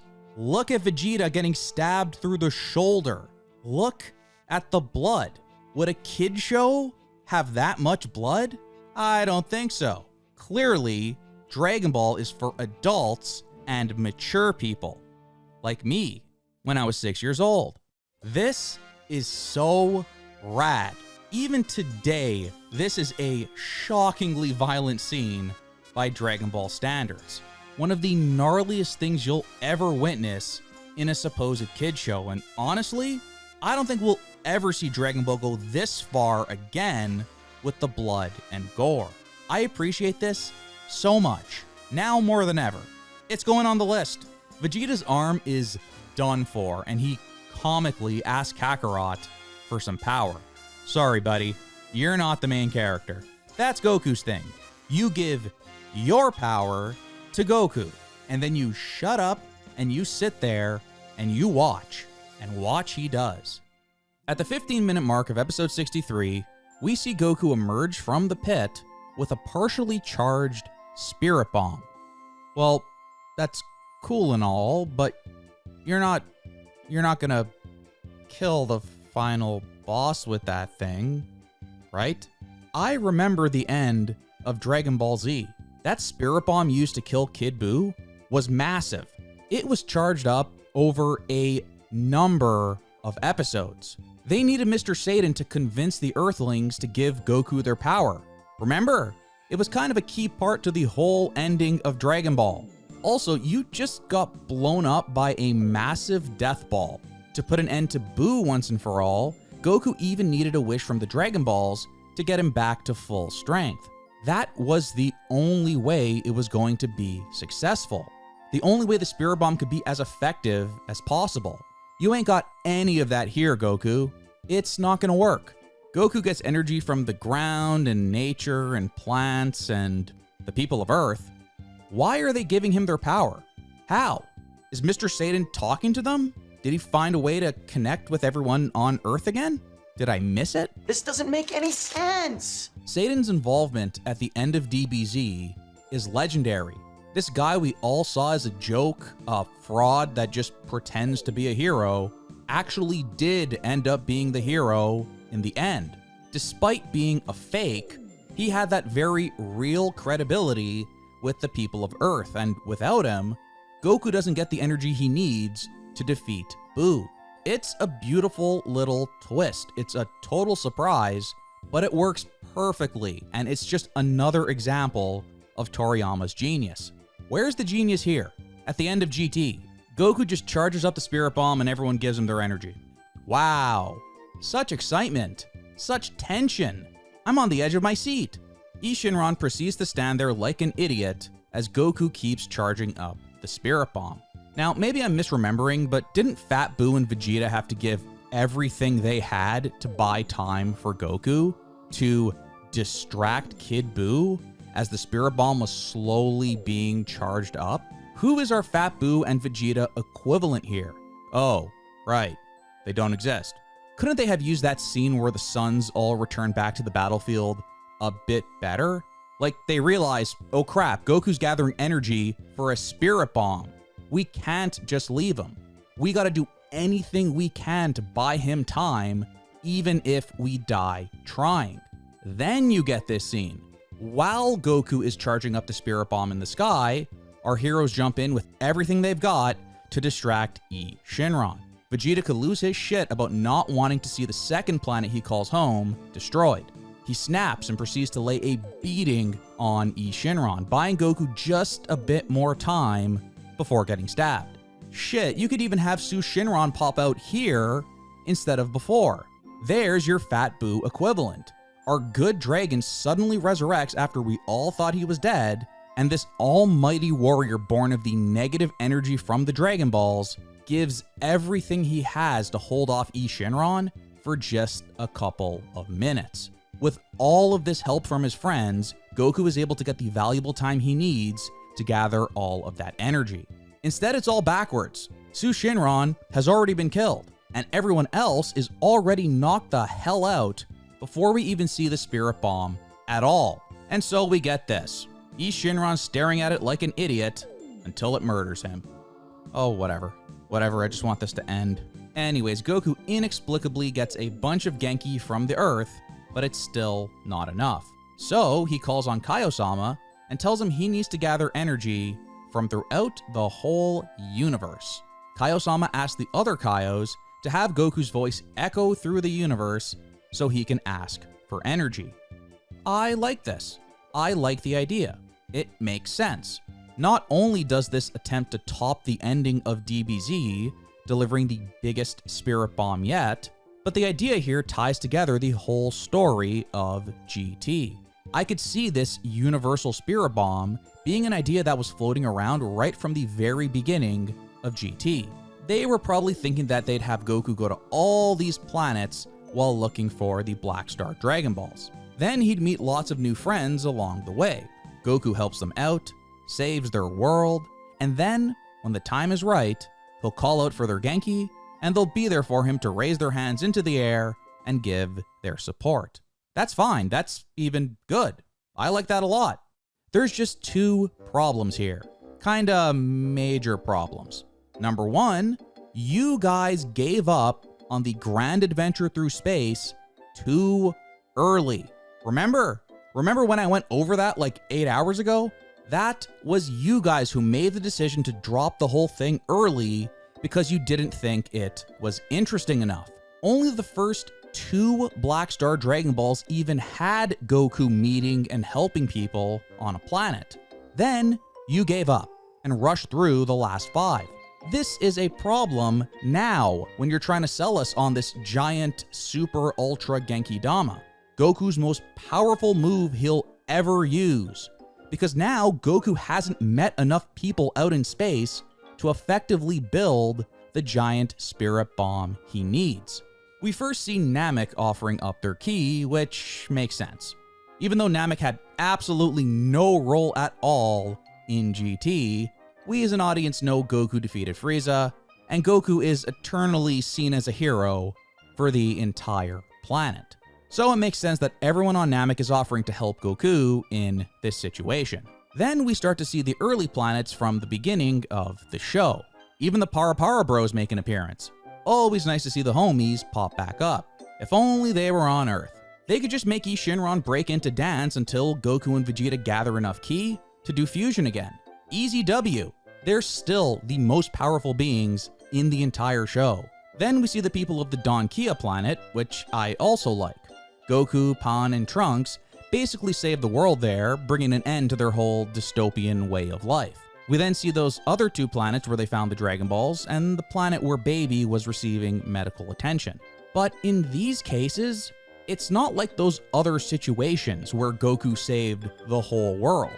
He met, like 10 people on each of those planets? So he's getting ki from a handful of people? Are random people living on these planets really gonna listen to this disembodied voice they've never heard before? This only works if you have Goku not only collect 7 Dragon Balls on 7 unique planets, but also, in some way, he has to save the world, or do something helpful that leads to the entire planet, or at least a huge chunk of the population, knowing about it. A gigantic number of people need to know the name Son Goku. I'm talking like hundreds of billions. It can't be just a small group of people like we see in the show. Goku travels across the universe and gains the trust of billions thanks to his good deeds. Only then would it make sense for Goku to reach out when charging his Super Ultra Genki Dama and actually get the key he needs to defeat Shinron. But instead, they did the speed run through Dragon Balls 3 to 7. And to me, that killed the whole concept dead right there. As soon as you decide we're ditching the back to our roots concept after like 8 episodes, and we're rushing through the rest of the Grand Tour across the universe, this idea should have been tossed. If Goku, Pan, and Trunks actually visited 7 unique planets when collecting these 7 Dragon Balls, this would be the perfect ending. He calls upon everyone he met when finding the Dragon Balls, and we see that Goku touched and helped a lot of people all over the universe. It's the ultimate hero moment for Goku. He's not only a hero to Earth, but indeed the entire universe. The universal Genki Dama is born, and it is earned. Instead, the people behind GT had no confidence in their idea and dropped it after just a few episodes. And the result of that is the super ultra universal Genki Dama that is the big final move used at the end of the series doesn't feel very satisfying. And number 2, this is all happening way too fast. If you're gonna do the greatest spirit bomb ever, a spirit bomb from the whole universe, a spirit bomb that tops the one we saw at the end of Z, you gotta earn that shit. You gotta really, really seriously build it up so the payoff feels satisfying. This is it. This is the end of Dragon Ball right here. It's the final technique Goku will ever use to defeat a powerful opponent. So make it count. It should be the most satisfying moment yet. But instead, no. In a whopping 5-minute span, Goku begins, charges up, and fires off a spirit bomb. A move that has historically taken ages to charge up. If there is any move in all of Dragon Ball that can't be performed within a single episode, it's the Spirit Bomb. It's slow and deliberate, but powerful. That's the whole point of the move. In every case where we saw the Spirit Bomb, it took a long time to charge. Multiple episodes. Even the very first one. Remember that little baby one? It took 3 episodes. There was always drama, twists, and struggle along the way. But eventually, the Spirit Bomb would hit, and hit hard. And it was satisfying every time. But here, Goku connects with the biggest Spirit Bomb ever, and yet, it's not satisfying at all. How could it be? It begins and ends in 5 minutes. Shinron is killed, the negative energy from the Dragon Balls is vanquished, the universe is saved, and it's all over. I mean, this is once again Dragon Ball GT in a nutshell. It's a great idea. A spirit bomb that tops the one we saw at the end of Boo. Not just the entire Earth, but the entire universe contributes to it. Awesome. But there's so many mistakes made along the way. And in the end, the moment doesn't feel nearly as special as it should. And that's a shame. Compare this to the Spirit Bomb from the end of Z and the catharsis we felt when Majin Buu was finally destroyed once and for all. After fighting him for 55 episodes. That's almost the length of the entire GT series. And of course, it dwarfs the mere 7 episodes we spend fighting Shinron. It's not even a comparison. But hey, that's it. It's time to wrap this shit up. The 7 evil dragons are finally defeated. With the Dragon Balls now purified, Shenlong is successfully summoned. And now, we gotta talk about this final episode of GT. We gotta talk about the ending.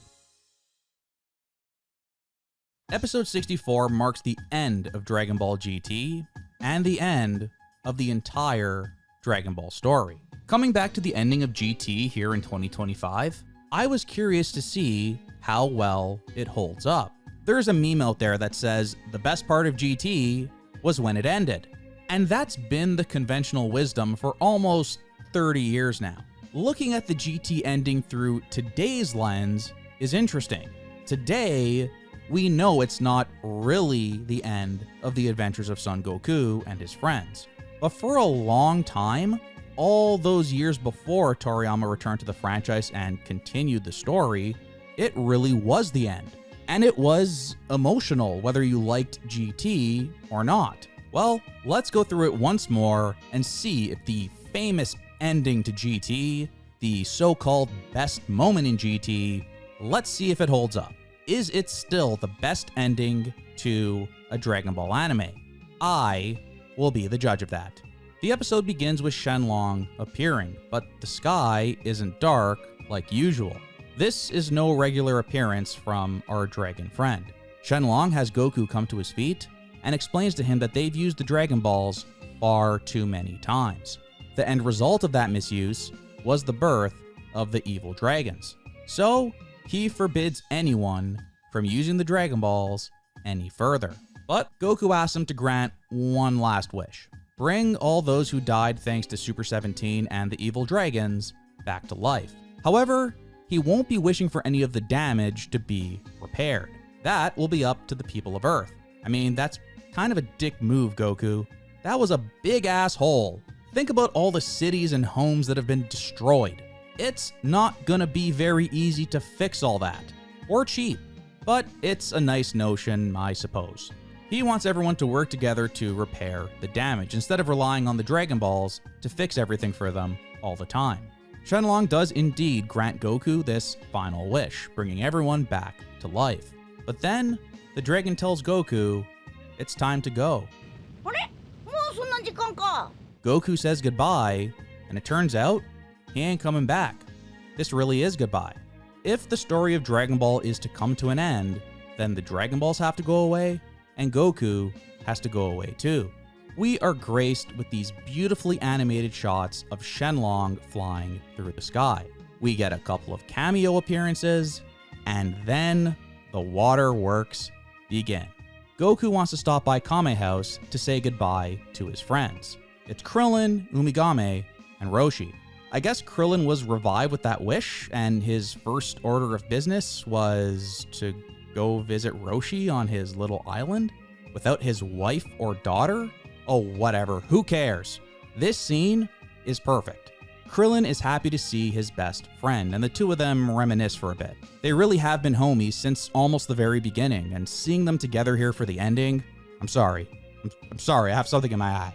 I have something in my eye. Just for old time's sake, they spar with each other a bit as well. But Roshi immediately realizes something is up here with Goku. Krillin wins their little exchange, and Goku vanishes. Next stop, Hell. Goku wants to say goodbye to Piccolo too. He shakes his hand, he's grateful for everything Piccolo has done for him, and Goku vanishes. Goku's family and friends seem to be taking this pretty well. Goku does tend to take off on a fairly regular basis, so they're probably used to it at this point. Pan, though, is hit a little harder. After all, Goku and Pan have bonded more than any other two characters in this entire show. They're the two main characters of GT, and no one else even comes close. She looks off into the distance and wonders if the Dragon Balls, the whole point of this grand adventure she's experienced with Goku and Trunks, are really gone for good. Trunks is there to assure her that this is all just a test. If they successfully work together and rebuild the world without the help of the Dragon Balls, he's sure they'll come back.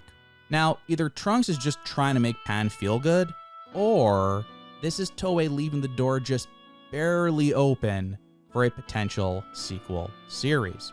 After all, the Dragon Balls do appear again in the GT TV special, which takes place 100 years into the future. So I guess they do come back at some point. Before they could take off, Pan finds her grandfather's ripped up gi. And then this happens. そいつは大事に取っておけ。 Oh my god. Dragon Ball GT, what are you doing to me right now? What is this salty discharge? I didn't think you had it in you, but you're making me feel things. You're making me feel complex emotions. Dragon Ball GT has gotten an emotional response out of me. And all it took was 64 episodes, the entire show, to get there. This whole episode is so bittersweet. It's so bittersweet that it hurts. Shenlong then flies high above the clouds, and Goku, resting on his back, absorbs the 7 Dragon Balls in a legitimately beautiful scene. One last time, Goku vanishes, and our story ends. We then see an epilogue that takes place 100 years later, the same time frame as the TV special. Goku's descendant, who we call Goku Jr., is fighting Vegeta's descendant, who we call Vegeta Jr. And let me say right now, Goku Jr. is the greatest, and I won't hear any Goku Jr. slander. I didn't cover the GT TV special here because it's kinda its own thing, but I always liked it, and its only flaw is that it wasn't long enough. I love Goku Jr. He needs to be protected, and he should be in Sparking Zero. The kids can call him Goju. They could even give him his little outfit and his pen. We see that Pan is still alive, and she's an old grandma now. It looks like she gave Goku Jr. Goku's ripped gi she recovered from the Shinron fight. And that's awesome. She can't believe what she's seeing. That kid looks just like Vegeta. And then some lady that looks just like Bulma comes to sit beside her. Pan realizes she's watching something amazing play out. Goku's descendant is fighting Vegeta's descendant. It seems like over the 100 years that have passed, the two families have fallen out of touch, which is a bit of a shame. I mean, after everything they've been through, you'd think Trunks and Goten would stay friends, and then their kids would stay friends, and so on.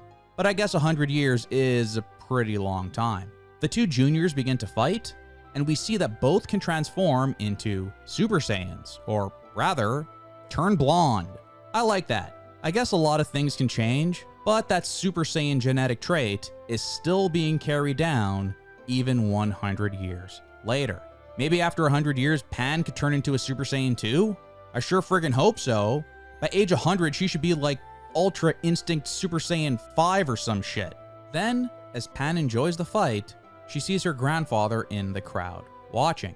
Is she imagining it? Or has Goku really come down to Earth from the afterlife for a quick visit? We know he's one to do that. As Pan pushes through the crowd to get closer, Goku vanishes. I suppose it's up to our own interpretation whether Goku was really there or not. But Pan, she thinks he was there. And personally, I think he was really there too. I like the idea of Goku coming back down to Earth every once in a while, to his old stomping grounds, just to see what's up. Like he just becomes this godly figure that occasionally comes down to visit Earth for the rest of time.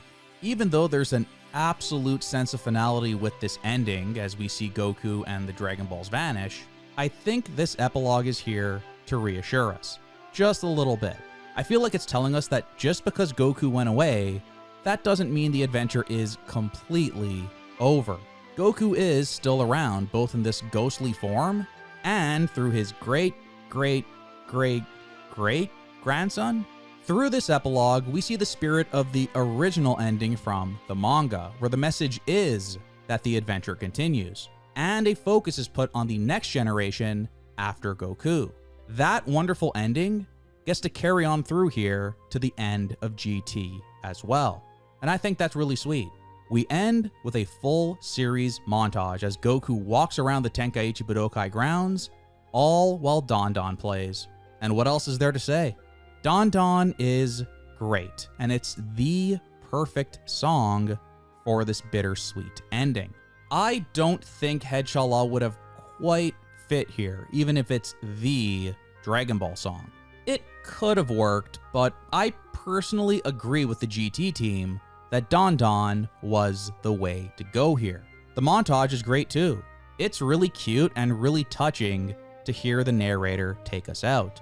Remember, in addition to Goku and Bulma, the great Joji Yanami as the narrator was also there right from the very beginning of Dragon Ball. In fact, his voice was the first voice we heard in Dragon Ball Episode 1, welcoming us to this world.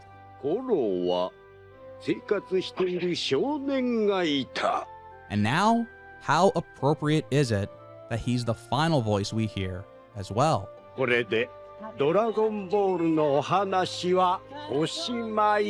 Goku waves goodbye to us, and Dragon Ball comes to an end.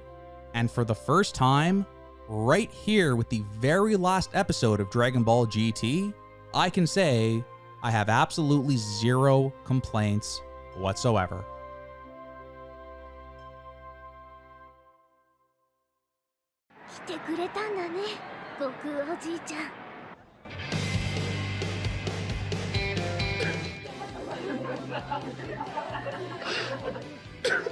What are you doing? You crying? No. You're crying from Dragon Ball GT. the old man got to... Just get yourself together. I don't know if I can be friends with you anymore after this display. Oh, shut up! The last episode of Dragon Ball GT is the most beautiful thing I've ever seen in my entire life. Not only does this episode still hold up here in 2024, it's the best thing in GT by leaps and bounds. And indeed, it's still the best ending in all of Dragon Ball. Nearly 30 years after it originally aired, and knowing that the Dragon Ball story would ultimately continue, it still hits hard. And it still gets an emotional response out of me. That's something the entire rest of the series could not do. It pulls at your heartstrings in a way no other episode of Dragon Ball really does. Of course, a lot of the heavy lifting here is done by Akira Toriyama's original story. You don't even need to watch the other 63 episodes of GT to feel emotional when watching this ending. I care about Goku and all the other characters in this episode because of that original story. It's touching to see these characters that I care about interact with each other one last time.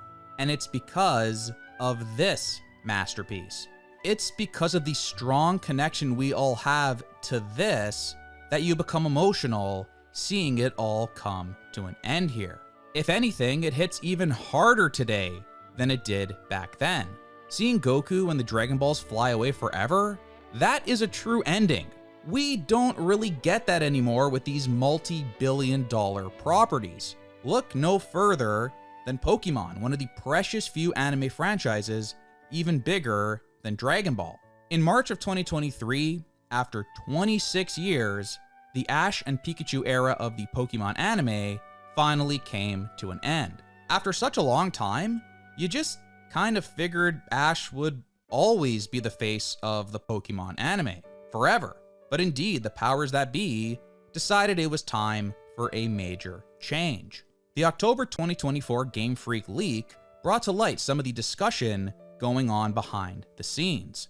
A transcript of a May 2022 meeting shows us the thought process from the higher-ups that ultimately led to the huge decision being made to end Ash and Pikachu's story. It was becoming more and more difficult to keep resetting Ash's character. Children weren't connecting emotionally with the story, and the viewership of the show was dwindling. There was nothing left to say, nowhere else to go with Ash and Pikachu's story. So the decision was made to move on from Ash and focus on new characters that would better connect with children and first-time viewers. Ash's final episode would air on March 24th, 2023, and it was bittersweet, to say the least. I definitely felt some similarities to GT episode 64 when watching it, but here's the big difference. After wrapping up Ash's monumental 26-year-long story with this big emotional episode, the sequel series Pokemon Horizons would air a mere 3 weeks later. What, did you think we were gonna take some time off after that? Are you insane? We move on immediately to the next thing. The Pokemon hype train just has to keep on rolling, and the anime is a major pillar of the whole franchise. Even after retiring Ash as the main character, of course it can't actually end, not even temporarily. But back in the day, back in the 80s and 90s, things would actually end. The creators would tell the story they wanted to tell with a definitive ending and actually move on, even if there was a bunch of money to be made. Dragon Ball GT aired during that era. With this episode, the team was operating under the assumption that Dragon Ball was actually done forever. So they had to come up with a way to bring a definitive end to the story. And when you take all of that into consideration, I'm going to give the GT team a lot of credit here. They cooked. They understood the assignment and hit an absolute grand slam. Indeed, the Dragon Ball story actually came to an end with Dragon Ball GT. The entire franchise was dormant in Japan for 5 whole years afterwards. And while the franchise itself saw a revival in 2002, with re-releases and reimaginings of that original story, we wouldn't actually continue the story of Goku and friends for another 16 years. Today, we live in a very different world. Today, everything is left open-ended, and Dragon Ball today is very much a part of this conversation. We saw the end of Super. It was hardly an ending at all because we all know the story continues. Daima's ending was absolutely touching in its own way, but I think that had less to do with the story of the show itself and more to do with the real-life circumstances surrounding the passing of Akira Toriyama. In universe, it certainly didn't have the finality of the Dragon Ball GT ending. We all know the story will continue from here, there's no doubt, because the next big thing is always around the corner, and we need to sell video games, trading cards, toys, and Dokkan Battle microtransactions to the tune of $3 billion. So what I'm trying to say is, I appreciate this ending, perhaps now more than ever. No thanks to the 63 episodes of shit that preceded it, mind you, but nonetheless, it's a beautiful, touching, poignant ending to a story I love. And with that, we've completed our list. On this screen is the proof that GT absolutely does have some good qualities. I told you I'd call them out if I see them. But conversely, we also have the last 8 hours of this video. Hours upon hours worth of analysis on exactly why Dragon Ball GT is bad. Well, we made it. It wasn't easy, but our long, fascinating journey through Dragon Ball GT has finally come to an end. At the beginning of the video, I read a quote from Akira Toriyama. Based on what he was shown before the show aired, Toriyama said Dragon Ball GT seemed well thought out and promised to be interesting. Whether it's interesting or not is gonna depend on the person. That's totally subjective. To be fair, I don't think I would ever describe this show as uninteresting. I mean, look how long I just talked about it. I would not write a book on a show that wasn't at least interesting or fascinating in some way. But I think I could say with absolute 100% certainty that Dragon Ball GT was not well thought out.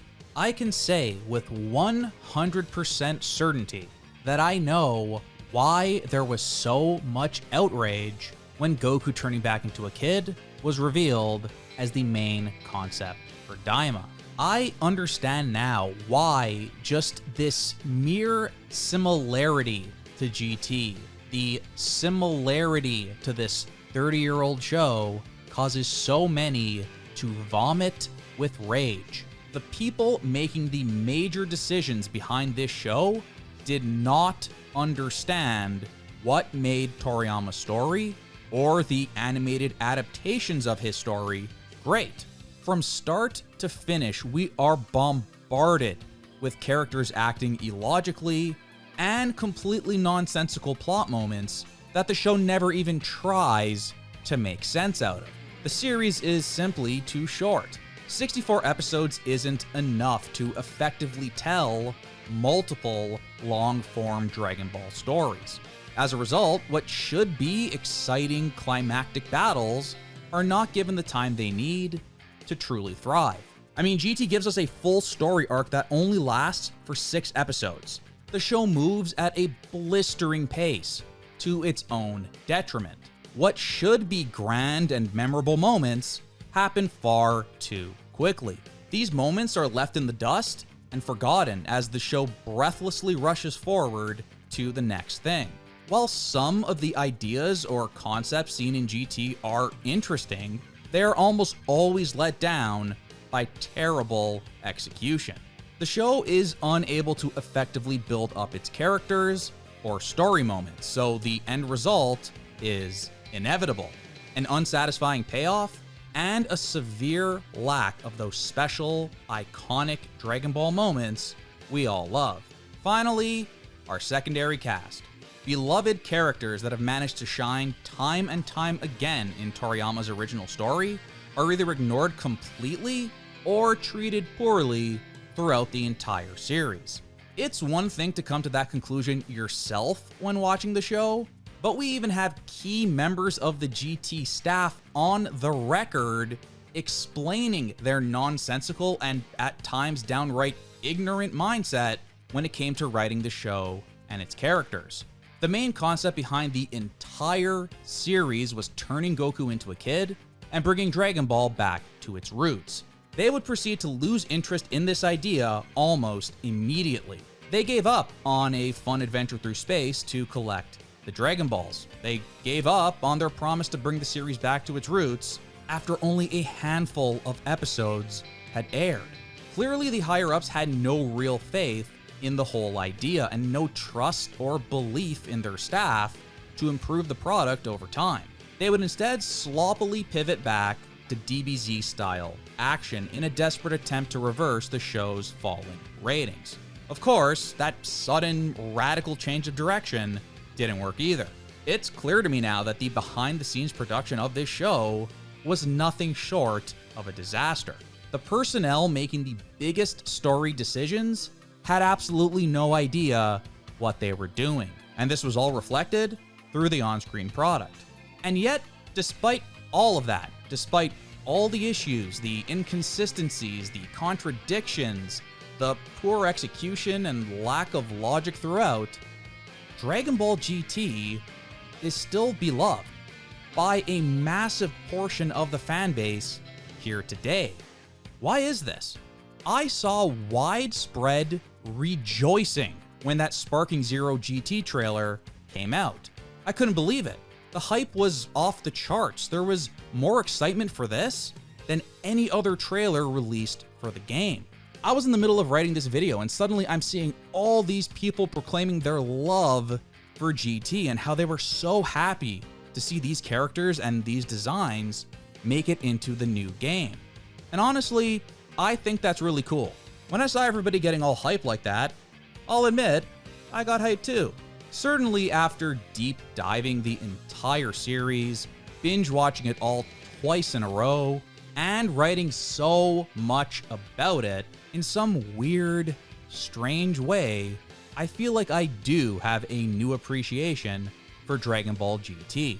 It's not all bad.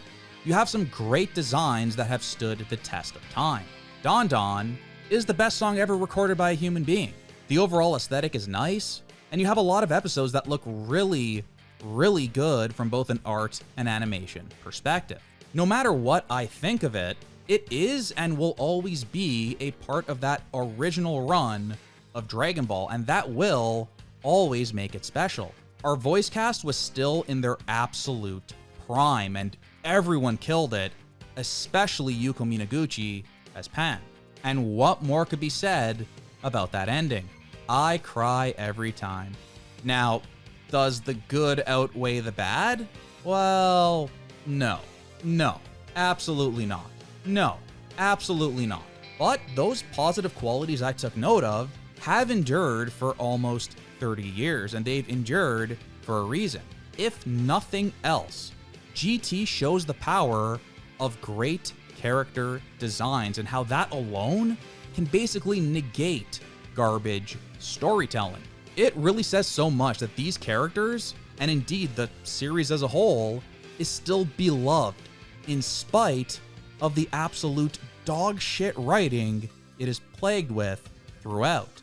Katsuyoshi Nakatsuru, you truly are the MVP of Dragon Ball GT. Super Saiyan 4 is absolutely iconic, and that's something you simply cannot argue. I couldn't help but smile seeing it finally become a part of the official canon in Dragon Ball Daima. The form has now become one of the defining images of Dragon Ball, and it's undeniable proof that someone who isn't Akira Toriyama can step up and create something new in this universe that ends up becoming iconic and beloved. And I think that's something we should all keep in mind here today as the franchise tries to move forward without any guidance from the man himself.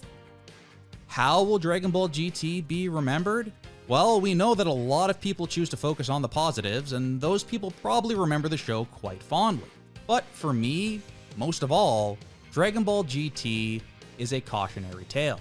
It's a cautionary tale of what could happen when the original author moves on from his work and incompetent people take over.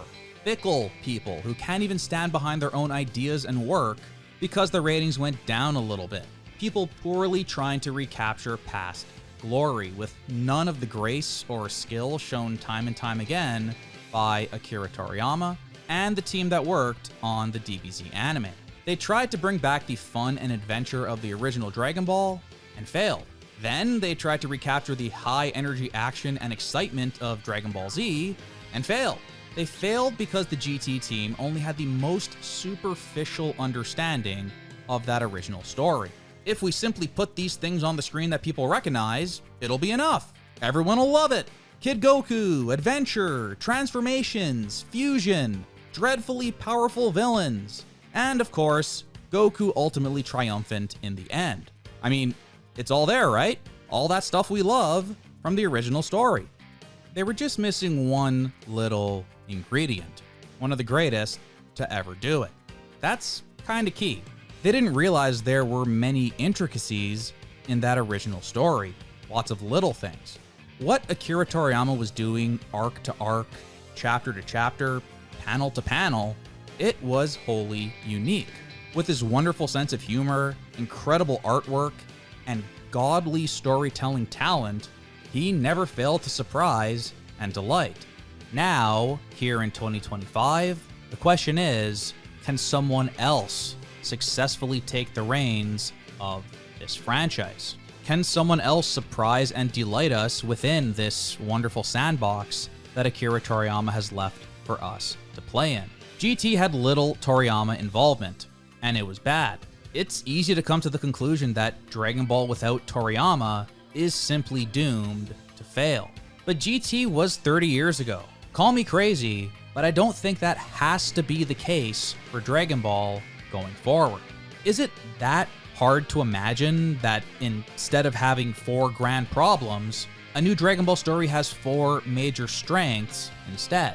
Clever and funny storytelling with logical twists and turns. Suspenseful and exciting build-ups with satisfying payoffs. Perfect pacing that neither drags nor feels rushed. Cool ideas with great execution. And at least a half-decent focus on our secondary characters, just like the original story. I'm optimistic that going forward, it can be done. There is someone out there that understands Akira Toriyama and the appeal of his Dragon Ball manga. I believe there are talented people capable of telling a confident, new Dragon Ball story. I know this because it literally just happened for another massive franchise that I hold near and dear to my heart. The original Star Wars trilogy hit me in a special way as a kid, very much in the same way that Dragon Ball did. But after so many follow-ups over the years failed to recapture that special feeling for me, I was convinced that a new Star Wars story would never excite me again. I thought Disney would just cruise forever on the strength of the IP, using its legacy and all that sweet, sweet nostalgia to keep on selling billions of dollars worth of toys and merch. There was no real need to try or innovate or tell a great new story. And then Andor happened, and my mindset changed completely. Andor, to me, was proof that anything could happen, even with these multi-billion-dollar franchises that have a huge built-in audience. Franchises that are too big to fail and don't really need to innovate or even deliver quality in any meaningful way. Andor was proof that when the right person pitches the right idea at the right time to the right people, the end result could be masterful. It might surprise and delight you in ways you didn't think possible before. Andor made me, as a grown-ass adult, feel the same way I did watching the Star Wars trilogy as a kid. It was an absolute joy from start to finish. And that's what I hope to see from Dragon Ball as we move forward. Dragon Ball needs to have its own Andor moment. A strong creative voice that truly understands the appeal of the original text and wishes to carry that spirit forward. But at the same time, they also have something new to say. Andor is Star Wars through and through, but George Lucas could have never pulled this off. It was the result of a voice different from the original creator, and it was brilliant. That's what Dragon Ball needs as it enters this new era. Something that carries forward that joy Akira Toriyama left with us, and not another Dragon Ball GT. To wrap this whole thing up, we can't predict Dragon Ball's future. Perhaps even after the last 8 hours of torture, Toei and Shueisha will continue to take certain concepts from GT and use them again in new and creative ways. But I do feel confident saying this: they will never have a 9-year-old going on dates ever again. Or bring back Dolltakki. And thank God for that. Okay, I think that's everything. I think I've sufficiently explained why Dragon Ball GT is bad. If you like this video and want to see more Dragon Ball content like this, please hit that like button and subscribe to my channel. And share this video with your friends. Tell your friends that some crazy person on YouTube actually talked about Dragon Ball GT for 8 hours straight.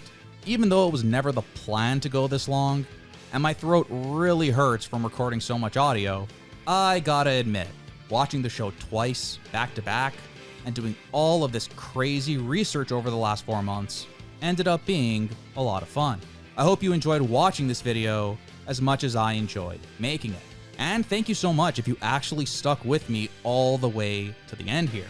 If you're watching this, you're great, and I love you. But until next time, thanks so much for watching, everyone, and take care.